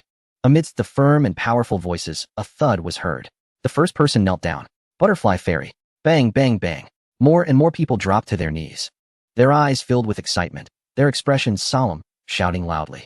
Butterfly Fairy. Great Butterfly Fairy. Congratulations on your return to the Holy Mountain. Su Jing was stunned, and so was Xiao Sun. The people below were backlit and could not see her clearly, but she could see the scene below distinctly. She watched as bodies knelt down, her fingertips icy, wanting to cry but having no tears. President Su, this is too much. This will shorten your lifespan. She is only 28 years old. Even the old man who looks 60 on the right is kneeling to her. Su Jing also realized it was a bit excessive. He exchanged a glance with Xiao Sun, who immediately showed a grateful smile. Hee, I'm very happy today. The Holy Mountain has regained its prosperity. I want to take a look around. After finishing her song, she laughed softly and then disappeared into the depths of the platform. The white butterflies flew away, and the other butterflies calmed down, as if that figure had never appeared. A few seconds later, a chorus of cheers echoed above Butterfly Valley. Farewell, Butterfly Fairy. Su Jing slapped his forehead. The deity-making plan. It succeeded. It's all over now. Chapter 66. The Holy Spirit Mountain Range. 3. Perhaps it was because they had seen a deity, or perhaps because the visitors were already satisfied. Or maybe no one dared to show disrespect here. In any case, within half an hour, most of the people in Butterfly Valley dispersed. The remaining individuals took photos or excitedly discussed, and after this experience, the ordinary butterflies around seemed to be imbued with divinity. As more people gradually arrived, amidst the lively chatter, they slowly realized they not only missed the appearance of the carp god, but also the manifestation of the Butterfly Fairy. They felt like dying. Do you understand? They were ultimately just supporting characters in someone else's brilliant life. They regretted in place. Then angrily decided they had to take at least 800 photos here to make up for it before leaving. As for those who came earlier, they had officially begun their climb up the Big Butt Mountain.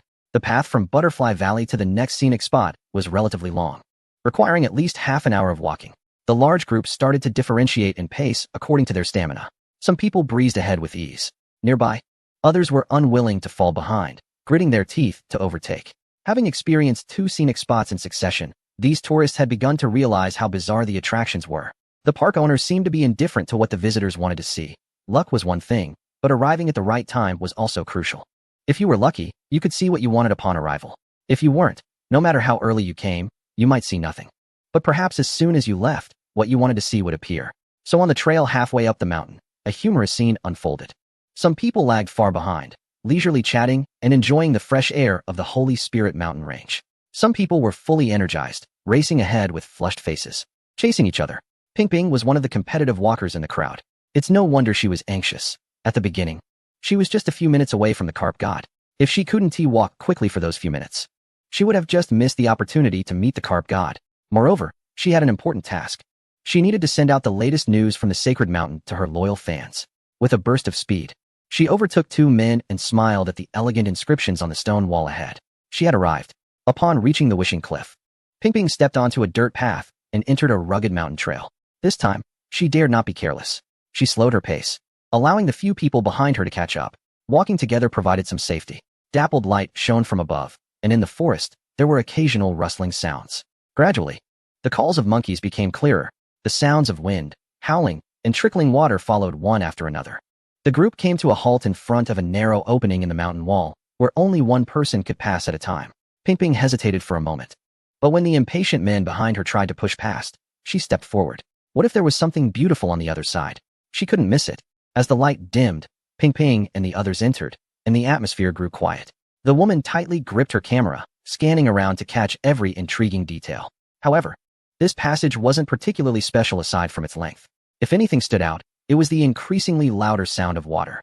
A faint mist of moisture began to fill the corridor. As they neared the exit, the light brightened significantly, and Ping Ping squinted. What lay beyond the passage? Why was there so much moisture? But the group kept moving, leaving her no time to ponder. Let me see what's outside. Ping Ping's words were on the tip of her tongue when she swiftly raised her camera. Click, click. The rapid shutter sounds immediately alarmed the men behind her. Hurry up. Don't block the entrance. Move forward. What do you see? Be quiet. You might scare the spirits away. The men chattered, then began to push Ping Ping, finally suppressing her astonishment. Ping Ping stepped forward to clear the exit. Look. Wow. The light burst forth, and the men quickly emerged. After adjusting to the brightness, their pupils shrank. Oh my gosh.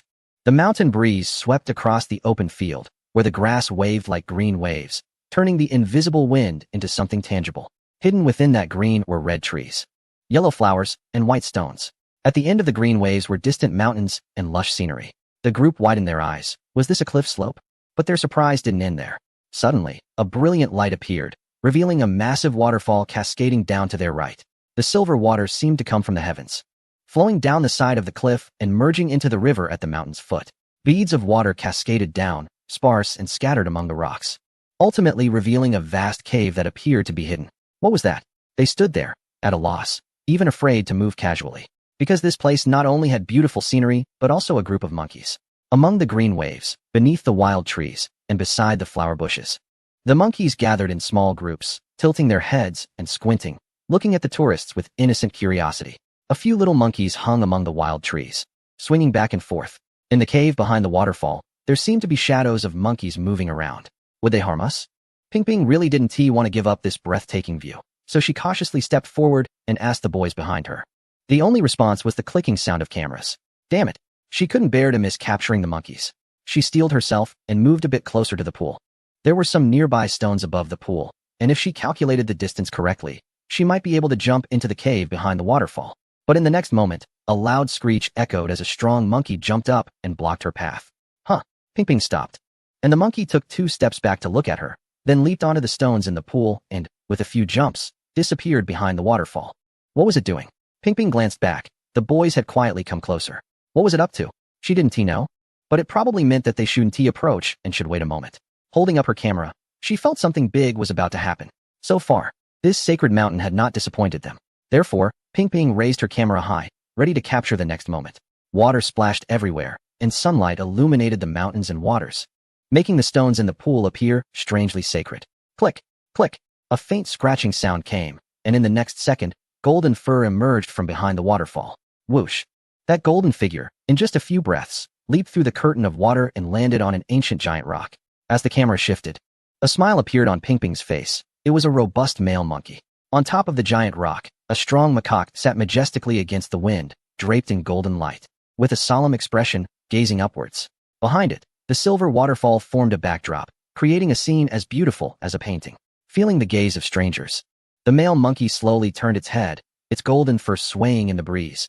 Then it lifted itself off the ground and stood up slowly. Chapter 67 Sacred Mountain Range, Part 4. Wow. The men and women by the pool were stunned. Monkeys could stand up, but the posture of this monkey king was too perfect. It was so standard that it resembled a triumphant general returning from battle. Resolute, brave, with the aura of a great leader. The patch of white fur in its golden mane looked like an embedded jewel, further accentuating the king's imposing presence. It quietly surveyed the surroundings before opening its mouth. Oh. The powerful, deep, and imposing roar of the monkey instantly reverberated through the area. In an instant, the monkeys leaped from all directions, gathering towards the center. The rustling sounds grew louder, and the group finally reacted to the king's imposing presence. What were they up to? I'm a bit scared. The Monkey King is so handsome. What does it mean? I didn't expect to see a wild monkey group on the holy mountain. Don't be surprised. Everyone come closer. What are these monkeys going to do? Will they harm us? No, they look friendly. Completely different from the mischievous monkeys in Ame monkeys. Are they trying to compete? Ping Ping is backing away while frantically taking close-up photos. If the gods and immortals at other scenic spots are things that are far from science and leave people skeptical, then this monkey group is real, attracting tourists and silencing them. Among the monkeys, Xiao Tu and Xiao Mu exchanged glances. What did the king say again? To pretend to be fierce, approach humans and ask for food, and then get hit by the king. It's fine. The king hitting them must have his reasons. The 2 monkeys suddenly dashed out from the group. baring their fangs and looking fierce as they reached out their claws towards Ping Ping and the others while other monkeys were seated around. What does this mean? Do they want something? Ping Ping felt awkward as she had nothing to feed the little monkeys. Behind her, a few men tentatively took out a lollipop. Here you go. Smack. Hiss. Xiao Tu swatted the lollipop away. What is this, daring to fool me? The man let out a shriek, about to retreat, but froze in place the next second. The Monkey King? The dominant male monkey on the rock had somehow come down, his gaze sharp as he looked at the two little monkeys approaching the tourists. Letting out a warning roar, Xiao Tu's eyes lit up, immediately baring his teeth at the king, ready to attack. Are they going to fight? No. The Monkey King, under their watch, dragged out a stick from behind. Wait a minute, what is this for? This scene feels oddly familiar. A memory from deep within the soul was triggered, and several tourists began to breathe heavily. The Monkey King slowly stood up, the long stick resting behind him. His eyes calm. The next second, a strong wind swept in. Whoosh, whoosh. The nearly 1 meter long stick spun effortlessly in the Monkey King's hand. It spun faster and faster. Even after finishing with his left hand, he switched to his right, and eventually, it spun so fast, it almost left an afterimage. Bang! The stick came down. It lightly tapped the heads of the two monkeys. Squeak! The two monkeys were startled, covering their heads, and running away. A group of people was left speechless. Hitting monkeys is illegal, but monkeys hitting other monkeys should have nothing to do with them, right? The Monkey King put the stick back behind him and turned to look at Ping Ping and the others. On his human-like face, a sense of pride flashed by. Hello? Is this Yao Yao Zero? There's an animal performance here. Oh, it seems no one is forced. It looks voluntary. They took a while to recover. And new visitors at the Chiwang Cliff also gathered to see the excitement, standing in the corner, wide-eyed and snapping photos. A little girl, her eyes sparkling, finally asked in a childish voice after a while, Uncle, is that the monkey god? The uncle beside them squinted, watching the magnificent monkey skillfully juggling a stick, his eyes gleaming with excitement. No, that was the Monkey King. His voice was even deeper, but perhaps it wants to become a deity. The wise Monkey King, with its impressive skills, kept its subjects obediently at bay. The subjects also complied, making way and revealing a wooden sign behind them. The road ahead is still shrouded in mist. Once visitors finish their activities, they may proceed down this path. Wow! Upon seeing this sign, everyone immediately let out a wail. No, we haven't seen enough. Is it ending just like this? Many of them hadn't seen the carp god and the butterfly fairy yet. They hadn't had enough fun. The Monkey King glanced at the disappointed tourists, thought for a moment, and pointed to the sign. Someone then noticed a line of small text carved below the sign. All creatures of the sacred mountain are friendly. This is currently the monkeys' feeding time.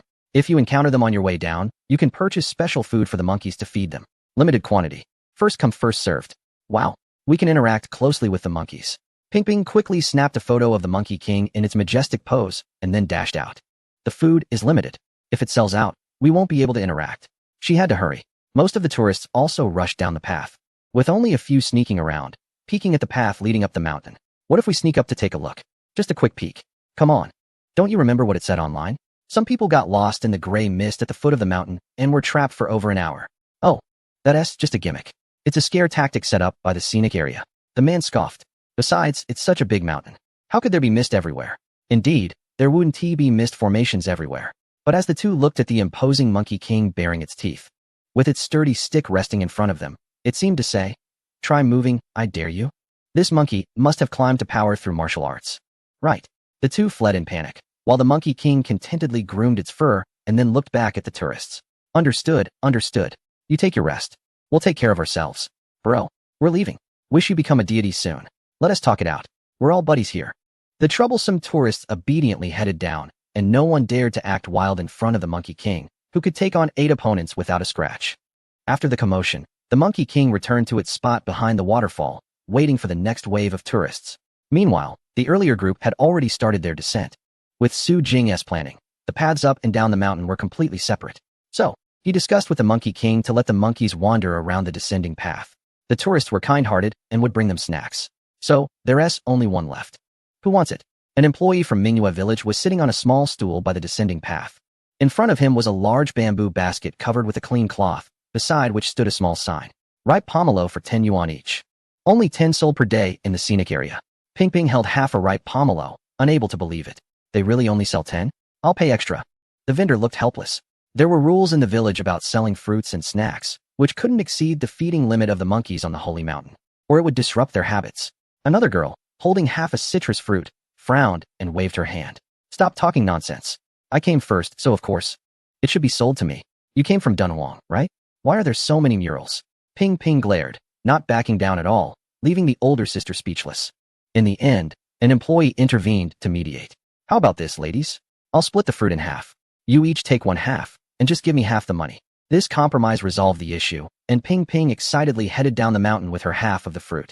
Along the way, she encountered vendors selling strawberries, carrots, and peaches, but they were all sold out. Each stall only had 10 pieces and didn't raise the prices. This made Ping Ping both anxious and pleased. At least it showed that the villagers were genuinely protecting the animals on the holy mountain. While thinking about this, she approached a small monkey by the roadside fence. The monkey had shiny, soft fur, clearly raised with care.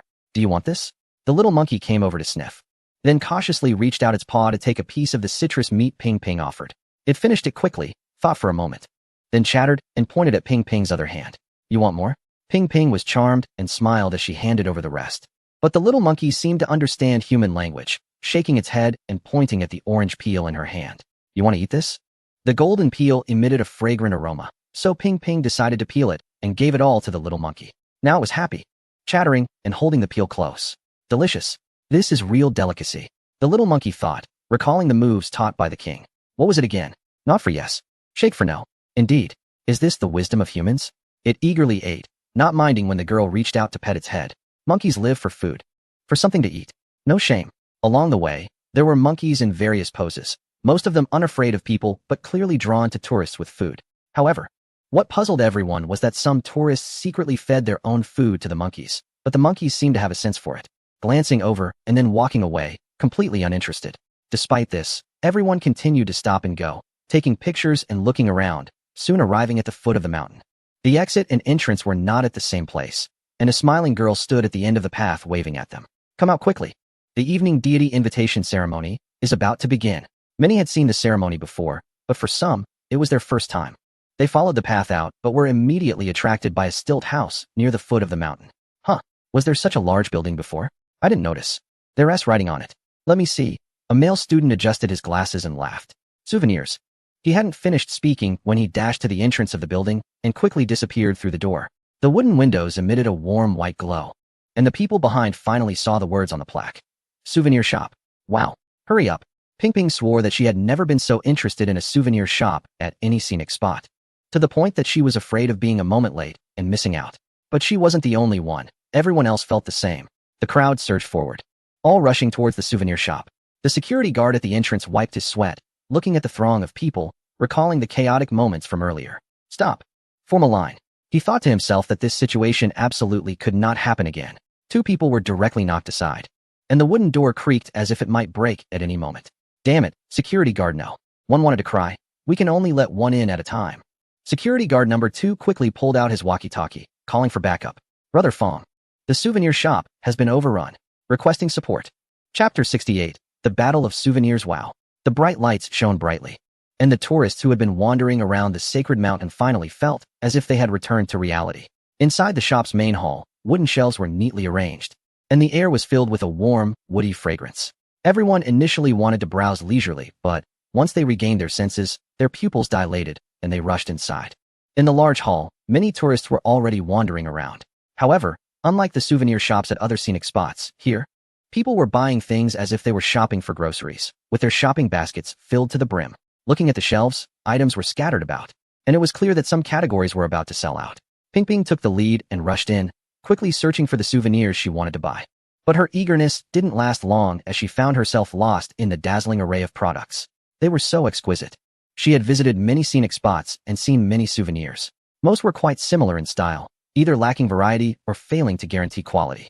People bought them just for the sake of the brand. Some amusement parks had well-made souvenirs, but their high prices left many in awe, too afraid to make a purchase. Ding! Ping Ping couldn't help but stop in front of a shelf. This section displayed all the figures of the red-faced, white-clothed dancers from the God-inviting ceremony at Minghua Village. From small cartoon keychains to large, intricately designed action figures with flowing garments that captured dynamic movement. Besides these common keychains, plush toys, and action figures, there were also unique items like masks of the ritual dancers, a set of photo cards from the dancers' performances, calendars, and various ornaments. So beautiful. Ping Ping touched her wallet, swallowing hard. For such finely crafted souvenirs, she wouldn't mind spending 100 or 200. She stood on her tiptoes and reached for a red thin paper mask. God inviting red face, 399 yuan. Ping Ping, not believing it, took down another item to check, and the price was still the same. Wait a minute. How could this be? Why is it so cheap? She quickly grabbed another keychain. Dancer keychain, 199 yuan. Red-faced dancer calendar, 199 yuan. Plush Q version dancer, 599 yuan. Damn. Ping Ping couldn't help but mutter under her breath. Are you saying this super soft and comfortable material, with perfectly straight stitching, is just a cute QQ doll that would typically sell for 299 yuan in other souvenir shops, now only 599? This is a tourist attraction. She looked back and scanned the tourists behind her, who were silently checking prices and quietly putting items into their baskets. All right. You're hiding this here. Afraid someone will snatch it, right? Ping Ping excitedly opened her mouth, then quickly closed it, turning her head back, quietly filling her basket. Just kidding. People are selfish. That's perfectly normal. There are only so many items. If everyone discovers how cheap they are and starts grabbing them, what will happen to her? Just from one shelf. Ping Ping had already filled half her basket. There was no helping it. She liked everything. She wanted everything. Who did this tourist attraction hire as their manufacturer? Damn it. How could the quality be so good? System, are you talking about me? But as more and more people discovered the unusually low prices, disputes began. Damn, I got it first. There are still so many. You pick something else. Damn it. Yelling. I can't get through. Don't block this way. My spirit mask. Damn. Who stole my shopping basket? The area in front of the shelf clearly became crowded. Relying on her petite frame, Ping Ping squeezed between the shelves while carefully protecting her shopping basket. After all, she hadn't paid yet, and if someone stole it, she would have no place to cry. However, they should be grateful. The souvenir shop was built in Area D and was relatively remote, close to the exit of the sacred mountain. Therefore, most tourists in Mingwe village still didn't know about this place. But as time went on, more and more tourists ventured into this area. The secret couldn't be kept. Let me through. Ping Ping made a leap in the crowd. Her agile figure finally crossed over to the huge carp pond area. Of course, only she made it over. The shopping basket she had carefully selected was permanently left behind in the crowd, and within seconds, it was completely snatched away. Damn, now that it's come to this, there's no point in regretting. She immediately shifted her gaze, focusing intently on the few remaining rows of toys high up. This time, she had to win. While the tourists below were frantically grabbing the remaining items, Ping Ping quickly spotted the hand and foot rack standing nearby. Whoosh, bang, crack. In a flash, before anyone could react, Ping Ping had swiftly taken the highest position on the rack. Everyone be quiet. A commanding voice echoed from above. All the tourists looked up to see a woman with a graceful figure and a long ponytail fluttering in the air. Everyone, there are still plenty at the counter above. No need to fight. Everyone can have one. Her eyes narrowed slightly. Please maintain order down there and keep quiet. I'll bring them down. And whoever wants one can raise their hand. I'll distribute them one by one. No fighting. If you do, I won't give you any. She raised her camera in a show of authority. I'm filming the entire process. If I see any stealing, fighting, or vandalism, I will report it to the management. This place is not like the ones we've visited before. They might just ban you from entering in the future. Her words immediately silenced everyone. And a few men stepped forward to hold the ladder. Be careful up there. We've got your back. Some had long been displeased with the crowd. With the first act of civility, others began to follow suit and maintain order. Ping Ping smiled in satisfaction, finally letting out a breath as she turned to examine the items on the long shelf. Oh. The girl's eyes widened as she cautiously reached out to touch the items on the counter. A doll model, standing over 30 centimeters tall, was more luxurious than any Barbie she had seen in her childhood. Its petite, gold and red fish fin-like ears peeked out from behind short hair, and its alluring yet pure cat-like eyes were slightly squinted, with bright red lips resembling peach blossoms. But what shocked Ping Ping the most was the enormous golden red fishtail that truly formed beneath its delicate, fair waist, embedded with jewels and sequins. Even the gaps between each scale were shallowly visible. The luxurious tail fin was crafted from translucent gel, emanating a moist sheen. So beautiful, she murmured. It's truly the koi god. Click. A faint sound caught Ping Ping's attention, making her fingers tremble as she worried she had broken something. But then she gently twisted the fishtail. As she applied more force and changed direction, the tail began to move as well. Wow. Ping Ping covered her mouth and turned to look at the price, then glanced back at the crowd of tourists below, who were eagerly waiting. Mechanically adjustable koi god doll for 299. Who wants it? Swish. A wave of hands instantly filled the shop. 299 for such a large mechanical doll, so exquisite. And featuring the most anticipated and mysterious IP of the entire sacred mountain. Forget 299. Even 1299, 2299, or even 3,299. There would still be buyers. Moreover, the tourists in this souvenir shop have truly seen the koi god. Koi Pond Scenic Calendar for 59. Who wants it? The Koi God mug with the jumping fish looks just like the Koi God. 59. Who wants it? Koi God Q version plush toy for 59. A group of Koi coasters for 159. Koi God Q version keychain for 199. Ping Ping became increasingly excited, feeling like an auctioneer at a grand auction. With 4 men below protecting her, she could distribute the items in an orderly manner. Unspoken, she also kept a share of all the items she liked for herself. To be honest, 299 is not a small amount for her as a student, but for this magnificent holy mountain, it plays a crucial role in her mood, happiness, and even her life. She has to spend this money. Meanwhile, at the sales counters for Butterfly Fairy and Wish Monkey Group, others were also imitating Ping Ping by climbing up. When Ping Ping exchanged glances with those two from a distance, they immediately understood each other's intentions. Leave her a share. The dirty transaction began. After the official performance at Mingyue Village started and all the tourists were sent to the central square, Zhao Meng finally breathed a sigh of relief and found Su Jing, chuckling as he walked towards the souvenir shop. Mr. Su, oh no, I mean the guide. Zhao Meng remembered he couldn't reveal Su Jing's identity within the scenic area and quickly corrected himself. Let us go. I want to see what kind of souvenir shop you've been hiding for so long. I've been diligently promoting it for you, bringing tourists over, so I should get to see the results. Su Jing also smiled. Promoting oneself is one thing, but Zhao Meng's contributions were not small either. A good travel agency will find its own channels and resources for promotion, and since their collaboration began, Zhao Meng had brought a significant amount of foot traffic to Wanyuan Mountain. What he cared about most was the souvenir shop that could bring him profit. After waiting all day yesterday, it finally opened today, and Zhao Meng laughed heartily. I've made a big promise. Everything in here is going to be amazing. As the door opened, Zhao Meng nearly choked on his laughter. Where are the items? The 2 security guards at the entrance had complicated expressions. Just 15 minutes before their arrival, those unruly tourists had left with bags full of merchandise. Those who knew thought they were there to visit the scenic area, while those who didn't thought they were there to stock up. What is going on? Su Jing looked at Sister Yuan, who was approaching with a sweaty face. Feeling a bit confused, the huge souvenir shop now only had rows of empty counters standing forlornly. The reflections on the floor showed messy footprints, and the 2 employees looked exhausted, as if they had aged 3 years. What happened? Where are the goods? The items I exchanged for 5,000 reputation points? They've all sold out. What? Su Jing couldn't believe it, and quickly walked a few steps inside. Indeed, everything was gone. Even the broom with the Mingyue Village logo at the entrance had been taken. Are you sure it wasn't stolen? Sister Yuan let out a long breath, clearly still shaken by the earlier scene. No, it's really sold out. She pointed upwards. All the tourists coming down today are here. Zhao Meng stood at the door, mouth agape, and took a while to react. He pushed past security guard number 2 and stormed inside. Sold out? What do you mean sold out? He poked Su Jing. Mr. Su, don't tell me there's no stock left. I brought 6 groups this time. Su Jing struggled to swallow. Today? Indeed, seeing Zhao Meng's fierce eyes, he swallowed the words back down. It has to be this way. Sister Yuan, can you call around and see which employees are available? Let them make a trip to the warehouse during the performance. There are still some goods over there. Remember to take a few carts over. There's no other way. We'll have to temporarily exchange part of it. With the assurance in place, Zhao Meng finally breathed a sigh of relief. You scared me. He patted Su Jing on the shoulder. Next time, make sure to prepare enough stock. Just look at this scene. How much are we losing here? Yeah, Su Jing said as he looked at the empty shelves behind him, joy slowly bubbling up inside him. Although he priced things affordably, selling such a large quantity must mean a significant profit, right? After all, there was no cost involved. Pure profit. All right, then Mango, you can continue browsing. Su Jing glanced at his watch. I need to head up the mountain and see if there are any tourists who haven't come down yet. The man turned and headed up the mountain under the cover of night. On the quiet forest path, the dim streetlights shone brightly as he walked straight in one direction.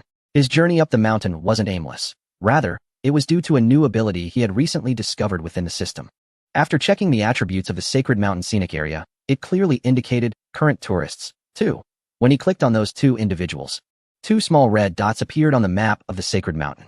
With real-time tracking like this, he no longer had to worry about anyone getting lost in the scenic area or sneaking into the mountain or lingering too long. It was a skill that any scenic area manager would dream of having.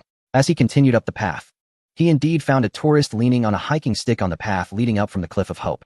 Although he was unsure how the man had evaded the watchful eye of the great sage, but when Su Jing caught up with him, the man was still startled.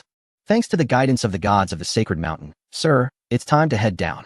The other person was quickly found as well. He had wandered off into the woods while playing around and got lost. As Su Jing led the 2 of them out, the warriors were waiting at the foot of the mountain. Upon seeing the 2 tourists, warriors 1 and 2 stood in awe. Such a big mountain. And the little boss found them all in less than half an hour. No wonder it's his mountain. He knows it well. Of course, if Xiao Dashua saw this, he would probably laugh heartily, throw his head back proudly, and tell them, wrong. It's because Sue is a college student. The lively night soon passed. The mountain tour group, driving 3 large buses, left the scenic area fully loaded. Zhao Meng sat in the last bus, in the back row with a few younger brothers, looking dazed. He tried to lower his voice, but the gasps and astonishment were hard to hide. Fortunately, everyone on the bus was excitedly discussing, so no one heard them. So you're saying, even if we only take a 10 cut of the tourist price, we... Zhao Meng swallowed hard. His gaze fixed on the list in his hand. We earned 230 yuan tonight. The younger brother was equally stunned. The cartoon Monkey King keychain hanging from his pants swayed back and forth with the bus's bumps, as if it were dancing. If the 3 of us calculated correctly, that's indeed the case. 230.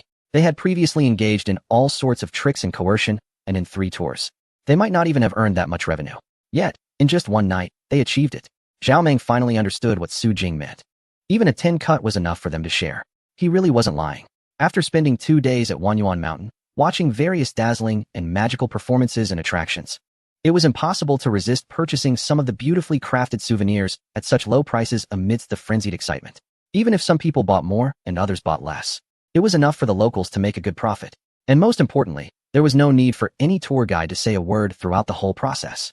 What guidance? What introductions? What recommendations? Ridiculous. The products are good.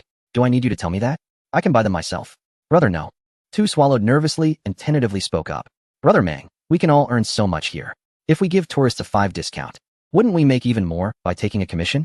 To everyone's surprise, the boss immediately rejected the idea. We just got started, don't get carried away. Being too greedy will only lead to losing the people's trust. He frowned slightly. Wanyuan Mountain is still young, and it's impossible for the manager to cooperate solely with us. But such a discount might not be offered again. We need to make the most of the benefits we have and operate well. He pointed at us, starting tomorrow. You all need to enroll in professional tour guide training. Also, memorize the cultural background of Minghua Village and the Holy Mountain. Understand it thoroughly and be able to explain it well. Our local business might soon have a proper office. Chapter 70, on the 3rd day of the Labor Day holiday. Zhou Pe, along with his wealthy friends, stepped through the gates of Wanyuan Mountain. Trust me, bro. It's definitely beautiful and fun. You'll get goosebumps. Zhao Yanran waved her hand, looking at the shabby entrance of the scenic area, pondering. Brother Pai, are you sure? That faded sign looks like the scrap yard near my childhood home. Brother Pai. I pushed for the skiing trip at Rue too. Zhou Pe said impatiently. When has your dad ever lied? Just go in. Everyone had no choice but to shrug and follow along. As time slowly approached 10 a.m., the terrifying crowd on the 3rd day finally began to reveal its true nature. Many workers who had stayed at home instead of traveling far finally got energized.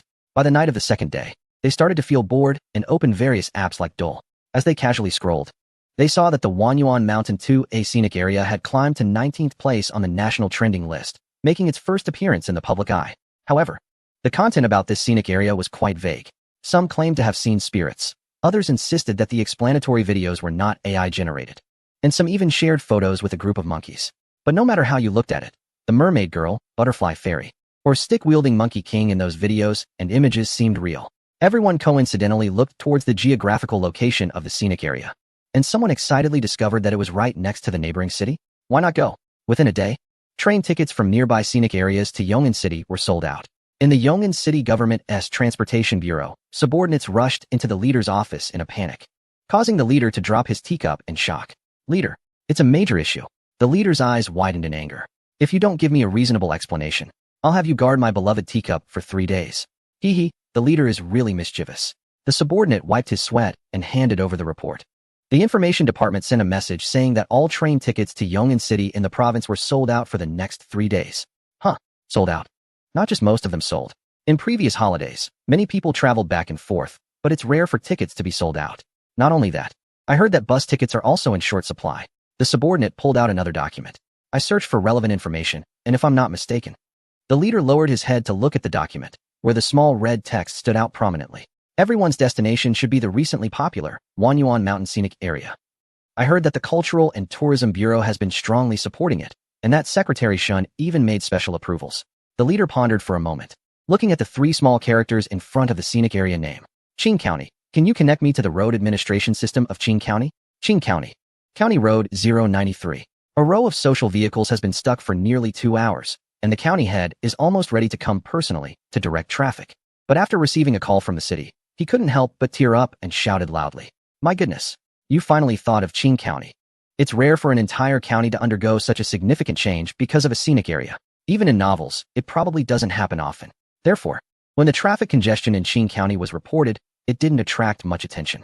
This led to the county head rolling up his sleeves and working day and night for 2 grueling days before being rescued. He was exhausted but excited. Lowering his voice, he said, "Get me an appointment with the person in charge of Wanyuan Mountain Scenic Area." His heart was racing. The wealth god of Qing County had arrived. Cars continued to enter, and a large number of tourists, all smiles, made their way into the scenic area. Among the crowd, 2 men with exceptional presence strolled into the scenic area. "President Song, do you really think we won't be recognized here?" The 2 tourists were none other than Song Jiming and his secretary. The man shook his head, his face serious, his gaze steady, quietly surveying the scenery within the scenic area. If the person in charge of this scenic area really knew us, they would have come to visit long ago. "Let's go," he said, striding forward. Influenced by Wanyuan Mountain, the 2 perennial favorites, Songhu Park and Hongya Mountain Scenic Area, experienced a decrease in tourist numbers for the first time during the holiday. Even the usually reclusive owner of Hongya called him proactively. It's no longer feasible to play tricks. With Secretary Shen from the Cultural and Tourism Bureau backing them, if they were caught doing anything suspicious, it would affect their subsequent publicity plans. Not worth the risk. Since that's the case, he came personally to see what was so special about this scenic area. Tourists continued to pour in, and another day of making money crazily began. It wasn't until the evening, after the tourists had left, that Song Jiming and his secretary walked out of the gate with grim expressions. He looked back at the shabby entrance of the scenic area. What are they thinking? They have the money to make the scenic area look this good. Can't they just fix the entrance and parking lot? After spending a day watching performances at the Sacred Mountain and the Mingyue village, he had blisters on his feet. Yet, holding a butterfly doll, he couldn't bring himself to say a single disparaging word. If he had to criticize, it would only be aimed at the management for not commercializing the area more. He climbed up and down the mountain, wandering the village, while the monkeys were well fed, and he was still hungry. In the midst of his complaints, he felt a deep sense of powerlessness. How could this be compared? It was impossible to compare. The large scenic area, even in its incomplete development, was already surpassing the attractions of their own region. Such natural beauty, human-made beauty, and even divine beauty. Who could rival it? Perhaps only the culturally rich Red Leaf Mountain could hold its own. During his visit to the Sacred Mountain, Song Jiming did not meet the carp god, but just the enchanting song and graceful figure of the butterfly fairy, along with her butterfly controlling skills, were already beyond his wildest dreams. As for the Monkey King performing tricks, he really wanted to report it to the Animal Protection Association. However, while refusing animal performances is one thing, you can't stop animals from wanting to perform. That Monkey King was well fed, with a shiny coat, and even if they exerted some influence, it would still be troublesome. Moreover, now they had the Cultural Tourism Bureau backing them. The secretary tightly gripped the keychain of the carp god, but maintained a fierce expression. Is that how it's going to be? No. Someone was even more anxious than they were. Song Jiming straightened his clothes and walked toward the car. That person's capabilities were stronger than they imagined. Let us see what kind of fun he could stir up. Wanyuan Mountain wouldn't be carefree for long. As the 2 left, Zhou Pe and his group laughed as they walked out behind them. Wow, you're amazing. I said you weren't interested in that girl at the bar. But after seeing the carp god, who could still be interested in ordinary people? Ahem, carp god. I absolutely mean no disrespect. Oh my god. That fishtail is so realistic. What kind of technology is that? I've seen performances at aquariums abroad, and their fishtails aren't this realistic. It must be the latest technology. Someone chimed in. Come on. You think a county scenic area could possess technology that even foreign places don't have? Someone frowned in rebuttal. Have you done too many deals with those red-skinned monkeys? Have you lost your mind? Our country is vast and rich. Why can't we have advanced technology? Great talents emerge from the grassroots. Don't you know? Zhao Yanran chided others while expressing her amazement. And that butterfly fairy, wow? She is so beautiful. Her dress is stunning. It looks tailor-made. You can't attract butterflies with just any dress. Everyone laughed, and Zhou Pe felt a warmth in his chest. How lucky. Their group had actually seen both divine beings. It said that many people might not even see a single deity if they weren't lucky. So beautiful. In his mind, half was filled with the carp god and half with the butterfly fairy, with only the Monkey King occasionally popping up. Go away. Zhou Pe waved away the image of the monkey, excitedly shouting, I want to donate to Wanyuan Mountain. Chapter 71. Unlocking the next area. Huh. A group of people turned around, bewildered. I'll donate 500,000 first. Let them fix this gate. This entrance really affects the image of the scenic spot. It's quite an impressive place, but this shabby entrance is embarrassing. Jopa doesn't care at all about where his pocket money is spent. If I introduce friends to come here in the future, they'll have the same reaction as you did when you came in. It's so embarrassing. Everyone was speechless. But Zhao Yinran thought about it and nodded in agreement. How about I donate 500,000? The parking lot is in such poor condition that my new car is covered in dust. They should fix it up. The environment at the sacred mountain is nice. And I could bring my family here for a stroll later. The other rich second-generation kids swallowed hard. These two are just too wealthy. There are levels to wealth. And in their circle, Zhou Puo and his childhood friend, along with Zhao Yinran's family, are the richest. They are the center of their social circle. Let us donate. They all started to get excited at the thought. If we donate money, can we meet the owner? Maybe we could ask him to take a picture with Koi God and Butterfly Fairy? This sounded a bit off, but seeing everyone eager, Zhopa could only agree reluctantly. I'll ask when the time comes. He turned to lead everyone away but was suddenly bumped into by someone. A middle-aged man waved apologetically and bypassed them toward the entrance of the scenic area. Zhopa frowned but then quickly turned his head. He had attended some banquets with his father, and although he didn't know this man, he felt he looked somewhat familiar.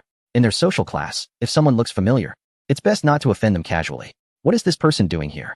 He quietly slowed his pace, and Zhao Yinran seemed to recognize the man too.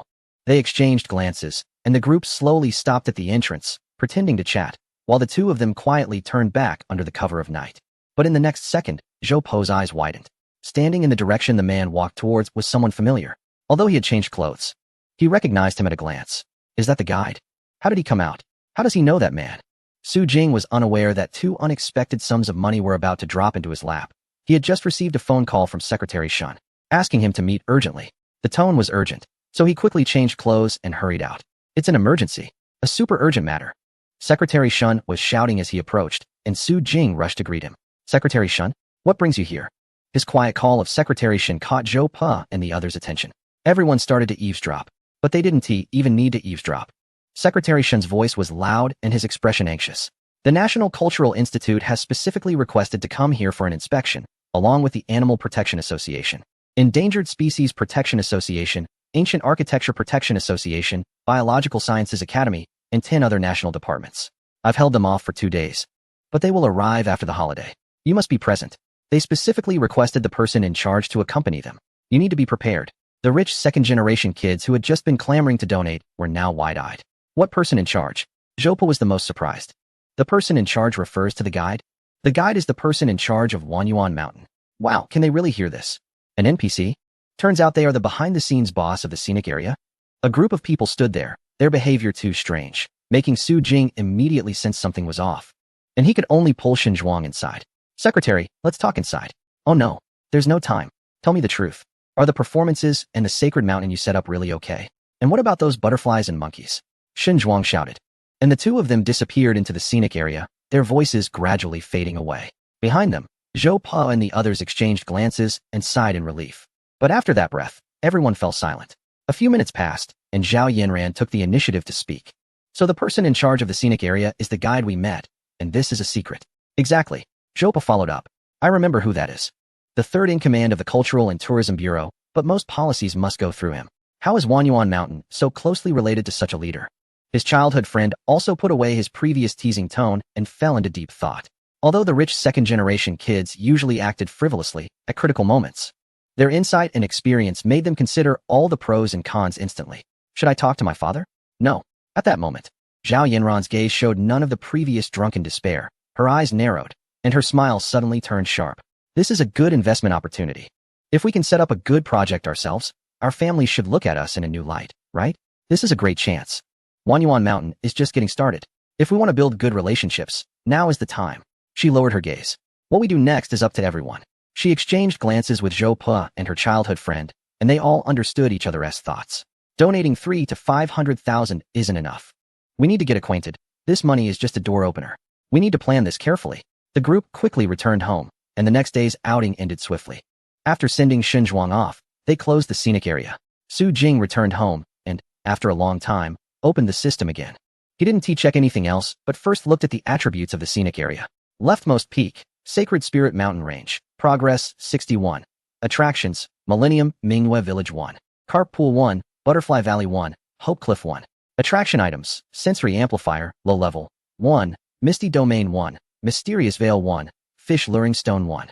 Firefly Glow 1. Projects, Visit Millennium Mingwe Village, 3 stars. Visit Carp Pool, 3 stars. Shiho Mountain Road, 2 stars. Full-time employees, Qingyun Acrobatics Troupe, Lu Qingyun. Wang Hao, Tian Tian, physical quality A, ability, resilience, strength, loyalty 100. Lu Yuan, physical quality C, ability, affinity, loyalty 80. Mingyue Village resident, Feng Gue, Sun Meng. Chu Xiaoxuan, physical quality B, ability, charm, loyalty 100. Item, butterfly dance, temporary employees, Golden Sun Dance Troupe, excluding Chu Xiaoxuan. Service facilities, standard public toilets 8. Emergency Center 1, Standard Warehouse 2, Visitor Service Center 1, Souvenir Shop 1. Evaluation. This mountain has been carefully developed and has finally reached a small scale. Although the area above the mid-mountain has not yet been transformed, I believe the host will soon be able to improve it. Please keep up the good work. P.S. The progress in the Sacred Spirit Mountain area has exceeded 60, unlocking the qualification for transforming the second area. The host is requested to confirm as soon as possible. The second area? Unlocked. Chapter 72. End of holiday. Su Jing looked at the system prompt and felt much more relaxed. The more popular Mingyue Village and the Sacred Mountain became, the more he worried about the future. Having only one attraction wasn't a problem, but when could he earn enough 30 million? Moreover, after managing the scenic area for a month, he felt a different kind of joy. His designs and achievements were appreciated and loved by everyone. Isn't this a kind of happiness? So the qualification for unlocking at this moment truly relieved his urgent need. But what should he choose for the next attraction? Su Jing looked at the Wanyuan mountain map. The large map had other areas flashing faintly, seemingly waiting for his choice. He only glanced for a moment before putting it away. He could inspect the area again in the coming days. After the holiday, the prestige points and positive reviews would be summarized, and the scenic area's profits would be calculated. There were also online reviews and the 10 inspection departments mentioned by Secretary Shun that were not friendly. Tasks were piling up. The scenic area also needed to continue recruiting staff, and the homestays in Mingyue Village and investment attraction were crucial for the upcoming visitor experience. The construction team also needed to be scheduled. As more people and employees came to the scenic area, the system transformation would inevitably reveal problems, and he needed to find ways to cover it up. After sorting out all these matters, he would naturally be able to decide what the next unlocked scenic area would be. With these thoughts in mind, he fell into a stable sleep, recuperating and preparing for the upcoming holiday. The 5-day holiday quickly passed. Su Jing looked at his employees, who were both happy and tired, and generously gave them a day off. The day before the holiday, after the scenic area closed, he gathered everyone for a bonfire party. The crackling sparks ignited warmth in the central square of Mingyue Village. Surrounded by the bonfire, people sat together in small groups, chatting about work and life, all smiles. Since the week before the holiday, Su Jing had already adjusted the salary structure for these individuals. Their previous low wages were due to his exploitation of loopholes. First, the county's cost of living was low, and second, the people Wang Kai found for him were mostly from a struggling background.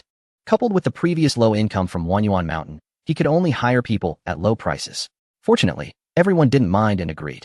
But later, as business picked up, starting with the Qingyun Acrobatic Troupe and then the Golden Sun Song and Dance Troupe, even during their off hours, everyone tried to help out. Acting as NPCs in the scenic area, this truly helped him a lot. Last week, after discussing with Jiang Tsong, he officially hired them according to the county's standard salary. Including Feng Gue and the others, almost everyone was promoted early, and their salaries increased to 1,000 per month. The acrobats couldn't contain their joy, and the land given to them by Su Jing began to sprout seedlings. Life settled down, and a few malnourished apprentices started to gain weight. Jina, the leader of the Golden Sun Troupe, initially hesitated about whether to continue staying here. However, when she watched Su Jing present one new dance after another, tears of emotion slipped from the corners of her eyes.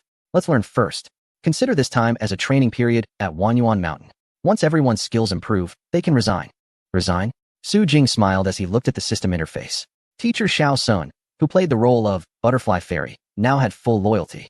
And several dancers had also reached loyalty levels above 90. If Jean Na really wanted to leave, who knows how many people she could take with her.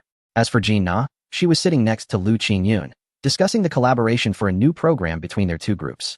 Meanwhile, the original employees of the scenic area, Uncle Shui and 2 new boatmen, were drinking and teaching them how to show off while sharing stories from their youth. Tian Tian was sitting among a few young men, enjoying her meal. She didn't understand romance. Being full and having the energy to work was what mattered. After a period of rest, Sister Yuan's complexion had noticeably improved, regaining some of her youthful charm, making the young men around her unable to look away. Only the young lads would be smitten by Tian Tian, as they didn't realize who the true treasure was. As for Jiang Tsong, He was sitting in the center of the employees, communicating with various departments about the day's situation. Since Brother Jing hired him, he needed to find ways to improve the management and operation of the scenic area. The past half-month had proven his management and coordination abilities. So, despite their burly appearances, these employees held Jiang Tsong in high regard. The 4 young employees recruited from the city, after a few days of operation and understanding, no longer underestimated this scenic area. They also no longer underestimated the boss who laughed and chatted with everyone. It was quite impressive.